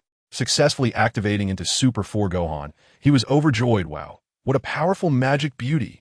He clenched his fists, feeling his Super 4 form, and looked up at the battle between the 2 Gogetas. The dark Gogeta, licking his lips, looked excitedly at the patrol team Gogeta, but before he could throw a punch, an energy blast hit him, and as the smoke dissipated, Son Gohan soared into the air, launching a flurry of punches and kicks at dark Gogeta. With Gohan's intervention, the battle between the 2 Gogetas turned into a chaotic three-way fight. Watching the significantly stronger Super 4 Gohan, Rabel smiled in satisfaction. "This is the fighting power you should have, Gohan." In the air, with Gohan's addition, he and Gogeta had subtly begun to overpower Dark Gogeta. Their combined fist struck Dark Gogeta's abdomen, sending him flying backward like a shot bullet. As Dark Gogeta steadied himself and swooped down again, the air was filled with swirling winds and flashing lights. The ground erupted with craters, billowing smoke, and spiderweb-like cracks. The city ruins were about to be turned into a basin. "This is playing like a farce." Lin Chi lazily yawned, resting his hands behind his head. It was getting more and more boring. He had wasted a lot of time waiting to get his hands on Mechikabura's magic. "Excuse me, Miss Magic. Can I give it a try? I want to transform into something like my brother." Son Goten, watching the intense battle in the air, leaned over to Rabel with an excited look. "Can I? Dad, your fusion has a time limit. Let me create an opportunity for you to defeat him in one go." Gohan reappeared. Hey. Before Gogeta could speak, Gohan unleashed an even more powerful fighting force. His hands crossed on his forehead, his gaze fixed on the incoming Dark Gogeta. With a loud shout from Super 4 Gohan, immense energy erupted from his body, ultimate magic flash. Dark Gogeta was instantly blasted away by the powerful energy. Seeing Gohan so proactive, Gogeta didn't want to dampen his enthusiasm. He quickly gathered energy at his waist. Nuclear explosion Kamehameha. The name is quite impressive. Lin Shi glanced at the shocked crowd, but it didn't seem very useful. As the smoke cleared, Dark Gogeta was completely unfazed. Just as Gohan was about to attack again, Gogeta pointed out Dark Gogeta's disguise. "You actually allowed yourself to be absorbed on purpose, right?" Standing on the ground, Dark Gogeta revealed a sinister smile, a piece of skin on his forehead peeling away to reveal the original Gogeta skin. "Oh dear, you actually found out." Dark Gogeta smiled and didn't forget to boast, "Truly worthy of being me." Although he didn't know what was happening, the thought of encountering another version of himself made him want to fight. The smile on Dark Gogeta's face grew even brighter. "This fight is really quite exhilarating." "Huh. Me too." Gogeta grinned. "Huh. What's going on?" Super 4 Gohan hovered aside, completely confused. With a roar from Dark Gogeta, he also stripped Fun of his stamina. He turned to the equally bewildered Fun, as well as Tawa and Dabura not far away. "I'm really sorry. Even if you occupy my body, I'm still this strong." This extremely narcissistic statement made Fun grit his teeth in anger, but he felt helpless against Gogeta from this timeline. Seeing Fun's uselessness, Dabura in the air coldly remarked, "What a useless thing. Tawa, let's go back." "Hey, I originally planned to bring the entire experiment back." Tawa's words were filled with regret. "Then let's go. My brother's injury also needs to be dealt with." "TSK. Just coming and going as you please." Lin Shi finally moved, standing up from the rock and brushing off non-existent dust. Demigra also appeared in front of Tawa and Dabura, a cold smile on his lips. Such a rare opportunity. "Let's play a bit longer." Dabura, whose shoulder was still bleeding, gritted his teeth and glared at Demigra. "Demigra, you traitor. It seems you're seriously injured. Let me finish you off." The demon god Dabura. Demigra displayed a bloodthirsty smile, with Shamel behind him raising his staff. "There's no way I'll let you succeed." Tawa raised her staff, aiming at the two opponents. Just then, Shamel's magical energy struck Tawa's staff, knocking it to the ground, and her expression turned nearly icy. "Stop struggling uselessly. To face Mechikabura, Lord Demigra has reserved a lot of magical power. That's why sorry. But I don't want to waste my precious magic on you minions. Demigra's palm began to gather demonic power. Disappear. Before Demigra's words could finish, Lin Chi's hand had already pierced through Debura's chest, disdainfully looking at Demigra and Shamel. You two are so talkative, wasting time. Don't you know that villains die from talking too much? As Lin Chi pulled his bloodstained hand out, Tawa turned in shock to see Debura trembling all over. With a gaping hole in his chest, brother. Damn it. Tawa quickly picked up the staff that had fallen on the ground, retreating to put distance between herself and Lin Chi. TSK. Now you're on guard. Lin Chi glanced at Tawa with disdain, wondering if killing this guy would affect the appearance of the others later. Just as Lin Chi hesitated for a moment, he found that his body suddenly couldn't move. The scene was completely silent, and it seemed everyone was frozen in place. What was going on? Tova looked puzzled, feeling her body was unable to move as well. Was time stopped? Damn, I can't move. Lin Chi found himself stuck behind Apura. Out of the corner of his eye, he caught sight of Kuranoa and Puting trying to break free. But this time he clearly fell. Chapter 80. Divine Power. You are an angel. This was no longer the small antics of the past Kuranoa. Huh. Lin Chi wanted to break free, realizing it would take some time. As he exerted strength, veins bulged on his forehead. What a useless guy. Tova, you should kneel and thank me for saving you. Puting appeared above Tova's head with a smug expression. The Supreme Kai of Time is being controlled. Trunk's body trembled continuously. He wanted to break free from the confinement, and the words the Supreme Kai of Time had told him echoed wildly in his mind. It's time stopping, freezing a moment. Puting made a face at everyone, seizing a rare opportunity. Let's take them out. In the distance, from the pile of ruins, Robble, who was searching for Dragon Balls with a cloth bag, poked his head out. What happened? Whoosh. As Robble quickly moved to Demigra's side, Lin Chi also broke free from the constraints of time, swinging his fist towards Kuranoa. This guy. Puting was greatly surprised and hurriedly grabbed Kuranoa, using her staff to create a protective shield. Lin Chi's fist struck the shield, causing it to vibrate slightly. Damn it. Lin Chi gritted his teeth, planning to strike again when Tova's long-prepared magical attack swept towards everyone. In this situation, aside from him being able to dodge, the others were doomed. Robble waved his command baton and shouted at everyone present. You don't need to move. The connection has been established. Time and space technique, force transfer. As the energy engulfed everyone, the enemy in front of them appeared smaller and smaller. Trunks stared blankly, his eyes filled with reluctance. With a thud, everyone landed in a safe, unknown location. Robble happily raised the bag in his hand, showing off to Demigra. Hee, as expected of me. I even found the Dragon Balls in the ruins. Indeed, I'm the strongest. You weren't restricted by time? Lin Chi curiously examined Robble. This secretary was no simple character. Maybe I was just far enough from you guys. I wasn't in the area of stillness. Robble handed the Dragon Balls in his hand to Demigra. This is my good luck. Phew, I thought we were going to die. Sun Goten got up, taking a deep breath in awe. Damn it, damn it. Trunks slammed his fists on the ground, frustrated that the Kaioshin was actually controlled by them. What do you do next? Sweat trickled down Vegeta's forehead. If he wasn't mistaken, with Tova's attack just now, Earth was gone. No, I think it has nothing to do with luck. Otherwise, just look behind you. With this answer, Lin Chi cast a disdainful glance at Robble. Behind Robble, Xiaofang also opened her confused eyes, looking at everyone. Hey, am I dreaming? Mister Gohan's daughter? Trunks looked at Xiaofang and then at Sun Gohan. Huh, Xiaofang. Sun Gohan was also astonished. Xiaofang actually came with him? This is bad. How'd I end up bringing her along? Robble held his forehead, his tone filled with distress. A battle through history? After a simple explanation from Sun Gohan, Xiaofang looked at everyone in disbelief, exclaiming. Lin Chi raised an eyebrow, finding the description quite fitting. You understand quickly, Xiaofang, you're awesome. Sun Wukong smiled appreciatively and reached out to pat Xiaofang's head. So Grandpa got bigger. Uncle Vegeta became younger. Xiaofang laughed happily. I want to join your travel battles too. Lin Chi frowned slightly, realizing that the hierarchy was a bit chaotic.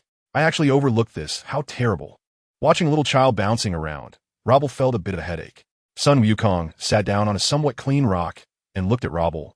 Can we still send her back? Didn't you notice Tova's attack? Her historical existence must have disappeared. Shamiel rolled her eyes and stated the cruel fact. Just like that, the patrol team gained a new member, completely lacking in combat power. Xiaofang, do you want to summon the dragon? Lin Chi turned to look at Demigula's actions. He took out all the Dragon Balls from the bag and placed them on the ground. as he reached out. The dark energy from the Dragon Balls was absorbed. Next, let's talk about the actions that follow. Demigula looked seriously at everyone present. Shamiel, take the members of the Time Patrol to the dark. You want to make a wish to the dragon for the power of light? Lin Shi interrupted Demigula's words, his gaze cold. That's quite an unrealistic thought. You, seeing that Demigula wanted to dismiss everyone to make a wish. His expression was extremely ugly. I don't understand what you're talking about. The power of light can be obtained by anyone. But don't think you can have both powers for yourself. Lin Shi smirked. After all, light and dark have always been sworn enemies, haven't they? As his words fell, the members of the patrol team were confused, while Robble and Shamiel looked warily at Lin Shi. They were in a stance ready to attack at any moment upon Demigula's command. You seem to have a hard time seeing your own position. A murderous intent flashed in Demigula's eyes as he stared intensely at Lin Shi. Who exactly is having trouble seeing their own position? Lin Shi said, and his martial arts uniform began to blow in the wind.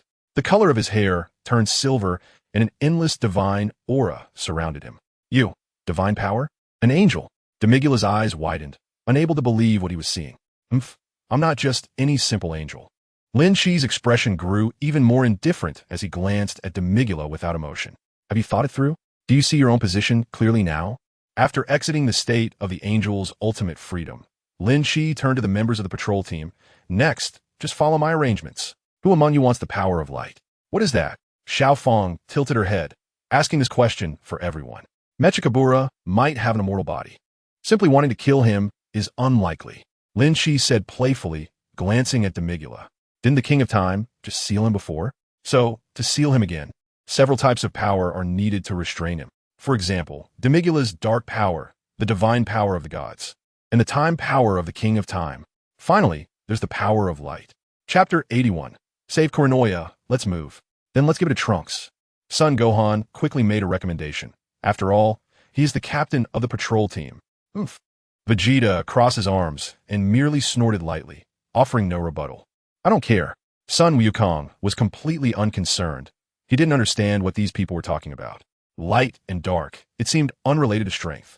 I also agree with Trunks. Sun Goten raised his hand high in agreement. Trunks, you're awesome. Xiao Feng, surprisingly, was quite sensible and didn't make a fuss about this.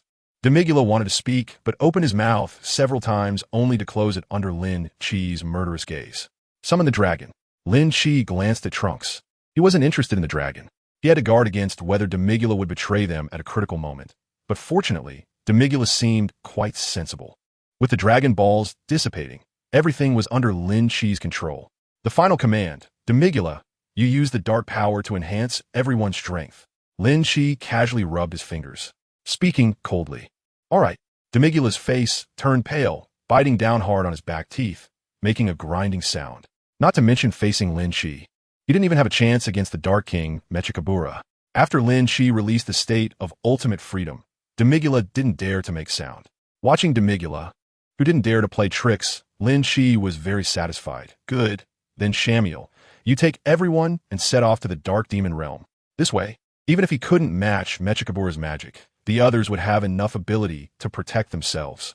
Good. Demigula nodded at Shamiel, who looked at him with questioning eyes. Realizing he had underestimated the Time Patrol team, he never expected that there would be an angel hidden among them. No wonder they usually remained unaffected, and when they moved, they killed many demons. Could it be that someone also noticed his little actions? Have they lifted the restrictions on the angels? Lin Chizai didn't care about Demigula's ridiculous speculations. The plot had dragged on long enough. It was time for the big boss to make an appearance and have the final showdown. Demigula and his two companions, along with the Time Patrol, reappeared on the grass not far from the core of the Dark Demon Realm. Is that tree-like structure the lair of the Dark Lord? Xiaofeng quickly noticed the towering core. This was her first time seeing it. It was magnificent yet ugly. Amazing. Magical Kid. Sun Wukong put his glasses, which were resting on his nose, into the pocket of his chest and praised. Sun Wukong was already excited, rubbing his fists and urging, let's get going. Has a barrier appeared? Robble squinted at the massive protective shield enveloping the core. Lin Chi gave a cold glance. Is it just a barrier? It seems it's because he has killed quite a few demon gods before. Otherwise, there should be the boundary set by Micah Capula. And then there are those 7 doors that must be broken to enter the core of the Dark Demon Realm. It looks like the enemy is on guard against us too. Vegeta crossed his arms, his gaze cold as he looked at the massive protective shield. It feels so terrifying. Son Goten looked at his own hands. He hasn't been able to transform into Super 4 like his brother. Has it already reached the point of confronting the demon gods directly? Demigra cast a disdainful glance at Son Goten and then said to Trunks, "You take out that thing." "What thing?" Trunks looked at Demigra in confusion. "Humph, the key sword condensed from your light power." Demigra's forehead visibly showed veins, specifically for sealing the dark demon realm. "Oh." Trunks closed his eyes and slowly reached for the one-handed sword on his back. As he grasped the one-handed sword, it underwent a dramatic transformation, turning into something resembling a clock part. Looking at the sword in his hand, Trunks was greatly surprised. "Is this the key sword?" "It will depend on your light power soon." Demigra looked at the sword. A complex emotion surged in his heart. This sword can break the barrier. Go quickly. The great battle is about to come. Shamel tightened his grip on the staff, his expression serious as he looked toward the core of darkness. "All right." Trunks reached out and grasped the key sword, and at that moment, everyone's movements came to a halt, frozen in place. Even their expressions remained as they were a second ago. Lin Shi struggled to look up. Suspended in midair was Kuranoya, with hands outstretched towards them. The King of Time, controlled by the Dark King. Lord Kaioshin. Trunks, holding the key sword, shouted loudly, "It's me, Trunks." Lin Shi looked over and saw that Trunks could actually move, seemingly because of the sword in his hand. "Time hasn't frozen, after all." Kuranoya, like a puppet being manipulated, said coldly with an expressionless face, "Is it because of that sword? It seems I need to unleash more dark power." As Kuranoya spoke, energy resembling a pointer was released from her palm, striking towards Trunks on the ground. "Time pointer." Lin Shi furrowed his brows as he looked on, struggling to clench his fist. However, time was frozen, and even if he could move, it would be excruciatingly slow. This is really an annoying magic. Trunks was hit by Kuranoya's energy attack on the arm that held the sword, but he did not let go. Instead, his expression became strange. He saw the scene of the King of Time being forced to kneel by Mechikabura in the Time Maze, as well as when the King of Time was controlled by Tao's dark power. Lin Shi watched as Trunks' expression changed repeatedly, seemingly trapped in endless anger. "Damn it. Unforgivable." Tears welled in the corners of Trunks' eyes as he felt the anger and humiliation of the King of Time, who had been forced to kneel and control himself. He swung the key sword in his hand and leaped quickly into the air. Mechikabura. Disappear, eternal darkness. Key sword. Trunks' hair instantly extended to his waist, and countless flames of energy surrounded him, with flashes of lightning erupting. Super Saiyan 3 form, Trunks. His figure shot forward like an arrow, trailing a long streak of light, rushing towards the King of Time in the air, aiming his sword at Kuranoya. Countless powers of light swirled around Trunks as he charged towards Kuranoya. Chapter 82. The Chaos Begins, Gods and Demons' Great Defeat. I can move.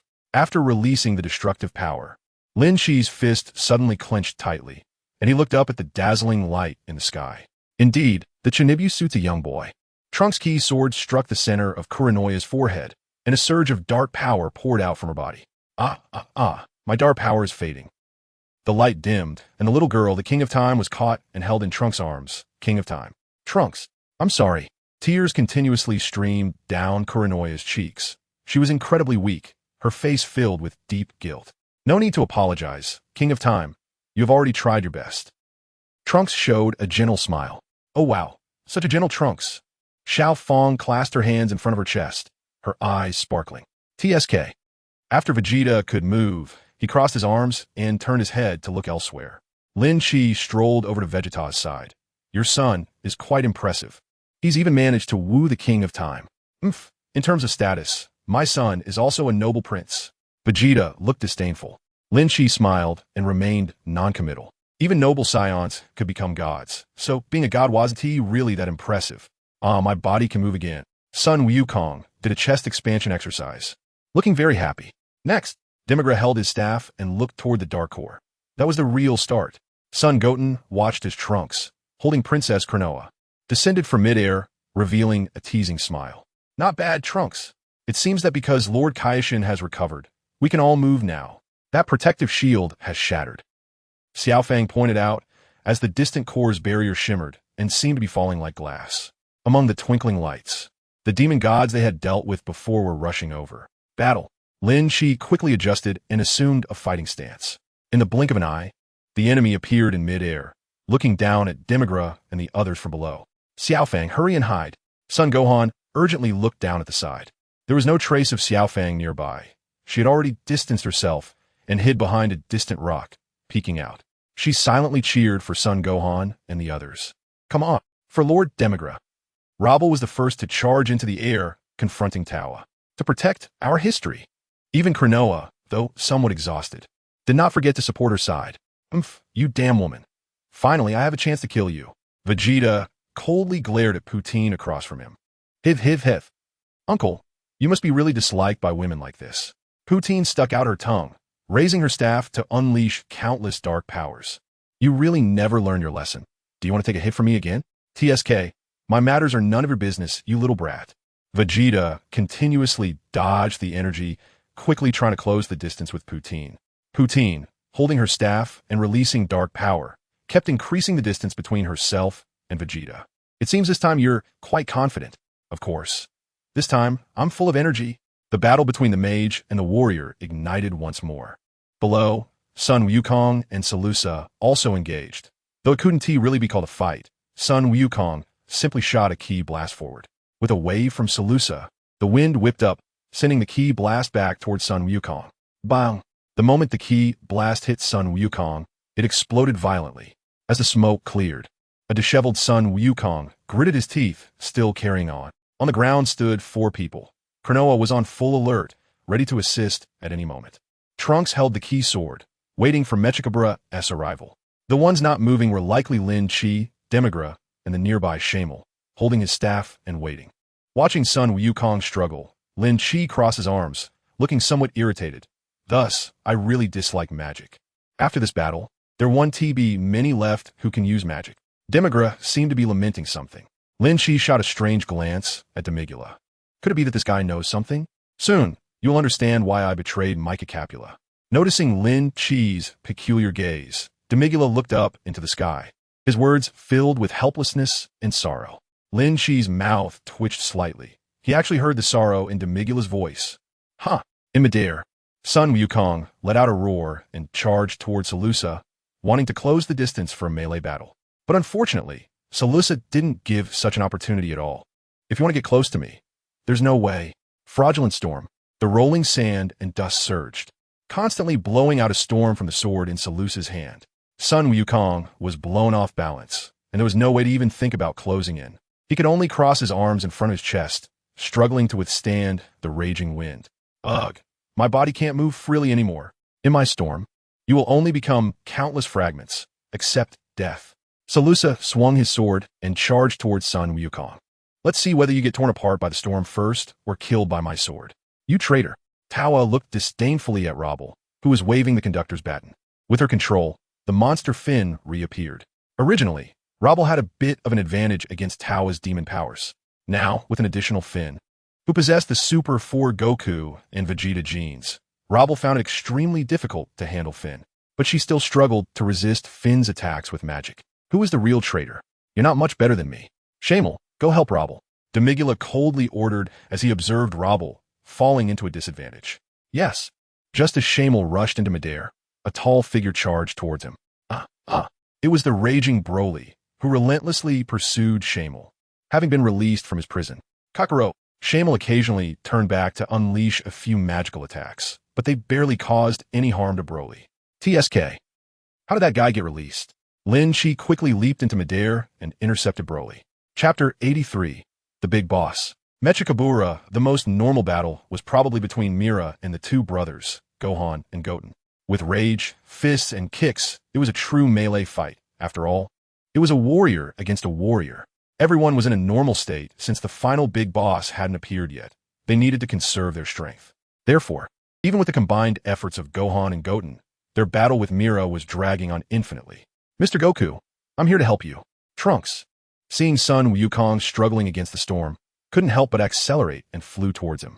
With Trunks' involvement, he restrained Salusa, allowing Sun Wukong to quickly find an opportunity to counterattack. Haim. Entering the Super 4 form, Sun Wukong charged energy between his hands at Salusa. who was pursuing Trunks and releasing dark power. What? Salusa looked in shock at the energy ball rapidly approaching him, your companion. Whoosh! Sun Wukong instantaneously appeared, placing a hand on Trunks' shoulder, grinning at Salusa. Of course, there's no such problem. Salusa was stunned, shocked, and confused, with various complex emotions dissipating in the light as the Kamehameha wave approached. The explosion startled many fighters. They looked at the dazzling light that engulfed Salusa.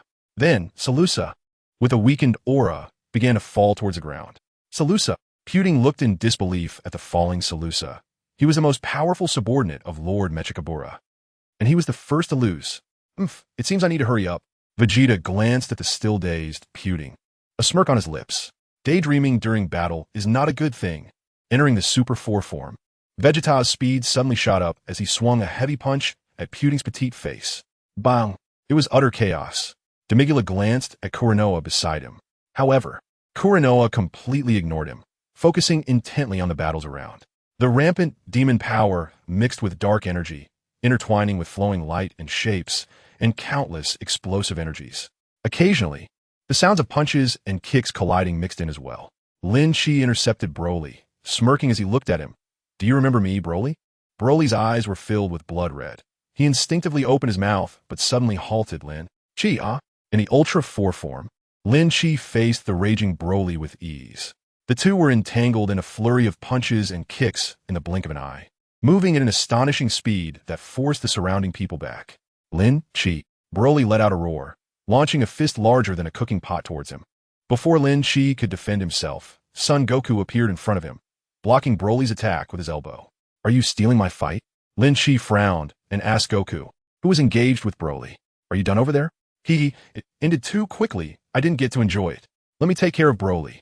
Goku grinned back at Lin Chi. It seemed Broly heard Goku's voice and roared again, Kakarot. TSK, TSK. Lin Chi shook his head helplessly and returned to his normal state, standing beside Demigra. Look over there. The battle is about to end. Demigra pointed towards the distant mountains.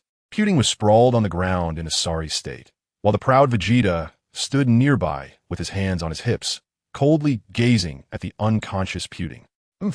I was quite lenient. At least I didn't punch your not-so-ugly face. After Vegeta's cold remark, he turned to scan the area, and after seeing the battle between Broly and Goku, he jumped in as well. The three engaged in a chaotic fight, creating a small battlefield. Mira, Tawa, seeing Mira hit by the combined Kamehameha of Gohan and Goten, immediately abandoned Robble and rushed over. After catching Mira, Tawa gritted her teeth, looking at the people standing on the ground and the three still fighting in midair. Why? Tawa found it hard to believe, but in an instant, her experimental subject Finn was the only one left fighting. That guy Broly doesn't count. He's indiscriminate. The other demons were sprawled in the woods, lying on the ground. All were breathing heavily. Damn it. Though unwilling, Tawa understood the situation. A black hole appeared behind her, and she fled with Mira. Under the combined attack of Robble and Shamel, Finn was also greatly restricted and fell into a fierce battle. Do you think that Mechikabura guy has still not shown up? Lin Chi asked coldly, glancing at Demigra. Is it possible that you've returned his side? Demigra snorted coldly, looking at Lin Chi with utmost seriousness. Do you think I would be that kind of person? Yes, Lin Chi affirmed bluntly. Then Finn, who was being pursued and attacked by Robble and Shamel, seemed to sense something, but in the blink of an eye, disappeared from everyone's sight. Finally, only Vegeta, Goku, and Broly remained suspended in the air. You're being quite unreasonable. Just as Demigra was about to explain to the resolute Lin Chi, a massive hand appeared in midair, rapidly striking towards them. In an instant, an explosion occurred, and the earth was engulfed in billowing smoke, with many surrounding rocks shattered. Demigra's staff, along with Shamel and Robble, unleashed their magic. Even Kuranoia and Trunks activated their key swords, combining their powers to barely block the attack. It wasn't that Lin Chi didn't act. Rather, the power he summoned only provided small-scale protection for a group of people. In short, it was not as substantial as the magic shields created by them. Mechikabura, you finally arrived. As the smoke cleared, Lin Chi revealed a radiant smile. Finally, the moment had come. The fiercest man has arrived. Filled with despair, Demigra's expression was also not pleasant. Cold sweat trickled down his forehead. Once those words were spoken, Lin Chi found himself at a loss for how to continue, but soon his attention was drawn away by Trunks. Look, it's the Dark King. Vegeta and Goku distanced themselves, staring at the newly appeared boss. Chapter 84. Ultra 6? It's been a while since I used it. At this moment, Trunks, wielding the key sword, flew towards Mechikabura with a surge of light energy. Bang! The sound of metal clanging echoed as Mechikabura blocked the key sword with his fingernail. The light energy had no effect on him at all. TSK. The key sword? How boring. Mechikabura sneered. He reached out and grabbed the key sword, using his other hand to flick Trunks away. Trunks. Vegeta watched as Trunks plummeted towards the ground, creating a deep pit upon impact. Dust and smoke billowed up from just a single strike. You damn bastard. Vegeta's eyes were bloodshot as he charged towards Mechikabura. Mechikabura completely disregarded everyone, turning his attention to studying the key sword. So that's it. It can't be destroyed? Such a troublesome item. It seems I can't leave it in your hands, Mechikabura said as he tossed the key sword away. Bang! Vegeta, who had rushed in front of Mechikabura, threw a punch, but with just a flick of his finger. Vegeta was sent flying, following Trunks' trajectory. Like a bullet, he flew backward and Lin Chi activated. He instantly teleported to catch Vegeta, entering Ultra 5 form, and also knocked out Broly in passing. Hey, isn't this battle still ongoing? Son Goku noticed that his fist hadn't even touched Broly when he saw Vegeta falling towards the ground. Vegeta disdainfully snorted, not even looking at the two, as he quickly descended towards the deep pit where Trunks was. Mechikabura. Lin Chi once again teleported in front of Mechikabura, clenching his fist and assuming a fighting stance. Seeing Lin Chi appear before him, Mechikabura's previously calm expression turned serious, his eyes glinting with intensity. Lin Chi suddenly burst out with powerful energy, and a silver aura enveloped him. At this moment, we have waited long enough. Humph. Meichi Capula scoffed disdainfully. No one can defeat me. Lin Chi didn't continue to waste words. He swung his fist at Meichi Capula, saying, I've heard many people say this. Bang! A howling hurricane swept in, and Lin Chi's punch was blocked by Meichi Capula. Lin Chi was somewhat stunned. Wasn't it said that he was only fighting against Trunks' Super Saiyan God power? He had already unleashed 3 layers of power in his Super Saiyan 5 form. He could easily defeat Super Saiyan 4 Gogeta with a single blow.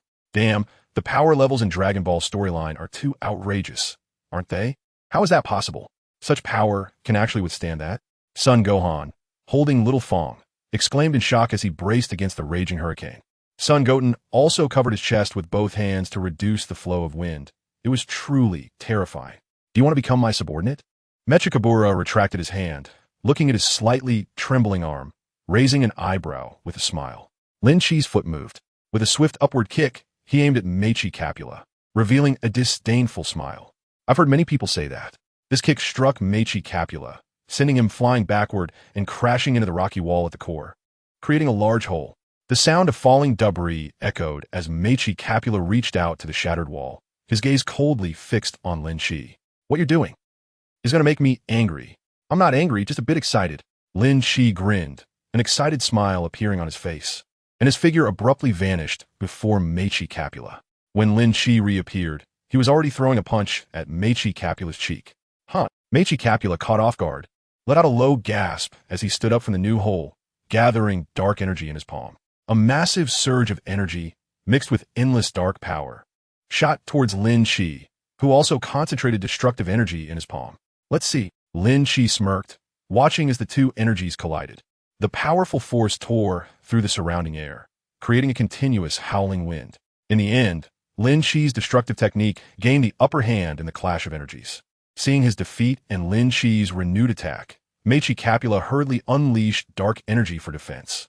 Dark body defense. Lin Chi's fist hit the barrier released by Meichi Capula, and the shield only shook slightly. Bang! Lin Chi swung his fist again, unable to break through Meichi Capula's defense. This magic really didn't disappoint me.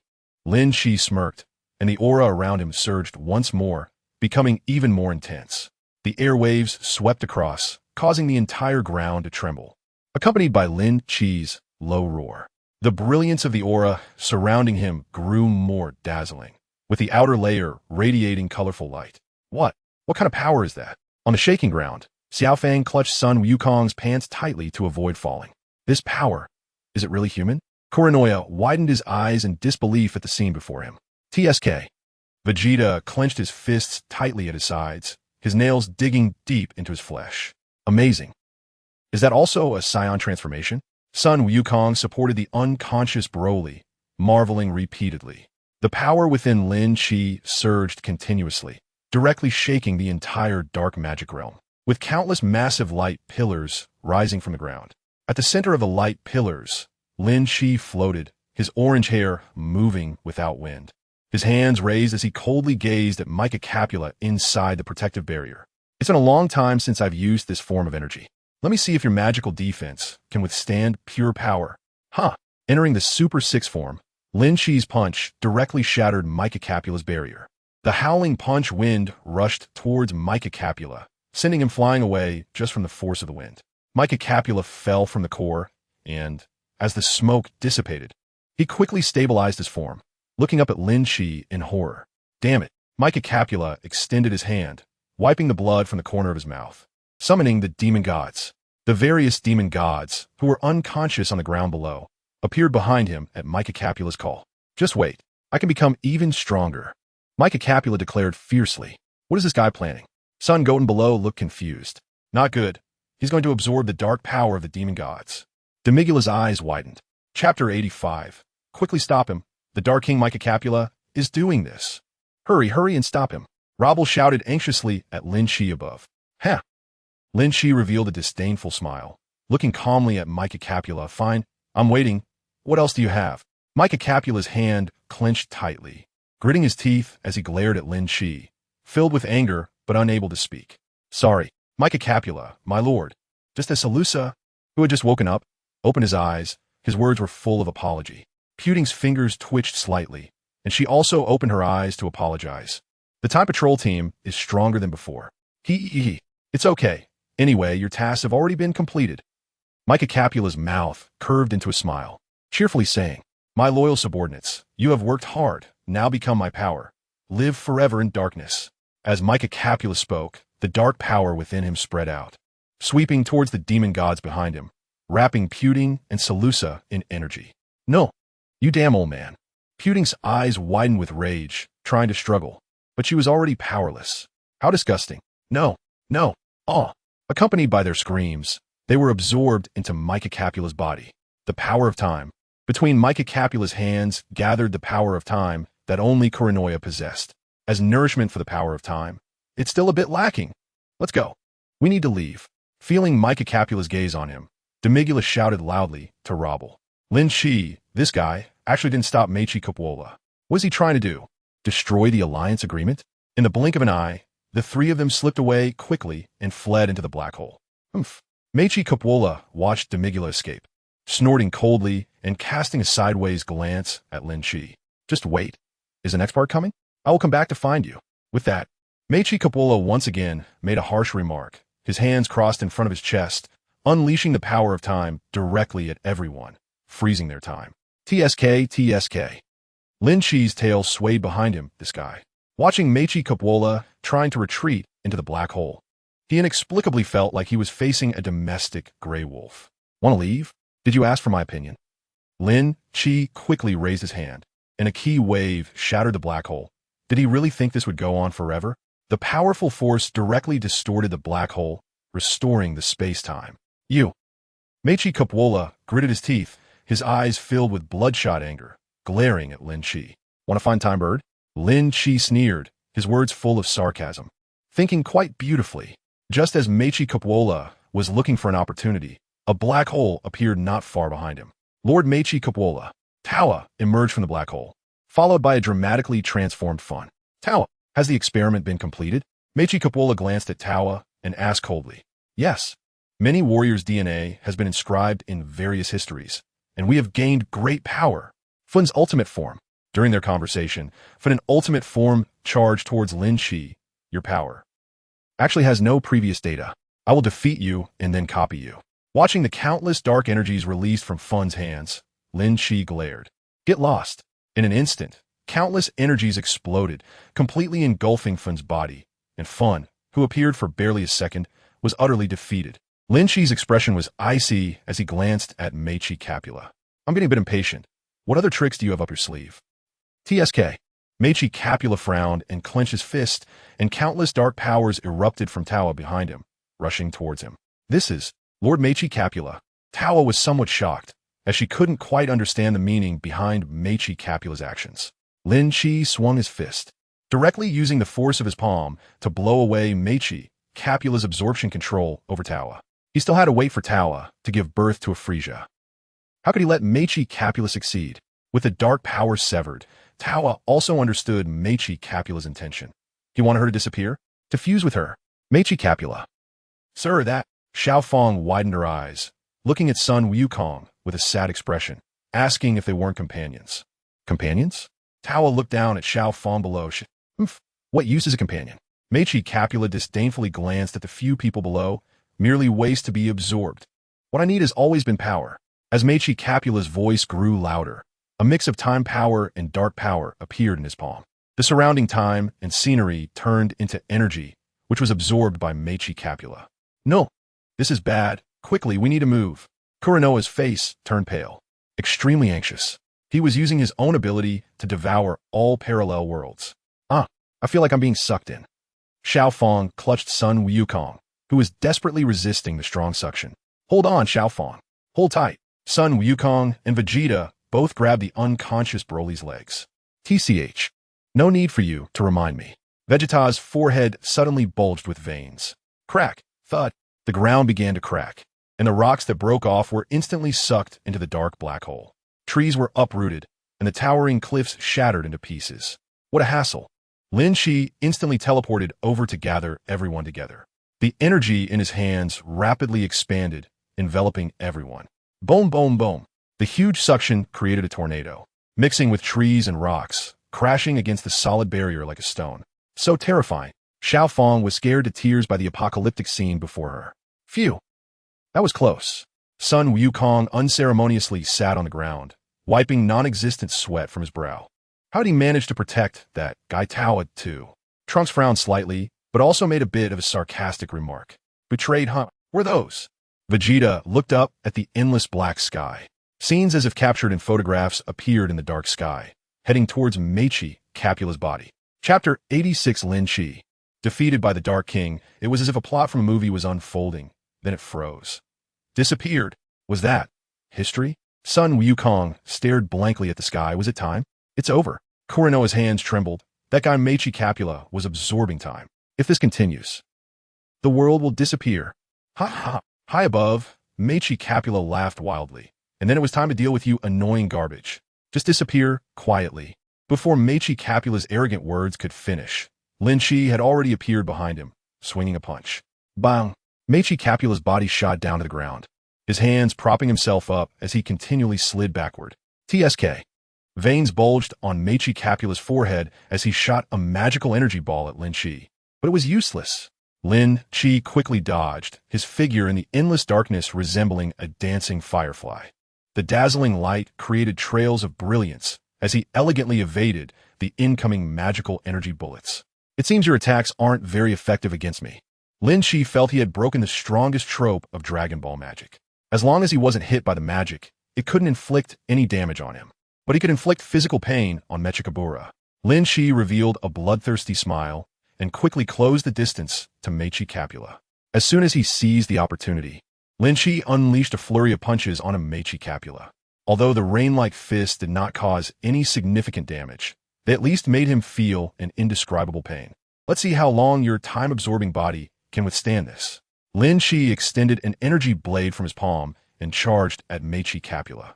With one slash, it cut through Meichi Capula's chest, but with the swift healing of time, his chest returned to its original state. After a few more attempts, Meichi Capula arrogantly boasted, "Your attacks are useless. My body can regenerate forever, no matter how much it's hurt." He laughed maniacally. "I am immortal." "Ha ha, is that so?" A smirk appeared on Lin Chi's lips as he gathered a powerful purple light in his palm. He absorbed time, and his body could continuously regenerate with the energy of time. Watching the battle between Meichi Capula and Lin Chi, Kuranoa's expression turned grim. Does that mean we can never defeat him? Xiaofang hid behind Sun Wukong, looking worried. We can only hope for our strength, but the key sword. Kuranoa rubbed her chin, lost in thought. Lin Chi has the power of the gods, my power of time, combined with your light and dark powers. Trunks furrowed his brow tightly. Let's go help you find it. As for the dark power, we are powerless. Sun Wutian chuckled and scratched his head. Anyway, he couldn't help at all, but finding something should be manageable. I'll contact Demi. Gula. Korinoya's words trailed off as she stared blankly into the air. The destructive energy unleashed by Lin Chi enveloped Meichi Capra, and as his body crumbled, it was restored by time, only to crumble again. Damn, this energy, what kind of magic is this? Just wait. I will definitely return. Time will eventually be mine. The restoration granted to Meichi Capra by time began to falter against the destructive energy, and ultimately, his body was obliterated within Lin Chi's destructive energy. At this moment, Lin Chi could no longer maintain his Super 6 form and fell from midair. Damn it. The consumption from continuously outputting destructive energy is too great. Did we win? Sun Wukong stared in shock at Lin Chi's fall, struggling to comprehend. Lin Chi killed him. Kurinoa blinked, overwhelmed by the shock. Vegeta crossed his arms and snorted coldly. The Time Patrol has won. Trunks' smile slowly spread as he realized they had defeated Meichi Capra, the Dark Demon King. With this loud shout, Sun Wukong and Xiaofeng quickly held hands and began to spin in circles. Yay. Are you guys a bit too early to be happy? Lin Chi, supported by Sun Wufan, cast a cold glance at everyone. Right now, it's complete darkness. If it weren't for this environment, he would have unleashed such powerful energy to warm up. Hey. Does that mean we can't get out? Xiaofeng stopped her movements, looking around with a suddenly gloomy expression. The world no longer exists, because the history of the Time Vault was absorbed by Meichi Capra, which was naturally destroyed along with it. Korinoa lowered her head, her voice growing quieter. Why is it like this? Xiaofeng's voice broke into a cry, and she began to sob uncontrollably. Wah! Do we have to live endlessly in eternal darkness? Just at that moment, a swirling sound echoed above everyone's heads, and the Time Bird flapped its wings, grabbing the old Kaioshin beneath its feet. Hey, I found you. As the chirping of the Time Bird echoed through the endless darkness, it burst forth with dazzling light. The light grew stronger, forcing everyone to close their eyes and shield themselves. When they opened their eyes again, they found themselves back in the original time nest. Surrounding them were flowers and grass swaying in the wind, and the sky was filled with countless clock parts. This is restored? Trunks looked around in shock. Have we returned? The old Kaioshin placed his hands behind him. Yes, this is the Time Bird skill, time correction. Wow. That's great. Xiaofeng once again took Sun Wukong's hand, but Trunks' gaze shifted to the unconscious Tawa and Broly. What should we do about these two? Kill. Before Kurinoa could speak, Vegeta's palm already held an energy ball. Just then, a black hole appeared above them, and Mira rushed down, picked up Tawa, and dove back into the black hole. In the middle was Meichi Capra, followed by the Dark Demon God, and from left to right were Giribi, Pudding, Salusa, Shurum, and Depura. Chapter 87. Farewell. Returning to one's own time and space, the speed was so fast. It was almost seamless. So fast. Sun Wukong looked bewildered. Myra's speed was like a shadow, swooshing back and forth, and then vanished. He ran away. Vegeta's energy in his palm had yet to dissipate, and he turned his attention to the still unconscious Broly. Let's just kill this guy. Hey, can't we just send him back to his own time? Sun Wukong objected this time, spreading his arms to block Vegeta. This guy's always in a berserk state. Sending him back will only cause trouble for others. Vegeta insisted on his opinion. Xiaofeng put her hands on her hips and looked at Sun Wufan. What's Daddy's time like? Can I go see it? It's probably fine. I'll ask the Grand Kaioshin later. Sun Wufan put on his glasses again and opened his backpack that he had left under the big tree. Tawa has been rescued. Trunks looked at Kurinoa. What should we do next? Sweep away the remaining forces of the Dark Demon Realm. Kurinoa extended her fist and swung it vigorously. Time Patrol. Let's go. Dark Gogeta. All right. Sun Wukong also clenched his fist, but soon he became dejected. But before that, can I take a break? Although I didn't exert much effort, under such a strong mental stimulation, I feel so tired. I want to take a shower, eat something, and then sleep well. Ha. As soon as Sun Wukong said this, everyone present burst into laughter. Watching everyone playfully tease each other, Lin Chi looked on blandly, then turned his gaze to Kurinoa. I'm not continuing with you guys. I want to return to my time. Sun Wukong was greatly surprised and stopped arguing with Vegeta, turning to Lin Chi. Are you leaving just like that? I haven't even had a proper fight with you. With your little bit of power? Vegeta scoffed. his energy ball dissipating as he crossed his arms proudly. You're not stronger than me, Sun Wukong mumbled under his breath. Vegeta's forehead twitched with anger as he clenched his fists and shouted, What did you say? Let us fight right now. I'm the strongest. All right. Sun Wukong rested his hands behind his head and grinned, but at that moment, his stomach let out a protesting growl. Gurgle. Ha ha. Grandpa, are you hungry too? Xiaofang giggled as she ran from Sun Wufan's side to Sun Wukong's. Are you really going to leave? Trunks stood in front of Lin Shi. Let's throw you a farewell party. No need, you guys celebrate. Lin Shi looked at the commotion over there and revealed a faint smile. We'll meet again soon. The next time we meet will be when Fu makes his appearance. It will take a long time, so I won't stay to have fun. Plus, someone is still crying and waiting for me to return. All right, are you leaving now? Trunks did not try to keep him anymore. Lin Shi nodded. Kuranoa sighed, her body slowly floating up as she released the power of time. A starry array with clock parts appeared under Lin Shi's feet, and he was gone. Remember to come and play often when you have time. Sun Wutian waved at the disappearing Lin Shi. It seems they have lost a very powerful combat force. The old Supreme Kai reached out to touch the time bird on his shoulder. Sun Wukong, however, didn't care at all and urged everyone, let's go, it's time to eat. I feel like I can eat 80 cows. Ha! The laughter gradually faded away as Lin Shi traversed the time corridor, where time was distorted and countless clocks were present. When Lin Shi reappeared, he scanned his surroundings and found himself in the vast universe. He was suspended in the vacuum of space, looking around, sensing the aura, and using instant transmission. Universe 7, the realm of the gods. Hoo-hoo! Whis stood by the river, looking at the magic ball atop the unyielding staff. Hoo-hoo! Hoo-hoo-hoo! That suppressed laughter, occasionally muffled, perfectly reached Lin Shi's ears as he appeared. The moment Lin Shi appeared, was turned around, regaining his elegant demeanor. It's you? You actually came back so soon? Where's Beerus? Lin Shi glanced around the incredibly familiar environment, wondering if he had not gone wrong with time and space. Ha! Welcome back, Wish chuckled, covering his mouth with his hand. Lord Beerus has fallen into a deep sleep. Oh! Lin Shi responded lightly. Just as he reached out to say goodbye, a shadow pounced on him from behind. Lin Shi instinctively turned around and grabbed the hand reaching out to him, executing a shoulder throw. Bang, it hurts. Ketla, who was thrown to the ground, touched his arm, not knowing whether it was pain or joy, his eyes filling with tears. Lin Shi, you bastard. You. Welcome back, Lord Lin Shi. Konik, standing behind, gave Lin Shi a loving smile. I'm back. Ketla Konik. Lin Shi also smiled faintly and reached out toward Ketla, who was sitting on the ground. Wow. After being pulled up, Ketla immediately hugged Lin Shi tightly. I thought you wouldn't come back. It's been such a long time. Huh? Lin Shi was a bit surprised and looked at Konik, asking, How long has it been since I left? Actually, not long. It's only been a month since you last fought with Lord Beerus. Konik quickly answered, TSK. Really? Whis said Beerus fell into a deep sleep. Lin Shi pulled Ketla down from his embrace and asked, Ketla still had a crying tone, looking at Lin Shi with tearful eyes. No more fighting. Let's go back. Ketla replied, pitifully, I will never come back to this cursed 7th universe again. As long as you're happy. Lin Shi smiled and waved at Whis before leaving with Konik. After comforting Ketla for a while, Lin Shi used the excuse of going out to train to bid farewell to the two. Remember to come back often, and bring me some good food.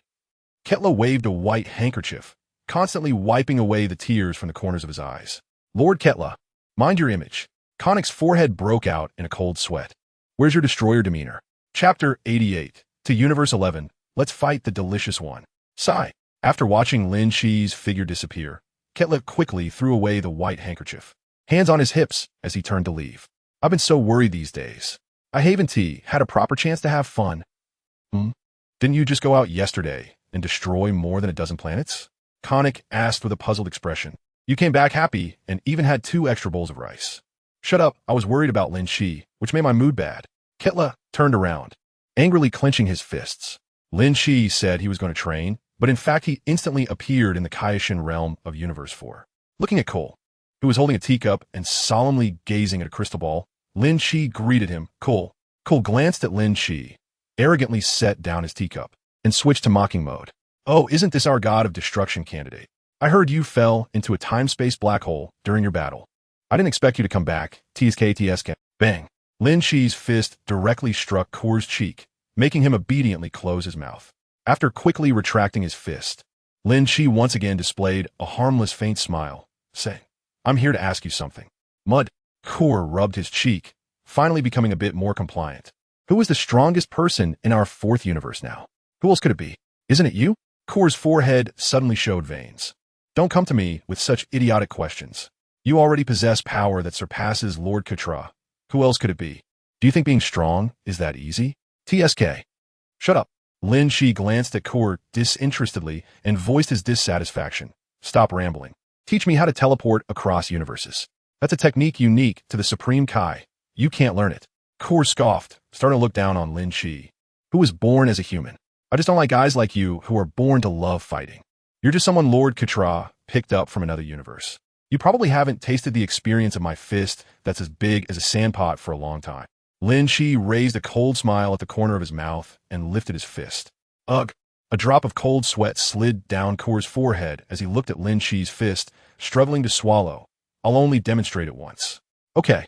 Lin Shi lowered his fist and patted Core's shoulder. "Why bother? You only become honest after I beat you up. Being proud is one thing. Have you forgotten that I can also use the techniques of angels and destroyers?" After learning the upgraded version of teleportation, Lin Shi determined his first destination, Universe 11. Before leaving, Lin Shi followed the old routine and gave Core another beating. This guy always thinks of himself as the lofty Supreme Kai, acting all high and mighty, not realizing who he really is. He won't become honest without a beating. The strongest bald man, Jiren, the destroyer of clowns. "I'm coming to Universe 11. Just as Lin Shi was about to use the advanced teleportation, Katra and Konik appeared in the Supreme Kai realm. "Lin Shi, didn't you go to train? Why are you with Core?" Upon receiving the message from Supreme Kai Core, Katra thought it was something serious, only to see Lin Chi beating Core again. Core deserves it. Knowing Lin Chi's strength, yet still holding on to his pride as a Supreme Kai. "Oh, Lord Destroyer." Lin Chi retracted his fist and casually walked over to Katra. "Isn't that Beer's frame I didn't enjoy hitting? I just thought I'd come and ask Core if there's anyone else I can challenge. You know, I have my limits." Lin Chi showed a faint smile, thinking about challenging other universes. "This guy didn't teach me advanced teleportation properly." "Oh, I see." Ketla listened to Lin Chi's explanation and gave Core a cold glance. "Oomph. Core, do you want to be sealed by me, or do you want to support another god of destruction to rise?" "Ah, he's just a substitute. Lord Ketla, you." Core's words got stuck in his throat, and he couldn't say anymore. Konik also cast a cold glance at Core, saying, You don't know that Lord Lin Chi is like Ketla's real son?" Although this was said softly, both Lin Chi and Ketla heard it. And of course, they didn't care at all. This kind of daily routine has been going on for nearly 20 years. "Lin Chi, which universe do you want to go to?" Ketla tugged at Lin Chi's arm, asking with a doting expression. "The 11th universe, it's delicious." Lin Chi revealed an excited smile. "How about I help you beat him up? He seems to be your second, most hated one. As expected of my substitute, let's go. Let's go right away." As soon as Ketla heard this thoughtful remark, he immediately glared at Core. "You, send us over immediately. Otherwise, I'll seal you." "Yes." Core replied helplessly. Who did he offend? The 11th universe, the realm of the god of destruction. Logically speaking, the realm of the god of destruction in the 4th universe where Lin Chi had stayed could be considered a wild place, as it was all scorched earth and caves. Then the 11th universe also highlights the clown aspect. A huge circus tent came into Lin Chi's view, with countless torn rags hanging haphazardly from the branches outside. The taste of delicious is quite extraordinary. Lin Chi turned to Ketla and asked, "Have you seen the true appearance of delicious?" "No, from the first time we met until now. I haven't." Ketla quickly shook his head. Lin Chi was speechless. That guy doesn't even need to wash his face. At this moment, Margarita happened to lift the curtain, smiling as she looked at everyone, and the four followed her into the tent in a line. Inside the tent, compared to the outside, the difference was truly enormous, with a large, deep green sofa in the center. Wei Mei was sprawled on the sofa like a boneless creature, while several girls dressed as clowns were fawning over her. "Wei Mei, come eat some grapes." Lin Chi watched with a slight twitch at the corner of his mouth. Truly, people are infuriating when compared to others. He was living in a cave like a mouse, while others had attendance. The wicked social capitalism. Margarita returned to the back of the sofa with a blank expression, seemingly numb to such situations. Katra, the clown god of destruction, pushed aside the clown girl obstructing his view, looking disdainfully at Katra. "What are you doing in my 11th universe?" Chapter 89. Substitute versus Substitute.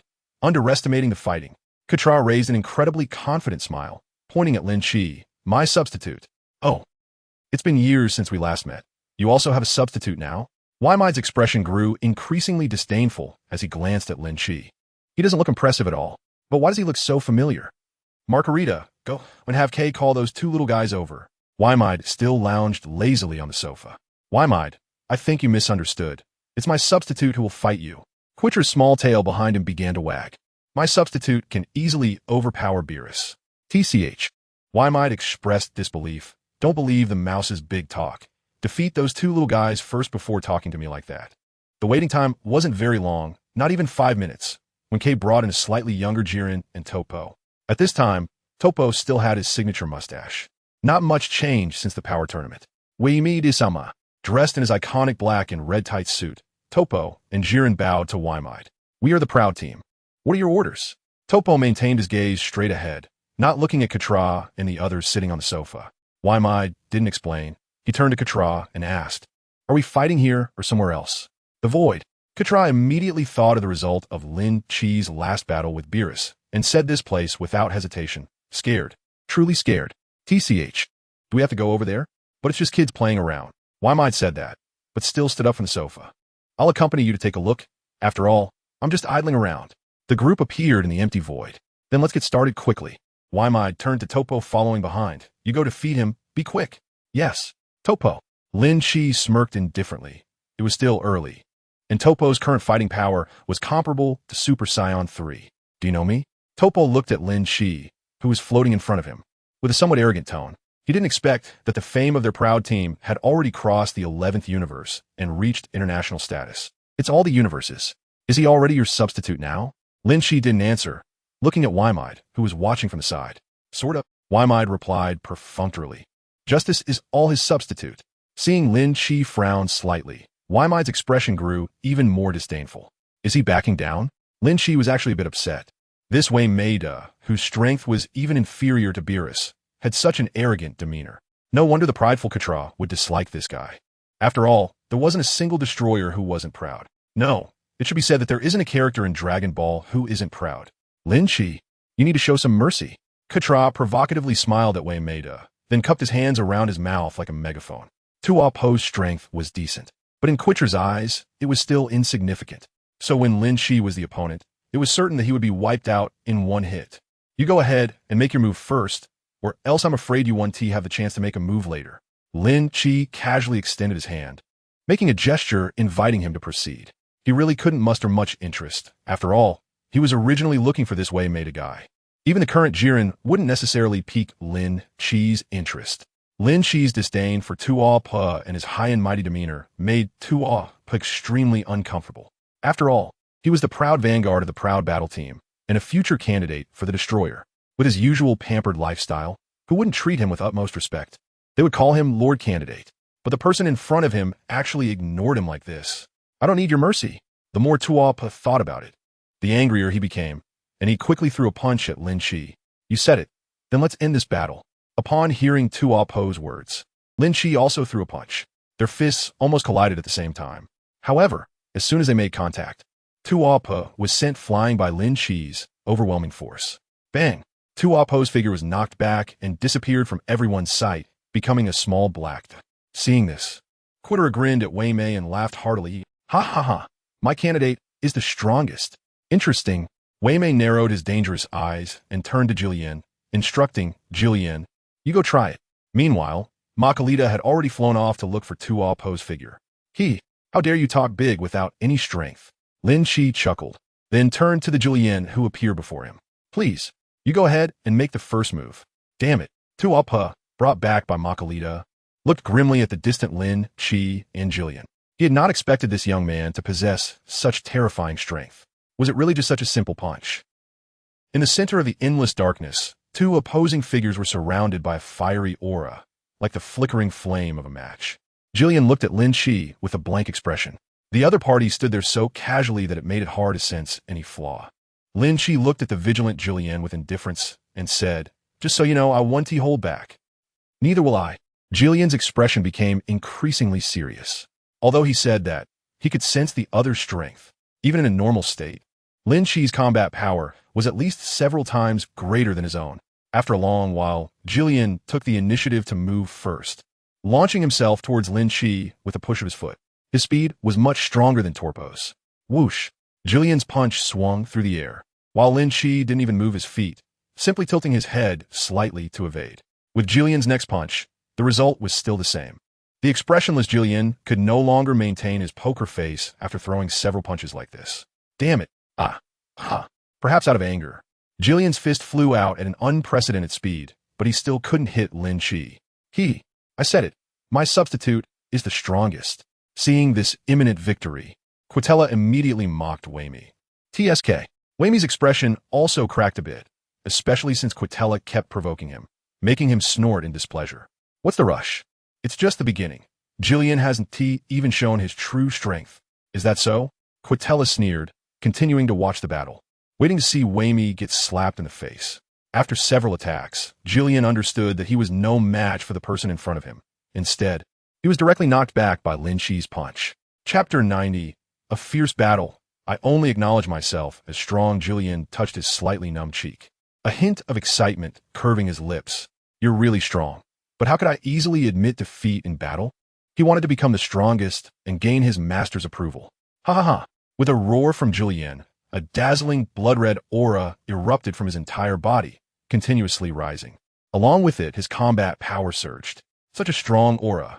Quitella's expression became a bit dazed, but he quickly sneered and said, "Humph, it's nothing impressive." Jillian was punched back by Lin Chi again, and he hurriedly performed a backflip to create distance between himself and Lin Chi. How about it? Are you convinced yet? It's an obvious one-sided crushing. Quitella laughed with his hands on his hips, feeling incredibly proud. Are you kidding me? Watching Lin Chi crush Jillian, Torpo showed an expression of disbelief. He really strong. Even Makalita was surprised, looking at Konik and asking, is this person from your universe? Well, sort of, since he was tricked here by Lord Quitella. Konik replied with a smile, his gaze gentle as he watched Lin Chi and Jillian's battle. If that's all the strength you have, I advise you to admit defeat early. Lin Chi became increasingly indifferent, constantly dodging Jillian's increasingly fierce attacks. Let's end this sparring session. Glancing at Jillian, who was gritting his teeth and relentlessly swinging his fists, Lin Chi also noticed the extremely excited voice of Ketla urging him on. Lin Chi, take him down, hurry up and take him down. Ketla was overjoyed, shaking the silent god of destruction, Kul, beside him. Kul was almost shaken into a stupor, ready to faint. Right now, you are not my opponent. Lin Chi caught Jillian's incoming punch, his expression serious. When it comes to strength, I only bow to myself. Lin Chi shouted loudly, his power suddenly erupted, and with one punch, he struck out. Before this punch could hit Jillian, it had already forced Jillian to retreat continuously. Is it just relying on the intimidation of momentum? Indeed, Wei Mi watched as Jillian fell into the endless abyss, slowly speaking. Swish!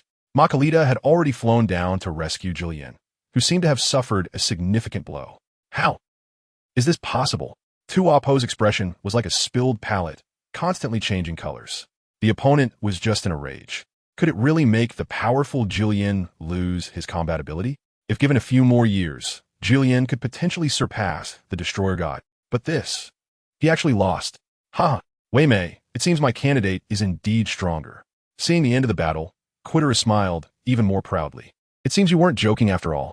Wei Mi frowned and spoke, looking at Lin Chi, who was still standing there motionless. Now, he somewhat understood Quitera's pride. Are you sure you came to challenge me? Yes. Lin Chi revealed a faint smile. So, Lord Wei Mi, are you willing to accept my challenge? I hope you still have such confidence later. In an instant, Wei Mi appeared right in front of Lin Chi. Of course, that battle just now was hardly even a warm-up. Lin Chi shouted loudly. He directly entered the Super 5 form, blocking Wei Mi's powerful punch. Wei Mi's punch was merely a test, and after a moment, he retreated to widen the distance from Lin Chi, revealing a playful smile. Is this your true strength? No. Quitera released core and shook his index finger repeatedly. This is just the tip of the iceberg of Lin Chi's strength. After all, he is the one who defeated Beerus. Lord Quitera, you shouldn't lie like this. Konik, who was supporting Core, could no longer hold back and spoke up. Lord Lin Chi and Lord Beerus have fought, but there was no clear winner. Okay? How did I lie? It is indeed Lin Shi who is more powerful. Keitra glared at Konik with an unhappy expression. Konik could only nod in agreement, saying, Yes, you have the final say. Troff and Jiren remained silent. Even Margarita looked on curiously at the two fighters. Wei Meida was already surrounded by a faint purple aura, and his suddenly unleashed powerful energy made Lin Shi squint slightly. Although he could not compare to that Guy Beerus, Wei Meida was not to be underestimated. Energy flying cards. Wei Meida raised his hand, and between his fingers, many energy-converging playing cards were already gathered. Bang, bang, bang. Countless sharp playing cards rushed towards Lin Shi, leaving only numerous afterimages as he dodged. While dodging, Lin Shi did not forget to counterattack, shooting countless energy blasts towards Wei Meida in an instant. The number was far greater than Wei Meida's flying cards. For a moment, smoke rose and dust flew, engulfing Wei Meida's figure. The fierce battle had begun. Two streaks of light continuously intertwined and collided in the endless void. The blurred figures, the explosive energy blasts, faint sounds of fists and feet colliding could be heard. Amazing. Troff's eyes widened. Is this the battle between gods of destruction? Is there really such a gap between substitutes and substitutes? TSK. Keitra looked at the magnificent battle smoke and spat in dissatisfaction. It feels like this guy Wei Meida is even stronger than me. Konik smiled and said to Keitra, Lord Keitra, be more confident. Remove the word feeling. Godi. Keitra's forehead twitched with veins, but soon he broke into a smile. But I have Lin Shi. He will help me regain my face. Now, it was Konik who didn't know what to say. Watch my invincible god of destruction's iron fist. Wei Meida also felt anger rising, swinging his sharp fist towards Lin Shi. Lin Shi remained remarkably calm as he crossed his hands to block Wei Mei's punch. A clown of destruction. You still look so pleased with yourself. Wei Mei felt quite dissatisfied, and his attack became even faster. Aren't you the one who encouraged my pride? Lin Shi said, extending his hand to release another energy blast. Wei Mei slightly tilted his head to dodge, and the energy blast flew off into the endless void. He quickly closed the distance to Lin Shi, aiming to land a decisive blow. Lin Shi stopped speaking and turned to meet Wei Mei's fist, which made Wei Mei even more anxious. As a proper god of destruction, couldn't he defeat a substitute? Chapter 91 Time Machine, Going to the Past Destruction. Wei Mei felt a bit dizzy and directly used his destructive technique. I could do it too. Lin Shi casually unleashed an equally powerful destructive energy. The purple energies collided, and in the instant of the explosion, they canceled each other out, all under the dazzling purple light. Lin Shi's elbow had already blocked Wei Mei's attack, and the two began to grapple with each other again. Lin Shi's energy wave erupted, and the beautiful playing cards flew all over the sky. The two figures flashed amidst the colorful energy. In an instant, there were countless afterimages, along with punches and kicks that were impossible to see clearly. Lin Shi, Quittera, shouted loudly with both hands at his mouth amidst the flying fireworks. Kill him. Hurry up. Turtle. School. Energy. Attack. Lin Shi placed his hands on his waist and let out a loud shout as he unleashed energy, while Wei Meida remained calm, creating an energy shield to protect himself. Indeed, only at this level can I fight so fiercely. The smile on Lin Shi's face grew more intense. How exhilarating. It's been so long since I felt this way. I'm so excited. As Lin Shi's speed increased, the two figures continued to clash back and forth in the endless void. The close combat and the energy blasts were as dazzling as fireworks. The realm of nothingness began to tremble with Lin Shi and Wei Meida's battle. Is the realm of nothingness being shaken? Makalita glanced around in surprise. Keitra was now more excited than when he fought Wei Meida, constantly swinging his fists up. Left hook, sweeping kick. The still drowsy core had not fully woken up when he was kicked to a hidden spot by Quitra's sweeping kick, letting out a cry of agony. Ow! Last time when Lord Lin Shi fought with Beerus, he destroyed quite a few star regions. Konik nodded, distancing himself from Keitra. It's good to keep away from the punches and kicks, mainly because standing too close makes me feel like I have a negative IQ. Tuapa and Jillian had no reaction. Their minds were completely focused on the battle. They had no extra energy to listen to others talking. Destruction. Wei Meida's eyes were filled with fury. He was actually taking so long to deal with a substitute. You're getting anxious. Lin Shi quickly dodged Wei Meida's attacks, occasionally countering with punches, kicks, and energy waves. The power released by Wei Meida was so overwhelming that it felt suffocating. He gritted his teeth in frustration. Lin Shiji noticed that the spectator Quatella was overly excited. He grinned and thought, let's end this battle. Damn, you guy. Wei Mei was furious, thinking that the end of this battle could be decided by a mere substitute. Lin Shi's silver hair began to change to orange, and the aura around him grew increasingly intense. Even his combat power was rising steadily. Lin Shi's speed this time completely exceeded Weimai's understanding. He looked at Lin Shi rushing towards him in shock. How is this possible? You actually have such powerful hidden energy? Ignoring Weimai's astonishment, Lin Shi's fists fell on Weimai like raindrops. Ugh! Even though Weimai wanted to resist, he was still beaten back step by step, clearly unable to match Lin Shi. I didn't expect this. Makalita quickly appeared in front of Lin Shi. The winner had already been determined. If this continued, the 11th universe would lose face for the god of destruction. Lin Shi took a deep breath and returned to his normal state. He flew towards Katra. Lord Katra, are you satisfied? Satisfied, extremely satisfied. Katra nodded crazily and patted Lin Shi's shoulder. How about we beat up all the gods of destruction? When Beerus wakes up, we can rub that hairless cat's face on the ground back and forth. Who told him he is my least favorite guy? Lord Katra, you will attract some people's attention this way. Konik said disapprovingly. It's not good to be too high profile. The overly excited Katra was doused with a bucket of cold water and looked somewhat disappointed at Weimai, who returned with a swollen face. Now you're a true clown. Weimai, who flew back with his arm draped over Makalita's neck, angrily shouted, there will always be winners and losers. Next time who knows who will win or lose? TCH, losing is losing. What is the point of finding excuses? Katra laid back with his hands behind his head, giving off a completely dismissive vibe. Weimai became even more annoyed, clenching his fists and saying angrily, Katra, why don't you fight me then? If I don't kill you, I'm not a god of destruction. Katra, however, whistled and looked at Weimai with disdain. TCH, you can't even beat my substitute, and you still want to challenge me. Weimai was about to go crazy, rolling up his sleeves and wanted to hit Katra. Don't do that. Makalita and Konik immediately stepped in to mediate. You both say less. Just then, Lin Shi threw out the time machine, holding it up to receive everyone's attention. What is this? Katra, being pulled by Konik and the pain core, scratched his head from half a meter away from Weimai. Oh, a strange technological product? Weimai clenched his fists tightly, also looking curiously at Lin Shi. I just thought of something. Lin Shi opened the time machine and went inside. Lord Weimai, I heard that Jiexing is a good friend of yours? Jiexing. Upon hearing this name, Weimai instinctively recalled the somewhat vague figure. What kind of good friend? The one I dislike the most is his nagging. Weimai scoffed disdainfully. When did Jiexing die? Lin Shi threw out another question. It seems to be the 31,355,000,003. Weimai instinctively stated the time. Lost in thought, Lin Shi's mouth twitched slightly as he turned to look at Kernek. Kernek showed an understanding expression, indicating that the current time was 800 years and 7 months in the past. Goodness. Lin Shi's mouth twitched slightly again. Is this already before the era of AI? Lin Shi looked at Julian, who was expressionless behind Wei Mei, and asked, how old are you? Where are we going? Lin Shi adjusted the time on the time machine and asked Wei Mei. Wei Mei was a bit confused, but such things were not really secrets in the 11th universe. Chapter 92. 800 years ago on Bumming Star, Jiexing and Jillian. Bumming Star.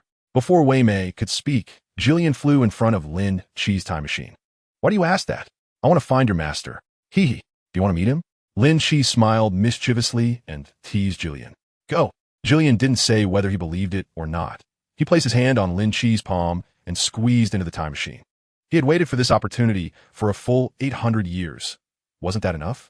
Even if it was just Lin Shi's joke, he wanted to give it a try. Lin Shi's mouth twitched again. He was just being polite when he asked the question. Does this guy Jillian not understand what politeness is? However, since the words were already out, and Jillian was already in the time machine, Lin Shi couldn't bring himself to let anyone go down. With the disappearance of the time machine, Konik and Katra exchanged glances, while Kor looked somewhat stunned and voiced his confusion. Was that the flow of time just now? Was all this about going to meet Jace? Wei Mei put her hands on her hips, dissatisfied, and shouted at Katra, "You're my universe." Playing recklessly with the passage of time? Damn it, aren't you afraid of being discovered by the Grand Priest or the Omni King? The main thing is, you guys want to see Jace without taking me along. Katra was completely taken aback. What was going on? Jace. Wei Mei sighed as she looked up at the endless darkness that great villain. Hmm? Wei Mei's eyes widened in surprise as she quickly turned to look at Makalita. No way. With the departure of the time machine, neither Lin Shi nor Jillian noticed Wei Mei's sudden realization. When the time machine reappeared, it was already in the time and space of 800 years ago. Universe 11, Planet Buman. The planet was desolate, with howling cold winds, and in the distance, one could vaguely see several buildings, clearly a village.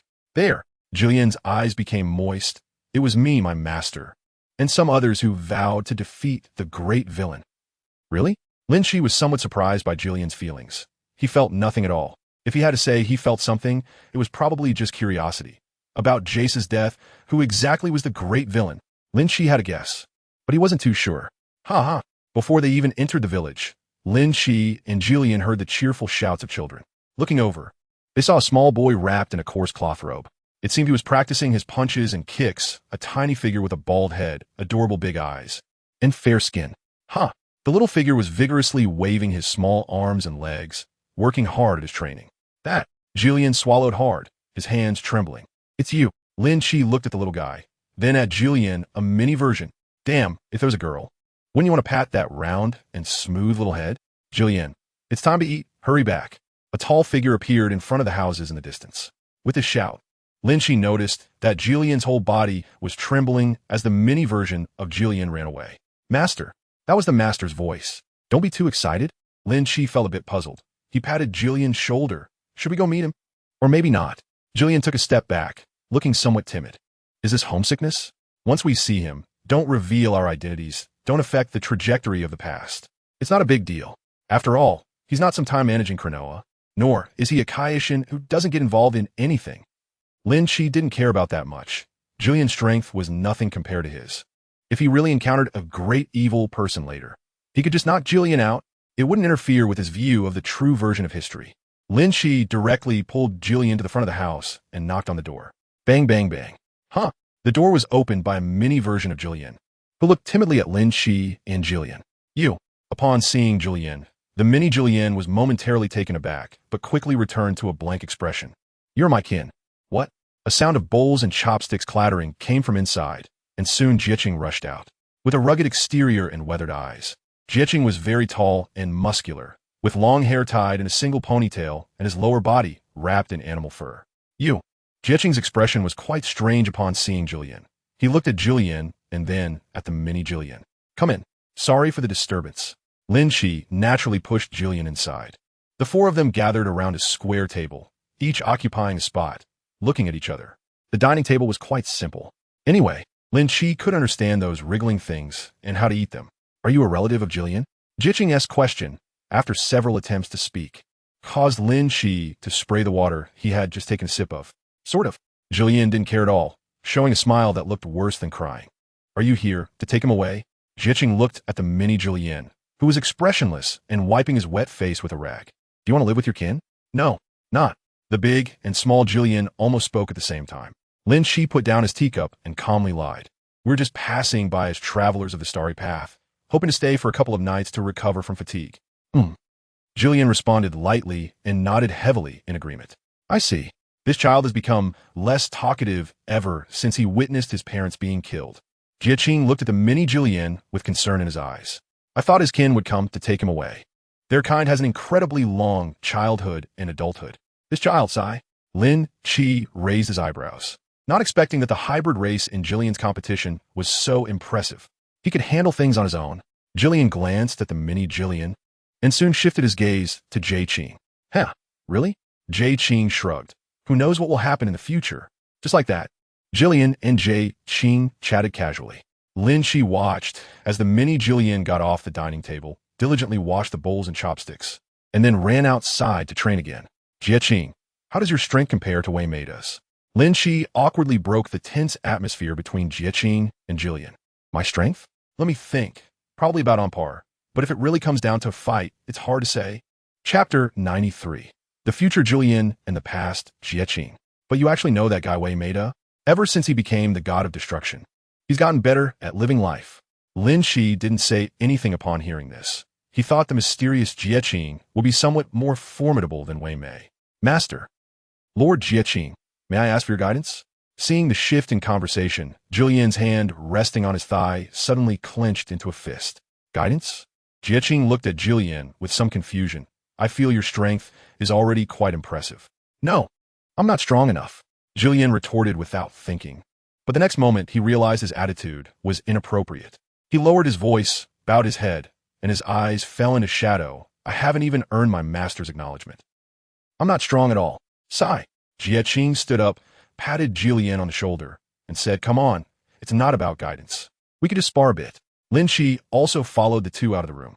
If you can't beat him, why rush to seek punishment? Do you miss the days of being beaten up? Outside the house, the cold wind still blew fiercely, mixed with white six-petal snowflakes that kept falling. The world was covered in silver frost, and the vast white earth seemed to be telling the sanctity of the world. It's snowing.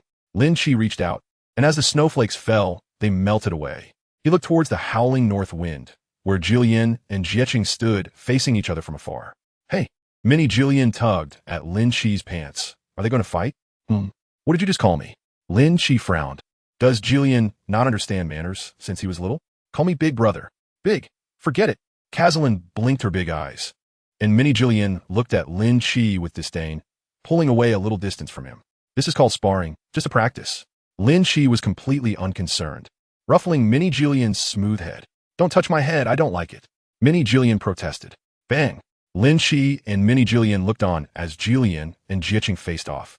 Jiaqing grabbed Julian's fist, and with a lift of his foot, he delivered a knee strike directly to Julian's abdomen.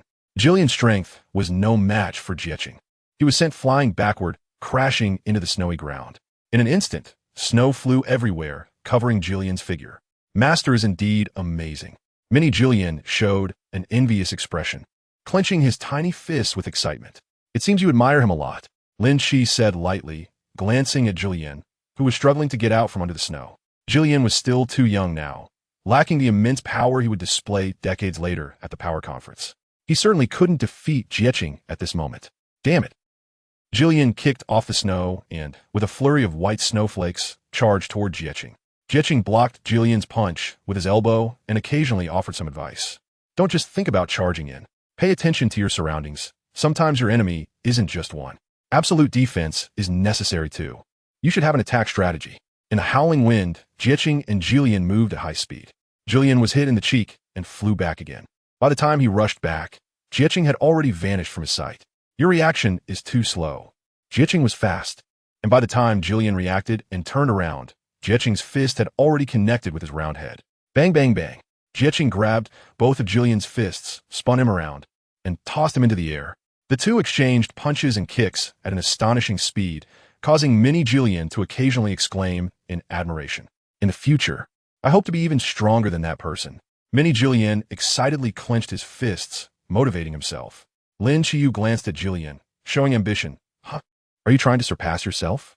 With a rustling sound, Julian was once again kicked away, using one hand to support himself on the ground as he slid, leaving a deep trench along the way, revealing the brown, frozen earth beneath.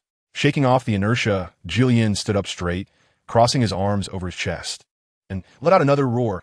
The jet of energy burned even more fiercely, dispersing the surrounding cold wind, and a shockwave swept up the debris on the ground. Julian charged at Jiaqing again, unleashing a flurry of punches and kicks. Bang, bang, bang. The force from both sides collided from the ground to midair, and then appeared on a nearby mountain peak.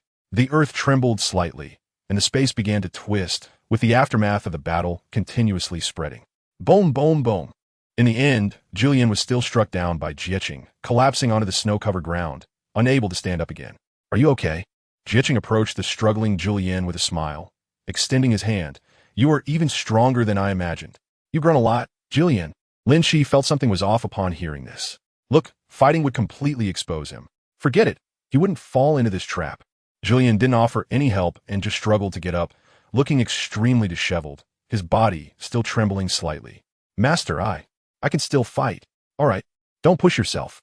Although your strength is indeed impressive now, you can't beat me. Jiaqing patted Julian's shoulder, encouraging him. Who has lived for over 10,000 years like me?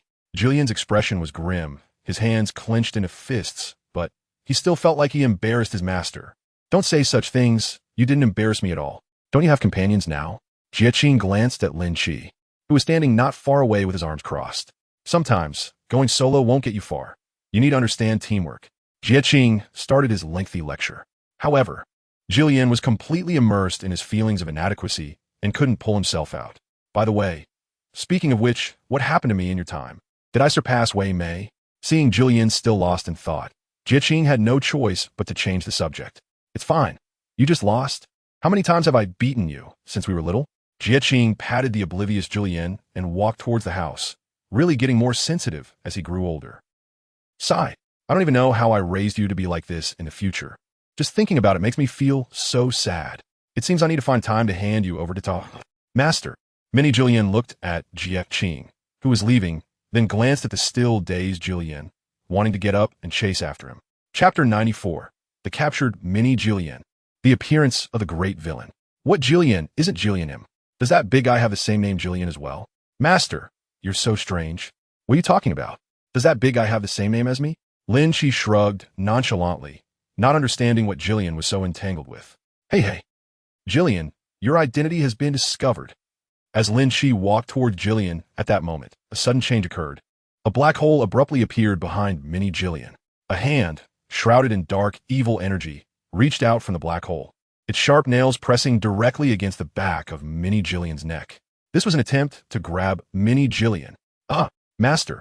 Mini Jillian's whole body was lifted into the air, and he kept flailing his little short legs. It appeared. Lin Chi's head was filled with countless shocking signals. He quickly turned and rushed towards a magical claw, with the second person to react being Jie. Let him go. The black hole continued to expand, and as the magical claw reached out, a tall man cloaked in black soon appeared. The man was surrounded by an evil, pitch-black mist, and even his towering figure was completely concealed under the cloak.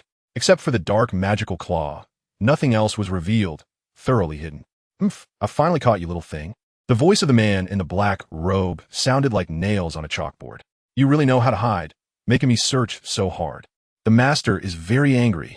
Lin Chi wanted to punch the man in the black cloak, but that guy placed Mini Jillian under Lin Chi's incoming fist. TSK. Lin Chi had no choice but to change the trajectory of his punch, scraping against the snow beside him. How despicable. The evil villain's army? Jie also angrily swung his fist directly at the black-cloaked man's face. Let go of Jillian. The man in the black cloak revealed a sinister smile beneath his mask, holding on to Mini Jillian and completely ignoring the furious Jie. Countless black-robed figures surged from the black hole behind him, all dressed exactly like him. Kill them all. As the black-robed men scattered, screams quickly filled the village, along with the sound of collapsing houses. Indiscriminate, one-sided slaughter.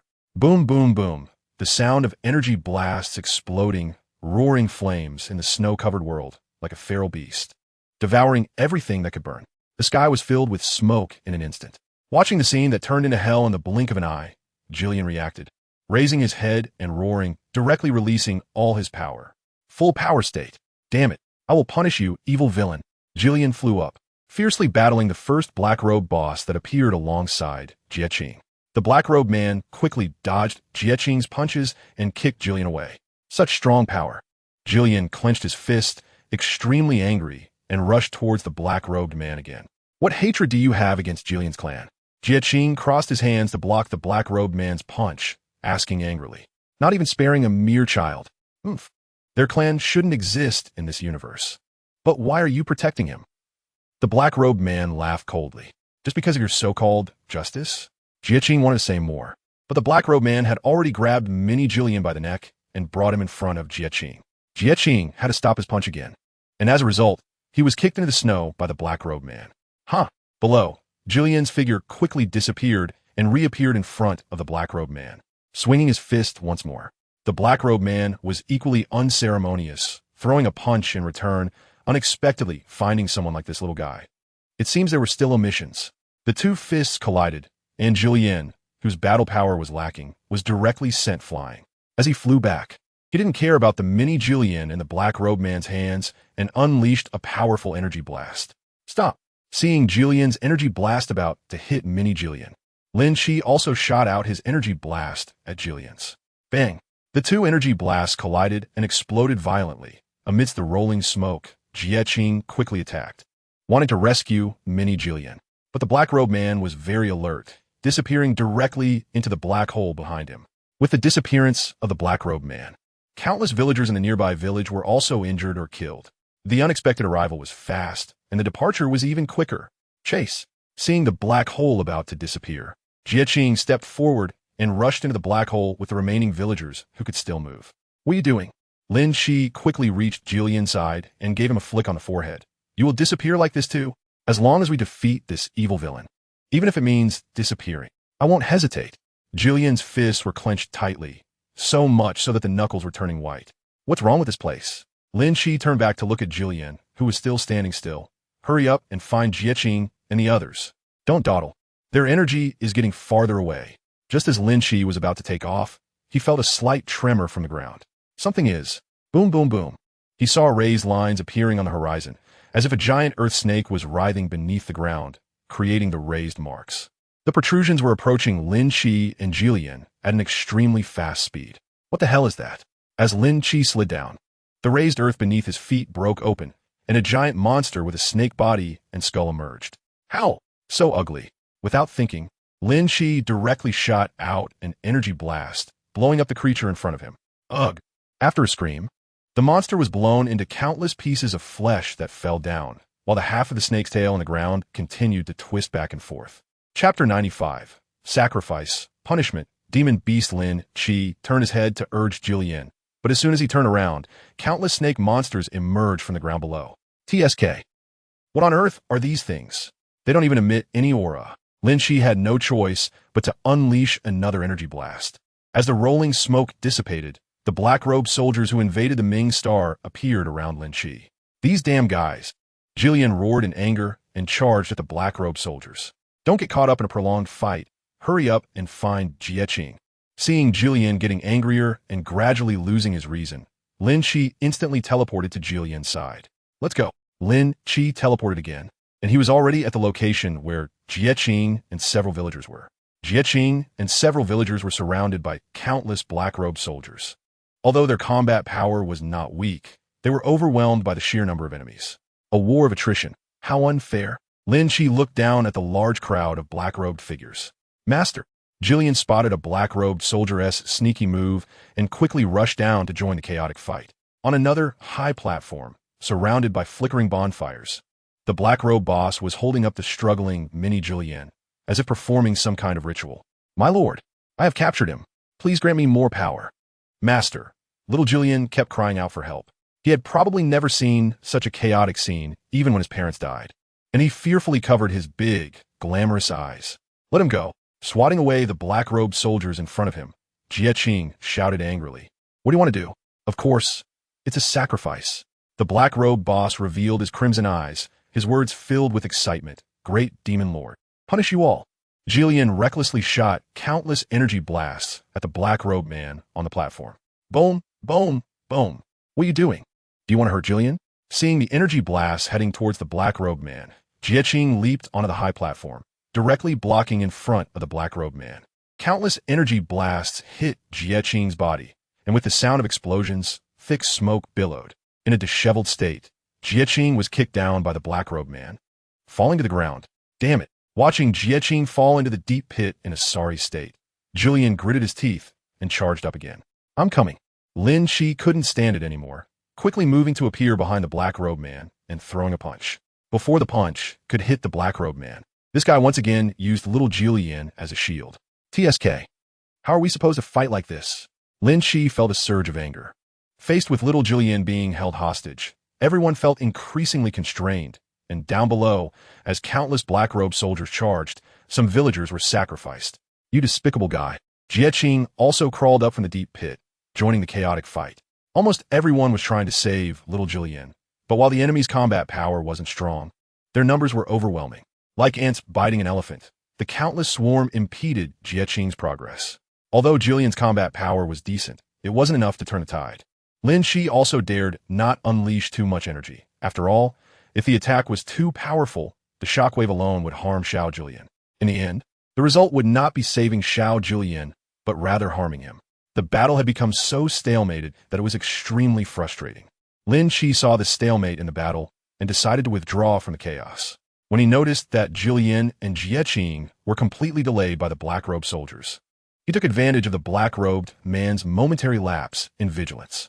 In the blink of an eye, Lin Shi used his teleportation ability to rescue little Jillian.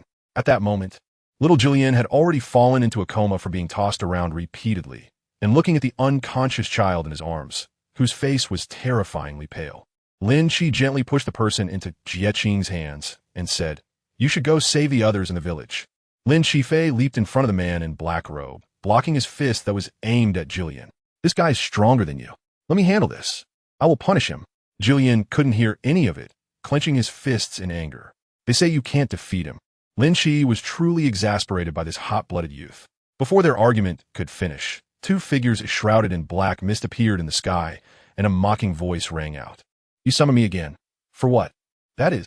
Jieqing quickly gathered with the villagers, standing back to back, looking up at the sky. "Monsters! Run!"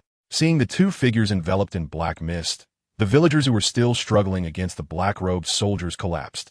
They all turned to run, completely ignoring Lin Shi and Jillian on the platform, and one by one, they began hurling insults at the mini Jillian in Jieqing's arms, saying something about fighting against the evil villain army. "Why do we have to come here to die? Those are monsters. Monsters! Who would have thought that behind the evil villain, there would actually be monsters? We can't defeat them. If this continues, more people will die. My wife and children, my parents. It's just a child, let it go." "Jieqing, maybe we still have a chance to escape." "Jieqing, you did this on purpose, didn't you? You want us to go to our deaths. Just kill Jillian already. That guy will leave us with no way out." "Right, I'm done. Kill whoever you want." Watching the survivors drop their weapons and sit on the ground, beginning to pressure Jieqing to give up mini Jillian.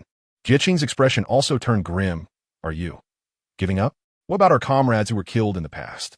Can you justify their sacrifices? Are you going to let them die for nothing?" Jieqing looked at the villagers in disbelief. "We agreed to eliminate the evil villain and save those innocent people." Looking at the chaos over there, gradually surrounded by black-robed soldiers, Jillian coldly smiled. "See, those people still betrayed me and my master. Monsters, huh?" Lin Shi turned his gaze to the two figures in the black mist in midair. They seemed somewhat familiar.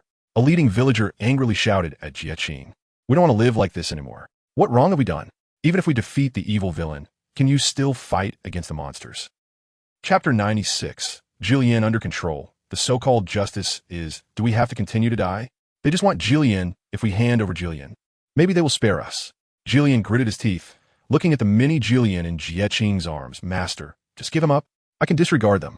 Jillian pointed at the villagers below. "But at least you can live. If it weren't for him dragging me down in childhood, maybe my master could live for another 10,000 years. You." Jieqing looked at the furious Jillian, whose expression had turned somewhat grotesque, and then glanced at the mini Jillian in his arms. His words were filled with exhaustion.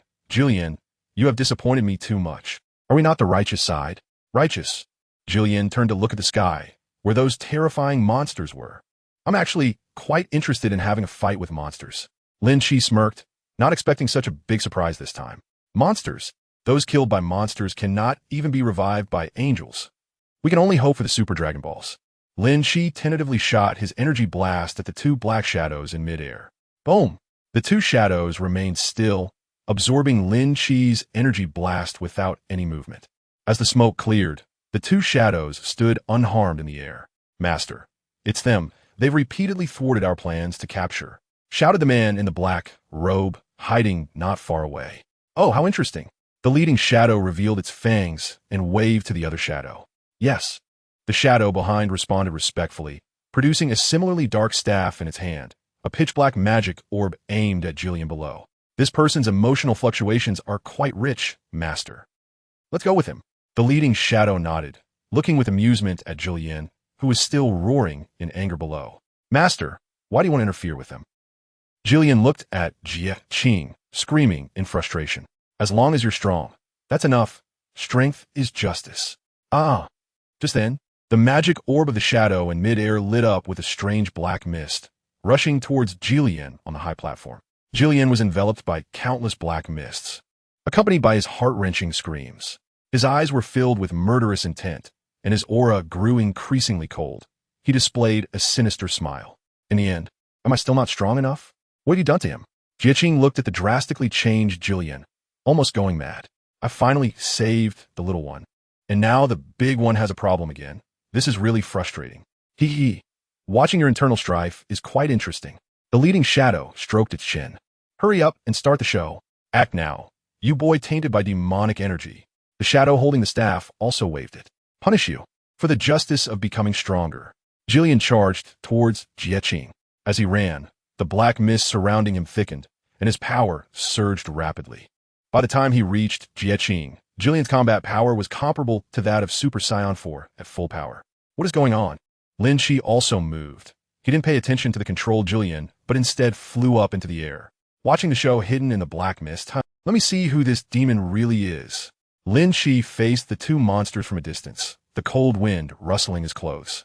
Oh, do you really think you can fight me alone? Under the shadow, there was also a man clad in a black robe and wearing a mask, who revealed a mocking sneer. You don't seem to belong to this universe. How did you get here? You might as well leave quietly, because you are simply not my match. Ah. With a low shout from Lin Shi, white flames ignited around him, and his hair turned silver, embodying ultimate freedom. Is that so? Then let me show you whether I am your opponent. Lin Shi took a step forward and rushed towards a masked man, throwing a punch at the concealed mask. The masked man hurriedly reached out, crossing his hands in front of him to block Lin Shi's punch. What kind of transformation is this? Could it be the new combat race has emerged? Jieqing couldn't believe it and turned his head in shock to look at the battle in the sky. He had already placed Mini Jillian by a rocky area and focused his mind to seriously engage in battle with Jillian. Master, as long as justice is the strongest, that's all that matters. No need for any partners. Jillian displayed a smile that didn't suit him, looking coldly at Jieqing. Jieqing's expression became heavy as he blocked Jillian's punch with his hand. Jillian, no, you are not Jillian. He couldn't have trained such a disciple. Wake up quickly, Jillian. In midair, Lin Shi glanced at the battle between Jieqing and Jillian out of the corner of his eye. TSK. That guy is clearly not Jillian. Jillian doesn't have such a rich range of expressions, always wearing that poker face. That's what Jillian is. Are you looking at that control guy? The masked man said playfully once again. We haven't controlled him. Oh no, we just triggered some of his emotions. By expanding on that, he becomes like this. The monster masked man said with a grin. Let us see. Do you have such emotions? Lin Shi withdrew his gaze and coldly snorted as he swung his fist at the monster. Humph. Stop talking nonsense. Let's fight. He chuckled. It doesn't matter who comes to fight me. They all cannot escape this outcome. The man in the black robe seemed to be inexplicably excited as he raised his hand to block Lin Shi's punch. What kind of transformation is that? The villagers on the ground began a new round of shouting. Who is he? I've never seen him before. He's not one of us. It looked like he seemed very powerful. Facing Lin Shi's formidable strike, a wary expression appeared on the black-robed man's face. Indeed, your abilities should not be underestimated. I can make you my subordinate. Your strength is quite decent. The black-robed man attempted to recruit him. Follow me. Cut the crap. Who do you think you are? You think you can command me? Lin Shi retorted as he charged towards the man in black. On the ground, Jieqing and Jillian were also engaged in battle, and Jillian seemed to be no match for Jieqing. He was quickly knocked back by a punch, struggling to rise while touching his numb cheek. As expected of my master. Get a grip. Jieqing gritted his teeth in anger, unable to believe that the future Jillian would turn out like this. All the justice, love for peace, and understanding of unity he usually taught. Who were they for? Chapter 97. The monster surprisingly looks like Weimei. Jieqing moved quickly and soon stood before Jillian, delivering a sweeping kick. Bang! Even with his enhancements, Jillian was caught off guard and was struck, instantly flying back. Master, I won't hold back. Jillian steadied himself and charged at Jieqing again. I must prove to you that powerful justice can be achieved by one person. The fierce battle commenced, and in the blink of an eye, the tremendous forces in the air and on the ground swept across the desolate land like a series of hurricanes. Bang! Lin Shi had a cold expression as he mercilessly swung his fist at the masked man's mask, sending him flying. Crack! The masked man crashed through layers of rocky mountains, embedded within them. Indeed, very powerful. Which universe are you from? As the rubble from the mountain fell, the man in the black robe flew into the air again, looking at Lin Shi and asking, Why should I tell you? But you, a demon, actually know so much? Lin Shi smirked coldly. I'm here to see what kind of creature you are. As Lin Shi's words fell, the mask worn by the man in black quickly shattered along with the crack. However, as the mask fell, The masked man quickly pulled down his black robe a bit. His face was once again obscured, revealing only his bloodthirsty thin lips and a sinister smile. I'm very curious about your identity. Lin Chi smiled lightly, gathering an energy ball in his palm. Why does he feel a sense of familiarity with this guy's smile? Where are you looking? In just a moment of distraction, the man in black had already appeared behind Lin Chi. Lin Chi hurriedly regained his focus and turned to throw a punch. The two engaged in a flurry of punches and kicks, entangled in close combat. Jillian, wake up! Jie Qing felt restricted, afraid to fight Jillian with all his strength. He could only speak occasionally, trying to bring back Jillian's rationality. The battle in midair also left Jie Qing in disbelief. He never expected this boy who always followed Jillian to be so powerful. So, could it be that Jillian became like this because of the overwhelming influence of that boy? Their speed is so fast. Jillian's fist tightened even more, his muscles bulging, strong, righteous. Jillian looked up, his eyes red and filled with bloodshot veins, cursing the wicked, those damned demons. His fists were tightly clenched, and his gaze toward Jie Qing was filled with hatred. Why am I not strong enough? Why can't you recognize me? His furious roar, however, could not shake the intense battle between Lin Chi and the demon on the battlefield. Ha! Jillian let out an angry roar toward the sky, quickly flying forward and swinging his fists at Jie Qing. The punches and kicks between the two seemed incredibly fierce, but subtly, Jie Qing still had the upper hand. Although he could suppress Jillian, Jie Qing had no way to bring Jillian back to his original self for the time being. It seems I can only knock you out first. Jie Qing raised his foot and swept it toward Jillian. The crazed Jillian calmly bent his arm, using his elbow to block the attack. Seeing his sweep blocked, Jie Qing had to swing his fist toward Jillian's cheek again. This punch wasn't particularly strong, but it still caused Jillian to stagger back. Oof. Jillian seemed quite unconvinced. He also swung his fist at Jie Qing, but this time, he only hit Jie Qing's afterimage. At that moment, Jie Qing had already flashed behind Jillian, swiftly transforming his fist into a knife hand, striking toward Jillian's neck. Watching Jillian go limp and about to fall, Jie Qing revealed an energetic smile, catching the unconscious Jillian and resting him on his shoulder. Your master will always be your master. Lin Chi also noticed the battle that had just ended on the ground. TSK. After all, the current Jillian is not the same Jillian from the Tournament of Strength. It's been more than 20 years now. It seems quite normal that he can't defeat JQ. After placing the unconscious Jillian next to the mini Jillian, JQ's subtle gaze swept into the air. The black and white figures in the sky were still colliding with each other, their punches and kicks so fast that they dazzled the eyes. Bang, bang, bang. The entire space was filled with the sound of air bursting from their strikes, occasionally accompanied by expanding circular shockwaves. The demon's face was forced upwards by Lin Chi's blows, his feet sliding back in snow. Rustle, rustle, rustle. Deep grooves were left on the ground along the way, and the earth trembled continuously. So powerful. The aftermath of Lin Chi's battle with the demon was nothing short of a disaster for this planet. The sky sank into an even darker shade. The scorched earth was a sight of devastation, and white smoke kept rising from the cracks in the ground. Kame. Ame. Ah. Ha.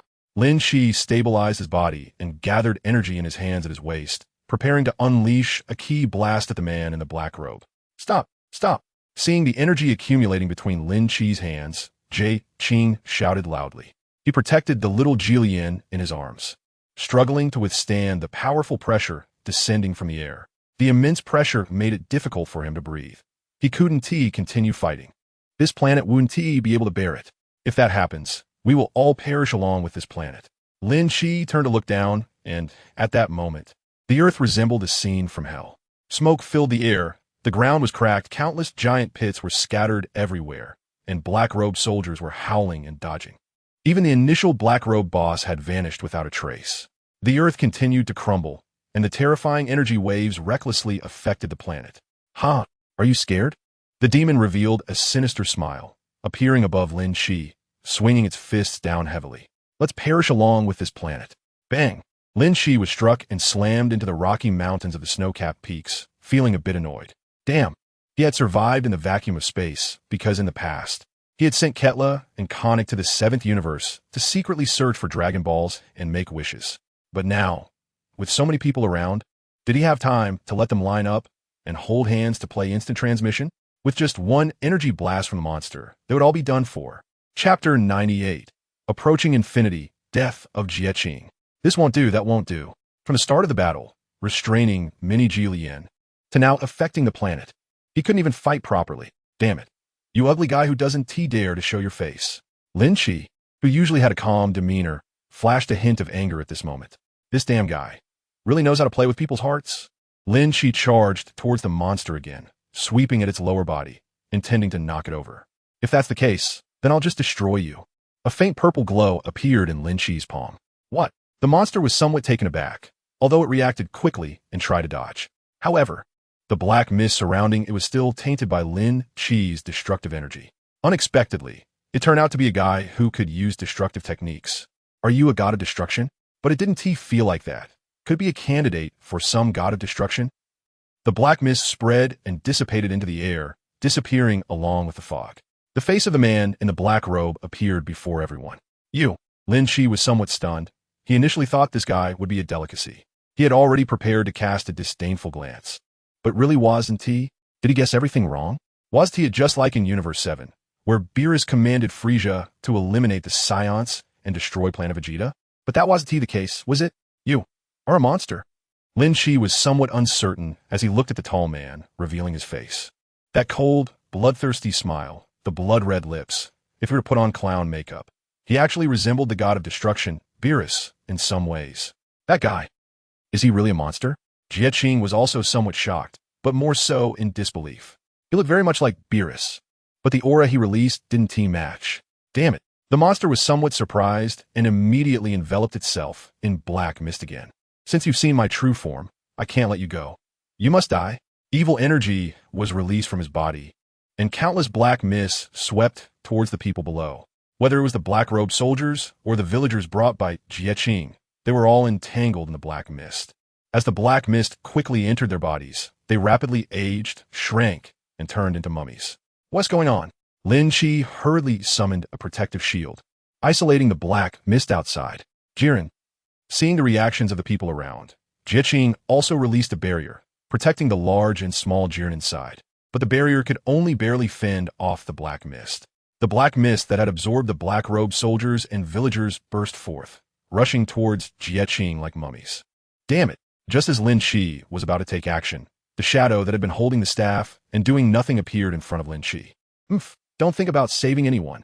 The raised staff struck Lin Chi with magic. You actually know magic. Are you from the Dark Demon Realm?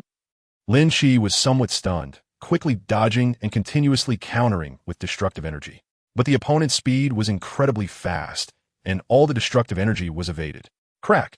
Facing the monster's black mist attack, Jieqing's protective shield couldn't hold for even a few seconds. Crack! Crack! Crack! Countless barrier fragments sparkled and shattered, scattering in front of Jieqing. Bang! Countless black mist surged towards Jieqing, wrapping around him in an instant. And the mini Jiren, who had just woken up and was lying on the ground, witnessed a scene he would never be able to forget for the rest of his life. Master, no. Monster. Unable to bear the absolute shock of the scene, the mini Jiren shouted and fell back to the ground, fainting again. Zing. Lin Chi's movements paused. He was hit by magical energy and quickly fell from midair, piercing through the mountains along the way. Bang, bang, bang. After crashing through over a dozen rock mountains, he was embedded in a pile of rubble, and as the stones rolled, his figure disappeared from in front of Jieqing. Zing. Lin Chi's indifference completely cracked at this moment. The Jieqing in front of him had also turned into a mummy, his aura weak enough to be infinitely close to death. Lin Chi suddenly didn't know what to say, with the unconscious Jillian lying next to him. After killing you, these two guys will be our best experimental lab rats. Ha ha! Two shadows landed in front of Lin Chi, and the leading monster laughed wildly.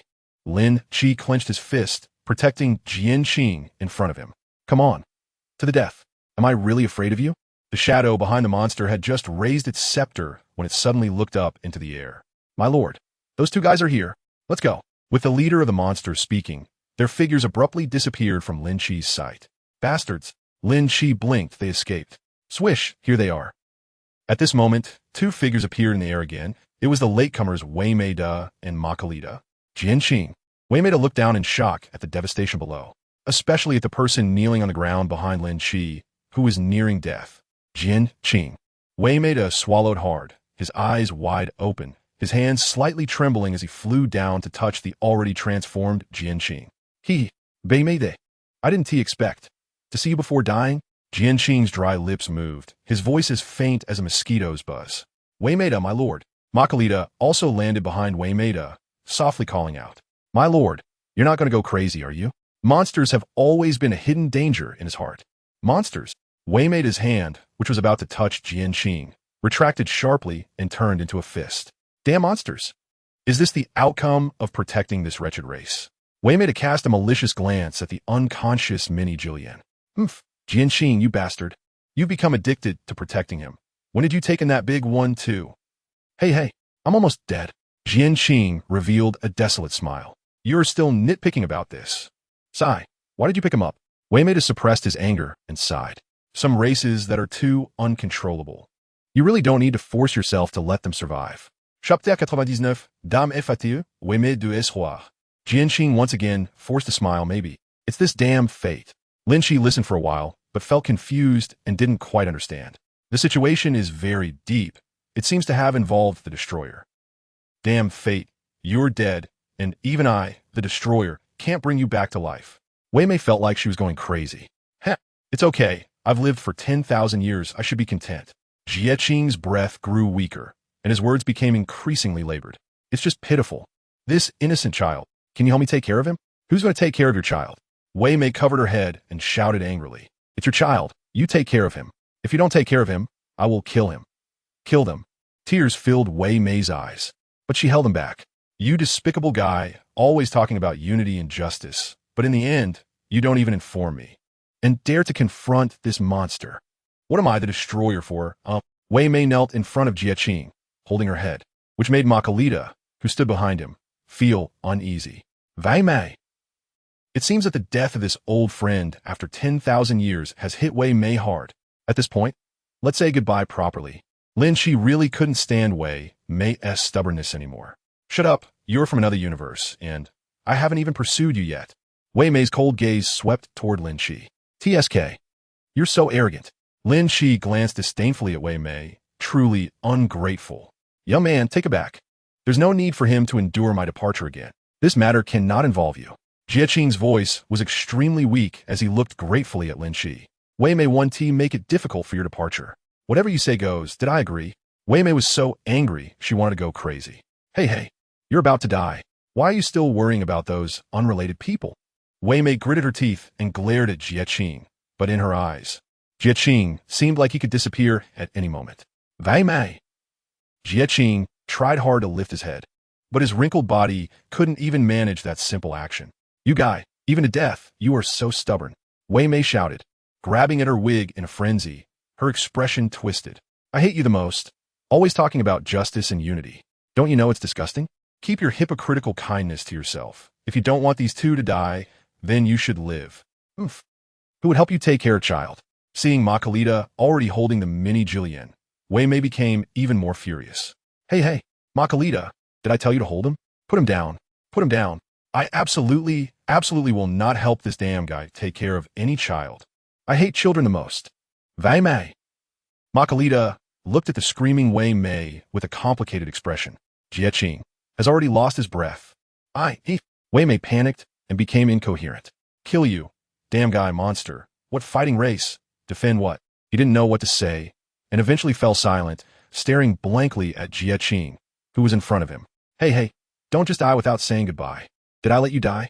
Wei Mei suddenly grabbed Jianqing's shoulders and shook him frantically. Jianqing, get up. Wake up. I want to take care of your child. Jianqing, you bastard. If you do this, I might lose my position as the Destroyer. Wei Mei clenched her fists and pounded the ground, transparent liquid rolling down to the ground. I want to be the Destroyer anymore. I'll fight for justice with you. Don't die. The roar echoed over the devastated land, and the sky began to shower down blood-red snowflakes. Master. The mini Jillian also opened her big eyes, tears rolling down as she clutched Makalita's arm, choking back sobs. Woo-woo. Master, let us go. Take him back. I will find a way to bring Jianqing back to life. Wei Mei didn't even look at Lin Shi and the unconscious Jillian. She carefully picked up the human Jianqing and said to Makalita. Their figures came and went quickly. Before leaving, Wei Mei didn't forget to give Lin Chi a meaningful glance. Some things should not be said, so don't speak carelessly. TSK. Lin Chi disdainfully glanced at Wei Mei, who seemed to be fleeing. It seems your so-called good friends are quite superficial. Is this emotional display really so fleeting? Sigh. Lin Chi felt that this time travel experience was incredibly oppressive. What the hell is going on? Just as Lin Chi helplessly sighed, the knocked-out Jillian opened his eyes. Big bad guy? Monster? Finally waking up from his coma, Jillian suddenly sprang up from the ground, vigilantly looking around. Huh, you're back to normal? Lin Chi looked in surprise at the now clear-headed Jillian. Is he still dead?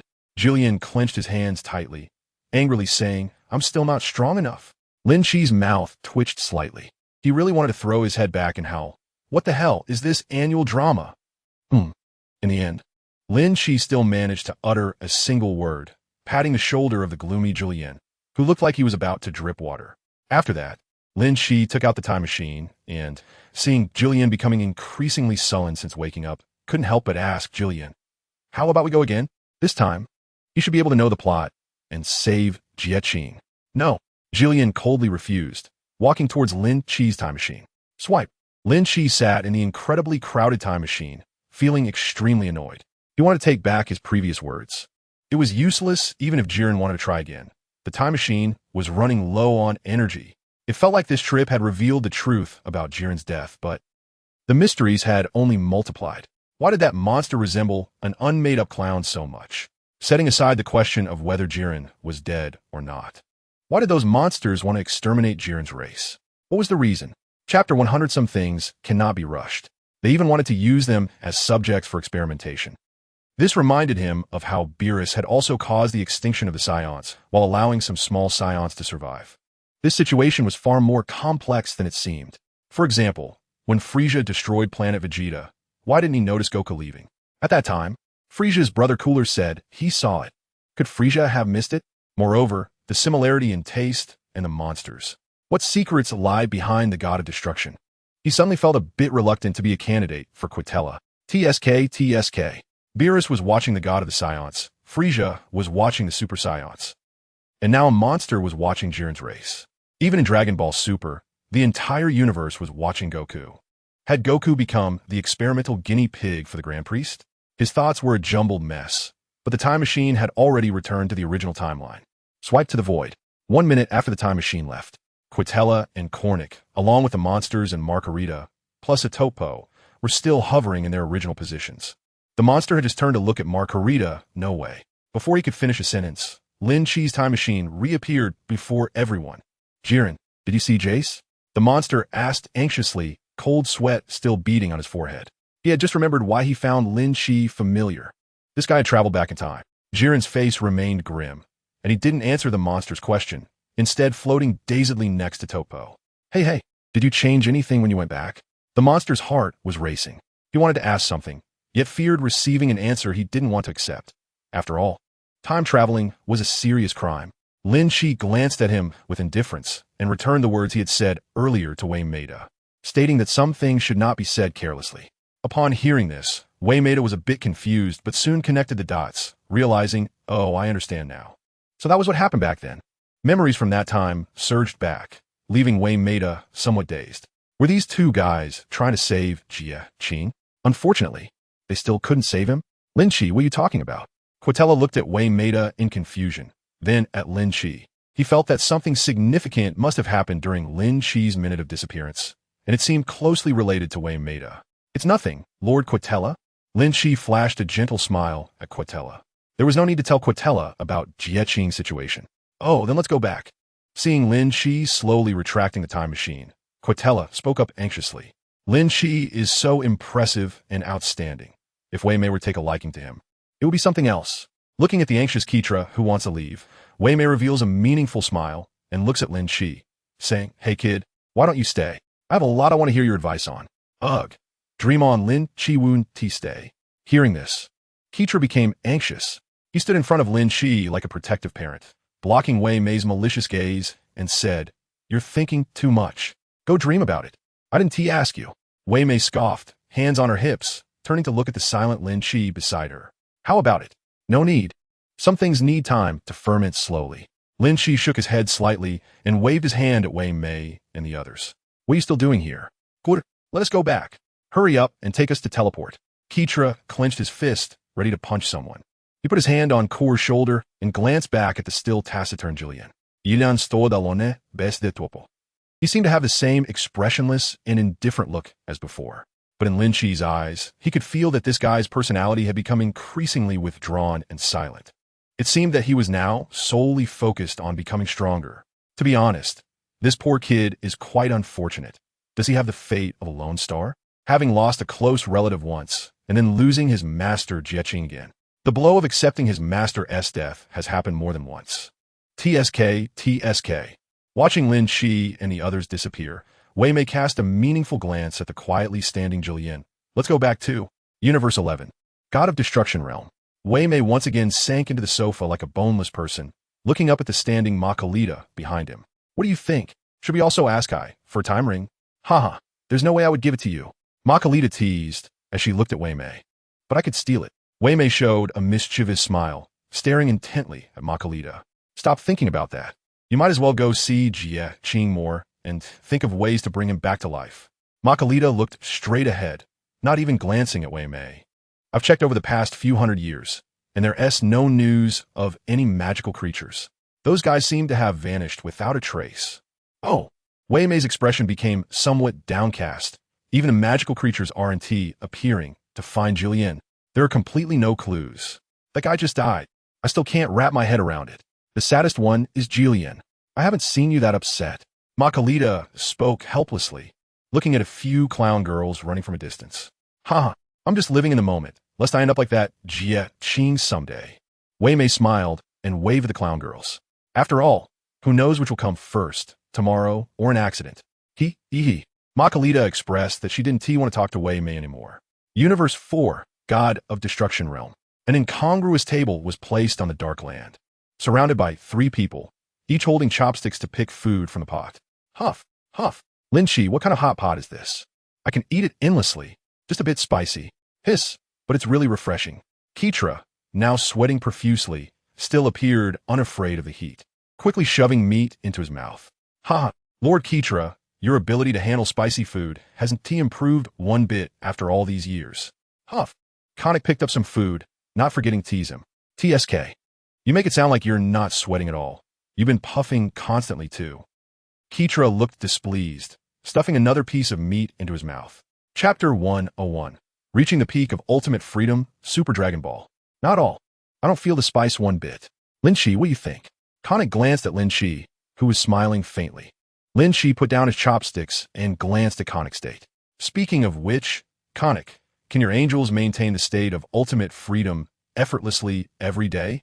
Yeah, that's an innate ability that comes with being an angel. Look at me. I still can't even achieve half a step in ultimate freedom. Quate tossed his chopsticks, a hint of dissatisfaction in his voice, but quickly let it go. But among the destroyers, not many can master perfect ultimate freedom. And you're the only one. Still a substitute, so you are my pride. Ha ha, is that so? Lin Shi rubbed his chin. But I can't maintain myself in the state of ultimate freedom all the time. That's not your problem. It's that you haven't reached the next level of ultimate freedom. Conic picked up another piece of vegetable and put it in his mouth. Next level? Lin Shi was a bit puzzled. Isn't perfect ultimate freedom perfect enough? Of course not. After perfection, there's the peak. Quate casually ate, sniffing. However, that realm can only be achieved by Badass and Weiss. Quate looked at Conic with disdain. Why isn't my supervising angel one of those two? If you don't like my supervision, you can ask the great priest to change me. Conic shot a cold glance at Quate. Or change you. Ha ha, I'm just joking. Quate picked up a piece of meat and placed it in Conic's bowl. Lin Shi was lost in thought while stroking his chin. The ultimate freedom of the supreme intention? Do you want to learn? You can ask Weiss or Bardos to teach you. Keitra also put down his bowl and chopsticks, patting his protruding belly. Such trivial matters are just a matter of asking. Before long, all 3 of them finished the meal with satisfied expressions. At this moment, Kernick was leisurely wiping his mouth with a white cloth, but would Lord Keitra really let Lord Lin Shi leave? After eating, Keitra just happened to put on his pajamas and wear a pointed hat, but it was just a period of cultivation. Sleeping. Keitra stretched lazily and walked towards his cave. However, less than an hour passed, and Keitra, still wearing the pointed hat and loose pajamas, pounced on Lin Chi. Lin Chi? Wow, what is going on now? Lin Chi frowned and opened his eyes for meditation, looking speechlessly at Keitra, who was up to no good again. Kernick, who followed behind, also had a speechless expression. It was just that Lord Keitra had a dream where you left. If you left, then just leave. I'm not dead. Lin Chi patted Keitra's little mouse head. I left, but I will come back. No, I dreamed that you died. You passed away. Never coming back again. Keitra sniffed. You are my substitute. Oh, then how did I die in your dream? Lin Chi asked nonchalantly. Is that the point? Keitra widened his eyes in anger, pointing at Kernick. He said your scion lifespan is only 200 years at most. Only 200 years. Lin Chi helplessly reached out to scratch his slightly itchy ears due to the noise. Am I not your substitute? With my divine power. Living another 500 years is not a problem. But that's only 500 years. How about I report early and let you be the destroyer? Keitra sniffed. Lin Chi was somewhat surprised. He looked seriously at Keitra and asked, what about you? Will you die? No, I'll just retire early. Keitra looked at Lin Chi with deep emotion. You're so concerned about me. TCH. Lin Chi couldn't help but roll his eyes. He thought Keitra would die after passing the mantle. I'm still young and haven't had enough fun. How can I become a destroyer? Don't destroyers need to achieve results too? You should bear this burden. Keitra didn't react much to Lin Chi's attempt to shift the responsibility. He stroked his chin and said, then there's only one way left. What way? Konnik also looked at Keitra curiously. I heard that there is something called the Super Dragon Balls in the universes of Kampa and Beerus. Keitra grinned widely, looking at Lin Chi with a silly expression. Let's go find the Super Dragon Balls and wish for you to be immortal. But the Super Dragon Balls are in universes 6 and 7. Konnik thought this idea was good, but it would be a bit difficult to act on. Keitra didn't care at all. With one hand on his hip and the other in a fist, he declared it's decided. That guy Beerus is still hibernating. Whis definitely won't say anything. Even if he refuses, we can just hold him off. As for that fat cat Kampa, let Lin Chi give him a good beating. Lord Keitra, are you really doing this for Lord Lin Chi and not just thinking about letting Lord Lin Chi bully the other destroyers? Konnik was a bit skeptical of Quittra's enthusiasm and looked at him with suspicion. Can't we just find those Dragon Balls made by Namekians and let Lord Lin Chi live for a few million years? Keitra clenched his fist and shouted in dissatisfaction. What are you talking about? Lin Chi is my substitute. I have to give him the best. Lin Chi once again ruffled Quittra's mouse-like head. This guy might be a bit ugly, but he really treats him well. Great, let's act on our impulses. Keitra still held that fist, turned to Konnik, and said, let's go Konnik Lin Chi, off to Universe 6 to beat up Kampa, and find a Super Dragon Balls. In Universe 6, in the realm of the destroyers. Fat cat. Keitra cupped his hands around his mouth and shouted several times. But the entire realm of the destroyers was eerily quiet, not a single shadow in sight. Where did that guy go? Keitra asked with his hands on his hips. A bit puzzled. Why not just ask? Lin Chi casually glanced at the scepter in Konnik's hand.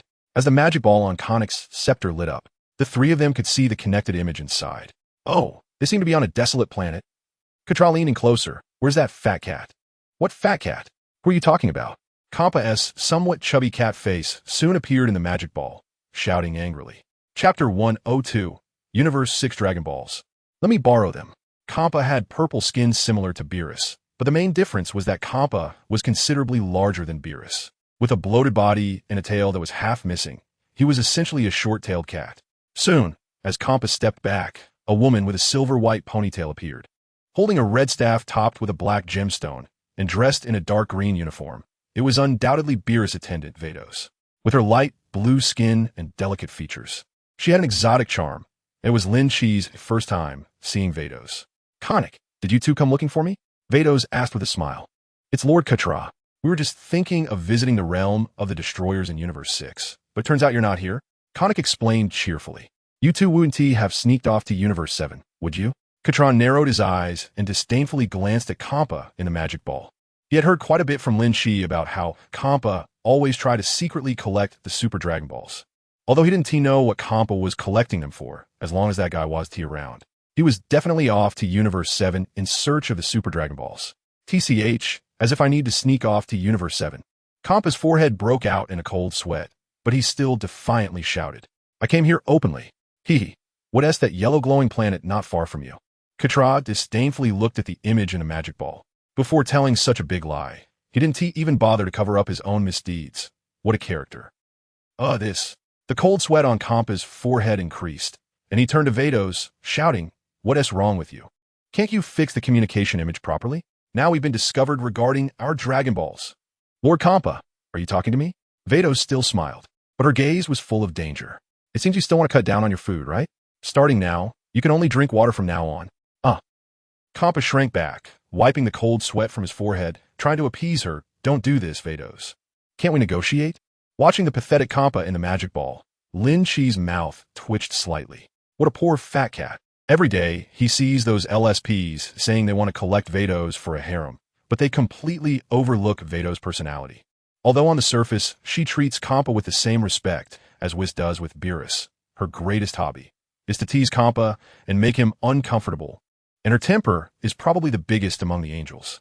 So much so that sometimes when she gets angry, Kampa has to bow his head and admit defeat. Just like now. Moreover, the key is that she keeps Kampa under tight control, and Kampa never dares to resist. Poor fat Kampa. Boiled bird eggs are the peak delicacy, and he sometimes even goes without a meal, getting sidetracked. "Hey, how many Dragon Balls have you collected?" Katra looked at the endangered Kampa and Vados, steering the conversation back. "Let us borrow some of those balls. In your dreams. These are the Dragon Balls I painstakingly collected. You think I'll just lend them to you?" Kampa's previously flattering smile turned fierce as he looked at the magic ball. "You damn mouse.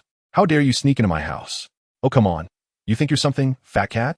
Do you think you're Beerus or something?" Hearing this extremely provocative remark, Katra rolled up his sleeves. "Can you take me on?" "Oh." When Kampa saw this, his temper flared up, and he shouted at Vados, "Let us go, we're going back. Today, I'm going to teach that mouse how to be a person." As the image in a magic ball on Konic's scepter turned off, Lin Chi also looked at Katra. "Are you really going to spar with Kampa?" Hee. Katra put his hands on his hips, swaying his slender tail and revealing a cunning smile. "Wait, and you'll understand."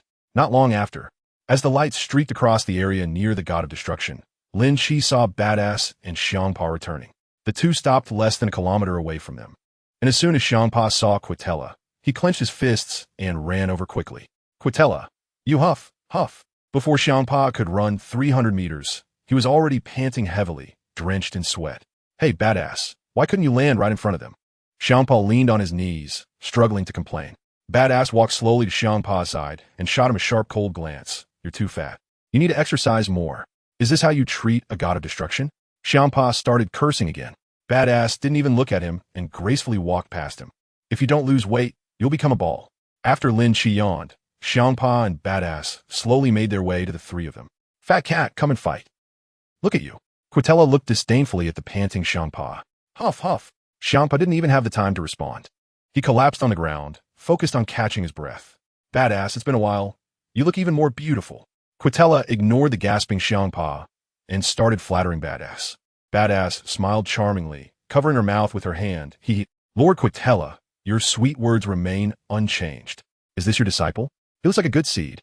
The two began to exchange pleasantries, and after Xiangpa finally caught his breath, he patted his backside and stood up. With his hands on his hips, he glared at Quitella. "I absolutely will not give you the Dragon Balls." Come on. Am I afraid of you?" Quitella and Xiangpa started arguing like that, while Konic joined Badass in chatting. "Does Lord Xiangpa want to make a wish? How many Dragon Balls have you collected? How would I know what his wish is? It's a good thing if it makes him move a bit. Haven't you seen how fat he is?" Badass glanced at her magic ball, swiped it, and said nonchalantly, "We've already collected 5. So many?" Konic subtly looked at Quitella, who stopped arguing with Xiangpa, and turned to Badass. "Can you lend them to us?" "Dream on, you're dreaming." "Not a chance." Xiangpa shouted angrily, spitting everywhere. Chapter 103, "Then let's do it the old way. That's something I've worked hard to collect." "Why should I give it to you?" "Then let's fight." Quitella looked disdainfully at the cursing Xiangpa. "All right, the old way." Xiangpa turned to Badass. "Bring me my long-preserved item." "Is there some old way to fighting?" Lin Chi asked Konic quietly. "Can we use weapons?" Konic held back his laughter. "Lord Lin Chi, you'll understand when you see." Under Lin Chi's puzzled gaze, a wooden table appeared in front of them, followed by the waving of Badass and Konic staffs. On both sides of the table, they each placed a plate. On Xiangpa's side, there were a few eggs, while on Quitella's side, there were leftover hot pot ingredients and base from a few days ago. This. Lin Chi finally understood. Is this really called fighting? Ha ha ha. Quitella laughed heartily, his eyes filled with disdain. "I knew it. You have nothing but boiled eggs. What the heck is that? It looks like a mess." You won't get poison eating that, right? Xiangpa also looked disdainful. These are the most delicious Bipo bird eggs I found after searching our sixth universe. That proud statement made Lin Shi really unable to look directly at him. Cool, try it. I guarantee you'll want to eat another after this one. In the end, no one from Lin Shi's side reached for an egg, while Xiangpa ate happily, devouring 3 in one go. It's my turn now. This is called Hot Pot. With Quitella's rapid swallowing operation, everyone was sweating profusely while eating. Even Badass was in high spirits. Wait, save some for me. Sure, it tastes good, right? Quitella nodded proudly, looking at Xiangpa, who was eating the most and the happiest. Will you lend me the Dragon Balls? Xiangpa's chopsticks stopped in midair, caught between eating and not eating. Seeing Xiangpa like this, Quitella glanced at Konik, and after Konik continued to pull out some food he didn't recognize, Xiangpa grinned and readily agreed. Okay. Only 2 left. Quitella also showed a satisfied smile. Are the rest in Beerus's universe? Yes. Badass cheerfully packed up all the food on the table. Hey, save some for me, Badass. Xiangpa's chopsticks were still in hand, but the table was already gone. Badass raised a spring-like smile, looking at Xiangpa's big belly. Lord Xiangpa. It's time to lose weight. Sigh. At this moment, Xiangpa felt like he had nothing to live for. Barbecue. Quitella tried hard to hold back his laughter, but still couldn't help but burst out, Well then, see you later. We're going to the 7th universe. The 3 bid farewell to Badass and Xiangpa, and when they reappeared, they were already in the 7th universe. You delay Whis. Konik and I will go find the Dragon Balls. Quitella quickly arranged the actions of the 3. By the way, that guy Whis, like Xiangpa, really likes delicious food. Quitella reminded before leaving. Got it. Lin Shi replied succinctly. This matter is known to everyone in the world as a big secret. Before Lin Shi went to the Divine Realm, he made a special trip to Earth and took away a lot of delicious food. Of course, he wouldn't do something like stealing. Trading goods would suffice. In the residence of Quitella, there were countless items similar to diamonds and gems. In Universe 7, the Divine Realm. Whis, long time no see. Lin Shi waved and greeted Whis. Whis was still standing by the artificial lake, looking at the magical sphere on his staff. And he turned to Lin Shi. Why are you here again? Where are Lord Quitella and Coney? They didn't come. Lin Qi lit casually. They are busy looking for the Super Dragon Balls in your universe. I wanted to ask you about the ultimate mastery of the ultimate instinct technique. Lin Shi said as he placed a large bag of items on the ground. Of course, I still understand the ways of the world. So I brought a few things as a gesture.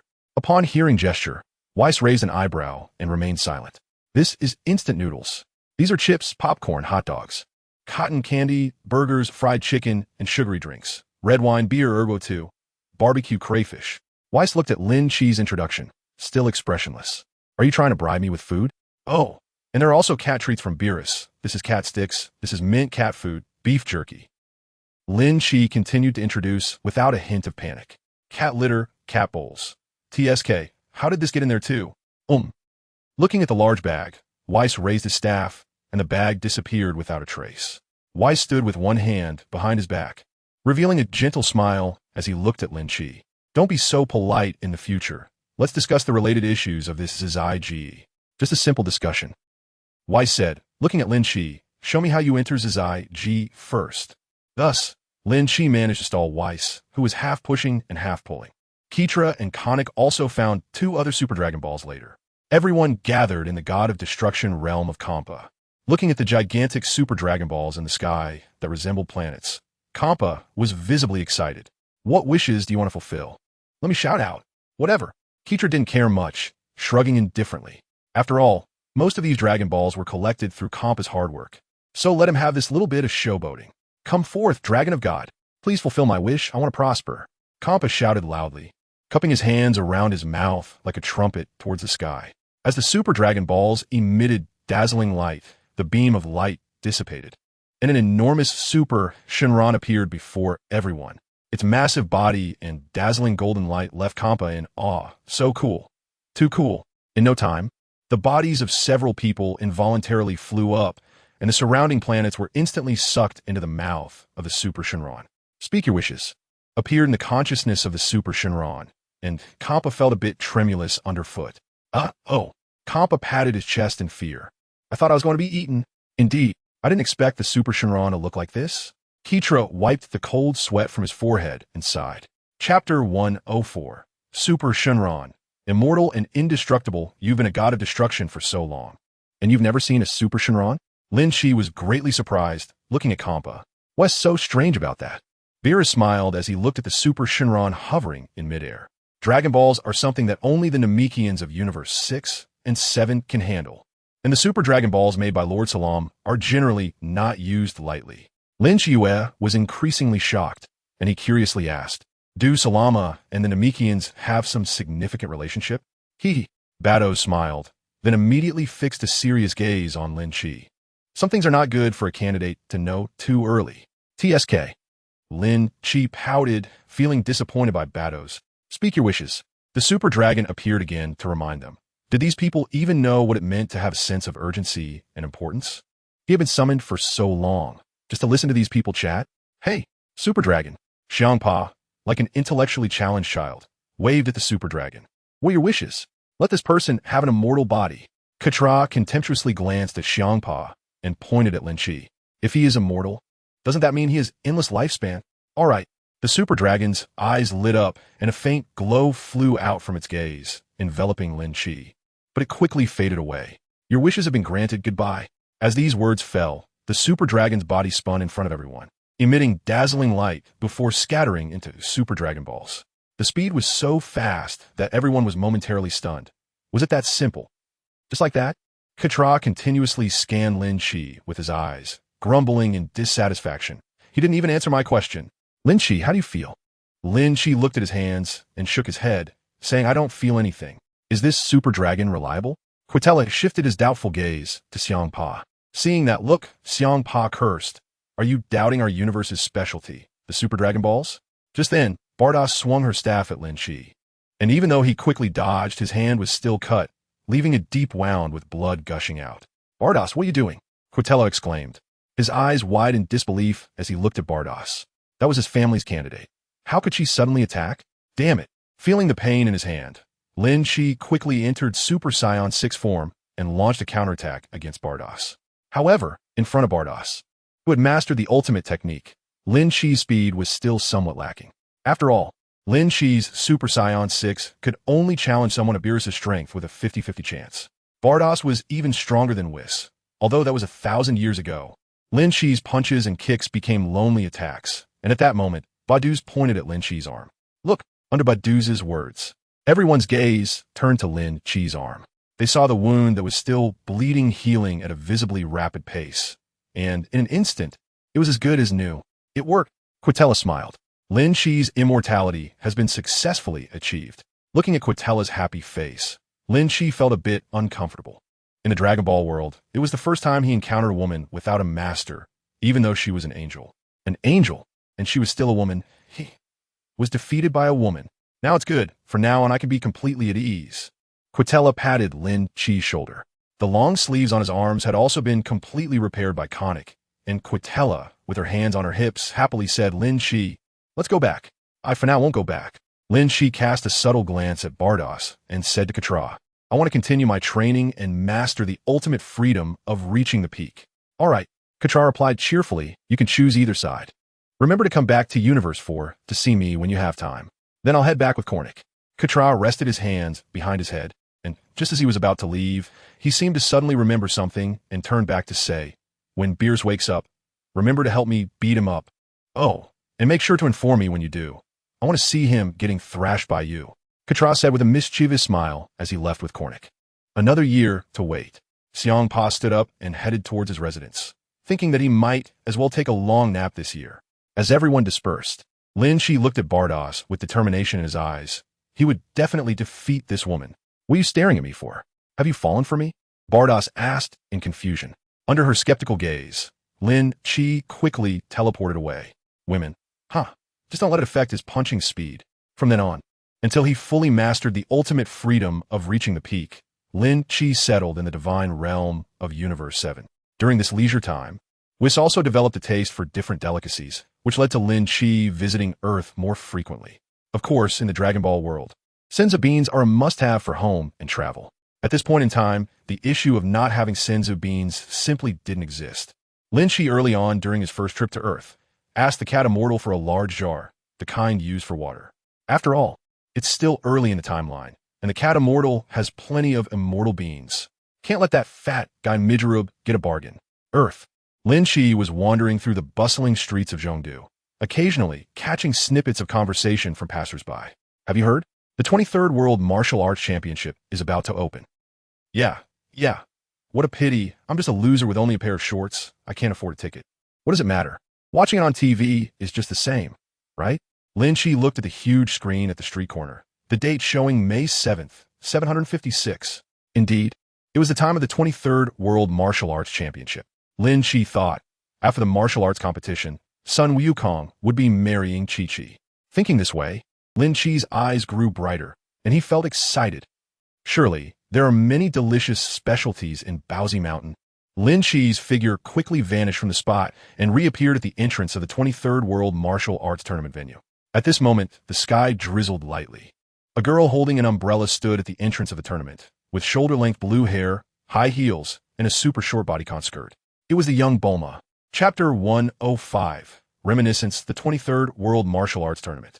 Why are they still not here after such a long time? Can't they be on time? Would it kill them to leave earlier? Bulma pouted softly under the umbrella.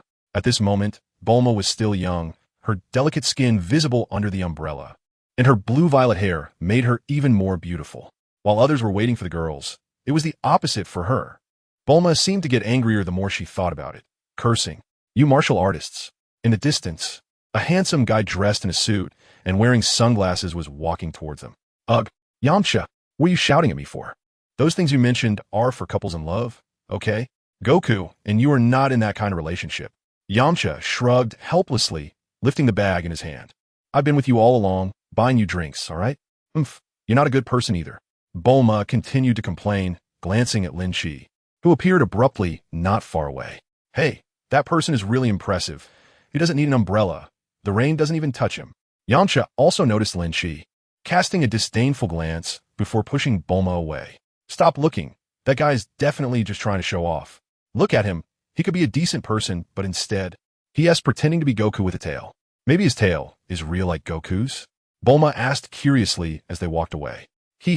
Lin Shi coldly glanced at Yamcha. "Who is the one showing off?" Lin Shi casually picked up a small stone and flicked it away. In front of him, Yamcha, who was pushing Bulma, felt his feet give way and fell straight into a puddle. "Bulma, how has old Brief been lately?" Lin Shi asked without even looking at the ground, stepping directly over Yamcha. Bulma turned around, surprised to look at Lin Shi. "You know my dad?" "Of course." Lin Shi lied without changing his expression. "I worked on a few projects with him when I was a kid. When I was about 10, I even researched the little robot boy with him." Initially skeptical, Bulma instantly believed Lin Shi's words. "That's amazing. I was really impressed by that robot. Damn it, don't step on me while chatting." Yamcha gritted his teeth, realizing that this guy was indeed trying to hit on his woman. "Sorry." Lin Shi casually lifted his foot, his apology lacking any sincerity. "It's okay. He probably got too excited seeing me, after all. My dad often praises me as a genius scientist." Bulma helped Yamcha up. Lin Shi had no reason not to go along with Bulma's excuse. "Yeah, your dad says you're a once-in-a-millennium scientist, right?" Bulma nodded in agreement, her expression proud. Just then, a taxi stopped in front of them, and Master Roshi, dressed in a suit, got out, followed by Old Turtle. Old Turtle was also wearing a matching red bow tie like Master Roshi's suit. "Hey everyone, long time no see." Master Roshi greeted them eagerly, reaching out to touch Bulma's. "Pervert, LSP." Bulma punched him without hesitation. "Who wants to meet you?" After receiving a smack, Master Roshi noticed the surroundings. "Aren't those guys here yet?" This reminded Lin Shi that after defeating Demon King Piccolo, Sun Wukong went to the Heavenly Temple to train with Old Kai and Bobo. No, they probably won't arrive until the registration deadline. Yamcha glared fiercely at Lin Shi, taking a handkerchief from Puar to wipe his suit. "Who exactly are you? Didn't I just say?" Lin Shi glanced disdainfully at Yamcha. "I am Lin Shi." If it weren't for him completely restraining his aura, just a bit of pressure would be enough to take down this guy. Yet he dares to act tough in front of me. "Hello, I'm Wu Qian. You can also call me Master Roshi." Master Roshi was much more tactful, warmly shaking hands with Lin Shi. After living for a long time, he could see more from the details. "It seems you're quite young, yet your training is impressive. You can control the rain without it sticking to you at such a young age." Lin Shi generally reciprocates the attitude others have towards him, and soon he became close with Master Roshi and his group. The rain has stopped, and the registration time is nearing its end. Lin Shi did not sign up. Firstly, his combat power, and secondly, he came to enjoy the banquet of Sun Wukong and Chi-Chi. He is not here to cause destruction, nor to meddle recklessly. As time passed, Per and Oolong grew increasingly anxious. Aren't you worried at all? Oolong interrupted the conversation between Master Rashi and Lin Chi, which was about martial arts insights. Worried about what? Master Rashi looked at Oolong in confusion. About Wukong and the others. Oolong paced back and forth, extremely anxious, as time was running out. No need to worry, the Wukong you mentioned will probably arrive in a minute or two. That energy is rapidly approaching. Lin Chi spoke softly to soothe the little piglet. But what a pity it's too old to eat. The texture must be terrible. As Lin Chi's words fell, within a minute, a figure in the distance quickly leaped to the registration area. Whoosh! It was as fast as the wind brushing past everyone. Looking closer, who else could it be but Sun Wukong? Teacher Wu Tian, could you please give me the registration fee? Following the staff of the martial arts competition, Sun Wukong scratched his head, feeling a bit embarrassed. I have no money, Sun Wukong said casually. His height now was a world apart from when he was a child. He had grown quite a bit. Now he was about 175 meters tall. Lin Chi couldn't help but laugh at the scene before him. It was far more interesting than watching anime or reading comics. The details, reality. Who would have thought that Sun Wukong was still as poor as ever? Unlike the martial arts competition they were watching after registration, it didn't start immediately because the registration itself took a whole day. The deadline was 4 p.m., after which everyone found a place to rest. The official organization provided temporary accommodations, but food had to be sorted out by themselves. So, Bulma waved her hand grandly and booked a hotel. The large hotel didn't seem to be quiet at all. That fat guy Midrobe was still among them. And dinner ended in a chaotic manner. Shortly after, the blonde Lanchi entered the hotel with Tianjin Fan, who had bandages wrapped around his chest and looked quite unwell. Along with Jiaozi. What happened? Krillin looked at Tianjin Fan in shock. Didn't you go back to see your master? Why are you injured? Everyone turned to look at Tianjin Fan, but he didn't explain, only pretending to be relaxed and said, it's nothing. Just a little injury. It won't affect tomorrow. By the way, this is Chapter 106. The top 8 finals. Not quite the same. It was quite obvious that he was changing the topic. But Lin Chi didn't mind. With Tianjin Fan's injury, one could easily guess who did it. Here, take this magical herb. Lin Chi flicked a bean over. Snap. Tianjin Fan looked at the magical bean in his palm, with an extremely complicated expression, biting his lip and unable to say a word for a long time. The food has all been eaten by the two of you. Make do with some vegetables, Bulma said helplessly to the blonde Lanchi. It's okay.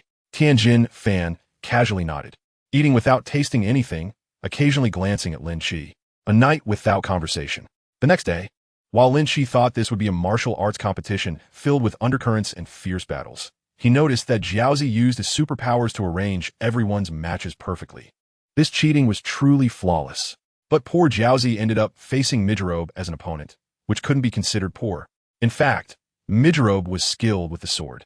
But weapons weren't allowed in this martial arts competition, while Jiaozi still had his superpowers. However, it was precisely this superpower that led to his downfall. Relying too much on his superpowers, Jiaozi's martial arts skills weren't well trained, and in a moment of distraction, he was knocked out of the ring by Midrobe with a single punch. In Lin Chi's eyes, the other matches were just a formality, not even worth watching. Although Midrobe advanced, he would soon face Piccolo, TSK. This made Lin Chi feel that he had overestimated that damn fat guy. Well, I forfeit. I can't beat that monster anyway. I might as well go back and gnaw on a couple of drumsticks. Midrobe cowardly didn't even dare to step onto the stage. Sing. I came down from Karen Tower just for the feast. After the top 8 were selected, it was mealtime, and as a foodie, Sun Wukong certainly wouldn't miss such an opportunity. The host in a suit, wearing sunglasses and holding a microphone, jokingly asked, Mr. Wukong, now that you've grown up, how much do you eat? I've heard from our staff that in the previous 2 competitions, you ate up all the prize money. Prize money? Haven't I always eaten for free? Sun Wukong scratched the back of his head, looking innocent. Haha, it's fine, I have money. Bulma came to Sun Wukong's rescue, saying that money was just a piece of paper. But Lin Chi noticed that Yamcha's face looked rather bad. There would be even worse times to come. Before the finals, Sun Wukong and a few others who could use the Kamehameha wave were called away by the martial arts competition host. What do they want with us? Everyone looked confused and puzzled. Everyone. The referee cleared his throat and spoke into the microphone. Since a few of you participated in the martial arts tournament, The level of the World Martial Arts Tournament has gradually improved. It's simply rising like the tide. After some formalities, he got to the point. In the last tournament, if Mr. Gakikyong hadn't blocked Tianjin fans' Kamehameha wave, that wave would have hit the audience. Such a risk is something we all would not want to see. Relatively speaking, Krillin, who had a decent head on his shoulders, was the first to speak up. So the referee means we can't use the Kamehameha wave? Of course not. We want to ask a few of you to be responsible for protecting the audience during the match. The referee quickly explained his intention. Without the Kamehameha wave, watching would definitely be less exciting. I hope that when the match starts, you will stand at the front of the audience. If a Kamehameha wave flies over, please block it. Lin Shi raised his eyebrows upon hearing this. The referee was quite a talent. He didn't expect that this trip to Earth would be filled with childhood memories. As the cheers became deafening, the 23rd World Martial Arts Tournament officially began.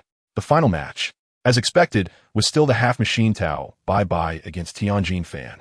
The battle proceeded as one would imagine, with punches and kicks, and Tianjin Fan emerged victorious, albeit with some difficulty.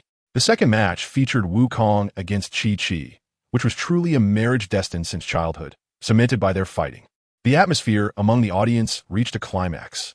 Cheers and applause were continuous. In the third match, Piccolo faced off against the bald, noseless Krillin. The Demon King made his debut, and Krillin actively offered himself up. No, was defeated.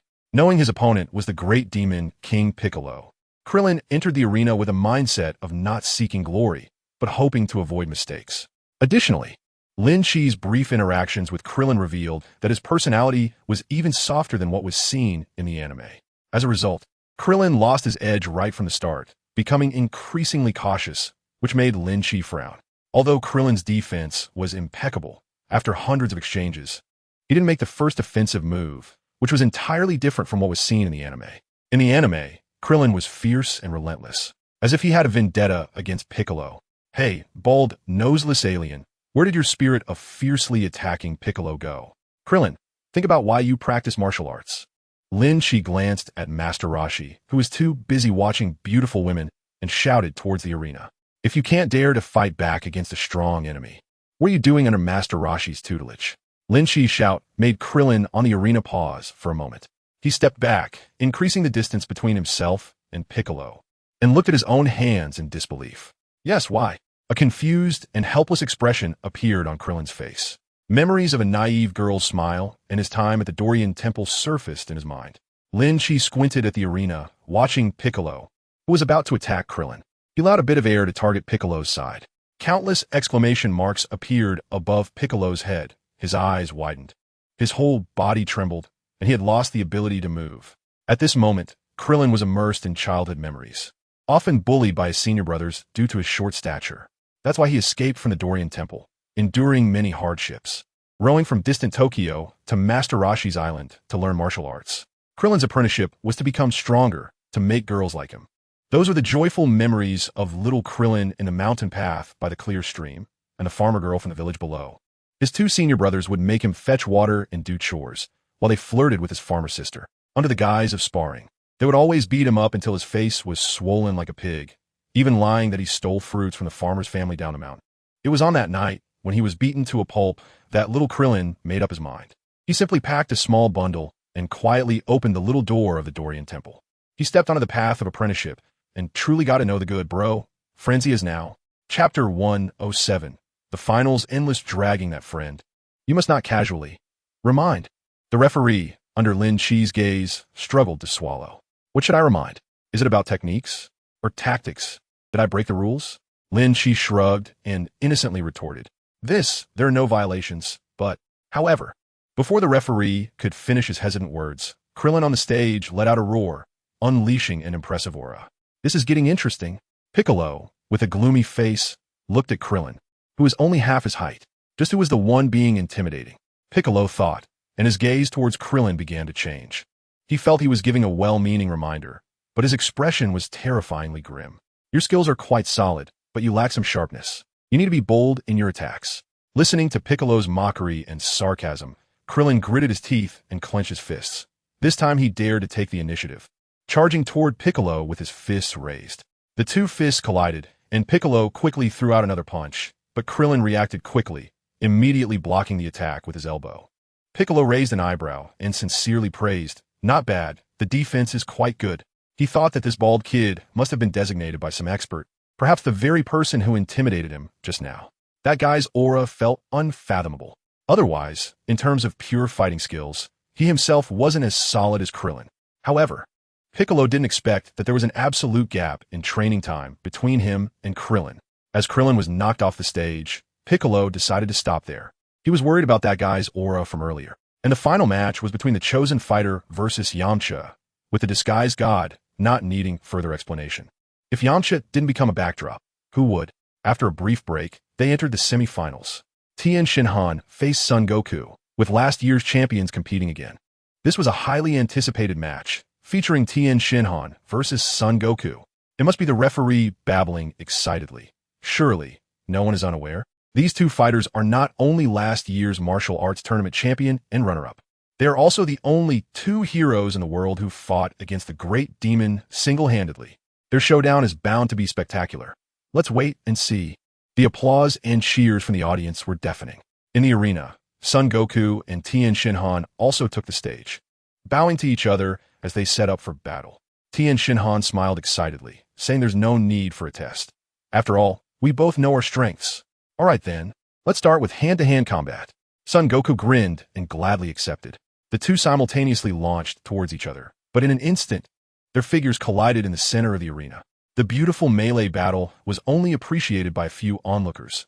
Most spectators were bewildered, as they couldn't see the punches and kicks of the two, yet the cheers from the crowd grew even more fervent. Look, this kind of match, where nothing is visible, yet is somewhat apparent, coupled with their own imagination, made it feel fresher than the usual one-move-at-a-time fights. The audience still found it quite thrilling, but some were not pleased, like the referee below the stage. He still had to commentate, so he approached Lin Chi, who had previously given a seemingly ambiguous directive to Krillin. Lin Chi found a referee quite interesting. Instead of consulting Krillin or looking for Yamcha, he unexpectedly turned to the audience area right in front of him. So, Lin Chi took on the role of commentator, noting that the two were evenly matched.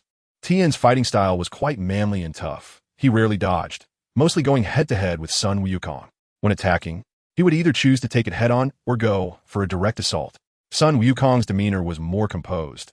He didn't deliberately avoid clashes, but he clearly dodged more than Tien. After providing a professional commentary, Lin Chi added, "However, these two guys are really just playing around." As soon as Lin Chi finished speaking, the two quickly retreated and occupied a corner of the ring each. Oh, it was evident that they realized they couldn't determine a winner just by melee combat. The referee nearby nodded vigorously. How long would it take to decide a winner with just hand-to-hand combat? At this rate, it would be dark soon. Lin Chi glanced at the sun high in the sky. It was only noon.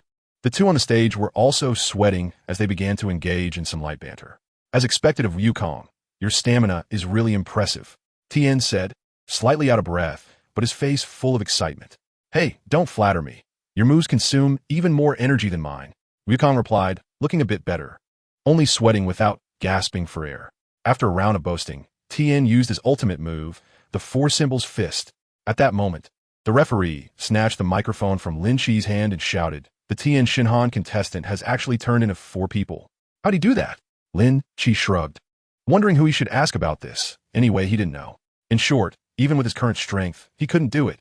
If one were to really calculate, it could only be attributed to the 4 words plot needs.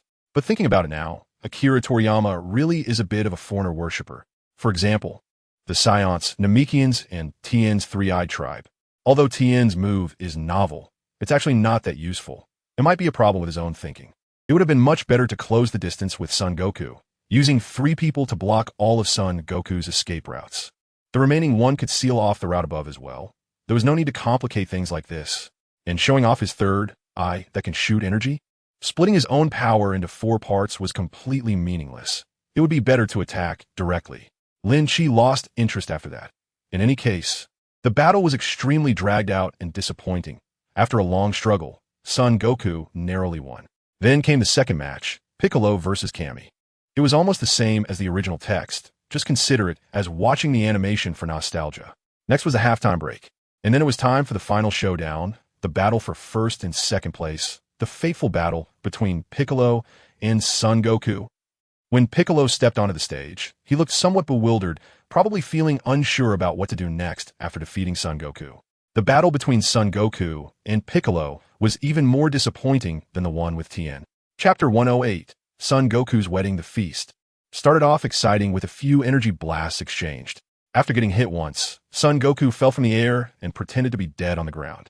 As the referee counted down, Piccolo disdainfully floated down from the air. Son Goku, what are you pretending to be dead for? But this level of attack is nothing to you. It seems I can't fool you. As soon as Piccolo finished speaking, Son Goku quickly got up from the ground. The warm-up ends here. Piccolo looked at the standing Son Goku and asked, no need to waste time. It's time to decide the winner. Just in time, I was thinking the same thing. Son Goku grinned. The two sides charged at each other with great tacit understanding. While they said this, their actions were quite different. The two kept flashing and crossing on the stage, punching and kicking, having a great time. If they continued like this, unless the sun rose tomorrow, they wouldn't be able to determine a winner at all. Really, this feast is hard to wait for. Lin Shi reached out to take the drink and popcorn handed to him by Master Roshi. But fortunately, Lin Shi still waited for the end of the martial arts tournament. And Son Goku defeated Piccolo with a Kamehameha. With the end of the match, the martial arts tournament concluded, and Son Goku also received the champion's prize of 500 zeni. But before he could even warm it up, it was taken away by Chi-Chi.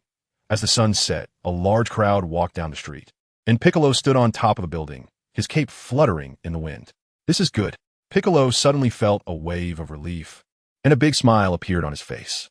If I worry again next time about what to do after conquering the world, it will be 3 years later.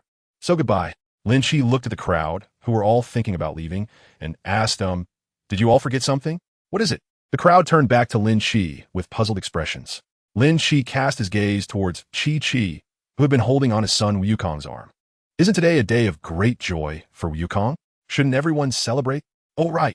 Bulma belatedly realized that they should celebrate. Let's go back to the previous hotel. It's on me. Hooray. Everyone cheered. However, son Wukong, who had been the first to cheer, remained silent, looking down at Chi-Chi with a confused expression. Why do we need to eat when we get married? Chi-Chi ignored son Wukong and looked at the crowd, feeling quite embarrassed. This isn't right, is it? She still looked like a pure-hearted girl, not at all resembling the unreasonable mother she would become in the future.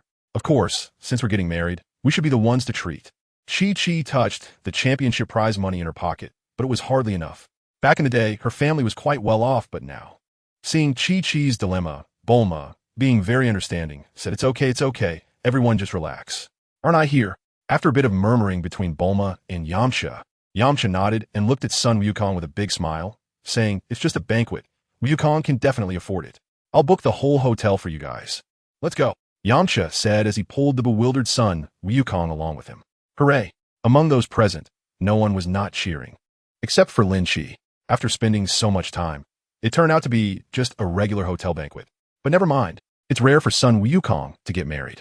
How many people have the opportunity to participate in something like this? Lin Shi no longer hesitated, resting his hands behind his head and following the crowd. However, Bulma pulled Chi-Chi and stood still, say, you guys go ahead. We'll catch up later. Then, Bulma leaned in close to Chi-Chi's ear and started whispering. Inside the hotel, son Wukong awkwardly tugged at his shirt collar, dressed in a white tailcoat, standing in the lobby with a face full of discomfort. Not bad, looking quite sharp. Yamcha continuously scanned son Wukong and urged Tianjin Han over. You all should change into your groomsmen outfits too. Quick, we've wasted quite a bit of time. We can't keep the bride side waiting. The bride side? What bride side? Son Wukong looked confused. Of course, your future wife, Chi-Chi's family. Yamcha, everyone is ready. Pu'er came out from the changing room around the corner, followed by everyone who had changed into suits. Oh, then let's head out. Son Wukong said as he was about to run, but Yamcha hurriedly grabbed him. Be a bit more composed. How can you run in that outfit? Bulma left several cars for us. We need to drive. Yamcha pulled son Wukong back by his collar. After departing from the hotel and arriving at the location designated by Bulma, Chi-Chi, dressed in a wedding gown, shyly got into the car. Back in the hotel lobby, the previous crowd had dispersed. Chi-Chi looked around the empty hall in shock. Where is everyone? They want to prepare the gifts. They'll be back soon. Midrobe was still frantically sweeping food off the banquet table. It wasn't long before everyone returned, one by one, all sweating and panting, presumably having used their fastest speed. Amid the cheers from the crowd, Chi-Chi and son Wukong stood under the stage lights. Looking at son Wukong in his pristine white tailcoat, Chi-Chi's face was full of shyness. Yukong, she softly called before lowering her head, unable to say another word. Oh, this is my gift. Yamucha hurriedly walked up to the stage and handed a beautifully wrapped small gift box to Chi-Chi. Normally, I would give this to Yukong, but I'll just give it to you directly. The small gift box was tiny, probably just big enough for earrings or rings. A ring? Bulma saw the small gift box raised high by Yamucha and reached out to hand it to son Wukong. I've already bought this. Wukong, there's a necessary procedure for getting married, which is the proposal. Proposal? Son Wukong tilted his head, looking confused at Bulma. Bulma pushed the small gift box forward again. This is it. Give the ring inside to Chi-Chi. Oh, for son Wukong, who had never encountered such worldly matters, it was completely lost on him. Whatever Bulma said, he did. He took the small gift box from Bulma, opened it, took out the diamond ring, and handed it directly to Chi-Chi. Here you go, Chi-Chi. Lin Chi's mouth twitched, feeling speechless. This kid was really embarrassing the Saiyans. Idiot, that's not how you give a ring. Lan Chi had already aimed a gun at son Wukong. You need to kneel. Huh? Son Wukong looked even more confused and nonchalantly bent his knees to kneel on the ground. Chapter 109, Simplicity and Peace, Training with Wistful. Bulma turned to Yamucha. You, go up and show Wukong how to do it. Huh? Me? Yamucha pointed at himself in shock, looking incredulous at Bulma. Hurry up. Bulma repeated her words slowly. Yamucha was clearly very reluctant. He looked at Bulma and repeatedly confirmed. Can't someone else do it? Bulma pointed at everyone one by one. You want the old man to go up? Master Rashi was eager to try. What about the cat? Or the pig? Oolong, biting a handkerchief, was pulling at it, while Pu'er had countless question marks above her head. What about Lan Chi? Or Tian Jinhan? Daizhao? Or Krillin? Then it can't be that guy. Yamucha looked extremely aggrieved, pointing at Lin Chi, who was leisurely holding a cake. Lin Chi smiled as he put the small fork in his mouth, reaching out to touch his tail and flicking at the crowd. Scion, just take it as not understanding your Earth's etiquette. All right. Yamcha could only accept his fate. With the enthusiastic efforts of Yamcha and Bulma, the wedding finally came to a successful conclusion. Lin Chi packed some desserts and, ignoring the reveling crowd, planned to head back to Weiss's place. Just as he exited the hotel, he heard the voices of son Wukong and Chi-Chi not far away. Under the starry night sky, newlywed Chi-Chi leaned her head against son Wukong's chest as they sat on the grass outside the hotel. Wukong, where do you think we should go for our honeymoon? Chi-Chi shyly asked. Huh? Son Wukong was still in a daze. He wanted to ask what a honeymoon was but felt it wasn't suitable to ask directly. Where do you want to go? Chi-Chi casually inquired, then started counting on her fingers the places she wanted to visit. We don't need to rush. Let's not ride the flying Nimbus. It's too fast. How about we just drive there? When we get home, we can open a martial arts school. With you as the world's #1 champion. The business will definitely be great. And then we can have 2 kids, a boy and a girl. What do you hope the kids will do when they grow up? Son Wukong was completely unable to keep up with Chi-Chi's train of thought. Even Lin Chi, who was nearby, found it utterly speechless. Did you hear what I said? Chi-Chi became annoyed when son Wukong took a long time to respond with just one word. Son Wukong awkwardly scratched the back of his head. I did hear. It's just, Chi-Chi, how are kids born? This. Chi-Chi furrowed her brows in thought, and after a long while, she also looked bewildered. How about we go back and ask Bulma and the others? Lin Chi shook his head, sighing. It's truly rare to find such a pure person in this world. After expressing a philosophical thought on life, Lin Chi used instant teleportation to return to the divine realm. Weiss was always standing by the artificial lake, looking at the crystal ball on his staff, not quite sure what he was gazing at. You're back. What good things did you bring me from your long trip? Weiss turned around, smiling like a spring breeze. After Lin Chi took out some very common desserts, Weiss's face showed a lack of interest. It was truly a disappointment. I couldn't help it. I went to see some excitement. Lin Chi placed the items on a nearby stone pedestal with a calm expression. Weiss remained unmoved, still standing there, but he had already put away his staff, his hands clasped behind his back, and his expression was extremely serious. Your mindset still cannot achieve complete calmness, which is detrimental to your cultivation. Not to mention, it will be far from reaching the peak. Lin Chi raised an eyebrow and asked, I think my mindset is already very calm. Generally, things rarely affect my mood. If I become even calmer, wouldn't he be going to become a monk? Besides, if you're so calm, why are you still so obsessed with food? Lin Chi looked at Weiss as he walked towards the dessert and asked. Weiss put his hand over his mouth and smiled, his gaze coldly looking at Lin Chi. Do you want to fight me? Is that possible? The god realm might not be able to handle it, and it might wake Beerus, Lin Chi said, but his eyes shone with excitement. You don't need to worry about that. Just go to the small dimension I created. Why didn't he go for the dessert? And with a grip of his staff, it appeared in his hand. As he raised his staff, a rift to another dimension opened. In the endless darkness, a white and an orange figure faced each other from a distance. Looking at Lin Chi, who was surrounded by an orange and colorful aura, Wei stood with his hand behind his back, looking very relaxed. You can unleash all your combat power, and as long as you can successfully hit me, I will consider you the winner. Lin Chi raised his eyebrows, confirming Weiss's words. You say you hit me? Did you use the free and unrestrained, or the peak of perfection? What do you hope for? Weiss had a teasing thought. I estimate it was just the free and unrestrained. You might not even touch me. TSK. Lin Chi felt humiliated, and he stopped talking nonsense, rushing towards Weiss with a push of his foot. This was a blatant revenge, and he didn't even bring Weiss any special delicacies. He even complained about Weiss's love for food. As he closed the distance, Lin Chi had no intentions of holding back. His aura surged, illuminating a small area of the void. The rapid speed he generated created inertia that burst through the surrounding air, and Lin Chi's fist aimed straight at Weiss's face. Faced with Lin Chi's merciless punch, Weiss merely leaned back slightly. That minuscule movement, too small to be calculated, dodged Lin Chi's fist. Lin Chi gritted his teeth and swung his fist again. Once more, his fist brushed past Weiss's cheek without making contact, and Lin Chi quickly retracted his fist to launch another fierce attack. Bang, bang, bang. The wind from his punches was sharp, and his swinging fists were unstoppable, yet not one hit Weiss. In fact, even the hem of Weiss's clothing didn't get touched. I don't believe it. Lin Chi clenched his jaw, going all out with punches and kicks. You have to know, every gap in quantity needs to be measured in units. Weiss, smithing, still had the energy to teach. Quantity? Lin Chi's sweeping kick paused. He stopped his movements and looked at Weiss with immense confusion. Wasn't combat power already impossible to quantify? Are you referring to when your combat power is suppressed and released?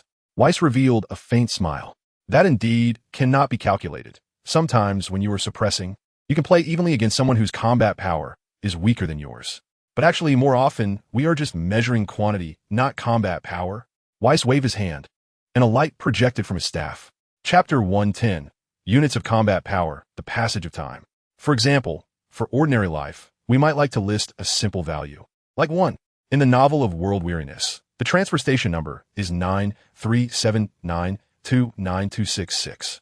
Below this, it would only rise to 2, and from 10,000 to billions would only list at 3. Lin Chi was somewhat taken aback. Isn't this range too wide? If you arrange it this way, 100 million and 999, 9 billion are all in the same unit. Yes, in